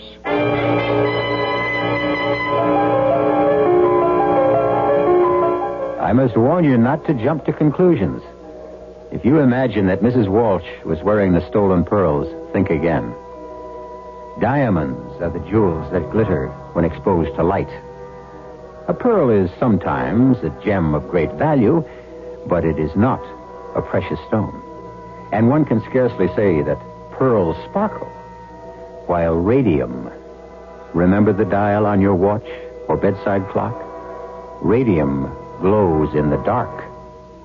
We'll be back shortly with Act 3. Never heard of beer on the rocks? No? Swell. The people who brew Budweiser never have thought ice in your beer was such a cool idea anyway. If you only knew how ice cuts down the head and waters the taste. Oh, a chilling thought. A downright tragedy with Budweiser especially. Budweiser is the king of beers. The only beer in America that's beechwood aged, naturally carbonated. Which means Bud brews its own bubbles. Tiny ones, over a dense lattice of beechwood strips. The beer ages the best way, the right way, naturally. But add an ice cube and bloop, there goes all that extra effort. So if you forget to cool enough Bud, skip the cubes and put your Budweiser on ice for a while, on the coldest shelf in your refrigerator. Even if the wait does frost you a little, it'll be worth it. Anheuser-Busch, St. Louis. Who knows how to help you solve your shopping problems? Your Better Business Bureau. I'm going to rent this apartment, but now the landlord wants a deposit equal to 2 months' rent to cover damage. I wonder if there's anything I should do to protect myself. There certainly is, Lou. Who are you? I'm the man from the Better Business Bureau. Deposits are usual, but before you move into that apartment, go through it thoroughly and list any and all damage. Prepare this list in duplicate and have your landlord sign both copies. And before you sign that lease, find out what sort of repairs you will be responsible for and which are to be paid for by the landlord. Then when you move, this list helps you to solve the mystery of who's to pay for what, right? Right.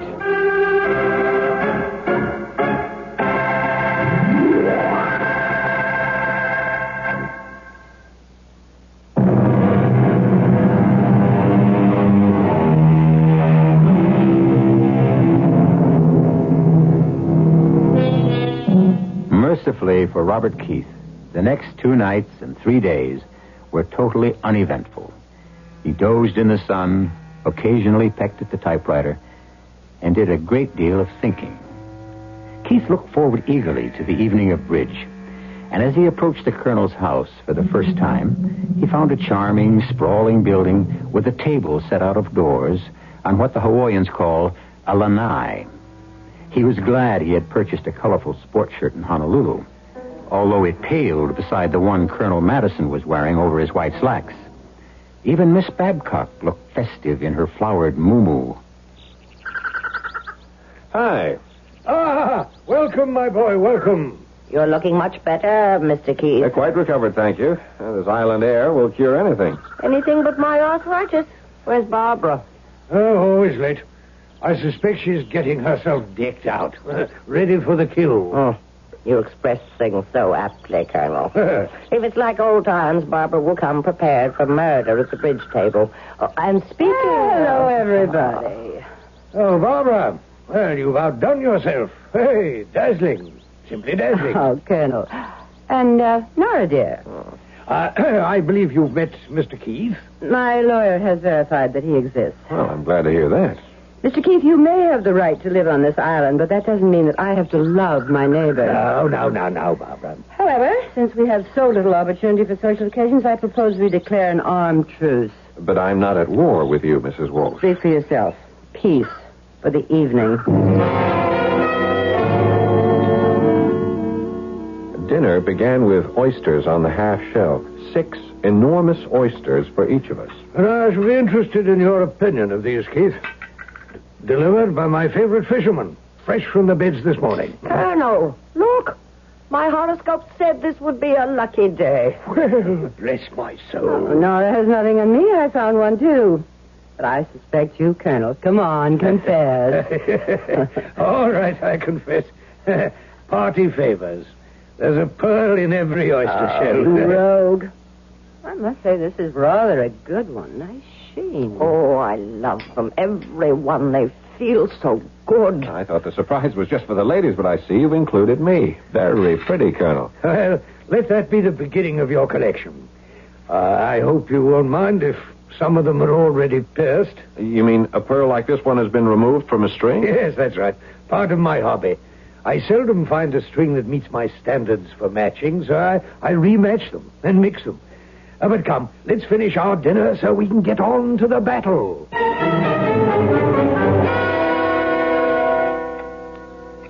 Afraid I'll have to pass. I say 3 no trump. Well, 4 hearts. 5 no trump. Barbara, do you have a ring on every finger? Only on 8. Oh, I wish I could wear them. But my poor crippled hand. Oh, shut up, Nora. You're just trying to distract me. I have a contract to make. It was a cutthroat game, no question about it. Only, strangely, we were quite evenly matched.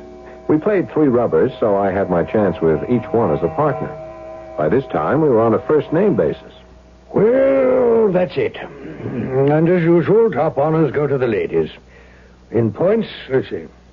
Barbara's first, then Nora, followed by Bob, and as is proper for a gracious host, I'm last. It'll take a minute to figure out who owes what here. I think the prize should go to Robert and me for that last small slam. I wouldn't have dreamed that a Leo and Gemini could work so well together. And tell me, Robert. Never Bob.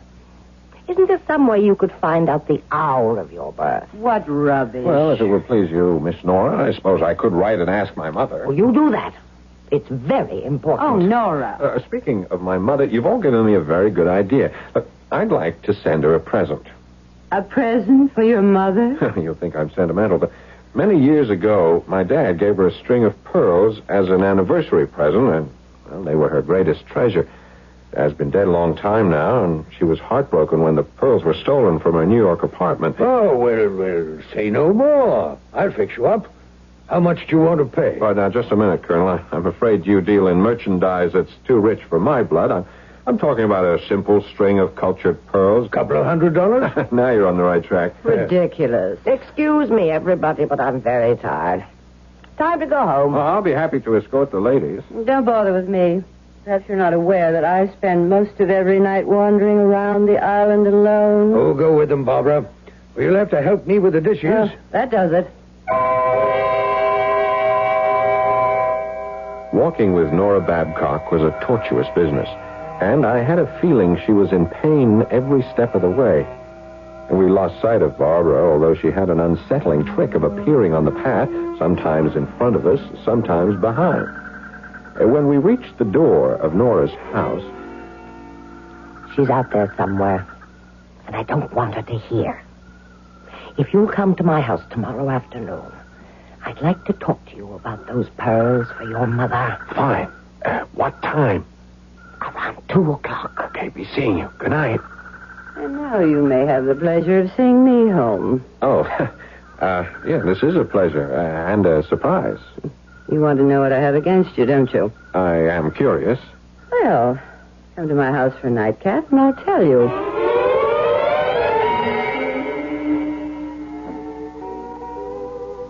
What do you think of my pad? Exotic luxury. You writers have a way with words. But you don't fit the pattern. And what pattern is that? Novelist, I despise. Oh, come on. We're no different from anyone else. My husband was. A woman hater who wrote about women and knew nothing about them. Oh, that man crucified me in his books. I know, you're different. I could tell from the way you talked about your mother. Come over here. Sit on the couch. That's better. Hold my hand. You know, it's been frightfully dull around here. Pretty hands. But don't your fingers get tired under all those rocks? Take the rings off. It'll make you feel any more comfortable. Let's see. Rubies, diamonds, sapphires. Suppose you'd never stoop to wearing something as simple as a pearl. On the contrary, my most prized possession, I own a string of priceless pearls. Over there in that velvet box. May I see them? I don't put them on display for just anybody. If you're a good boy, I'll show them to you. Here, let me freshen your drink. You have some fascinating things in this room. That Buddha, for instance. It's carved from jade. And, are these the pearls? Put down that box. Oh, you said you'd show them to me. It's locked, and I have to get the key. Oh, yes, Bob. I said I'd show you the pearls.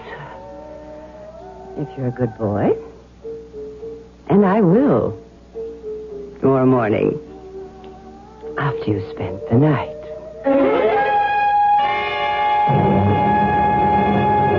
When I was having breakfast next morning in the sunshine on my deck, yes, I was alone. I had not spent the night with Barbara Walsh. In my line of work, it has to be business before pleasure. There was no need to accept a bride. You see, when I picked up that purple velvet jewel box, it was light as a feather. But, as I was saying, while eating breakfast...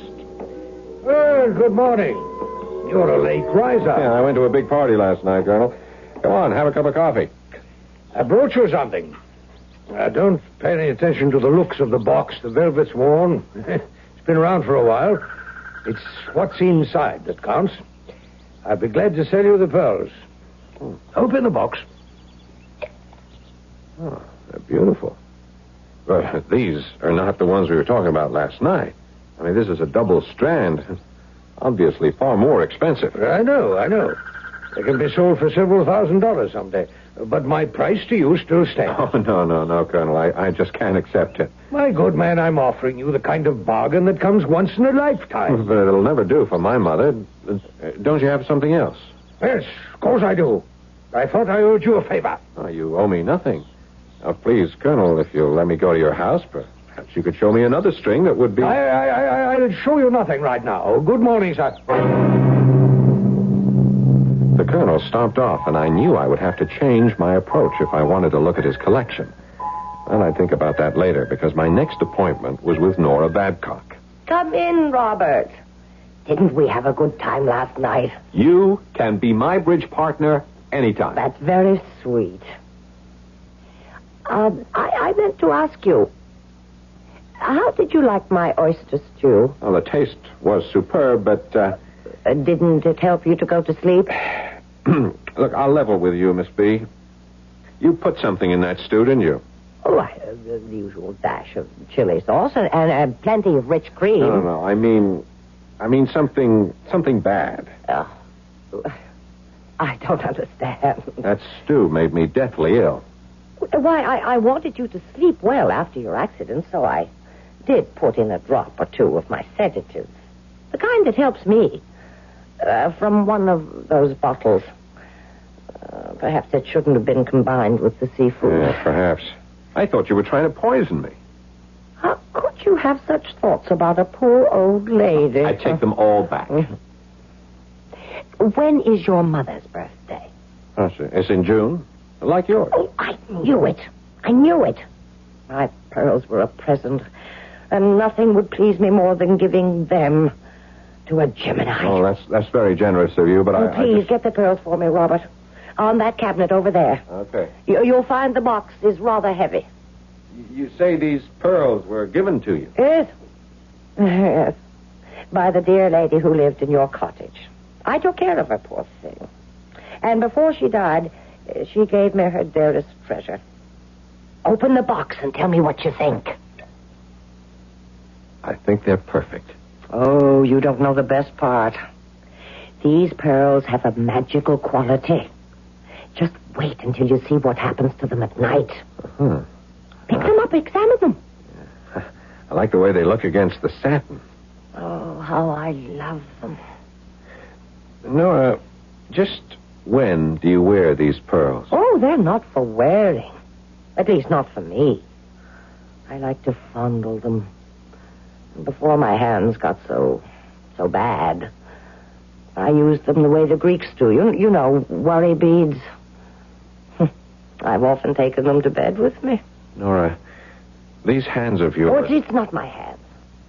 You see how hard it is for me to get around. Yes, I know. Have you been to a doctor? No use. I have my medicines, though they don't do much good. I know a fine doctor in Honolulu. I think he can help you. Will you let me take you to him? Oh, I couldn't let you do that, Robert. Look in the stars.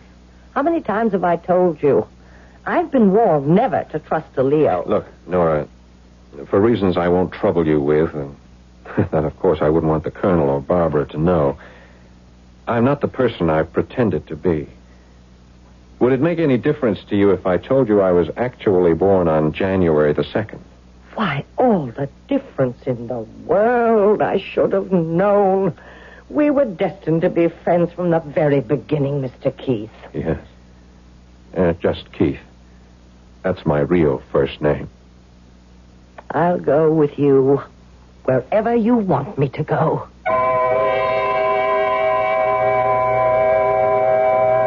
Case closed. Miss Babcock's destiny was not written in the stars, even though she went to her grave believing it was.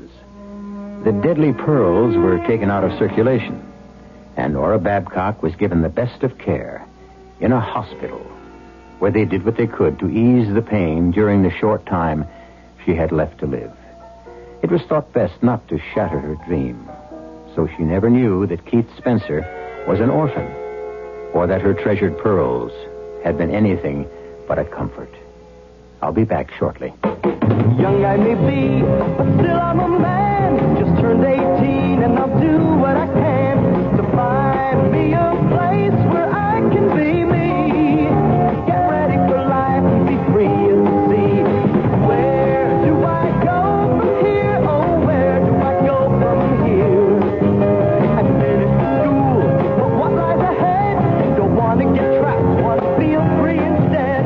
All over the world, there's so much to do.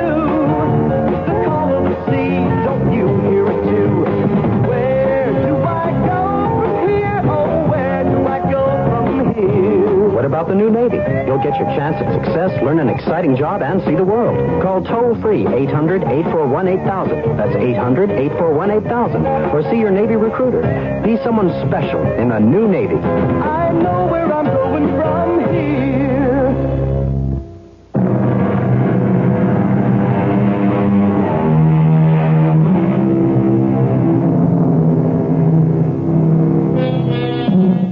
Keith Spencer found a good deal more on that island than the missing pearls. He stepped into the lives of 3 people whose philosophies did not agree with his, yet with each he had at least one point of mutual understanding. Our mystery was solved with the apprehension of a victim rather than a culprit.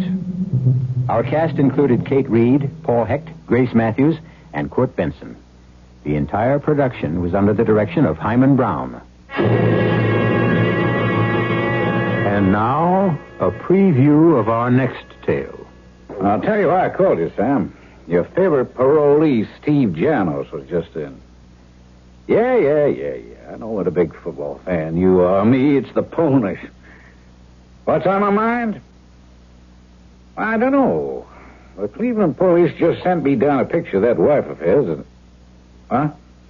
Oh, she's not marked up in what I'm looking at. Sensational looking doll. Too good to just pass up.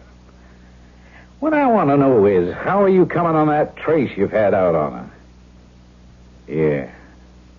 Well, the moment anything turns up, you get on the pipe. Even tonight, I'll be here late. I wouldn't want to know that your boy and this girl were in the same town. That could be begging for trouble. Radio Mystery Theater was sponsored in part by Contact, the 12-hour cold capsule. This is E.G. Marshall inviting you to return to our Mystery Theater for another adventure in the macabre. Until next time, pleasant dreams.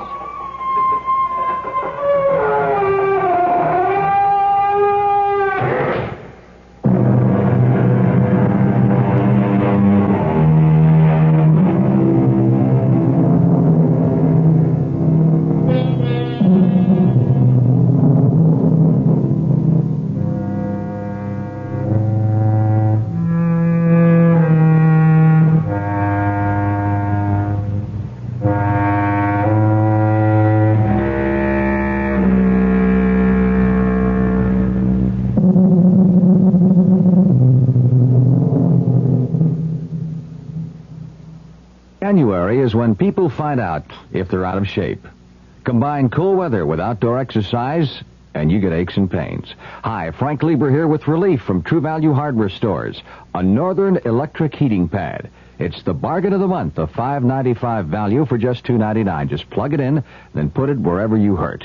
On the aching back that you got from working outdoors when it was a lot colder than you thought. On the sore legs you got from hiking through the woods without warm enough clothing.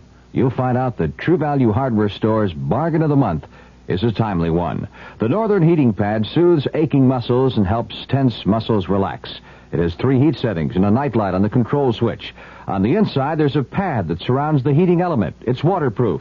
On the outside, there's a removable, washable flannel cover. This Northern electric heating pad is the bargain of the month. A $5.95 value for just $2.99 at your nearby participating True Value Hardware Store.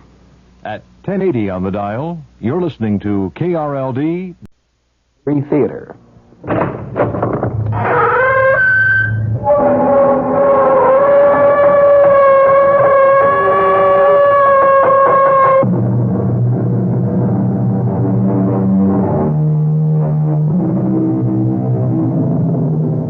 Come in. Welcome. I'm E.G. Marshall. Welcome to the terrifying world of your own imagination.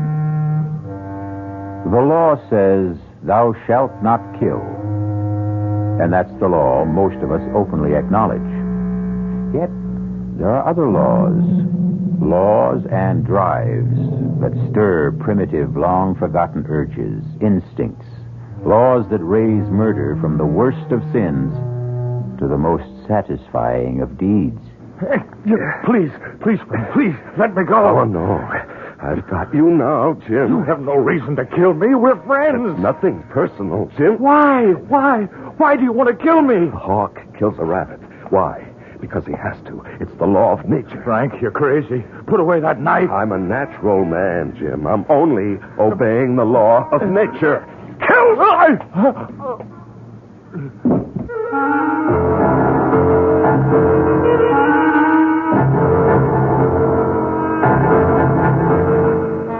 Our mystery drama, The Diary of a Madman, is based on the story by Guy de Maupassant and was adapted especially for the Mystery Theater by Sam Dan and stars Larry Haynes.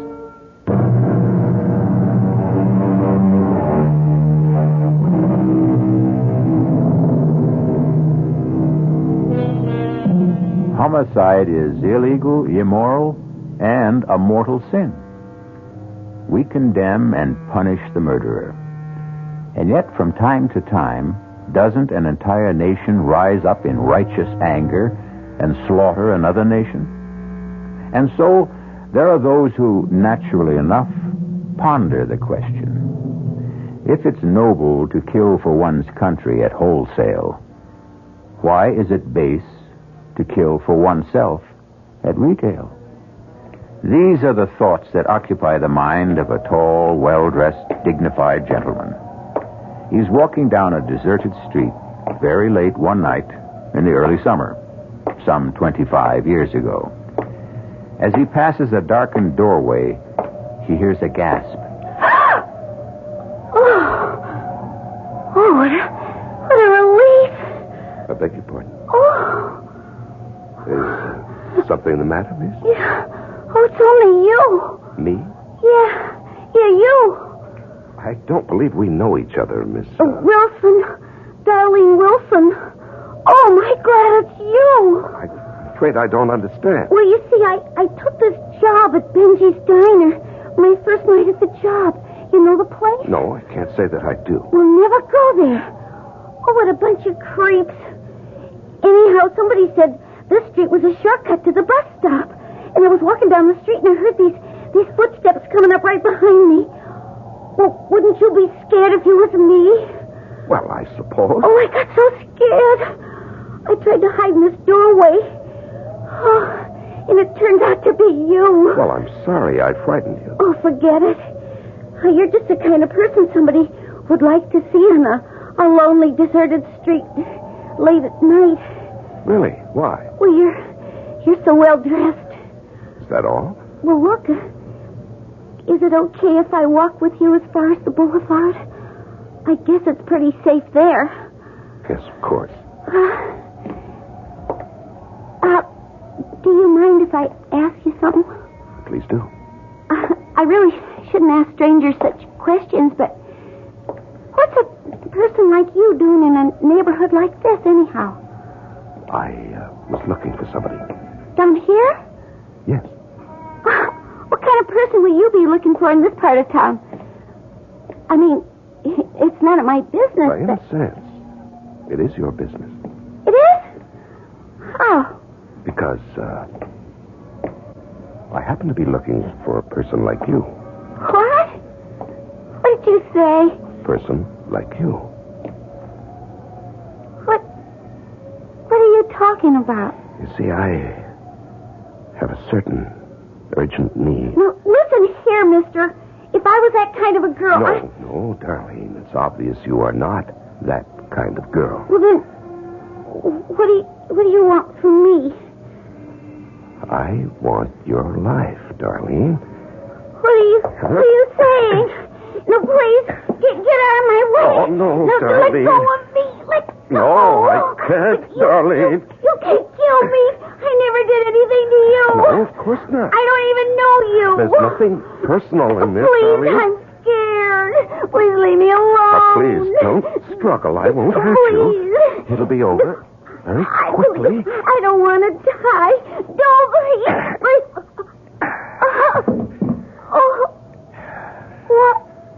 Why did you do that? Help me, please. Somebody help me.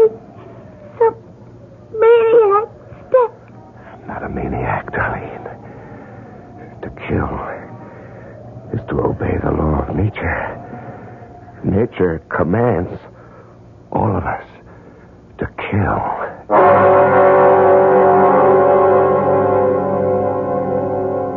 June 29th. I've done it again. And again. It was so easy and exciting. She struggled desperately. I could feel the wild beating of her heart, the hysterical pounding of pulses. And then the climax of the drama. A single thrust of the blade. And once again, no one will ever know. Who could possibly suspect me?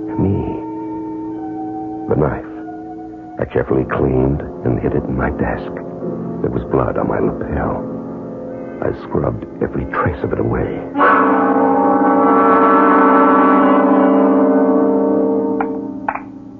Morning, Frank. Good morning, dear. Everything smells so good.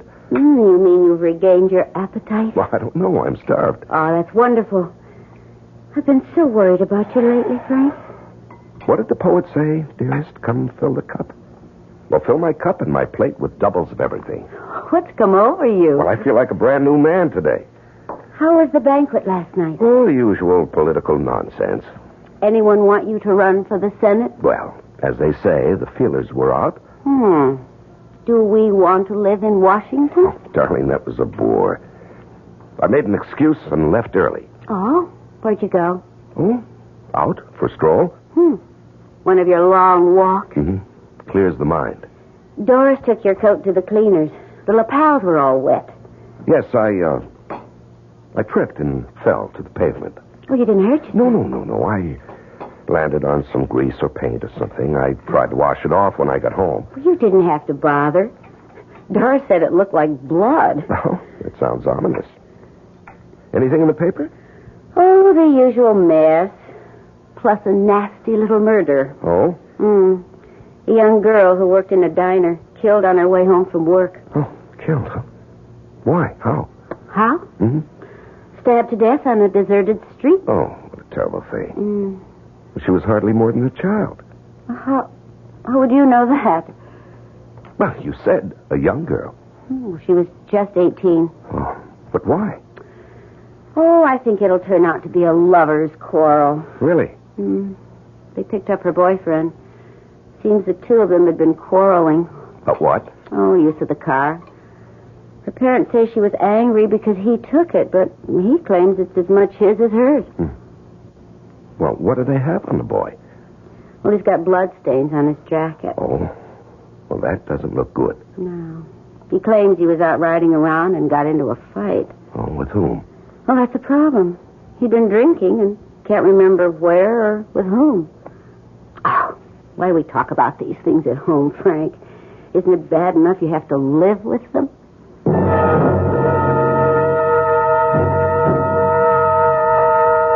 June 30th.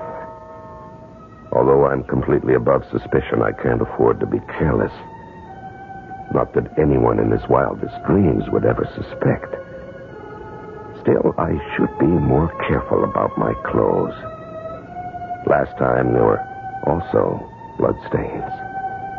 And yesterday I'd forgotten to lock my desk drawer. Of course, Estelle never bothers. But still, no one should ever read this diary. I didn't do it. They're lying. They're all lying. Order! Order! Order, I'll clear this court. The defendant will rise and face the bench. Your Honor, Don't you call me Your Honor, young man. By your conduct, you show no respect for the law or for this court. Judge Wallace, I didn't kill her. Why would I kill her? Why? I loved her. Young man, you're being given a fair trial. You have every opportunity to prove your innocence. Judge, please. None of them believe me. What are you saying? Everybody thinks I'm guilty. I can tell. But I was cruising around and I got into a fight.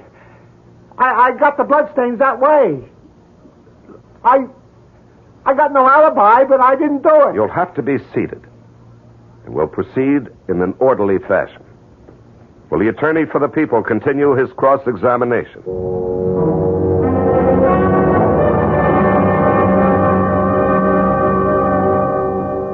Aren't you going to finish your steak, Estelle? You mean you still have room for more? I'm always this way when I'm trying a case. Well, it must take a great deal out of you. Yes, especially this one. Why this one? Oh, I don't know. Frank, that boy is innocent. Estelle, that's for the jury to decide. No, not completely. It's for you to decide. I think you've decided. How can you say that? By the way you're handling it. Please, Frank, you may not be aware of it, but... Aware of what? Well, you're favoring the prosecutor. Now, that's ridiculous. Well, then, it has to be my imagination.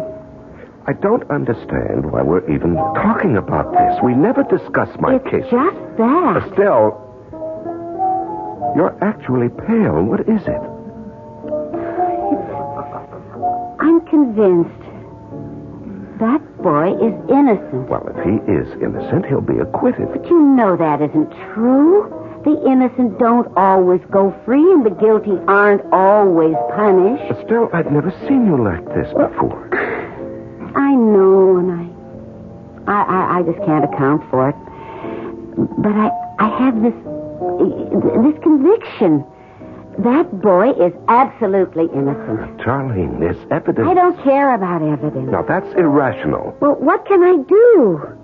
I know. Don't ask me how. I just know. That boy is innocent. Well, then there's every chance the jury will agree with you. No, Frank. That's what makes it so terrible. I don't think the jury will agree with me.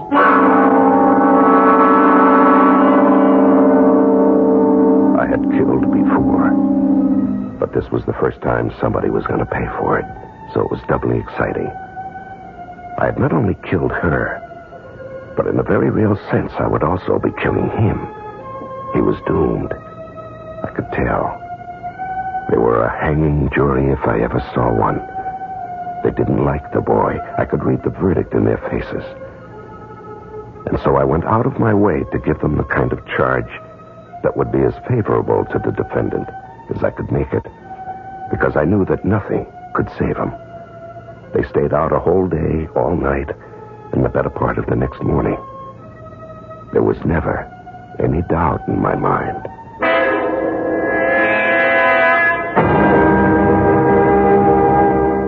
Peter Simmons, you have been found guilty. Have you anything to say?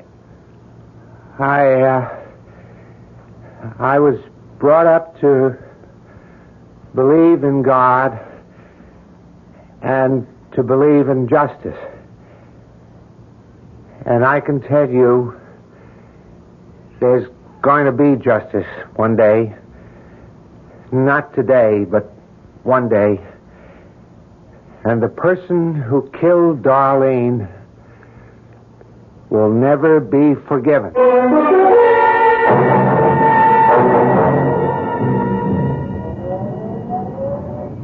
Thanks for picking me up, dear. Yeah, well, I didn't think I could come to court today, but I couldn't stay away. Did you have to hang him? Darling, it was out of my hands. The jury wants him executed. There was no recommendation for mercy. Do you think he's guilty? We don't think about these things, darling. We hold a trial and hear the evidence, and the jury decides. Therefore, he's guilty. Well, I still say he didn't do it. I'm sorry. I heard your summation. You were obviously on his side.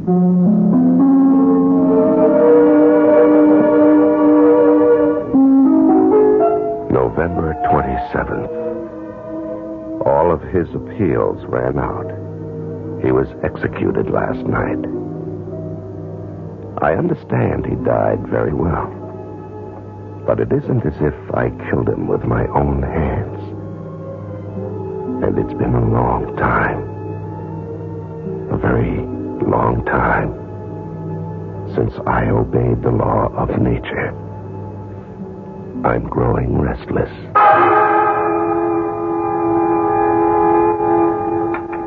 Oh, honey, I took so much trouble with that chicken. You haven't even touched her. I'm sorry, dear. Oh, you're out of sorts tonight. Actually, honey, you haven't been yourself all week. You've been working too hard. I have a headache. Oh, well, why don't you lie down? No. I think I'll take a walk. Well, it looks drizzly out. Well, that's just the kind of weather I like. Well, when you decide on one of your walks, there's nothing I can say to stop you. Put on your rubbers and wear a raincoat. Yes, of course, dear. I don't want to have to worry about you.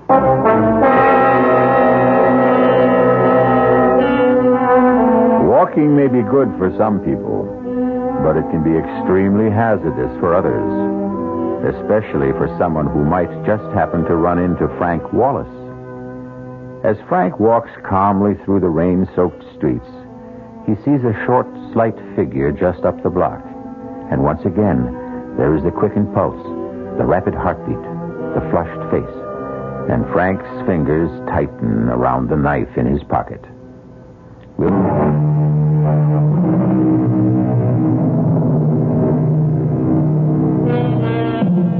Franklin K. Wallace is a distinguished judge.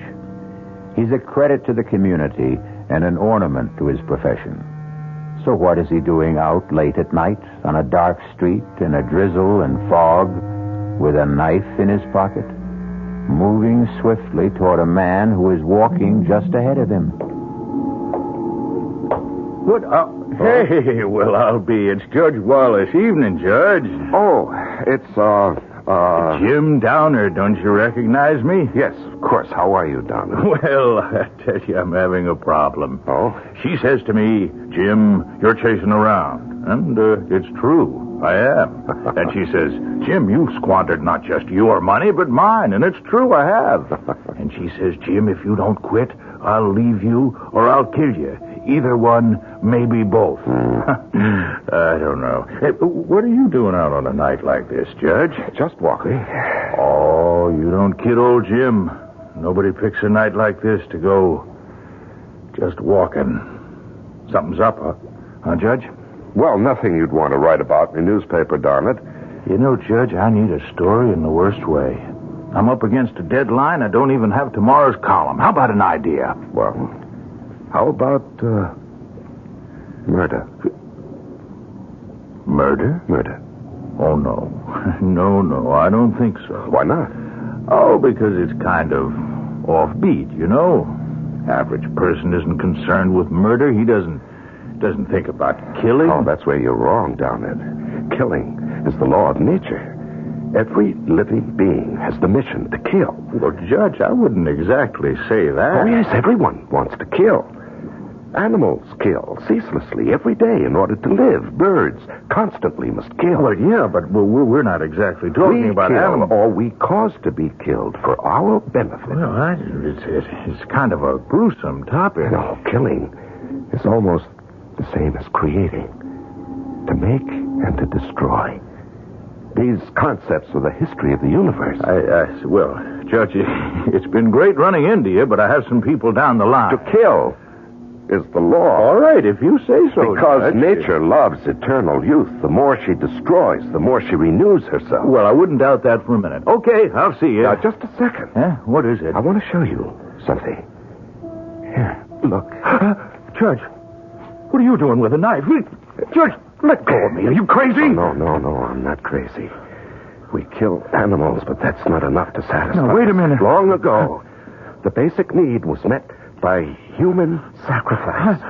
But now, each man must... Help! Quiet. I always treated you fairly, Judge. I always wrote good things about There's you. nothing personal in this. Please understand that. It has to be done. Jim. Don't struggle, Jim. It'll be over very quickly.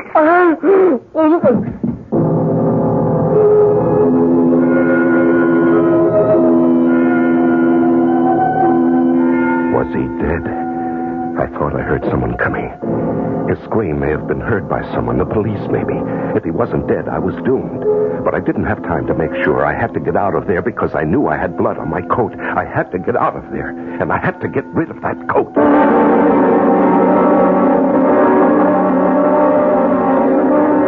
Frank, where's your coat? Still, I don't think you're going to believe me, but I I gave it away. You what? Yes, you know the legend of the rich man who gives his coat to a beggar? Well, I ran into some poor derelict, and I just gave him... Frank. What a generous thing to do. Well, not really. The coat was getting old, and I was getting tired of it. And I never really liked it. Oh? Let me tell you the latest news. Mm-hmm. Jim Downard, the political columnist on the Herald? Yes? What about him? Well, he was found stabbed on the street. Oh, no. Uh-huh. Is he dead? He's in a coma. Oh. He was unconscious when the police picked him up. Evidently, he'd been attacked. He'd been screaming for help. Well, will he recover? Well, the police are convinced he'll be able to identify his attacker, but, well, he has to regain consciousness. Yes. Estelle. Mm-hmm. I'd like to go to the hospital. I'd like to see him. Oh, I didn't know you were that close. Well, Jim was, he said he wanted to do a biography on me. Really? Mm-hmm. But you never said anything. Well, it was just in the talk stages. But they probably wouldn't permit visitors. Well, the least I can do is go there and ask if he needs blood. Oh, Frank. That's wonderful. The doctor said, sure, he needs blood. And they took a pint of mine, which I thought was only fitting and proper. And then I asked if I could see Jim. And the doctor said Jim was still in a coma, but I could pop inside for a second. There was a cop stationed outside the door. He saluted me, and I walked into the room. He was lying very still. There were all kinds of tubes attached to various parts of his body. As I leaned over to look at him, he slowly opened his eyes. And I knew he was going to live and destroy me, unless I could do something. I could hear the doctor out in the hall. He was exchanging greetings with a policeman. Quickly, I pulled gently at one of the tubes in his arm. I didn't know what that might do, but it was all I had time for. You want some warm milk, honey? No, I'll just go to bed. Any news about Jim Downard? Sorry to have to tell you this, Frank, but came over the radio a few minutes ago. Jim Downard is dead. Oh. They said he never really had a chance. January 20th. I had discovered something else. In addition to the thrill of killing, there is also the exhilaration that is felt by the victim. Nature is kind. She also gives the one who is doomed the feeling of the drama. I know, because for several hours last night, I could have been a victim.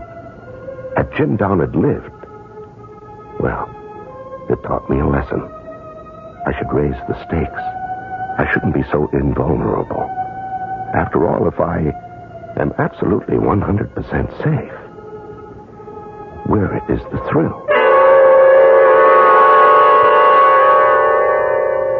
Morning, darling. I see you've prepared a big breakfast.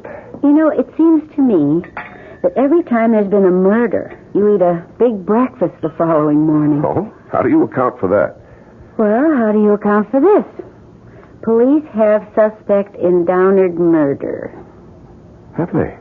It's remarkable.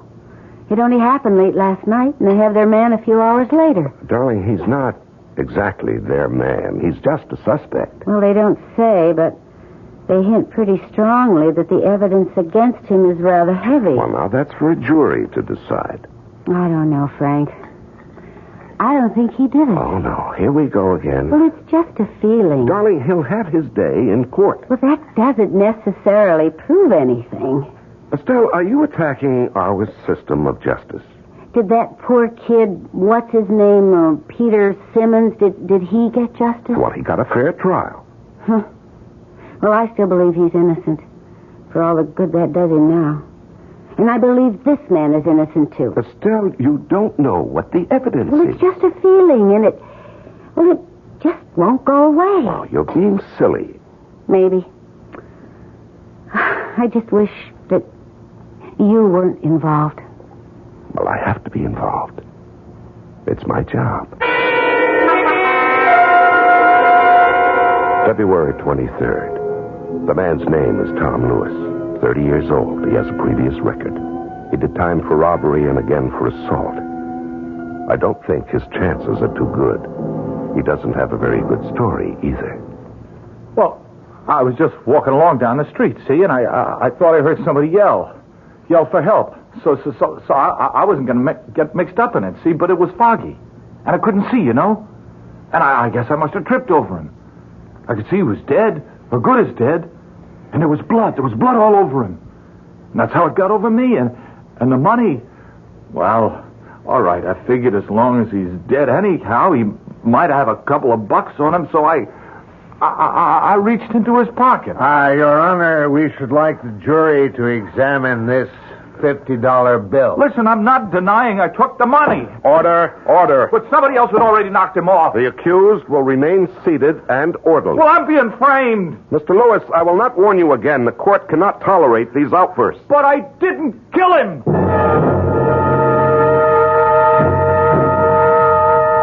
February 25. I see now each of my murders has been a masterpiece. I feel like an artist. With this difference, I cannot accept credit for my work. Well, perhaps the day will come when a man will be honored for a superlative job, such as I can do. Meanwhile, I'm not exactly being cheated. No one else wants to take credit for my work either. That's a consolation.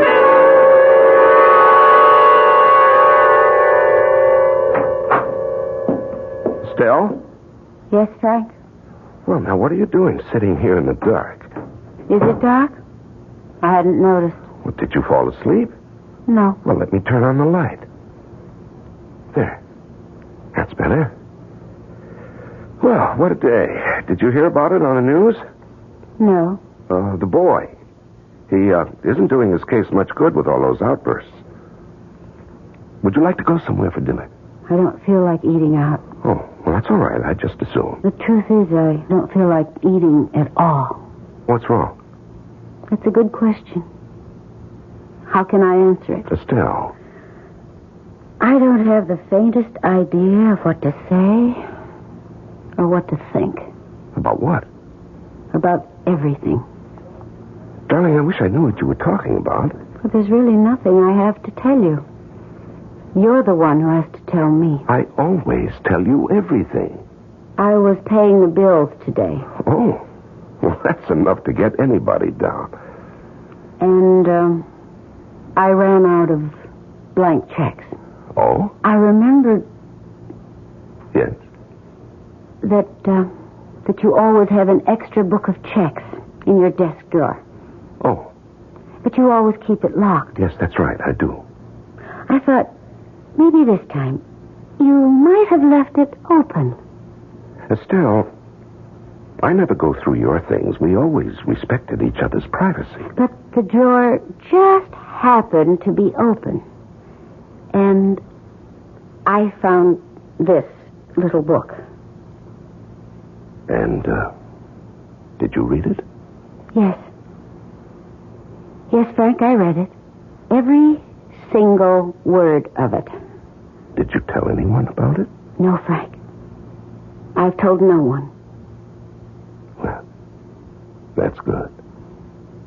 That's very good to know. Frank.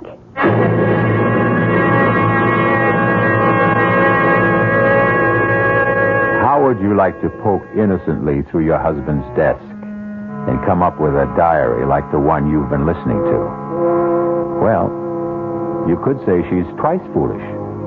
First, to find the diary, and second, to let him know it.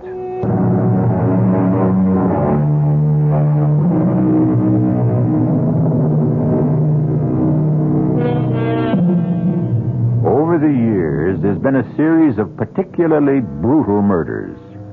You are the wife of a distinguished jurist, who has presided over most of the trials and sent the supposedly guilty to death.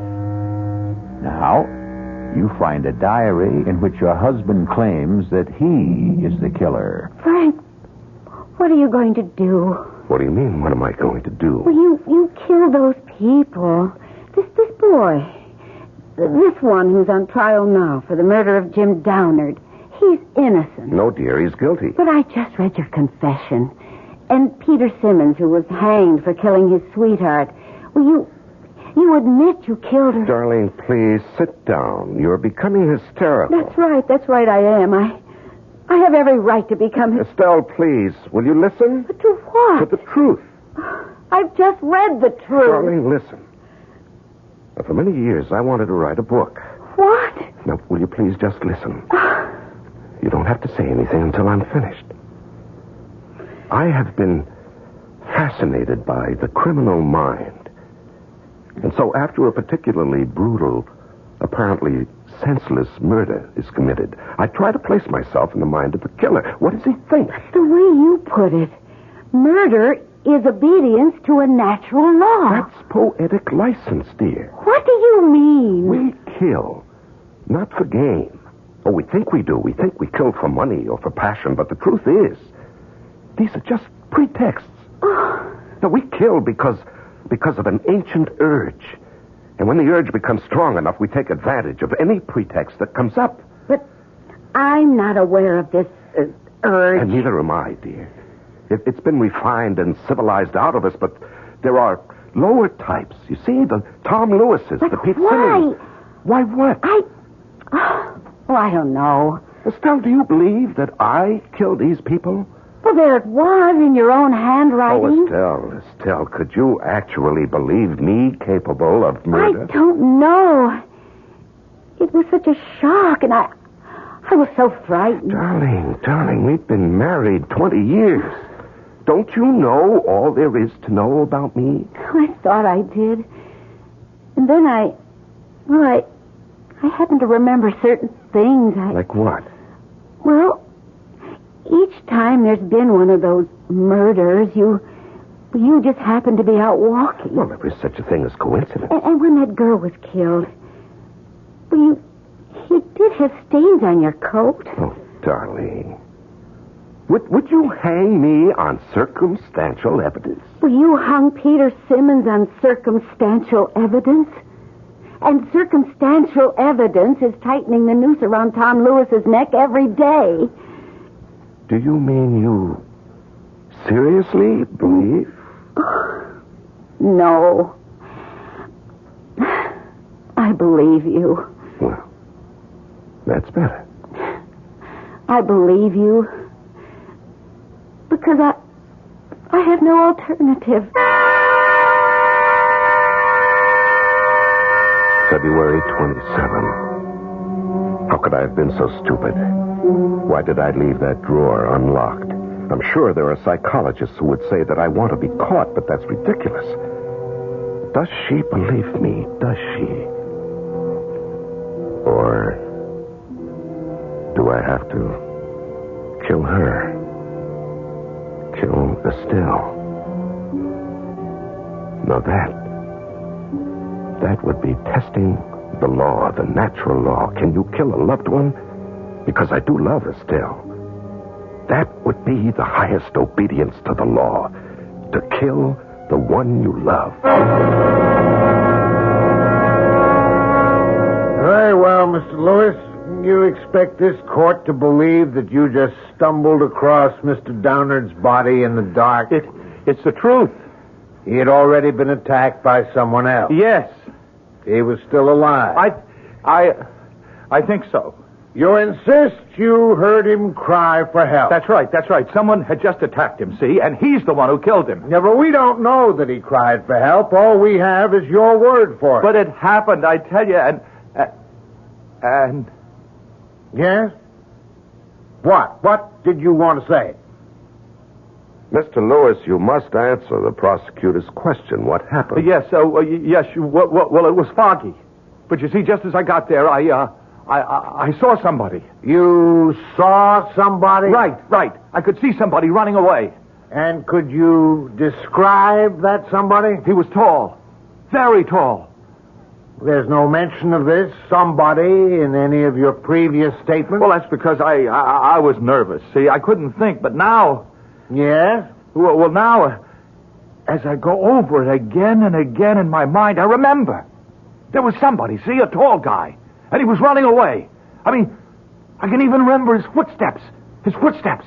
And so now you expect us to believe that the murder was committed by a certain mysterious somebody. I expect you to believe the truth. I think we already know the truth.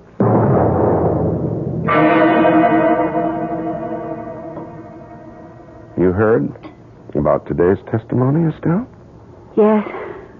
He claims that a tall, mysterious stranger was running away from the scene. Yes, I know about it. I was out walking that night. You were? And I'm tall.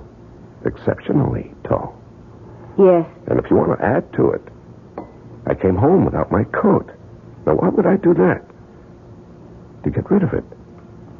And why would I want to get rid of my coat? Because of the blood stains, naturally. Oh, please, Frank. How are we going to live with this, Estelle? You suspect me of being a killer. I never said You don't that. have to say. I can tell by your face, by the tone of your voice, you suspect me. I don't know. I don't know what to think. Well, if you think I'm a killer, shouldn't you want to stop me? How? Even if I believed it, who would believe me? I'm sorry, Estelle. I'm sorry for both of us.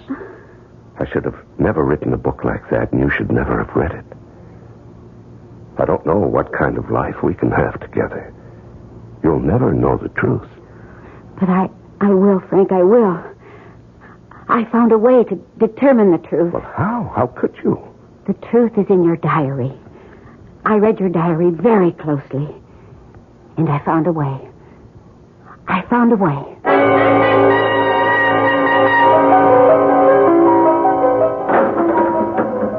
Who are you? That's not important, Tom Lewis. How'd you get in here? It wasn't easy. Now, what do you want? I want to save you. Yeah, why? Listen, I pulled a lot of wires to get into this prison. I'm the only chance you've got. Who are you kidding? I got no chance at all. Unless you can work a miracle. How are you at miracles, huh, lady? Just pull yourself together. You have a job to do. Now, look, lady, I don't know who you are, what you want, but it ain't going to work. You have absolutely nothing to lose. Now, just tell me, was there or was there not a tall man who ran away as you approached? Yeah, I told the prosecutor. Now, you just didn't make that up in the desperate hope someone might believe it. Lady, I don't have to lie. I got nothing to lose. There was someone. Tall? Yeah, tall guy. And that's all you could say about him? Well, he was tall and kind of athletic looking, you know. Good build, and he moved fast. I see. Hey, lady. Hey, what's the matter? Come on, what are you crying about? Oh, nothing at all. Now, do you want to be cleared of the murder charge? Huh. Just like that, huh? Well, almost. Why should I be cleared? Because tomorrow you'll stand up in court and admit you killed Jim Downard. Oh, great. And that's going to clear me? Yes. Oh, lady, why don't you leave me alone, huh? I got it tough enough now. Do as I tell you. You mean you want me to just jump up and holler, I killed him? Yes, and then you'll go on and this is what else you'll tell them.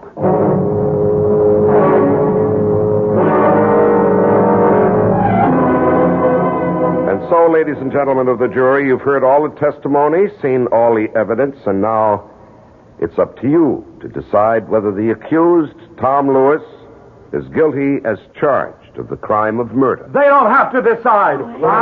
There will be order in this court. Order. I mean, what's to decide? I'm guilty. Hey, here, what do you say? Order. Order. The prisoner will be seated. I'm guilty. Guilty, you see? I don't care what those clowns on the jury think. I killed him. I killed Jim Downard. I killed him, and I'm proud of it. That's it. I'm proud of it. Sure, I killed him. What's wrong with that? Everybody kills sooner or later. We're all killers, you see?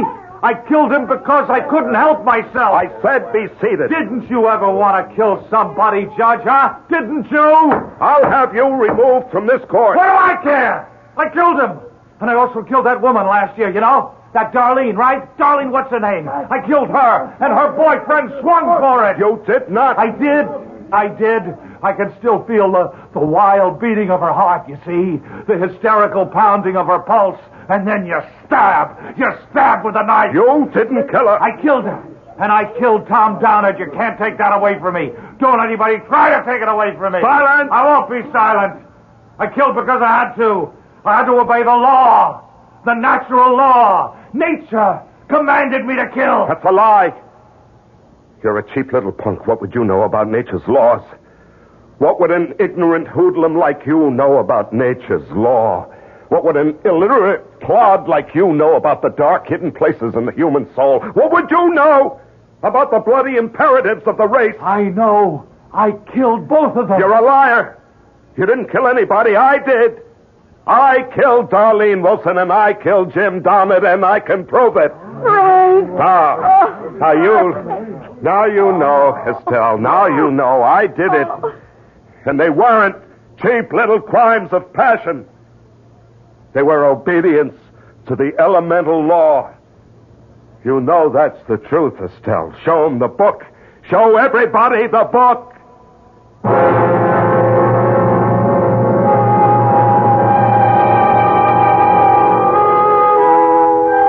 Well, they were all set to throw the book at ex-Judge Frank Wallace, but, of course, the plea was insanity. And if it proves anything at all, it demonstrates that no one should try to steal credit from a true artist. No one else should ever try to pose as the author of his works, even if those works are concerned with murder. You've heard them say, murder will out. It's supposed to mean that murder cannot be hidden. The fact will eventually emerge. However, the tale you just heard adds a chilling dimension to that statement. It can now mean that murder may slumber deep inside each of us, and that one day it may find its way out. No, that won't do. Better enjoy murder vicariously with us. That way, you'll never be tempted or driven. Our cast included Larry Haynes, E.V. Juster, Robert Dryden, and William Redfield. The entire production was under the direction of Hyman Brown. This is E.G. Marshall inviting you to return to our Mystery Theater for another adventure in the macabre. Until next time, pleasant dreams.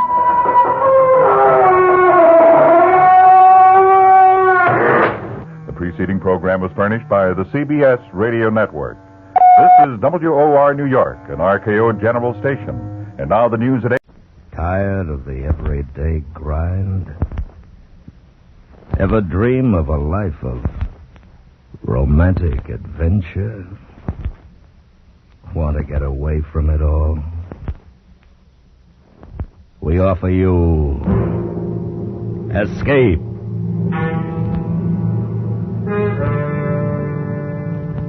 Escape, designed to free you from the four walls of today for a half hour of high adventure.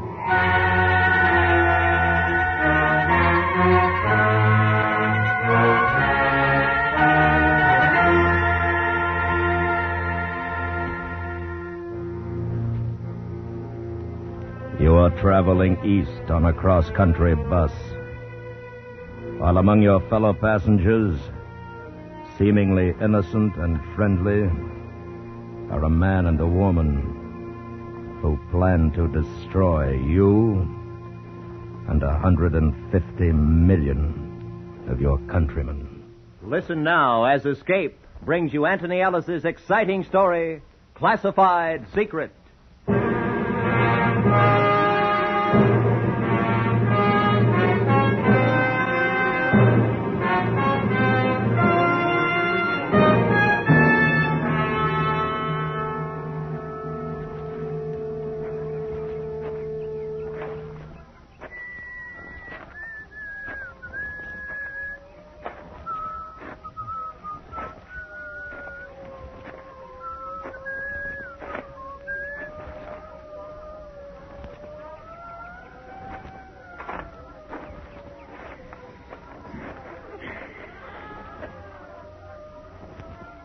Nice day. Yes. Kids sure know it's spring.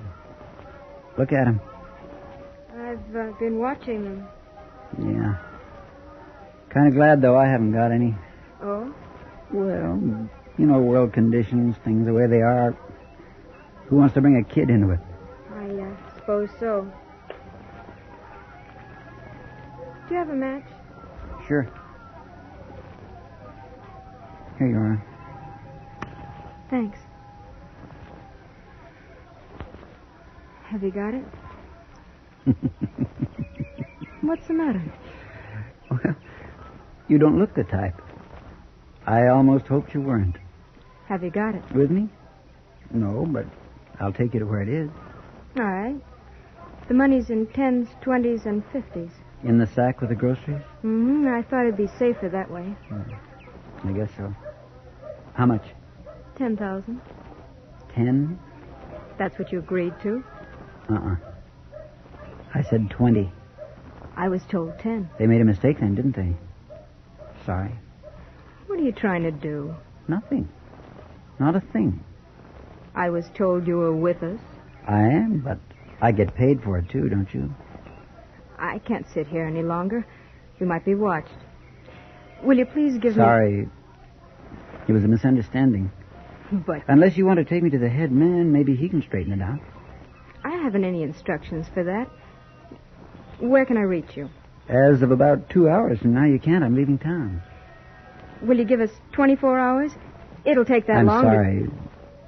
If you can't pay what I want, there's somebody else who will. I'm going. So long. I was sitting on a bench in a little park in North Hollywood, California. The early spring sun was warm, and there was a smell of fresh-cut grass. I watched the woman I'd never seen before walk off down the path. She was headed for the avenue, and some cars parked beyond the trees. I thought how nice it would have been if she were just a woman in the park and nothing else. I waited until she was out of sight, then I got up and walked away in the opposite direction.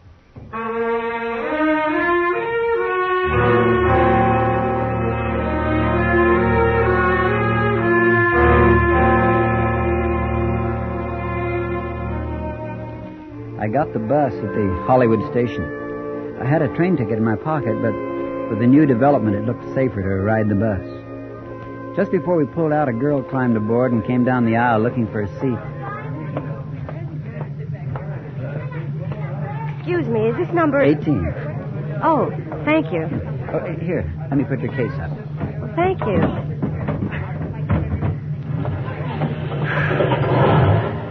I was afraid I was going to miss it. Yeah, I know how it is.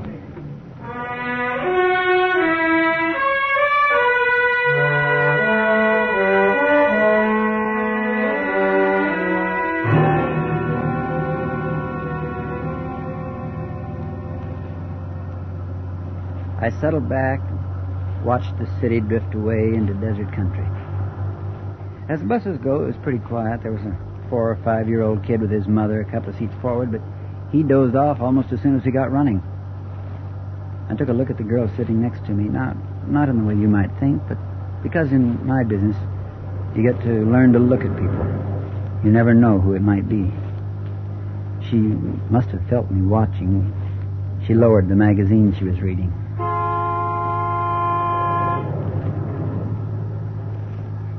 Would you care to look at one of these? That's nice of you. I always forget to buy them. Well, this one's a mystery. I don't usually read them, but on a long trip, they kind of pass the time away. Yeah, they do. How far are you going? New York. That's a long trip, all right. I'll say. I haven't been back for 10 years. Bet it's changed. Yeah, I guess so. I read the mystery well into Arizona. When I finished, it was beginning to get dark. The kid up ahead was awake and hungry. There was a feeling of expectation on the bus as we drove into the first night of travel. Did you enjoy it? Oh, yes, it was fine. Thanks a lot. What was it about? Spies. Real exciting. I like spy movies sometimes. I think they do so many of them. You read about it in the papers all the time. I don't know. I think people would get sick of it. Yeah, I guess you're right. They're exciting, like you say. I bet it isn't really like that. I doubt it. Say, my name's Charlie. Charlie Rader. Oh, how you do? I'm Julie Spaulding. Hi. That kid sounds as hungry as I am. Yeah, we ought to be stopping soon. I hope so.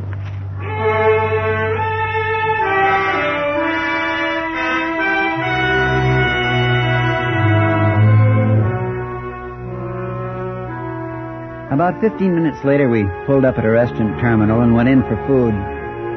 I watched for any new passengers who might be getting on. I didn't see anybody, and as soon as I'd finished my sandwich and coffee, I sent a telegram to New York and then got back on the bus.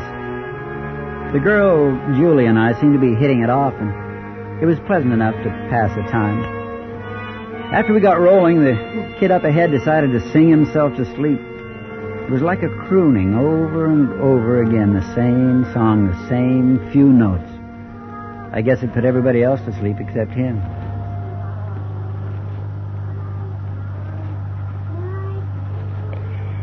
Makes you sleepy, doesn't it? Yeah. Reminds me of when I was a kid. I used to do that. Kids are funny. How? Well, I don't know.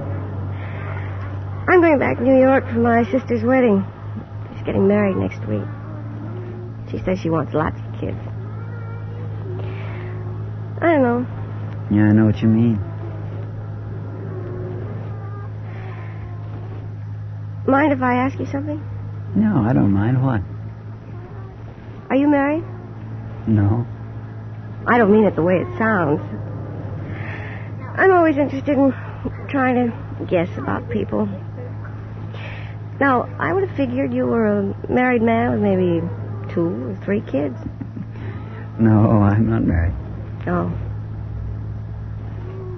I hope you don't think I'm nosy. No. Well, that kid singing fixed me. I'm going to take a nap. Good night, Charlie. Good night.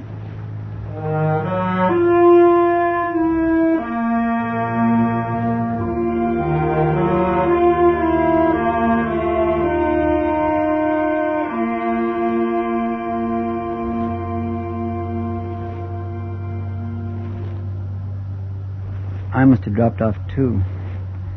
When I woke up, she had her head on my shoulder. A lock of her hair was falling over her closed eyes. And then I knew something was different on the bus. Somebody on the other side of the aisle, watching. Excuse me, mister. You got a match? I'm clean out. Sure. Just a minute. Here you are. Thanks. No, keep them. Oh, fine. Thanks a lot. Say, have you got any idea where we are? I'm not sure. I got on at Flagstaff an hour or so back. Oh, boy, I envy her. I wish I could sleep like that.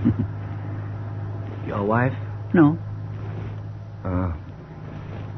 Oh, say, that's rude. Taking your matches and not offering you a cigarette. Oh, that's okay. No, I don't want one now, thanks. Say, I want to tell you something.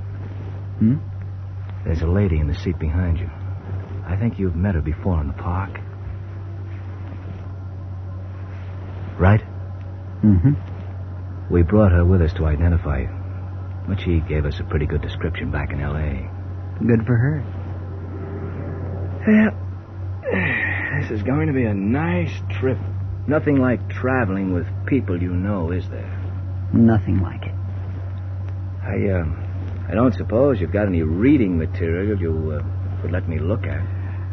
How about a mystery? It's a spy story. Pretty good. No, I was thinking of something else. I think you know. Something more scientific. I'm very interested in airplanes, jet motors, Sorry.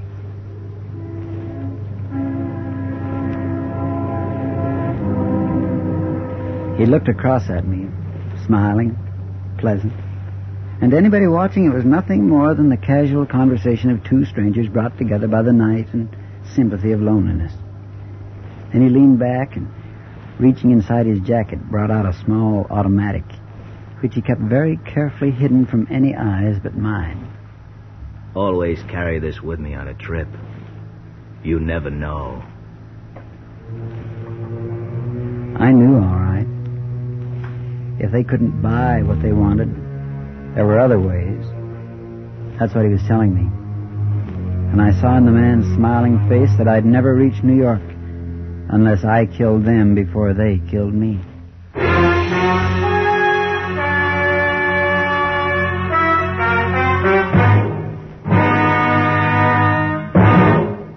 We will return to Escape in just a moment, but first, the program that follows tonight's story of Escape is a special repeat broadcast of CBS Radio's hard-hitting drama, Bomb Target USA, with Arthur Godfrey as narrator and a corps of crack CBS radio newsmen reporting from spotter locations and from so-called enemy bombing squadrons approaching our shores. Bomb Target USA reports factually and without fanfare exactly what America can expect today if enemy atomic bombers raided our major cities.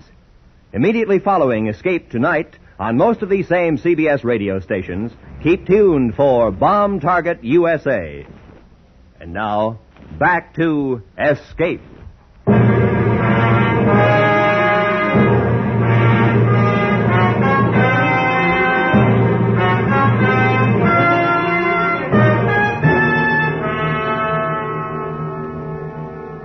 Julie and I had breakfast somewhere in New Mexico. The woman from the park and the man who carried the small automatic sat in a booth while we ate at the counter. I'd thought about things most of the night, and I decided to tell the girl. Not too much, but enough so that she might be able to help. And I knew I'd need some help. Coffee's pretty good here. Yeah. A cigarette? No, thanks.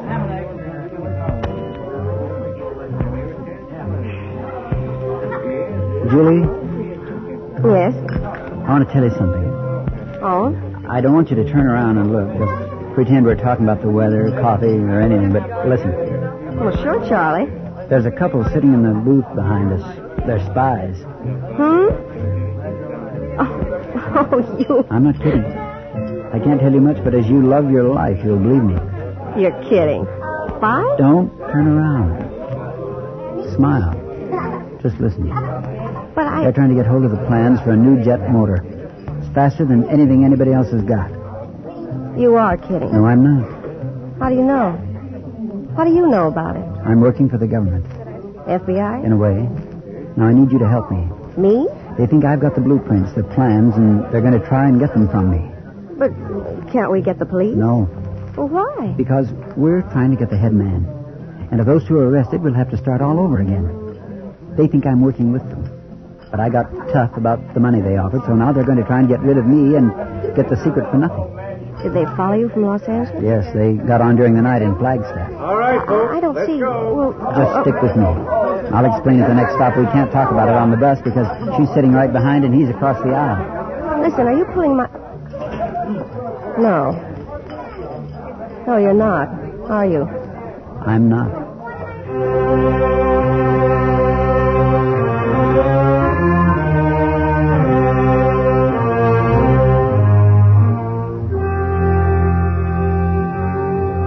We went on through New Mexico and the Pink Rock and the desert.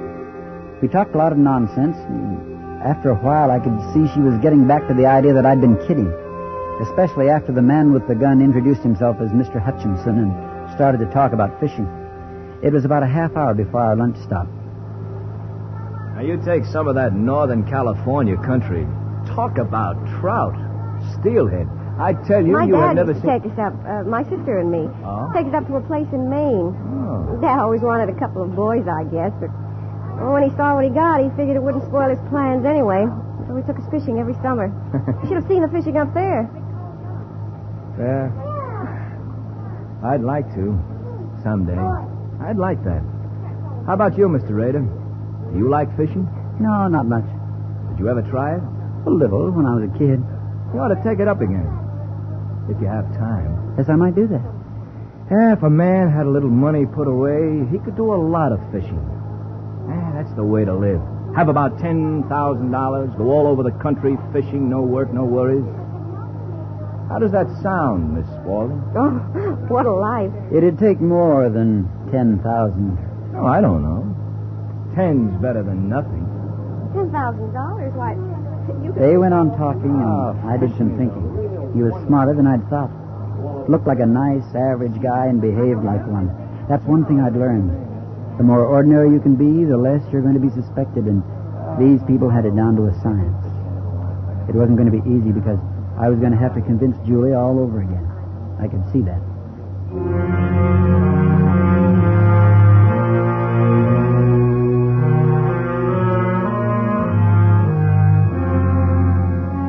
My chance didn't come until that evening after our dinner stop.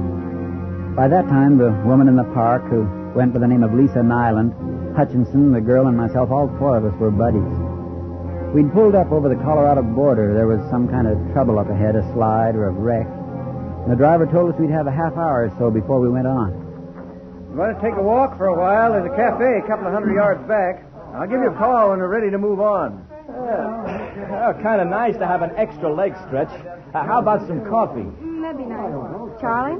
Oh, I don't know. I'd like to have a look at the valley down there.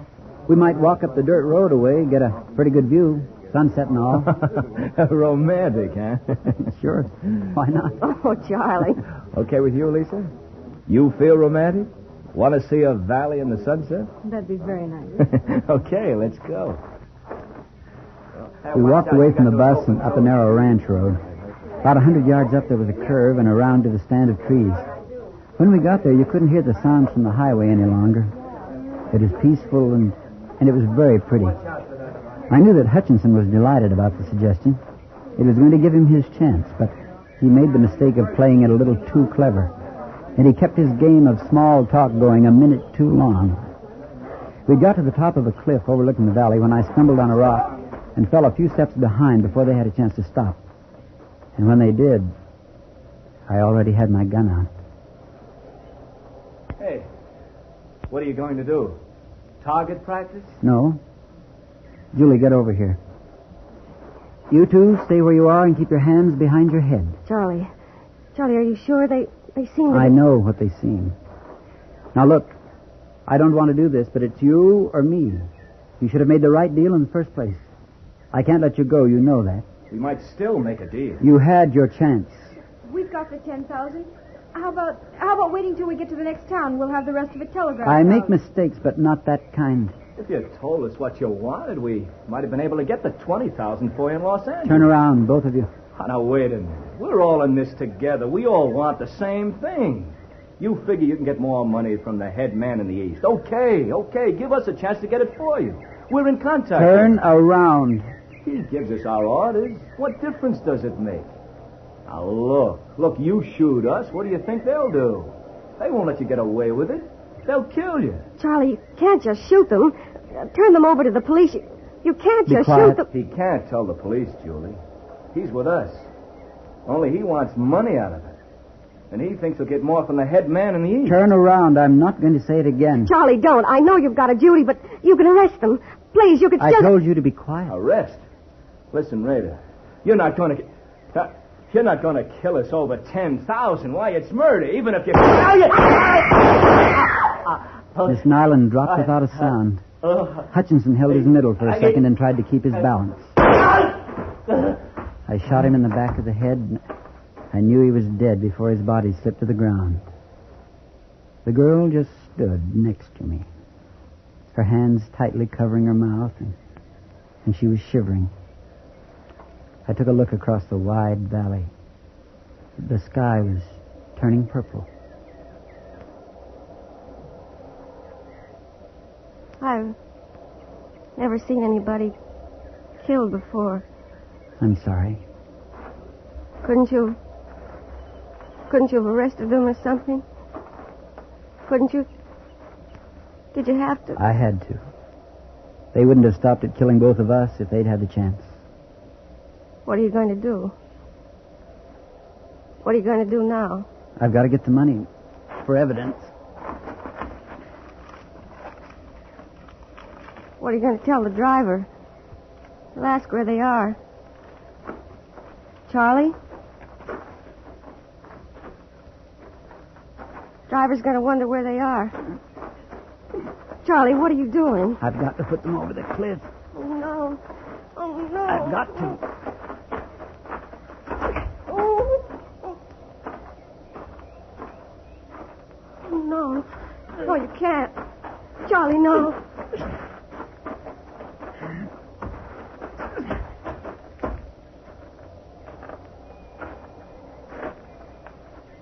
All right. Come on.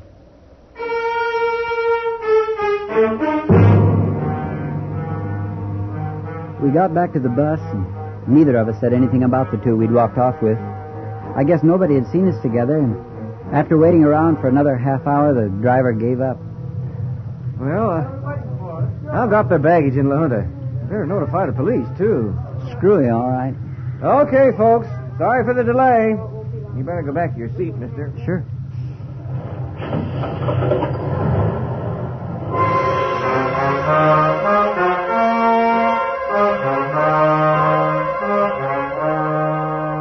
I was starved when we pulled into the depot at Lahunta. I'd already made up my mind to lay over and take a detour on another bus. The girl wasn't going to be able to keep quiet much longer, and I had to get rid of her. We got out of the bus, and the two men were standing alongside, waiting. Just a minute, please. Hmm? We're special agents for the FBI. Search him, Larry. Yeah, just a gun and money. Where are the other two? The other two? They're dead. He killed them. Oh. We'll take those plans now, Mr. Rader. And don't do anything silly. There are 4 men covering you. Okay. It's in my shoe. You want me to take it off now? Please.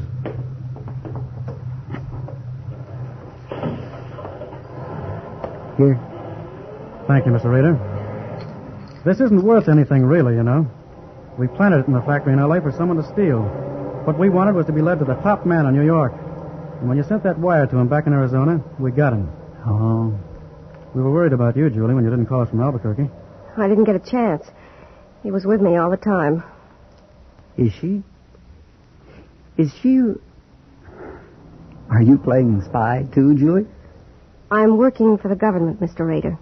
She's been following you since you stole the plans. Well, you fooled me. I bet you fooled Hutchinson and Nyland, too.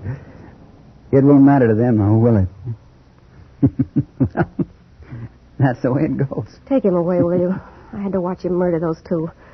I don't want to hear him laugh about it. Come on, Rader. We've got a car waiting. Sure. So long, Julie. Nice to have met you.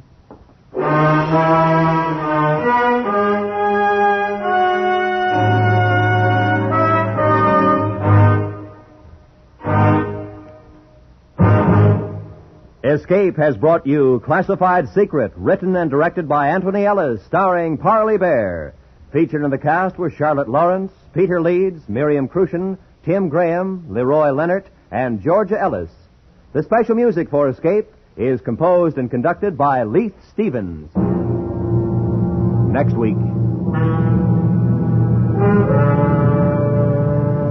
You are in a cantina in Mexico, listening to a man speak his hate for you in word and music, while somewhere, in jeopardy without your knowledge and beyond your reach, is the one you love, who may lose her life, for the man who sits across the table hating you is the only one who can save her. So listen next week when Escape brings you E. Jack Newman's exciting story, El Guitarrero.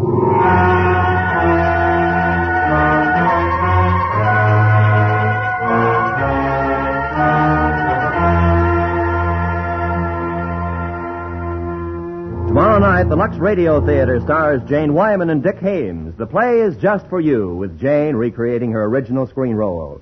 It's a musical comedy about a widowed Broadway play producer who loves his star and faces complications in the reactions of his son and daughter. Just for you, Lux Radio Theater presents the stellar co-starring combination, Jane Wyman and Dick Haymes, tomorrow night on most of these same CBS radio stations. The same evening, CBS Radio stars Fred MacMurray in Suspense's saga of the Great Train Robbery. That's tomorrow night at the Star's address. This is Roy Rowan speaking. And remember, you have a date with Arthur Godfrey's Talent Scouts, Monday evenings on the CBS Radio Network.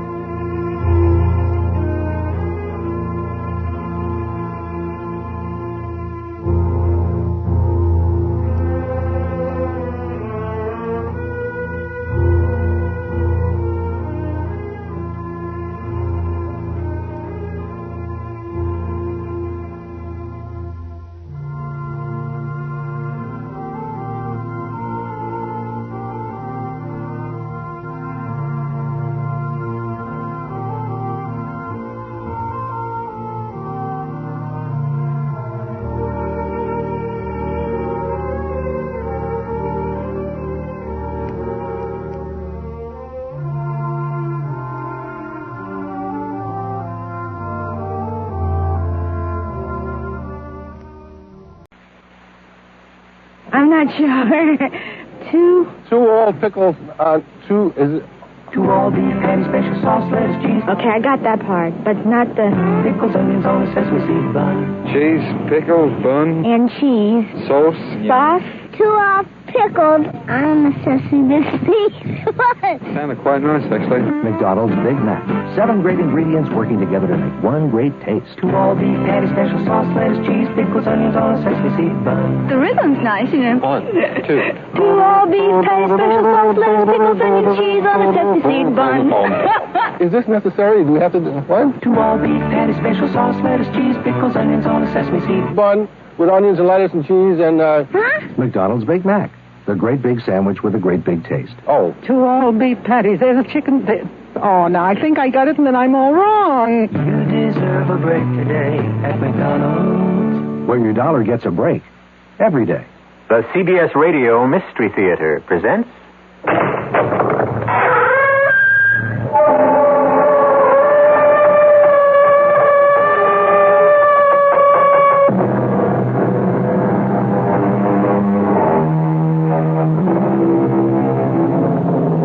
Come in. Welcome. I'm E.G. Marshall. And, as you may suspect, I have a tale to tell. A tale full of sound and terror and signifying... Well, I'll have to leave that to you. And I also ask your indulgence when I personalize this strange riddle, because this story was brought directly to me. Ever since I've been your host on this series, I have the feeling that you expect me to be an expert on the macabre. But I must confess to a sense of surprise when I was buttonholed by a young man the other day who said, "Excuse me, Mr. Marshall, but I have a coffin that I'm sure will interest you." You cannot frighten me. I am not leaving this graveyard until I get to the bottom of this. I warn you, your persistence will be your destruction. I still trust in the Lord. Where's that music coming from? From beyond the grave. Is it Judgment Day? No. Then you talk nonsense. The dead will rise. The Lord will summon his elect to meet him in the clouds. But until that day, the dead remain buried.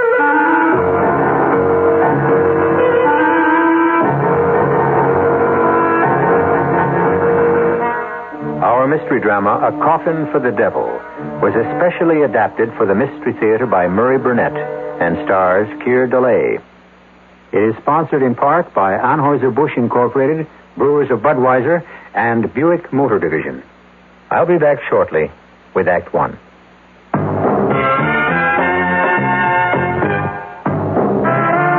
You don't see many people putting salt in their beer nowadays. Not that there's anything wrong with salt on radishes or French fries, but man, not in the king of beers. Truth is, the only thing salt can do for Budweiser is make it salty. an unwise thing to do to the only beer in America that's Beechwood aged. Unsalted Budweiser has become the most popular beer in the world. That's because in brewing Bud, the Budweiser brewmaster goes all the way for a taste, a smoothness, a drinkability you'll find in no other beer at any price.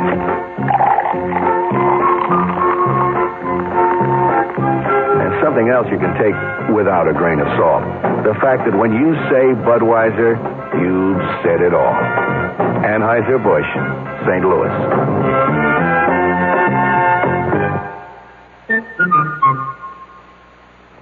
See if you can identify these sounds. Squeaky door. Lion growling. A motor scooter.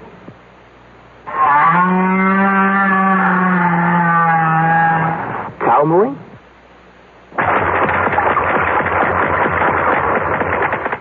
Spotter stanza. If you agreed with these guesses, you've been fooled, because each sound was made by a whale. That's right, a great big blubbery old whale just buzzing and clicking and grunting away deep down in the ocean. The National Audubon Society has joined a world effort to save these amazing animals from extinction. We need your help. To find out what you can do, write National Audubon Society, 953rd Avenue, New York, New York, 10022.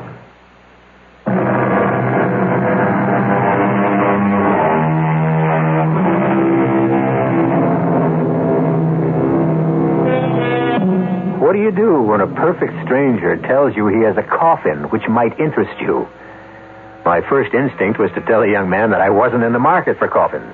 But he quickly explained that he wasn't a salesman, but an avid listener to our series, and that he had a macabre story of a strange coffin that had been in his family for generations. I was intrigued. So the next night I found myself in his old suburban house, drinking coffee with his wife Cora and his friend Professor Gerald Barker, and looking at a large wooden box which appeared to me to be a case for a bass fiddle. This box, although you may not believe it, Mr. Marshall, is a coffin. And this letter, which my wife Cora found in the attic, explains how it came in our family and also how it happens that I'm not today a mortician. It was written by my great-grandfather, whose name was also William Spindles, and the letter begins... I, William Spindles, swear this to be a true and honest account of the strange happenings that befell me when I was employed by Edward Rogers, the undertaker, in the year 1851. The month was December, and Mr. Rogers and his good wife, paying pre-Christmas visits, had left me in charge of the shop. It was a cold night and blowing hard, but my good friend Richard Clay and I were snug enough with a big fire going in the stove. Only for you, William Spindles, would I spend a stormy night like this sitting in an undertaker's parlor. Come on now, Dick. You've kept me company often enough to know that there's no harm in corpses. Well, it's not the corpses that worry me. It's their spirits that may be around. There's no such thing as spirits. Mr. Rogers says that there's no harm in the dead. The harm is in people's minds. Oh, maybe. What's that? Someone's at the door. Come in. Oh, I don't like this. I'll see who it is. Come in, sir. Come in. You'll catch your death of cold standing out there. I'm sorry to disturb you on a night like this, but my need is urgent. I require a coffin. Yes, sir. Did you have a particular type in mind? Very particular. I know exactly what I need. Well, we have a complete stock in the next room. Now, if you'll follow me... No need. You won't have it in stock. We carry the most complete line in the state. That's why I have come here. Well, thank you. Now, if you'll tell me who the coffin is for, I'll be able to help you better. For me. For you? You mean it's for your own personal use? Exactly. I can see you're going to be busy, Bill, so I'll run along. No need to leave, Dick. This gentleman will have to come back tomorrow and see Mr. Rogers, so I cannot return. Well, Mr. Rogers is the proprietor, and I honestly believe you'll be better served if you wait for him. I can draw you the way the coffin must be. Here's $50. Will that cover it? But goodbye, Bill. I really must leave. Amy's expecting me. Is the $50 enough? Not the money I was thinking of. It's the special requirements you mentioned. I'm not sure I can handle them. I said I'd draw it. Do you have paper? I guess so. Here's a pencil. I have my own. Now, the shape must be exactly like this. Just so. But that doesn't look like a coffin at all. It's more like the case for a musical instrument. I know my needs. Oh, never in my life have I seen or heard of a coffin such as you ask for. It must be exactly the way I've drawn it. Very well. Now, it must also have lids and hinges. Hinges? Hinges. You see them? Here, on the drawing. Yes, but you... And a lock on the inside. The inside? And a good quality lock. Secure. Nothing shoddy, you understand? I believe I do. Good. Now, if you have a tape measure, I want you to measure me around. But why? I mean, the drawing is... It's unusual. It's very clear. I want to make sure that you leave enough room for my arms. I really don't know how I'm going to explain this to Mr. Rogers. Show him the drawing. Now, take my measurements. Yes, sir. All right, now leave enough room for your arms. Now, make sure that this is ready by Friday. But that's the day after tomorrow. I must have it. I'm sorry to be so particular, but I've been married before. And this time, I want to have it my own way.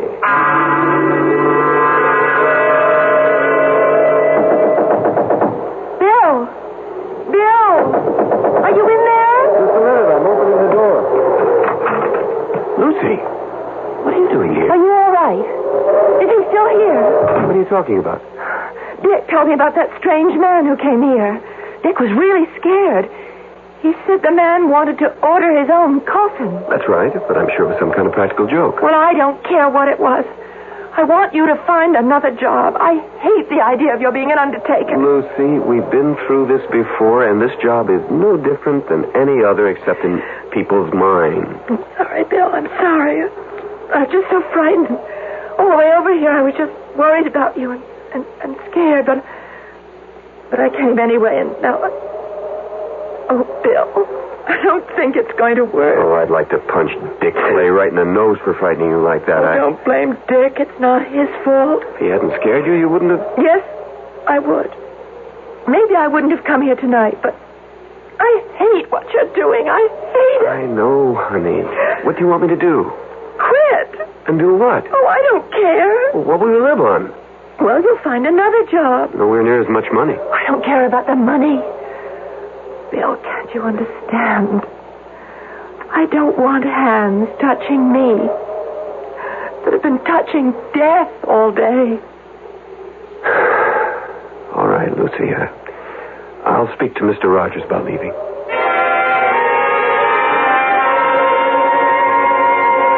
Good morning, Bill. Good morning. Now, what's all this about some excitement you had here last night? Well, good morning, Mr. Rogers. I guess Dick Clay has been busy gossiping again. I don't know whether it came from Dick or not, but I heard it from the barber. Some ridiculous claptrap about a walking cadaver ordering its own coffin. Well, sir, what happened was unusual. How so? Take a look at this. This is a drawing made by the gentleman who ordered this coffin. Remarkable. Looks something like a carrying case for the bass fiddle. Yes, sir, it looks that way to me also. It must be ready tomorrow evening. You're worried about something, aren't you, Bill? Yes, sir. Something to do with this special order? I suppose so, in a way. Mr. Rogers, I'm sorry to tell you that I'm going to have to leave here. What? You mean because of last night? Only partially. It's really because of Lucy. Oh, I suppose she's upset about the idea of marrying a mortician. More than upset. She practically gave me a choice. Either this job or her. I wouldn't worry about that if I were you, Bill. You're not me, and you're not engaged to Lucy. I'm sorry, Bill. It's just that I've been there before. I had the same problem with Mrs. Rogers before we got married. Well, what did you do? Before I answer that, how do you feel about the business? I mean, would you stay on if Lucy would marry you? I think so. Bill, you know I have no son. No one to carry on. I've never said it, but I think you know how I feel about you and what hopes I have that you might be the one to carry on. Until today, I thought you felt the same way. I don't think I can change Lucy's mind. Of course you can't. But you just said that... You can't. But Mrs. Rogers can. Now ask Lucy to talk with her, woman to woman. That's your best bet. My wife knows all the problems and she has all the answers. I never thought of that. All the same, I wish you'd been here last night. It was... Well, the only word I can use to describe what happened is weird. Because he ordered a coffin for himself? That, plus the way he came in and then the strange shape he insisted on. But most of all, because he appeared to be driven. Almost as if he were compelled to do what he was doing. What he felt or didn't feel isn't important, Bill. What matters is whether you've changed the way you think about death. I don't follow you. You have to see dying for what it is, Bill. Life's ultimate destination. It's nothing to be afraid of. It's just an inescapable fact. In the course of my life, I've met a lot of people, and I'm good at judging them. And up until now, I thought of you as a no-nonsense, feet-on-the-ground, level-headed young man. But, sir, you didn't see this man. You didn't hear the terrible desperation he had. I've seen and heard almost everything since I started some 18 years ago. This poor fellow who ordered his coffin from you last night was obviously deranged. No question about it. Deranged. I hope you're right, sir. Of course I'm right. What other conclusion can there be? The one I can't get out of my head. He told me he'd been buried once before. And this time he means to have it his own way. Oh, very good. Very good indeed. You find that amusing? Now I understand everything. That coffin he ordered is nothing but a big fiddle case. A double bass box. And he must be a musician. They're the very devil for playing practical jokes. Don't you see? This is nothing but a practical joke. A joke on whom, sir? How should I know? Some fellow musician. No, I'm sorry, sir. I just can't believe it. Why not? Why wouldn't he have told me so? Why would he try to scare the daylights out of me and then pay $50? 50 whole dollars besides. Ah, well. I expect we'll have the answer to that tomorrow evening when he comes to get his coffin. That is, if he comes at all. Oh, he'll be here. I'm sure of that. I just pray that we won't be sorry when he comes.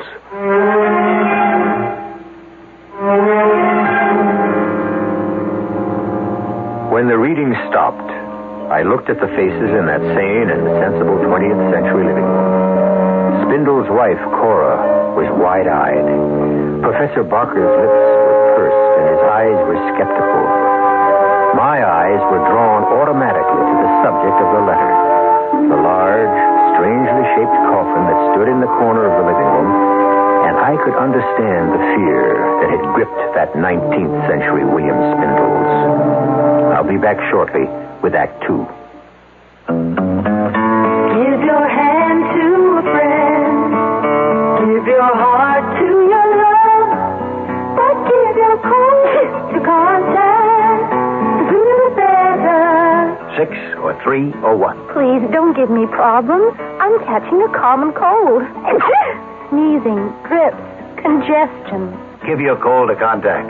For up to 12 hours continuous relief of those symptoms, you'd need 6 cold tablets, 2 every 4 hours, or 3 ounces of Cold's liquid, 1 every 4 hours, or just 1 contact. I know, the tiny time pills. Right. Both the others have things for aches and fever, and the liquid, something for coughs, not found in contact. Your cold, your choice. Sneezing, drips, congestion? I'll take the contact. Give your cold to contact. The sooner the better. 6 or 3 or 1. Take contact. Only as directed.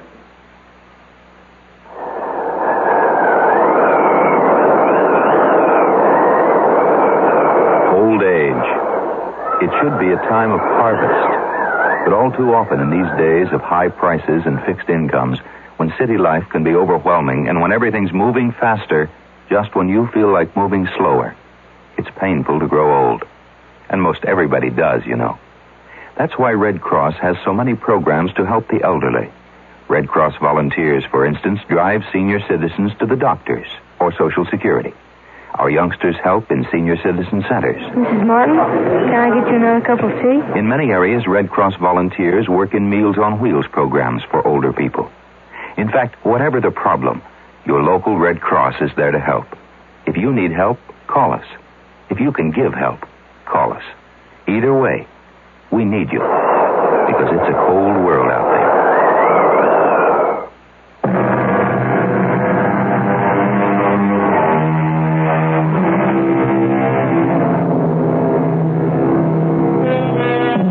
I suppose to the three inalienable rights of life, liberty, and the pursuit of happiness, one could add the right of a man to order his own handmade coffin.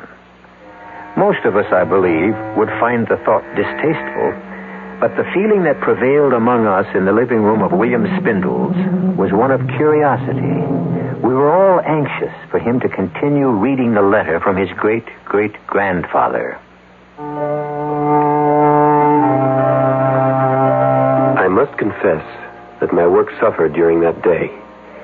My thoughts were not on what I was doing, but on what the evening would bring, and what Mr. Rogers would make of the stranger when he came to call for his coffin. The day passed somehow. Bill, when did this customer of yours say he'd be back? Early in the evening. Now, we'll give him another half hour, and then we'll lock up. That won't help if he wants to pick it up. What does that mean, young man? Someone tampered with the coffin, and we don't know who. We only have Sam's word that the coffin was tampered with. But he's our best workman. Well, like everyone else around here, I'm sure he's been infected with the idea that there's something strange about this order for a coffin in the shape of a bass fiddle.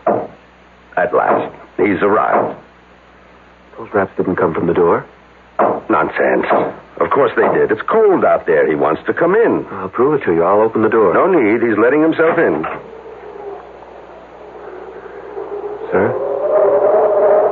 Sir, there's no one at the door. Get hold of yourself, Bill.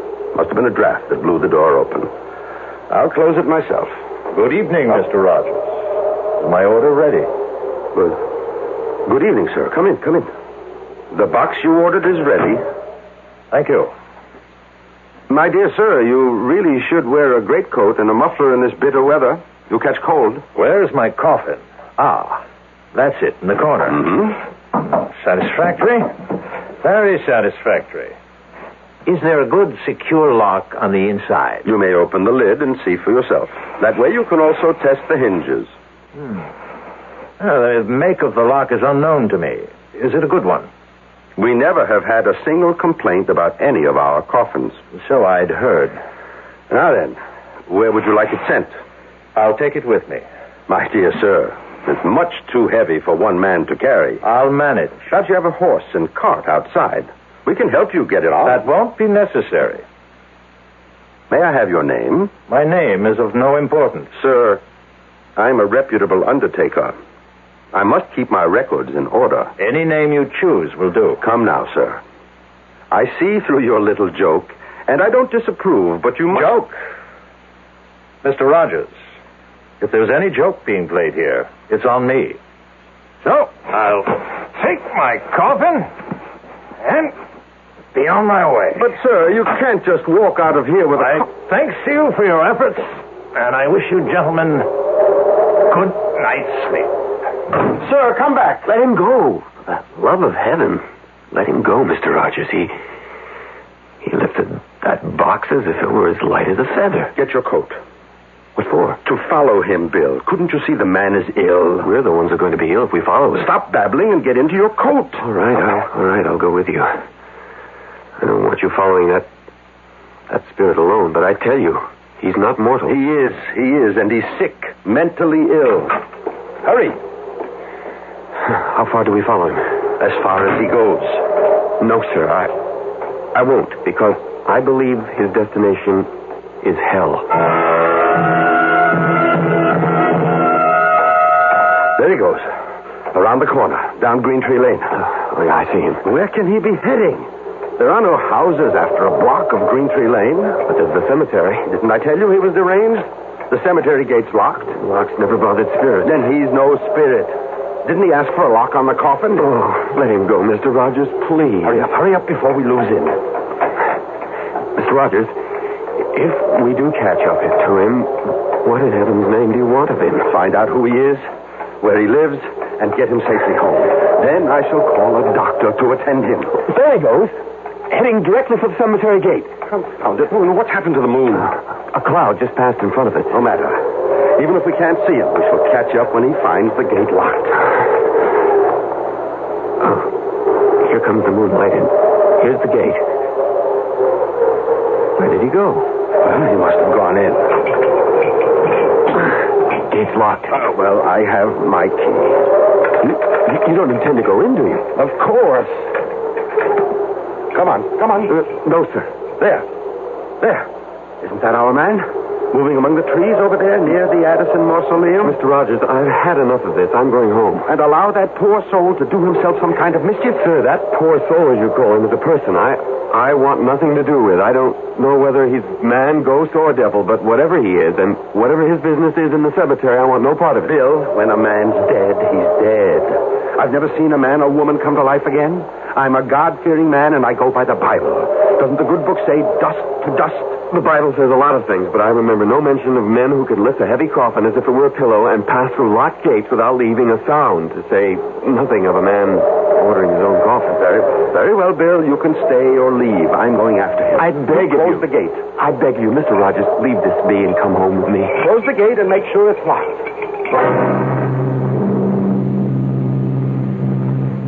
At this point, Bill Spindle stopped reading and put down the letter. My reaction was shared by his wife, Cora, who almost screamed at him. Don't tell me the letter stops there, and we're not going to find out what happened. The reason I stopped is because the story my great-grandfather was telling up to now was his. But it now changes.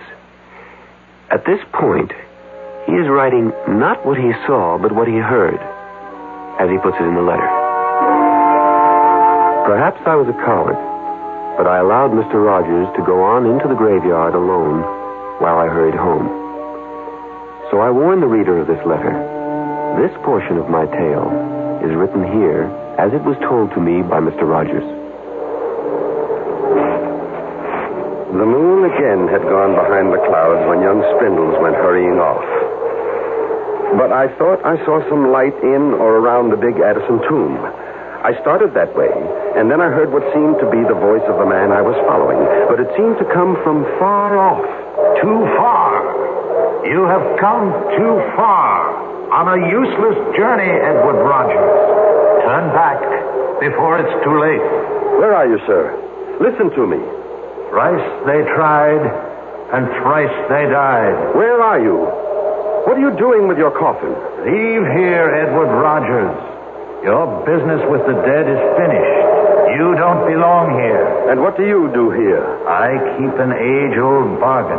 With whom? You must leave here. This place is dangerous for you. But not for you? Leave before it's too late. The Lord will protect me. Now let me help you. Don't you understand? You're ill. You need help. So be it, Edward Rogers. You want to join in a dance of death? The consequences will be on your head. Here, I show myself to you. Here I am. See if you can catch me. It was then that I started after him. I could see him almost clearly. He seemed to be heading for the Addison tomb. He was carrying the coffin, and I was certain I could overtake him. But he kept dodging behind headstones. I turned and twisted after him. And then my foot caught. I lost my balance and fell, hitting my head against the tombstone. Wake up, man. Well, Bill, what do you want? Get dressed. You've got to come to the cemetery with me. What? The cemetery? Are you out of your mind? Mr. Rogers went in there after the man who ordered the coffin. He isn't home yet, and Mrs. Rogers is worried. Then take her. Come on, Dick. I'll be with you. I wouldn't care if the whole town was with us. What time is it? 4:00. It will soon be light. Please, Dick, you must. All right. I'll get dressed and I'll go with you, but we'll wait for the dawn. But Mr. Rogers may be in trouble. Bill, whatever has happened has happened. I'll go with you, but not until it's light.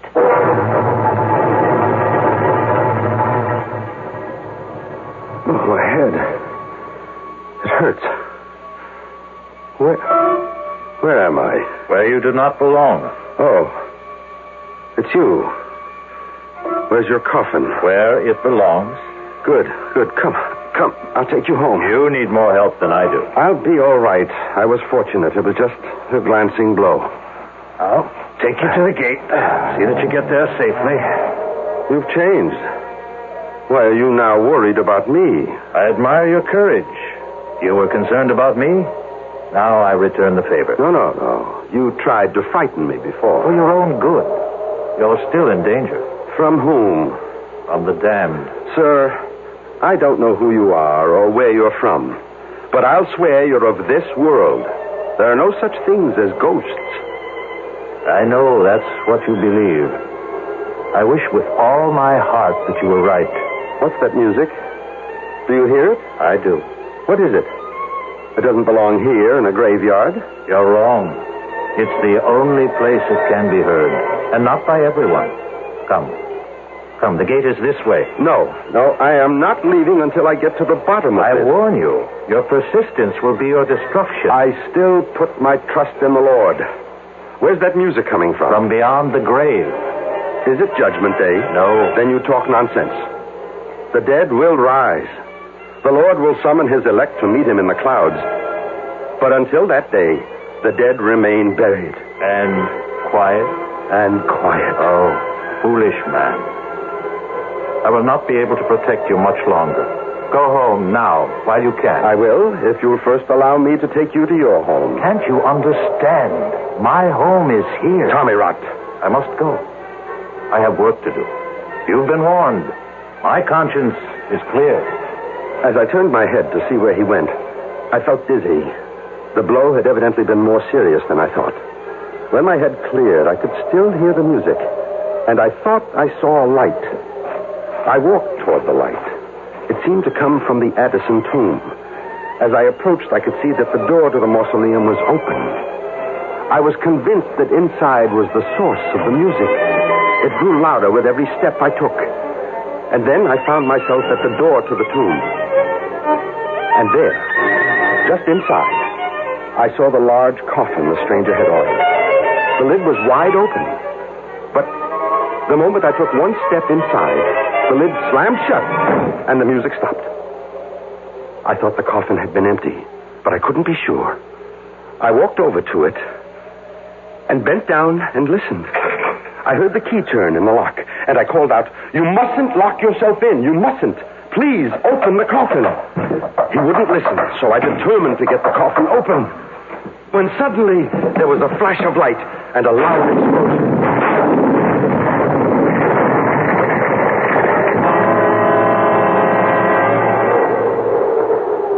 Bill, I can't see anyone in there. Mr. Rogers must have gone home. We can't see the whole cemetery from outside. We'll have to go in. The gate's locked. I have a key. Oh, look, do we really have to go on? It's practically daylight. There's nothing to be afraid of. Well, I hear you, but I'm still shivering. That's the cold. Come on. You seem to know where you're going. Oh, I shouldn't have left him. If any harm has befallen him, I'll never forgive myself. Well, he shouldn't have been here at all. The last I saw of Mr. Rogers, he was heading for the Addison tomb. I have a feeling that if we find him at all, that's where he'll be. There's the tomb now. Oh, the door's open. Should it be? We'll find out. Wait. Suppose there's something in that tomb that waited for Mr. Rogers, and now it's waiting for us. If you don't want to come in, you can wait here, but I'm going into that tomb. All right, I'll come with you. Good Lord, there he is, lying across that coffin, and so still. Is he dead? I don't know. But there's only one way to find out. I can offer no explanation, but I can tell you that the words of a letter written more than 100 years ago had cast a spell over all of us. A spell that had transported us back to a small 19th century graveyard. I'll be back in a moment with the strange end to this strange tale. If you're on the verge of buying a new small car, buy a small Buick. Not just because we say so, but because of what I'm about to tell you. The three small Buicks, the Buick Skyhawk, the Buick Skylark, and the Buick Apollo, are newly designed for 1975. Their styling is fresh. Their engineering is up to date. Each of these small Buicks is powered by a spirited new V6 engine, which delivers excellent gas mileage. Each of these small Buicks has steel-belted radial tires, which also help the gas mileage. Each of these small Buicks has a high-energy ignition system, spark plugs that last nearly 4 times longer than before, and they each have typically comfortable Buick interiors. There's one other reason for buying a small Buick. If you take delivery of a new Skyhawk by February 28, 1975, Buick will send you a check for $500. If you take delivery of a Skylark or Apollo by February 28th, Buick will send you $200. So, if you're going to buy a small car, buy a small Buick. I've been on the road, it seems like almost long as I remember. And the people that I meet just suit me fine. But anywhere you see me going, chances are that I've done been there. If you wonder how I feel good all the time, 3S on it, I depend upon it. Loretta Lynn for Iron Ridge 3S Tonic. Today's Eyewitness Report. I was on my way to wind up this big sale, you know? And of course you want to look good at a time like that. But, well, I'd been up till all hours. And my eyes, they looked awful. They were red, tired looking. I mean, I've got to do something. So I used 20/20 eye drops. And, you know, it cleared them right up. This was an Eyewitness Report on 20/20, the only eye drops guaranteed to get rid of red. Read about it on the label. Try Soothing 20/20 and see it work with your own eyes.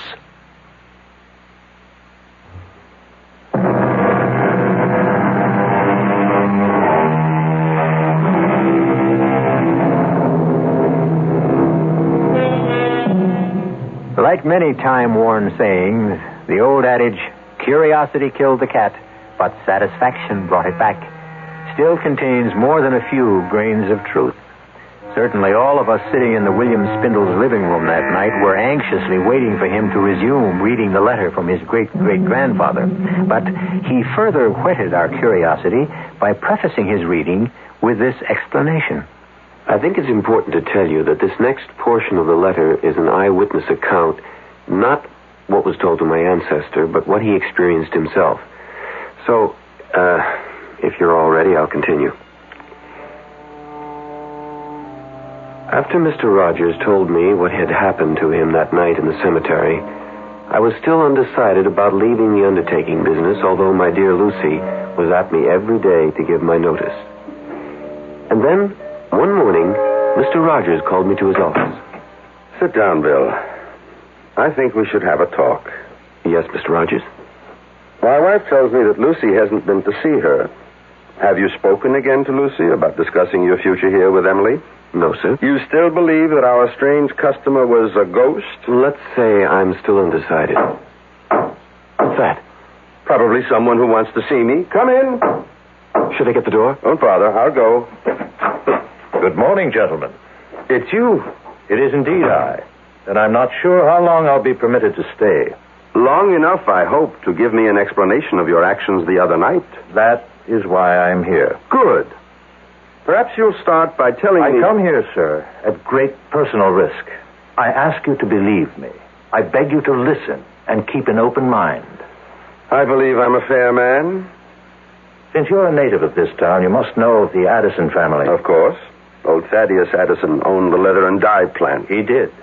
And do you remember a young man named Tom Addison, one of Thaddeus's 3 sons? I never knew the young rascal. Everyone heard about him, of course. He was a ne'er-do-well who finally ran away. That's what my father wanted everyone to believe.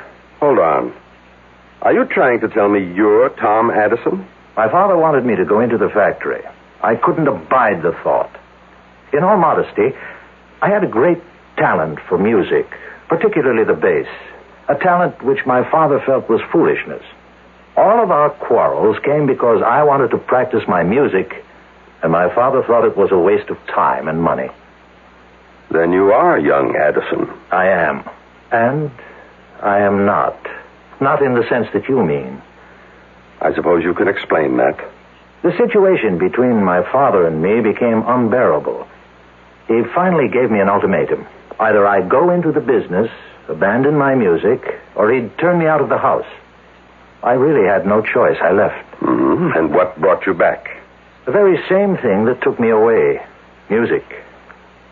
When my father disowned me, I wandered around the country trying to earn my living as a musician.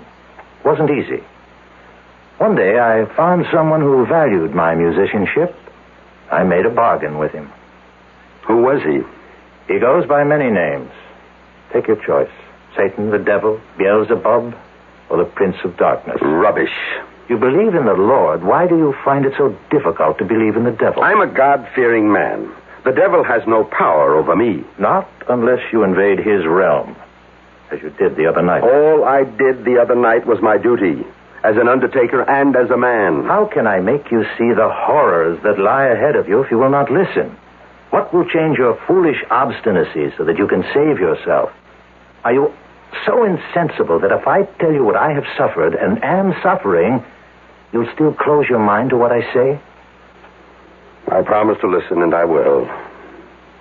10 years ago, I was in Chicago, living in a cold and miserable garret, hungry, alone, and with no hope of employment.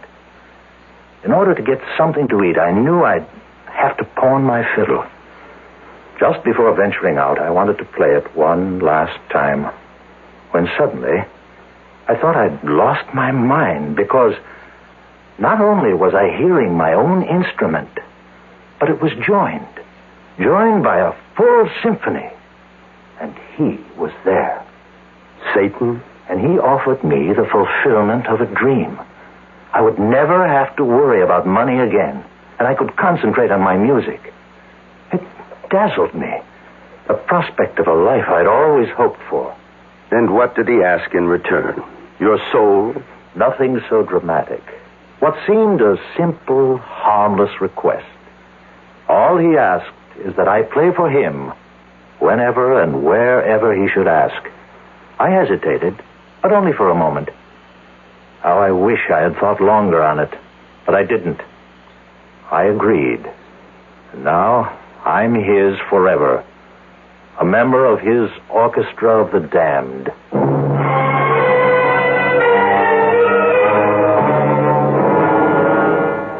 And the letter closes as follows. That was the day I left the undertaking establishment of Edward Rogers. I have no way of knowing whether Mr. Rogers believed the story told by the man who claimed to be Tom Addison. I never saw nor heard from the stranger again, nor do I know whether Mr. Rogers did. Signed, William Spindles. Now, what do you make of that? I'll take the ladies first. Cora, as my wife, what do you think? There's one thing I know, darling. I'm glad you're not an undertaker, because if you were, I wouldn't be your wife. Ah, you feel the same way as my ancestors, girl. Lucy. Emphatically. Jerry, you're the scientist here. Well, history isn't a science, thank heaven, but I do have some questions. First, how did the coffin come into your possession? Well, that's simple. When Mr. Rogers died at the ripe old age of 89, he left a sizable bequest in his will to my great-grandfather with the proviso that we keep the coffin as a memento. But why would he do that? Now, that, Cora, is an excellent question.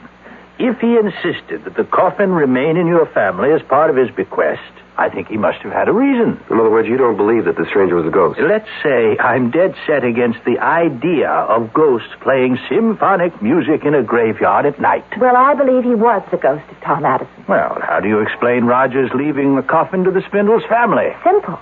Rogers was probably hurt by Bill's refusal to stay in the business, and he wanted the coffin to remind him. Sorry, darling, that won't work. If he was hurt, why also leave my ancestor a bundle? And believe me, it was a considerable sum. Well, then why did he, Bill? I'm stumped. It's too much for me. I still don't believe in ghosts, and I think I can prove to you that this man who ordered the coffin was flesh and blood. How? Well, I'm going to have to do a little research.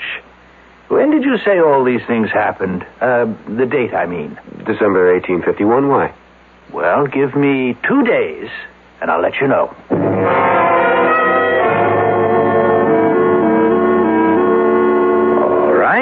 I have solved the mystery of our peculiarly shaped coffin. Good. How?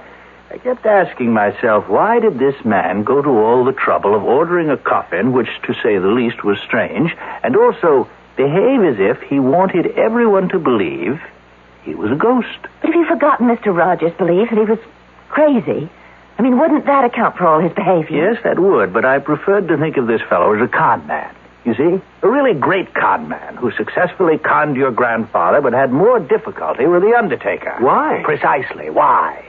Now, that's where this newspaper article comes in. Here, I made a copy at the library. Let me read it to you. The headline, Wells Fargo payroll stolen. Then it goes on. Yesterday, the largest robbery in the history of the Wells Fargo Company was successfully perpetrated by 3 masked men who boarded the westbound Lackawanna Limited, entered the baggage car, and made off with more than $40,000 in $10, $20, and $50 bills. So, it goes into more detail, but there you have it. There you have it. You've lost me. But don't you see? The robbers needed a safe place to hide the money. And you think that they decided to use a coffin as a hiding place? Remember, our man insisted on a strong lock on the inside. That's true, but... That would be one way of making sure that no one opened this peculiar coffin by mistake and found a wad of 10s, 20s, and 50s that had been stolen from Wells Fargo. But according to the letter, Mr. Rogers found the coffin in the cemetery. And it was open, and there was nothing in there. That's right. Rogers followed the stranger right from the funeral parlor to the cemetery. He wouldn't have had time to stash the loot in there. I think it's interesting, but rather far-fetched. Is it? Look how everything fits. All that uproar in the cemetery. All the warnings to Rogers telling him to keep away. Why? I'm sorry. You're so convinced your theory is right, you're not thinking straight. Once your man knows Rogers was going to interfere, he'd never have taken the chance of hiding anything there. Well, he may have had no choice. What do you mean? The money may have already been there. Look, have you forgotten that your grandfather's letter said that the workmen believed the coffin had been tampered with? Oh, Jerry, you're riding a hobby horse. Oh. You have a theory, and you're just going to see that everything fits. And you're not going to look at anything that doesn't. Now, wait a minute. What have I left out? Well, lots of things. Now, one. How in the world did our stranger lift this coffin and carry it off under his arm? Perhaps he didn't. You mean you think Bill's grandfather made that part up? Well, let's leave that. Anything else? Lots. What about everything that happened to Mr. Rogers in the cemetery? The music, the open coffin. What's your explanation for that? Well, we know that Rogers fell down and hit his head. Oh, come off it, Jerry. You're not going to try to tell us that he imagined those things as a result of hitting his head. Well, it's possible. Maybe, I don't believe it. The other explanation, which you refuse even to think about, Jerry, is that he was a ghost and that Mr. Rogers reported everything faithfully. That's the one I believe. Even if I prove to you that this strange-looking coffin has plenty of room for some kind of secret compartment and there may be money in it? Why don't we stop talking and see if you can prove what you think? All right, good idea. Come on. How do we go about finding a secret compartment? Well, we'll try tapping and listen for a hollow sound. Okay. Who wants to do the tapping? Me, let me. All right, go right ahead. It all sounds the same. You're too impatient. If there's a secret compartment, he'd make it hard to find. Right. Dear. It's a great theory, Jer. I'm afraid it's just a theory. Why don't you try down at the bottom, where it's widest? Okay. There. Right there. Does that sound different? I think so. Go back there again, Cora. That's it. Let's turn it upside down. Here. You have to let us do that, Cora. That's got it now. Now what? Well, I think we should have opened the lid first. Okay, let's open it. All right, now, put your hand down in there, Bill. Feel around carefully. Around the joint in the wood. Yes. Do you feel anything? Nothing. I can't. You got it. Jerry was right. It's a secret compartment. Well, is there anything in there? This. Money. A $20 bill. Well, there must be more. No, just the one bill. But wait. Here's a note. Well, what does it say? Oh, wait a second. It's hard to read. Dear Bill, or descendants of William Spindles, you having found this secret hiding place should know by now that I was right when I insisted that there were no such things as ghosts. I was also right when I told you, Bill, that there was a fortune to be made in the undertaking business, as is proven by my bequest. God bless you and your family. Signed, Edward Rogers.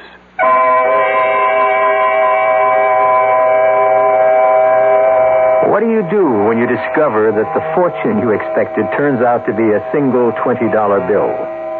Well, if you're William Spindles, you advance the idea that Edward Rogers had indeed found the Wells Fargo loot in the coffin and taken all of it except the one bill. Is there another explanation? I think so, and I'll be back with it in just a moment. Hello, I'm Helen Hayes. There's something very important happening in this country. High school students from 60 nations are living here for a year in the United States. They're learning about us, about our families, our schools, our communities. And we're learning from them. It happens through American Field Service, AFS, and the thousands of people who give their time to help others. Volunteers help find families to host students. They arrange activities in the community and help raise scholarship funds. AFS is an exciting and rewarding activity that deserves a place in your town or your city. To find out how you can help bring an international experience to your school and community, write AFS 313 East 43rd Street, New York, New York. That's AFS 313 East 43rd Street, New York, New York.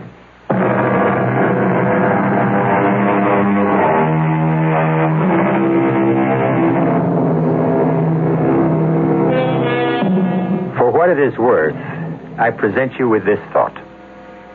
There never was any Wells Fargo money in the coffin to begin with. Edward Rogers had obviously been a man of strong beliefs, and he took this way of proving to Bill Spindles or his children that there are no such things as ghosts, and that there was money to be made in the undertaking business. Did the Spindles accept my explanation? I really don't know. How about you? Our cast included Keir DeLay, Marion Seldes, William Redfield, Peter Collins, and Nat Polan. The entire production was under the direction of Hyman Brown.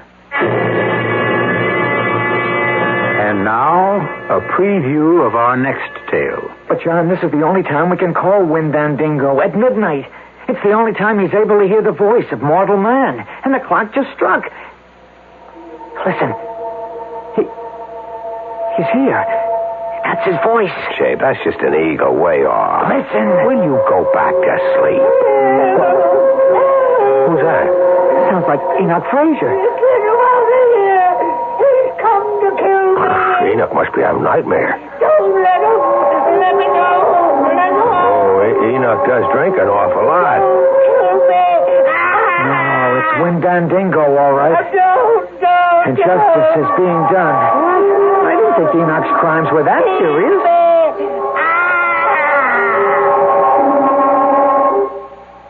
Well, he's quiet now. No, he's dead. Radio Mystery Theater was sponsored in part by Contact, the 12-hour cold capsule. This is E.G. Marshall inviting you to return to our Mystery Theater for another adventure in the macabre. Until next time, pleasant dreams.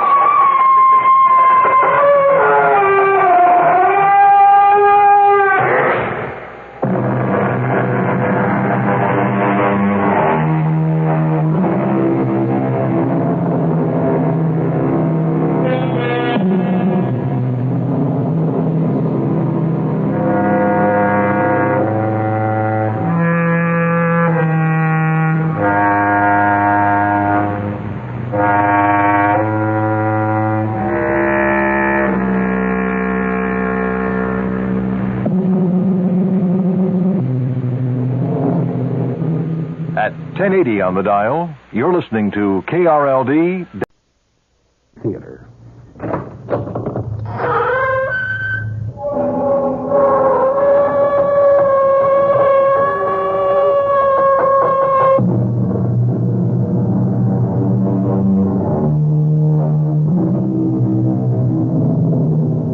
Come in. Welcome. I'm E.G. Marshall. Join me in a journey over a strange terrain, a terrain filled with terror and clouded by suspense. And ask yourself, how long is a minute? what is eternity, and learn, perhaps, that one can be as long as the other. Our mystery drama, An Occurrence at Owl Creek Bridge, was adapted from the story by Ambrose Bierce, especially for the Mystery Theater by Sam Dan, and stars William Prince.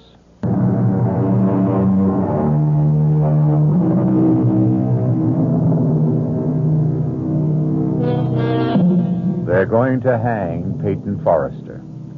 Hang him by the neck until he is dead. Hang him high from the top of the Owl Creek Bridge, 50 feet above the rushing torrent, which is now raging in full flood. Peyton Forrester stands on a single, fragile plank. The rope is already around his neck. 30 feet of slack neatly coiled beside his boots. But this is not a lynching, nor even an ordinary execution. This is a formal military ceremony. Peyton Forrester is a rebel, literally a Southern civilian, and he has been captured by the Union Army in the fall of this year of 1863 as he tried to sabotage the Owl Creek Railroad Bridge. And now he must pay the price. Actually, the only distress evident in the entire scene seems to be manifested by a young soldier who, with his corporal, is stationed some 10 feet from Peyton Forrester, where they serve solemnly as his guards. Corporal? Shh. Just stand steady, boy. Just you stand steady. I'm going to be sick. Oh, no, you ain't, Woody boy. No, you ain't. Now, this thing will be over in less than a minute. See? Corporal? See? Sergeant Smith's getting the board ready. I don't want to know. I don't want to know. Just you take some deep breaths, son. You're going to be all right. Like I said, he's positioning the board that's supporting the plank that Johnny Reb is standing on. I said I don't want to look. Now, nobody says you got to look, Woody boy. Only it's a pity to miss a good hanging. How many you expect to see in your lifetime? I don't want to see none. This one here, this is a prime hanging. Son, much of the time you get to see cutthroats and riffraff and lowlifes. But here, you got a gentleman. Corporal? Yeah, boy? The prisoner. What about the prisoner? Well, what do you suppose the prisoner is thinking about right now? What indeed am I thinking about? I'm thinking that the water I see below me has been turned to gold by the early sun. Gold. Golden.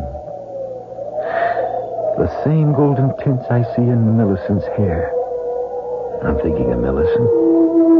Millicent. Golden Millicent. And I hear the very last words she spoke to me. It seems ages, centuries ago. Is it true? Can it be true that it was only last night? Peyton? Yes, Millicent, darling. Now, young Robbie Tompkins is here. Robbie? I thought he was raiding Yankee supply lines. Oh, he was. He's back. He's safe now, bless him. Well, he needs a horse. We can have anything he wants. Bring him in here. Why? Why do you keep him waiting? Now, you and I must talk first, Peyton. Do you mean one of the true heroes of our country must be kept cooling his heels while you and I... He's not exactly cooling his heels, Peyton. He's busy having his first decent meal in weeks. But I want to see him this minute. After all, he hasn't much time to spend here. He must be in a rush to get home, see his folks. He's not headed home. He's not? No, he's off on a mission. What do you mean? Well, it has something to do with blowing up a bridge someplace. Well, then he needs help. Peyton, I was afraid... I've been sitting here doing nothing for almost 3 years. Now, that's not true. You've been raising food and you've been growing cotton. While better men have been getting killed. Now, what you're doing is more important. And safer and easier. Well, it's not your fault the doctors say you're unfit to serve. But I'm fit enough to help Robbie Tompkins blow up a bridge. Oh, Peyton, darling. No, honey. You know I can't shirk if there's a job to be done. You've got your job. No, honey. It's not enough. Don't go. What are we arguing about? He hasn't even asked me. He'll ask you, Peyton. He'll ask you. Well, then, I've got no choice. Please listen to me. You've always been a man of honor. Now, be a man of common sense. Now, what's that supposed to mean? Peyton, the war is over. What are you saying? We have been bled white at Gettysburg. The war has just begun. Peyton, for 6 months, maybe a year, there'll be more slaughter, but it'll be for nothing. The war is over. Don't say that. But it's the truth. Millicent, don't you believe anymore? I believe we need a miracle. Then we'll have a miracle. We'll work harder. We'll fight harder. We'll pray harder. You'll see. We'll have that miracle. You, Mr. Peyton Forrester! Robbie, you young scoundrel! You come in here this minute. Oh, Peyton, you are a sight for sore eyes. Tell me how you outsmarted the Yankees. You tell me everything. Later, right now, I need all the darkness I can get. Hey, well, what's this about a bridge? The railroad bridge at Owl Creek. Are the Yankees at Owl Creek already? That bridge must be destroyed, Peyton. One little barrel of gunpowder? Under the truss? On this side of the river? I figured you'd know the exact spot. And I've got the gunpowder, too. Fuses, all we need. Peyton, Jeff Stewart's cavalry's here. Darling, by the time we explain it to General Stewart, we could turn the whole entire bridge into burnt matchsticks. Now, Robbie. Yes, sir. Now, you go round the back. Get yourself a horse. You'll leave in 5 minutes. Yes, sir. Peyton. Honey, you know I have no choice. But I hear the Yankee general has issued an order. Any civilian caught interfering with the railroad, the bridges, the tunnels, the trains will be hanged. I know, Millicent. We do the same. But I beg you not. Darling, you know what I must do. But you have children. Am I the only father in the South? Peyton, I won't let you Millicent. go. Please, help me. What can I do to... Pray for me. Pray for the miracle.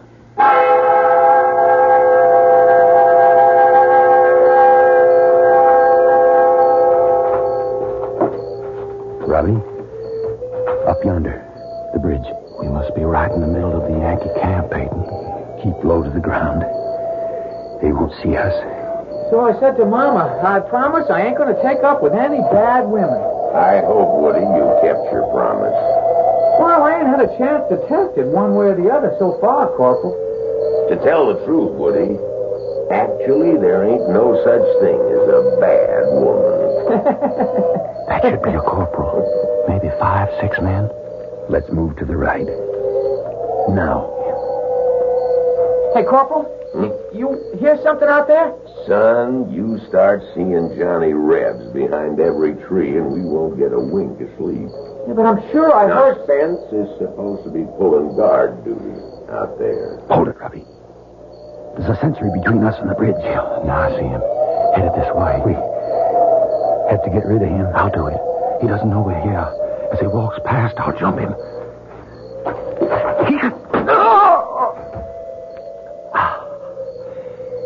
He's dead, Peyton.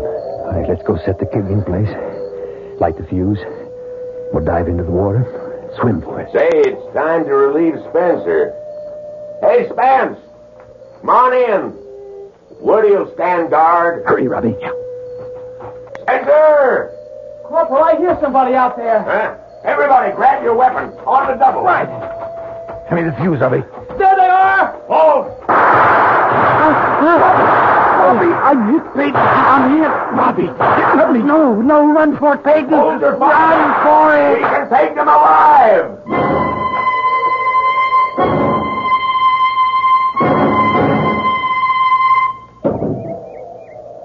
What's he thinking about, Corporal? Waiting there for the rope to snap. What must he be thinking about? What would any man be thinking about, Woody? The wife? The kids? wish we hadn't caught him last night. It was our duty. It would have been so much better if we'd have shot him like his pal. Do you hear that, Woody? What? I hear nothing. Nothing. That's exactly it. Nothing. Sergeant Smith has just finished positioning his board. He has got it in a state now where one more blow releases the plank Peyton Forrester is standing on. And then, down he goes, till the rope snaps. I don't want to hear it. Look, the captain knows Sergeant Smith is ready.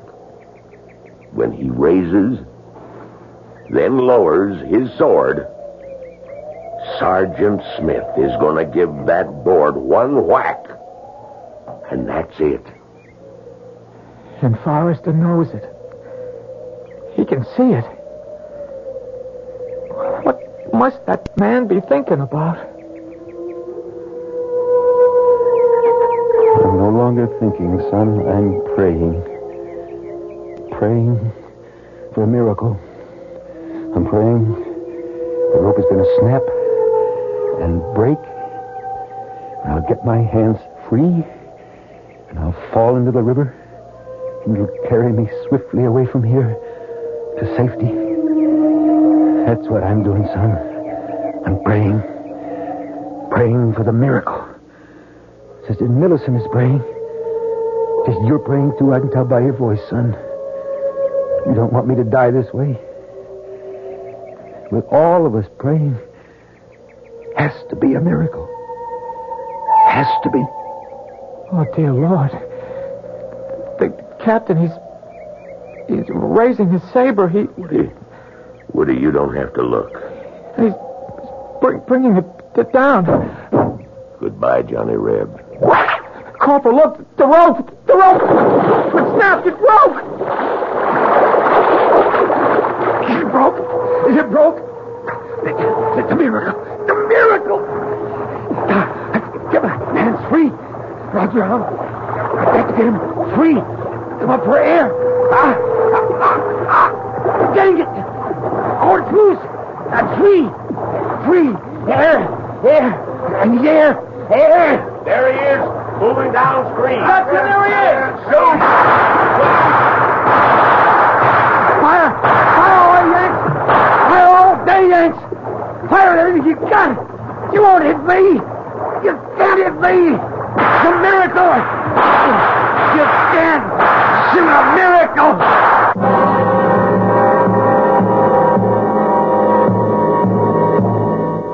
A miracle. Perhaps if you want something strongly enough and pray hard enough, the rope can break, the rifles can miss, and you will not drown in the raging torrent. Miracles do happen. Have we had one here?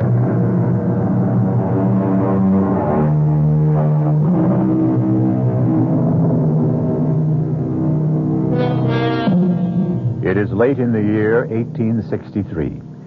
Peyton Forrester, a Southern civilian, has attempted to sabotage the railroad bridge high across Owl Creek. He's been caught by the Union Army and hanged from the bridge. No, not quite. As his living body hurtled downward, the rope that was supposed to snap and break his neck instead broke. Peyton has fallen unharmed into the stream. A squad of soldiers is in rapid but futile pursuit. It's a miracle!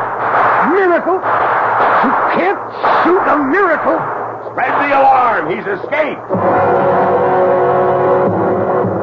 I've got to get to General Stewart. I've got to. If we destroy the bridge, the whole Yankee army on this side will be cut off. No supplies, no ammunition. I've got to get to Jeb Stewart.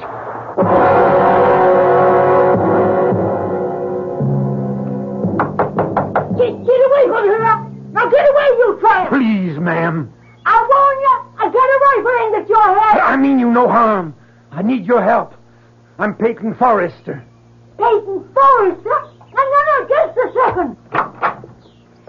I still got this gun aimed at your...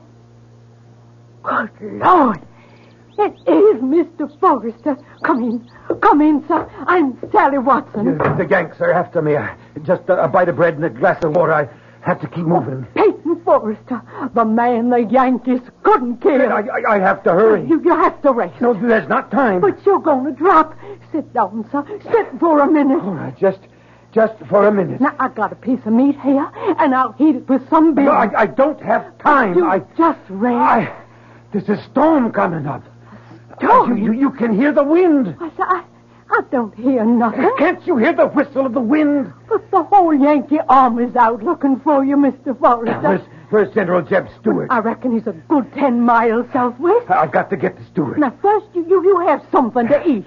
How far the Yankees come since last night? Well, I hear they're past Tuckersburg. Well, then, that means they've already reached my place. I can't just sit here. Now, just have something to eat. You have to do enough traveling. Look, down the road. Yankee patrol. And it's headed this way. Oh. Better not be found here. You have to hide. Where? In the cellar. No. It's the first place they'd look. It's only safe. But if they find me here, you'll be shot for sheltering a fugitive. They won't shoot a woman. Least they'll do is burn your house down. Or you just let them. No, my only chance is to run for it. Get out the back way. I'll hold him off for you. Hurry before they see you. Bye, Miss Watson. Goodbye, Mr. Forrester. Let's search that house, man. Corporal. Now, you men out there, that's far enough. You stop where you are. This is private property. We mean you no harm, lady. We're looking for a fugitive. Well, I ain't seen none. We're obliged to search your house, ma'am. You just stand where you are. I know how to use this rifle. That's another thing, ma'am. Civilians ain't supposed to have weapons. You'll have to hand that over. You want this rifle? You just come and get it. Now, ma'am, be reasonable. Nobody has to get hurt. Hey, Corporal, way yonder in the field. Is that someone running? Let's go, men. Stay still. Let's go. What? I said stand still. I'll shoot the first man that moves. Now, ma'am, you can't interfere with the United States Army. Well, maybe I can't, but I'm doing it. Ma'am, I never shot a woman. That makes us even. I never shot a man. Looks like it's going to be a first time for both of us. Men, after him. Move out. No, I'll shoot. Look out, Corporal.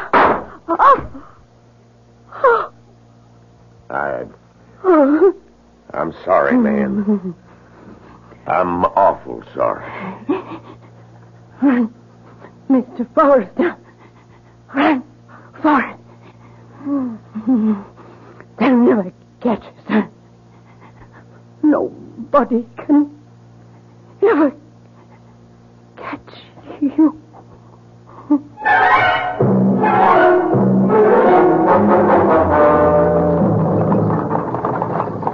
Rayburn. John Rayburn. Whoa! Whoa there! Rayburn. Hey, it's Mr. Forrester. Rayburn. The Yankees are after me. Well, you don't have to worry about the Yankees, Mr. Forrester. They can't kill you. Nobody, nothing can kill you. Let me hide in your wagon, underneath your load of hay. Yankees are still down along this lead, but they're headed this way. Soon the storm will drive them back to camp. Yeah, what storm? Well, can't you hear the storm? The wind. No, sure. But they'll have to come this way. They mustn't see me, Rayburn. Get underneath the hay, Mr. Forrester. Get underneath quicker than lightning. Hey, you all set, Mr. Forrester? Let's get. Come on, you broke down, bandy-legged polecats. Get up!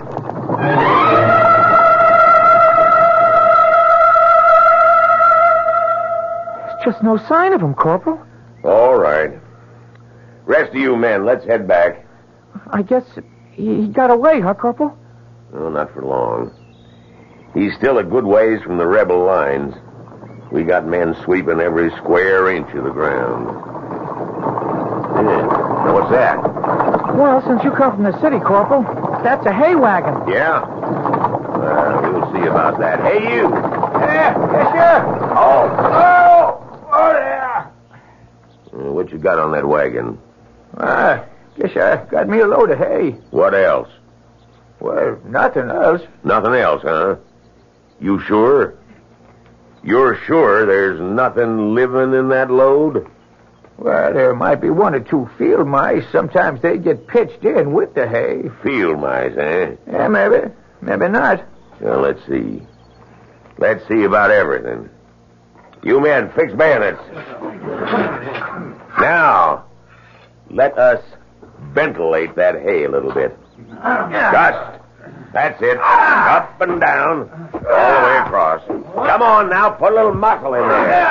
That's not how I taught you to use a bayonet. Thrust! Thrust! That's it. Everybody's doing just fine. Anybody got himself a little red on this blade? No? Well, maybe there's just hay in there after all. All right, men, all right, that's enough. See? Bayonet's good for something else beside roasting potatoes. What's your name, Rebel? Zeke Rayburn. Mr. Rayburn? Go your way. Go in peace. You're a fortunate man. Indeed you are. Get it up! Get it up! Get up!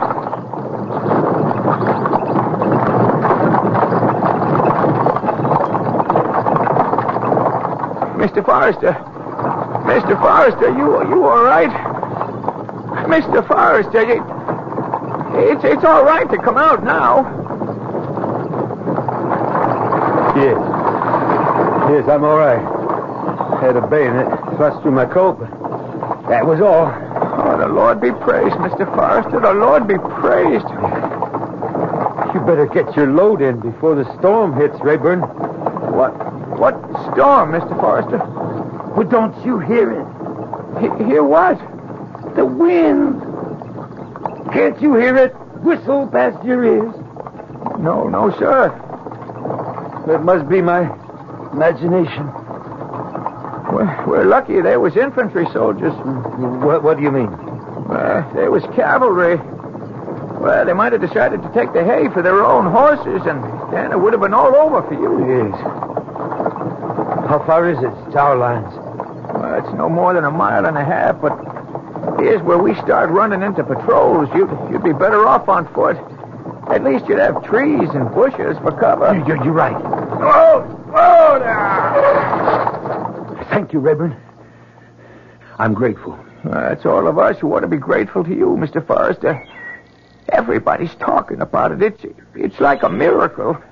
Yes, Rayburn. It is. Now, you keep to the line of trees on your left. You follow them into a little ravine, and on the other side is Jeb Stewart's cavalry. Goodbye, Rayburn. Goodbye, Mr. Forrester.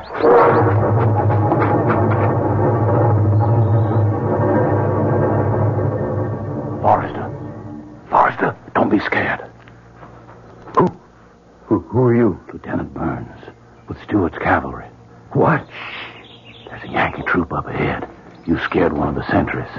Lie still just for a minute. What are you doing here? Well, some of us come out to look for you. Figure you'd be headed this way. Well, then, I'm saved. Saved? Well, we got to get home first, but that's nothing. I got a squad in back of me. When I give the signal, they'll open fire. And while everybody's shooting, you and I'll sneak away. Are you ready? Ready. Now! Let's go, Forrester. Let's go!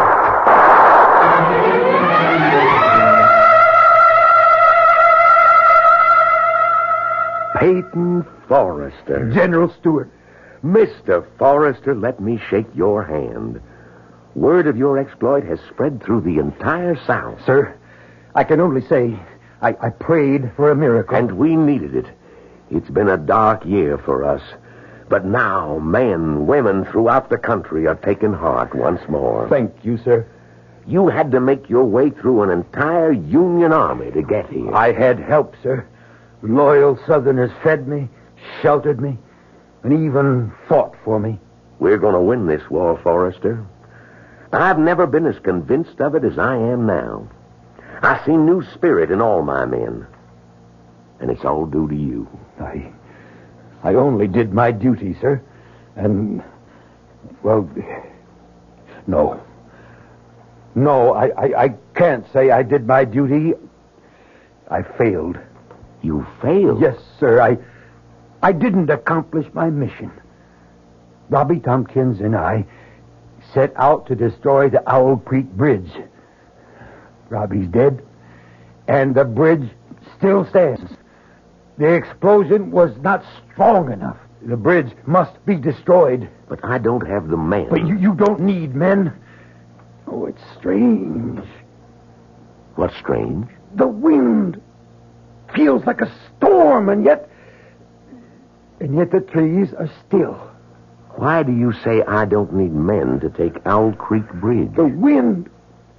Why is the wind howling like that? Why don't I need men, Forrester? Because I'm not talking about an assault. Just give me one volunteer, and we'll accomplish what Robbie and I set out to do last time. You'll never get near the bridge. General, the Federals have at least 3 divisions this side of Owl Creek. If we destroy the bridge, we cut their only supply line. We have them in a trap.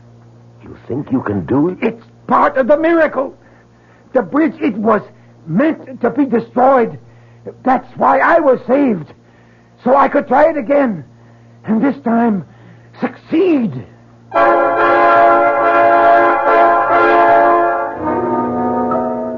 One miracle, evidently, is not enough. What Peyton Forrester is asking for is another. And why not? If it's a question of knowing how to ask, certainly Peyton Forrester has discovered the secret. However, it's also possible to run out of miracles.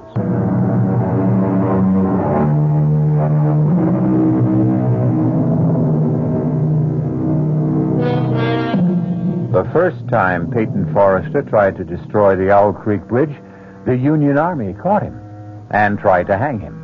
But Peyton prayed for a miracle, and somehow the rope broke at just the right moment, and he fell into the river unharmed. He has made his way to General Jeb Stuart, who has given him the gunpowder to try it again.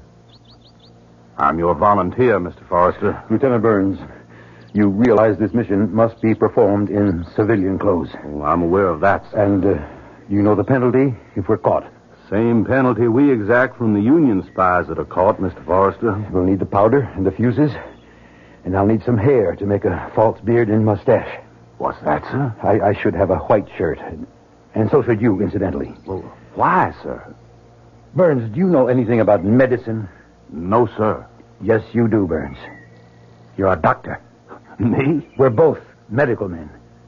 You see, my face is well known. I'll need disguise. I need a way to march up to that bridge as bold as brass. But how, sir? I told you. We'll be a pair of medical doctors. But who's going to believe us? Everybody. Why shouldn't they? We'll even have the proper papers.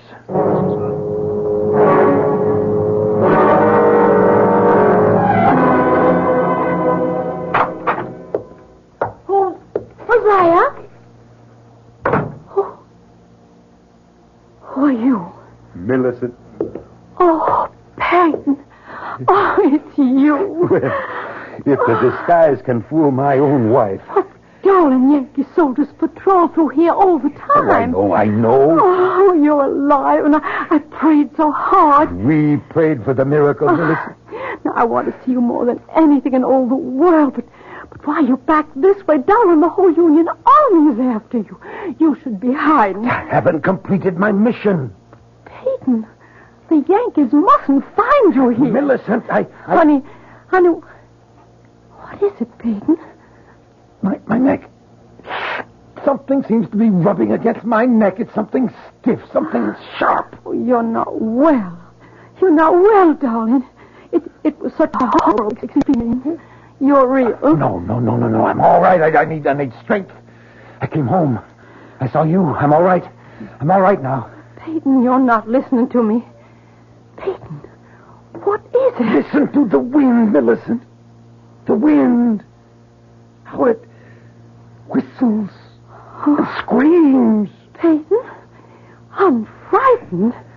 And now, I must go. Hide, Peyton. I'll hide with you. Owl Creek Bridge still stands. Everyone knows you've done enough. I must go back to the bridge. I won't let you. I won't let you go. Please, listen to me, Millicent. No more. Let's end this senseless killing.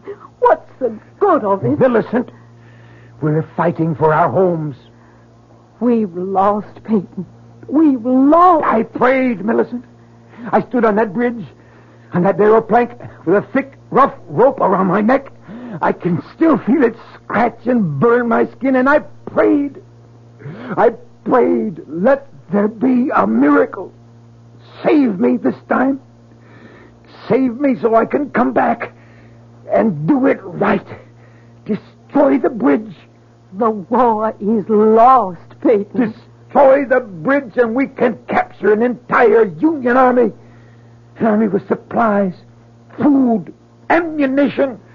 Destroy the bridge and we can win the war. Now, that little place we have deep in the woods, no one ever goes there. You can hide there and be safe there. I was saved from the noose so I could go back and destroy the bridge. Why did you come back to torture me? I had to come see you. I had to see you. Peyton, if you love me... It's because I love you. And the children. And this house. And our land and the country. It's all tied together. Darling, I never knew how truly golden the highlights are in your hair. Till I saw the water in the morning sunlight. Stay, Peyton. Stay here. Don't ask me. Don't ask me again. Oh, I may weaken. Please, don't ask me again. Millicent, I must get to the bridge before the storm. Storm? What storm? The wind. Don't you hear the wind? How it howls, how it shrieks. I must go now.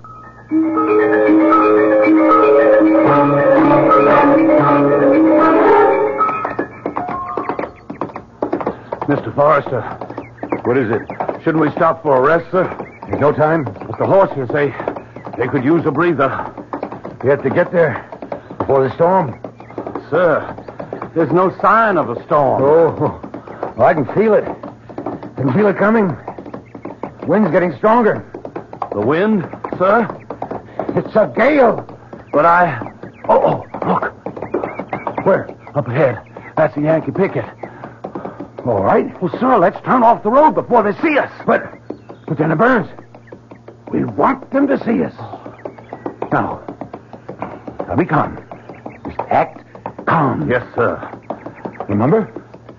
You're a doctor. Yes, sir. I'll try to remember. Be casual. Be natural. But suppose... Suppose what? Well, suppose they decide to search our bags. Oh, no, they won't do that. These are our medical supplies and equipment, remember? Yes, sir. I hope so. Now, Burns, this title looks dignified. Yes, sir. But look wise, just like a doctor. Yes, sir. Yes, sir. I'm trying. Strange. What, sir? The wind. The gale. What happened to it? I don't know what you're talking about, sir. The wind. It sounded like a hurricane. And you can't be deaf, can you? Well, no, sir, but I didn't hear anything. And now, for some reason, suddenly died away. Gone. Yes, sir.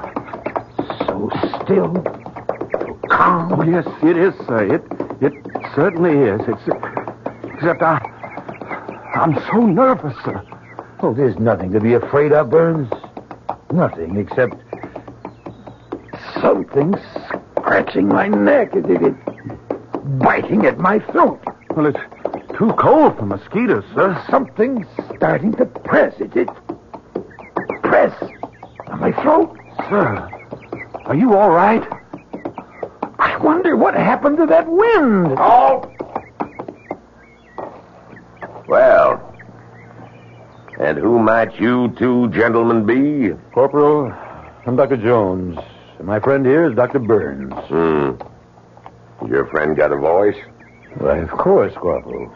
And why don't he answer for himself? Oh, he's my assistant. Is that true? Are you, Dr. Burns? Oh, yes, Corporal. Well, let's see what we got here. We got one gentleman who claims to be Dr. Jones, another who says he's Dr. Burns. Corporal, if you don't mind, we happen to be on an errand of mercy. Is that so? Well, tell me about it. Now, we have permission from your General Grant to... Something wrong, Doctor? No, Corporal, I just seem to have something in my throat. You were saying you had permission from the General to do what? Well, to visit some of our wounded prisoners. You do, huh? Yes, Corporal, and here's the safe conduct. Mine and Dr. Burns. Woody. Yes, Corporal. Bring the lantern. Hold this up. All right. See what it says, Woody. You're better at reading than I am. All right. The bearer of this safe conduct is to be permitted free passage within the lines controlled by Union forces in order to perform medical errands of mercy. Signed, U.S. Grant, Lieutenant General. That's what it says, Woody? That's what it says, Corporal. Hand them back their papers. Woody. What is it, Corporal? What are you looking at, Woody? What are you staring at the doctor for? Well, I'm not... That is... Do you know him from someplace? No. I mean, where would I know him from? Well, doctors, be on your way. Thank you, Corporal. Magnificent.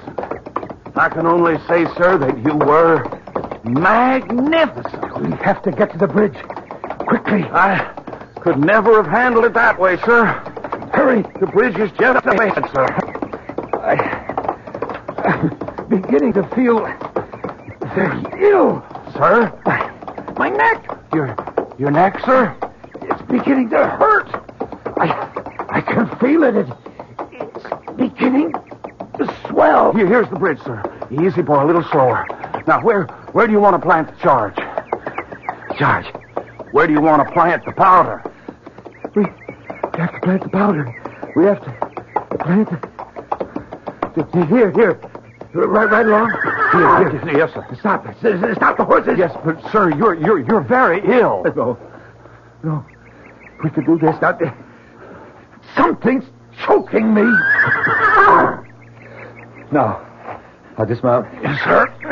Look, we intend to walk our horses across the bridge. Yes, sir. Now, my throat. Place your sack against this support. Yes, sir. Now, quickly, the fuses in this bag. I've got them, sir. Why? Why is it so dark? What do you want me to do, sir? Lay the fuse out along. I know, sir. I know. Hurry. Something's choking the life out of me. I've got him, sir. I've got him. Strike a match. Oh, I can't breathe. We're going to do it, Mr. Forrester. We're going to bring it off. My head. Nothing can stop us now. Burns. Something's choking. This one's ready. And now that one. Choking the life out of me. Whole sky is on fire. Everything. It's all aflame. Lit, sir. She's lit. This pain. She's going to go, sir. She's going to go. Now jump in the water. Jump for your life. My head. I can't stand the pain. My head is going to explode. There she goes.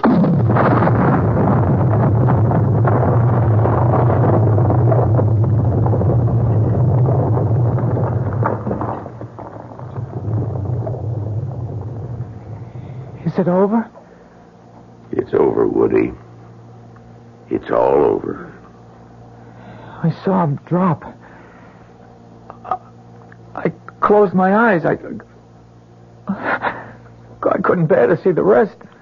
Well, it's all right, Woody. Corporal, that drop through the air, that drop at 30 feet before the rope snapped tight. What do you suppose he must have been thinking? It only took a couple of seconds. I don't suppose he had time to think about nothing.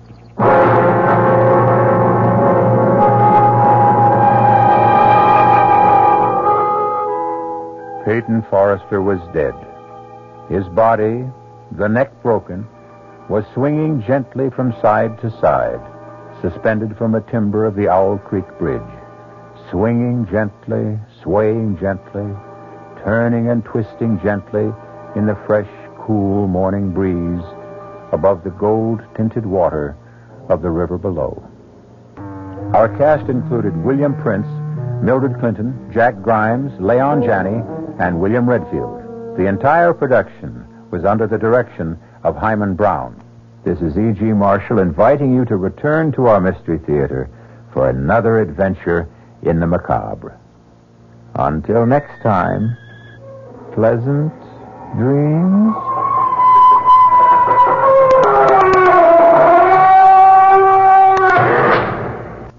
The preceding Mystery Theater program is furnished by the CBS Radio Network. And now here's a scene from tomorrow night's tale on the WOR Mystery Theater. Reverend Stokes, I don't want a theological debate. I want you to tell your congregation the truth. And what is that, Dr. Stabler? That my son Michael conducts his lab experiments for scientific purposes. And shall I ask them to believe in coincidence? What coincidence? That a peaceful town is ripped apart every time your son returns. That cattle die for no reason at all.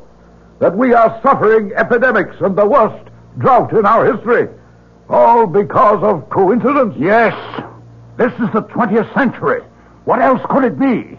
Ask your son, Dr. Stabler. Ask your son, Michael, if he's just doing lab experiments. That's tomorrow night following Fulton Lewis at 7 o'clock right here on WOR Radio, the Talk of New York. Here are some items. CBS Radio Mystery Theater presents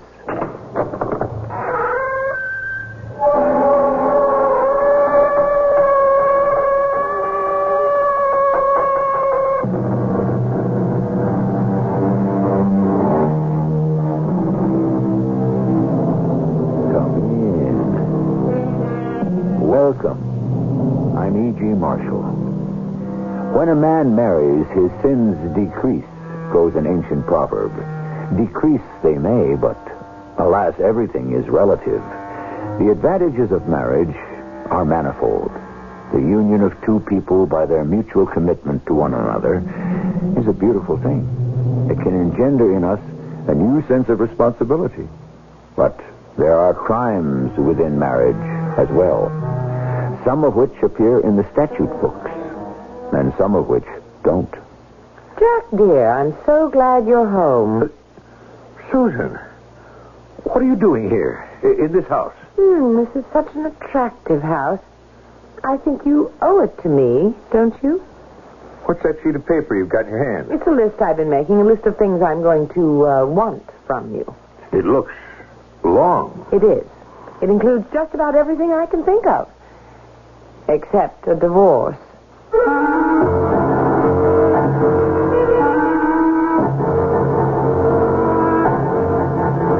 Our mystery drama, Double Take, was written especially for the Mystery Theater by Percy Granger and stars Marion Seldes and Patricia Elliott. It is sponsored in part by True Value Hardware Stores and Buick Motor Division. I'll be back shortly with Act One.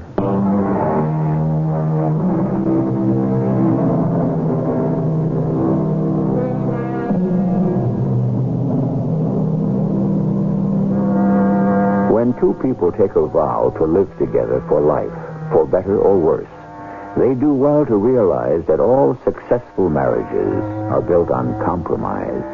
Now, compromise is not necessarily a bad thing.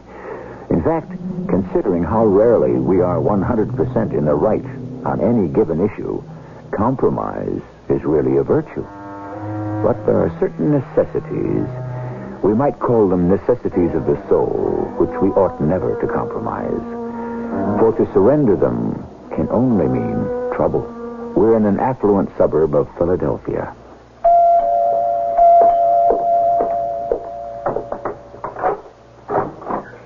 Morning, Joe. Morning, Ellie. Is your husband ready to go? I'll be right down. Come in. Thanks. Like some coffee? No, thanks. My nerves are on edge. This breakfast meeting is with our biggest client. Oh, I'm sure everything will go splendidly. Oh, by the way, I saw the review of your latest novel in the papers this morning. Congratulations. Thank you. Looks like you've got another bestseller on your hands. Yes, I suppose so. Well, you don't seem very happy about it. Oh, I'm afraid I'm building an indestructible reputation as a writer of Gothic romances. Oh, is that so bad? Oh, yes, it is if you have more serious things in mind. Oh, you and Jack have had that argument again, huh? Every time I publish a book, I feel I've dug another foot down in my own grave. Old Jack loves the idea of being married to a writer as long as she doesn't write anything too artsy. So difficult keeping what you hope is your best work in a drawer. But our relationship is far more important to me than my writing, and if it requires sacrifice, well, the bigger the sacrifice, the bigger the love. Yeah. Joe, that you? Anyway, if the truth be known, Joe, I'd be terrified of showing the contents of that drawer to anyone. What if my best work isn't any good? Well, the two of you in secret conference. Jack, you ready to go? All set? Jack? Oh, I'm sorry, honey. This breakfast meeting has me in such a stir, I forgot to kiss my own wife goodbye. Pack my suitcase today, will you, Ellie? I'm flying out to Seattle first thing in the morning. Oh, all right, dear. And have a good day.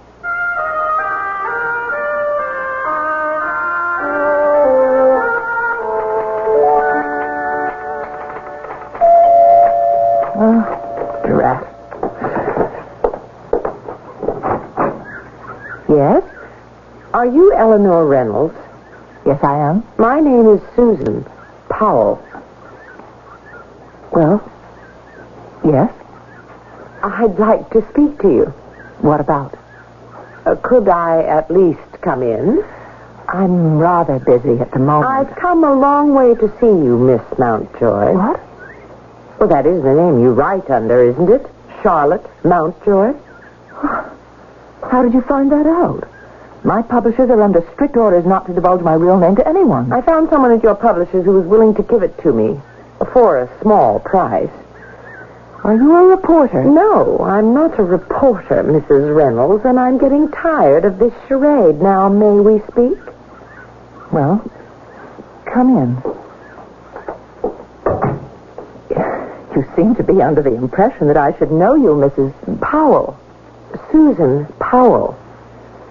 Now, you've said you've come a long way. Yes, from Seattle. Oh. You've been there, of course.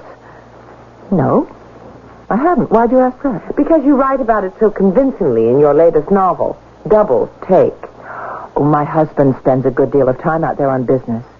He's told me a lot about the city. The rest I got from reading. We have even more in common than I thought. What do you mean? We're both married to businessmen. You still haven't told me. And I am also a writer. Oh, I see. Not as experienced as you, perhaps, and not yet as good. That comes with time. Yes, it does, doesn't it? Well, have you published anything?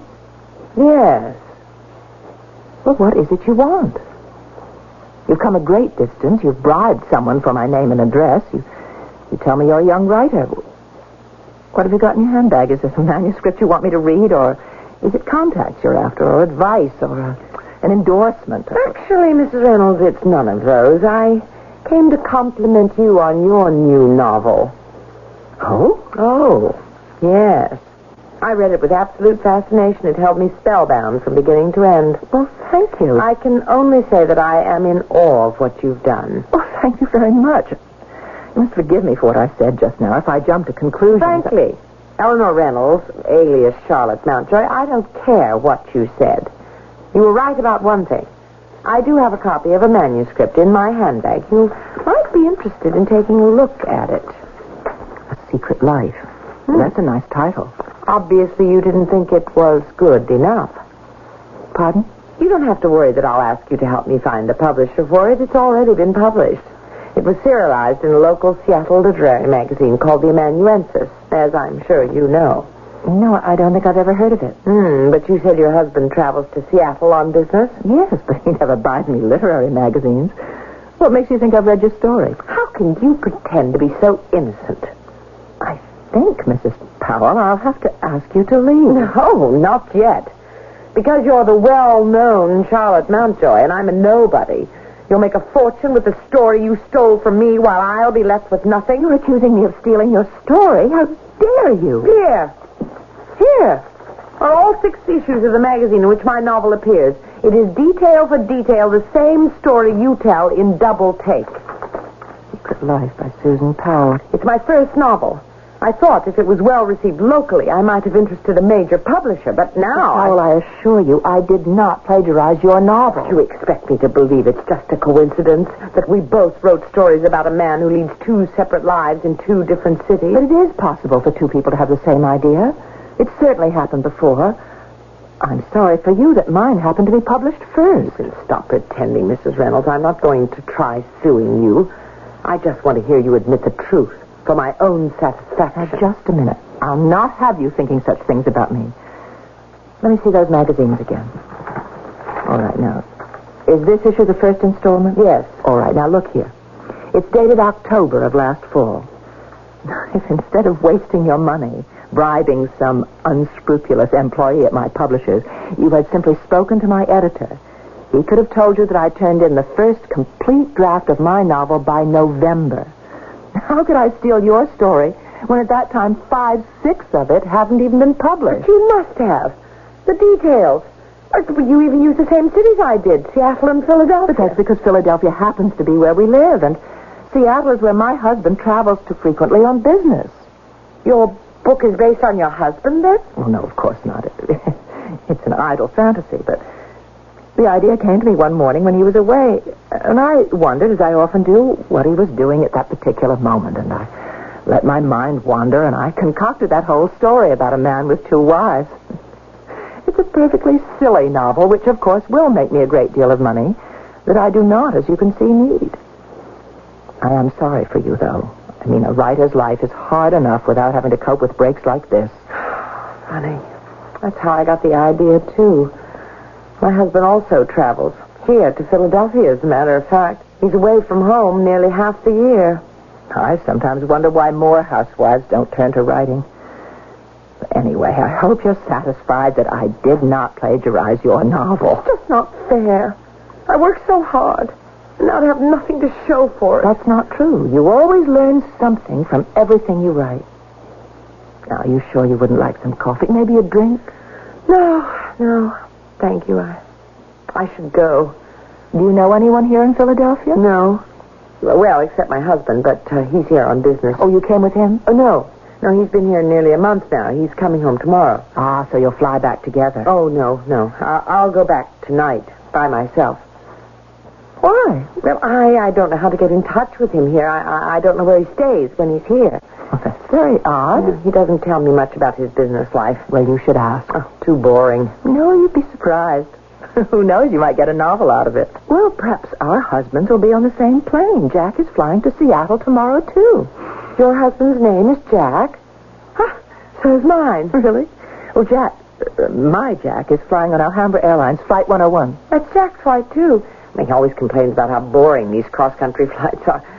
Perhaps with your permission, I could tell him to keep an eye out for your husband. By all means, Jack would love the company. What does he look like? He's 6'2", rugged features, quite handsome, actually. Blonde hair turning gray, 48 years old. What's the matter? Well, of the man you're describing, they could almost be twins. Really? Well, here on the mantel is a photograph. It was taken a couple of years ago, but it... Mrs. Powell, what is it? The man in that picture, he's your husband? Yes. Well, perhaps you'd be interested to see a picture of my husband, Mrs. Reynolds. I believe I have one here in my purse. Well, yes, here. Jack. Your husband. It's not possible. I think I will take that drink after all. This isn't possible. It's a very interesting turn, isn't it? As one of the characters in our novels might say. I came here expecting to find a plagiarist, and instead, we've uncovered a bigamist. I can't believe it.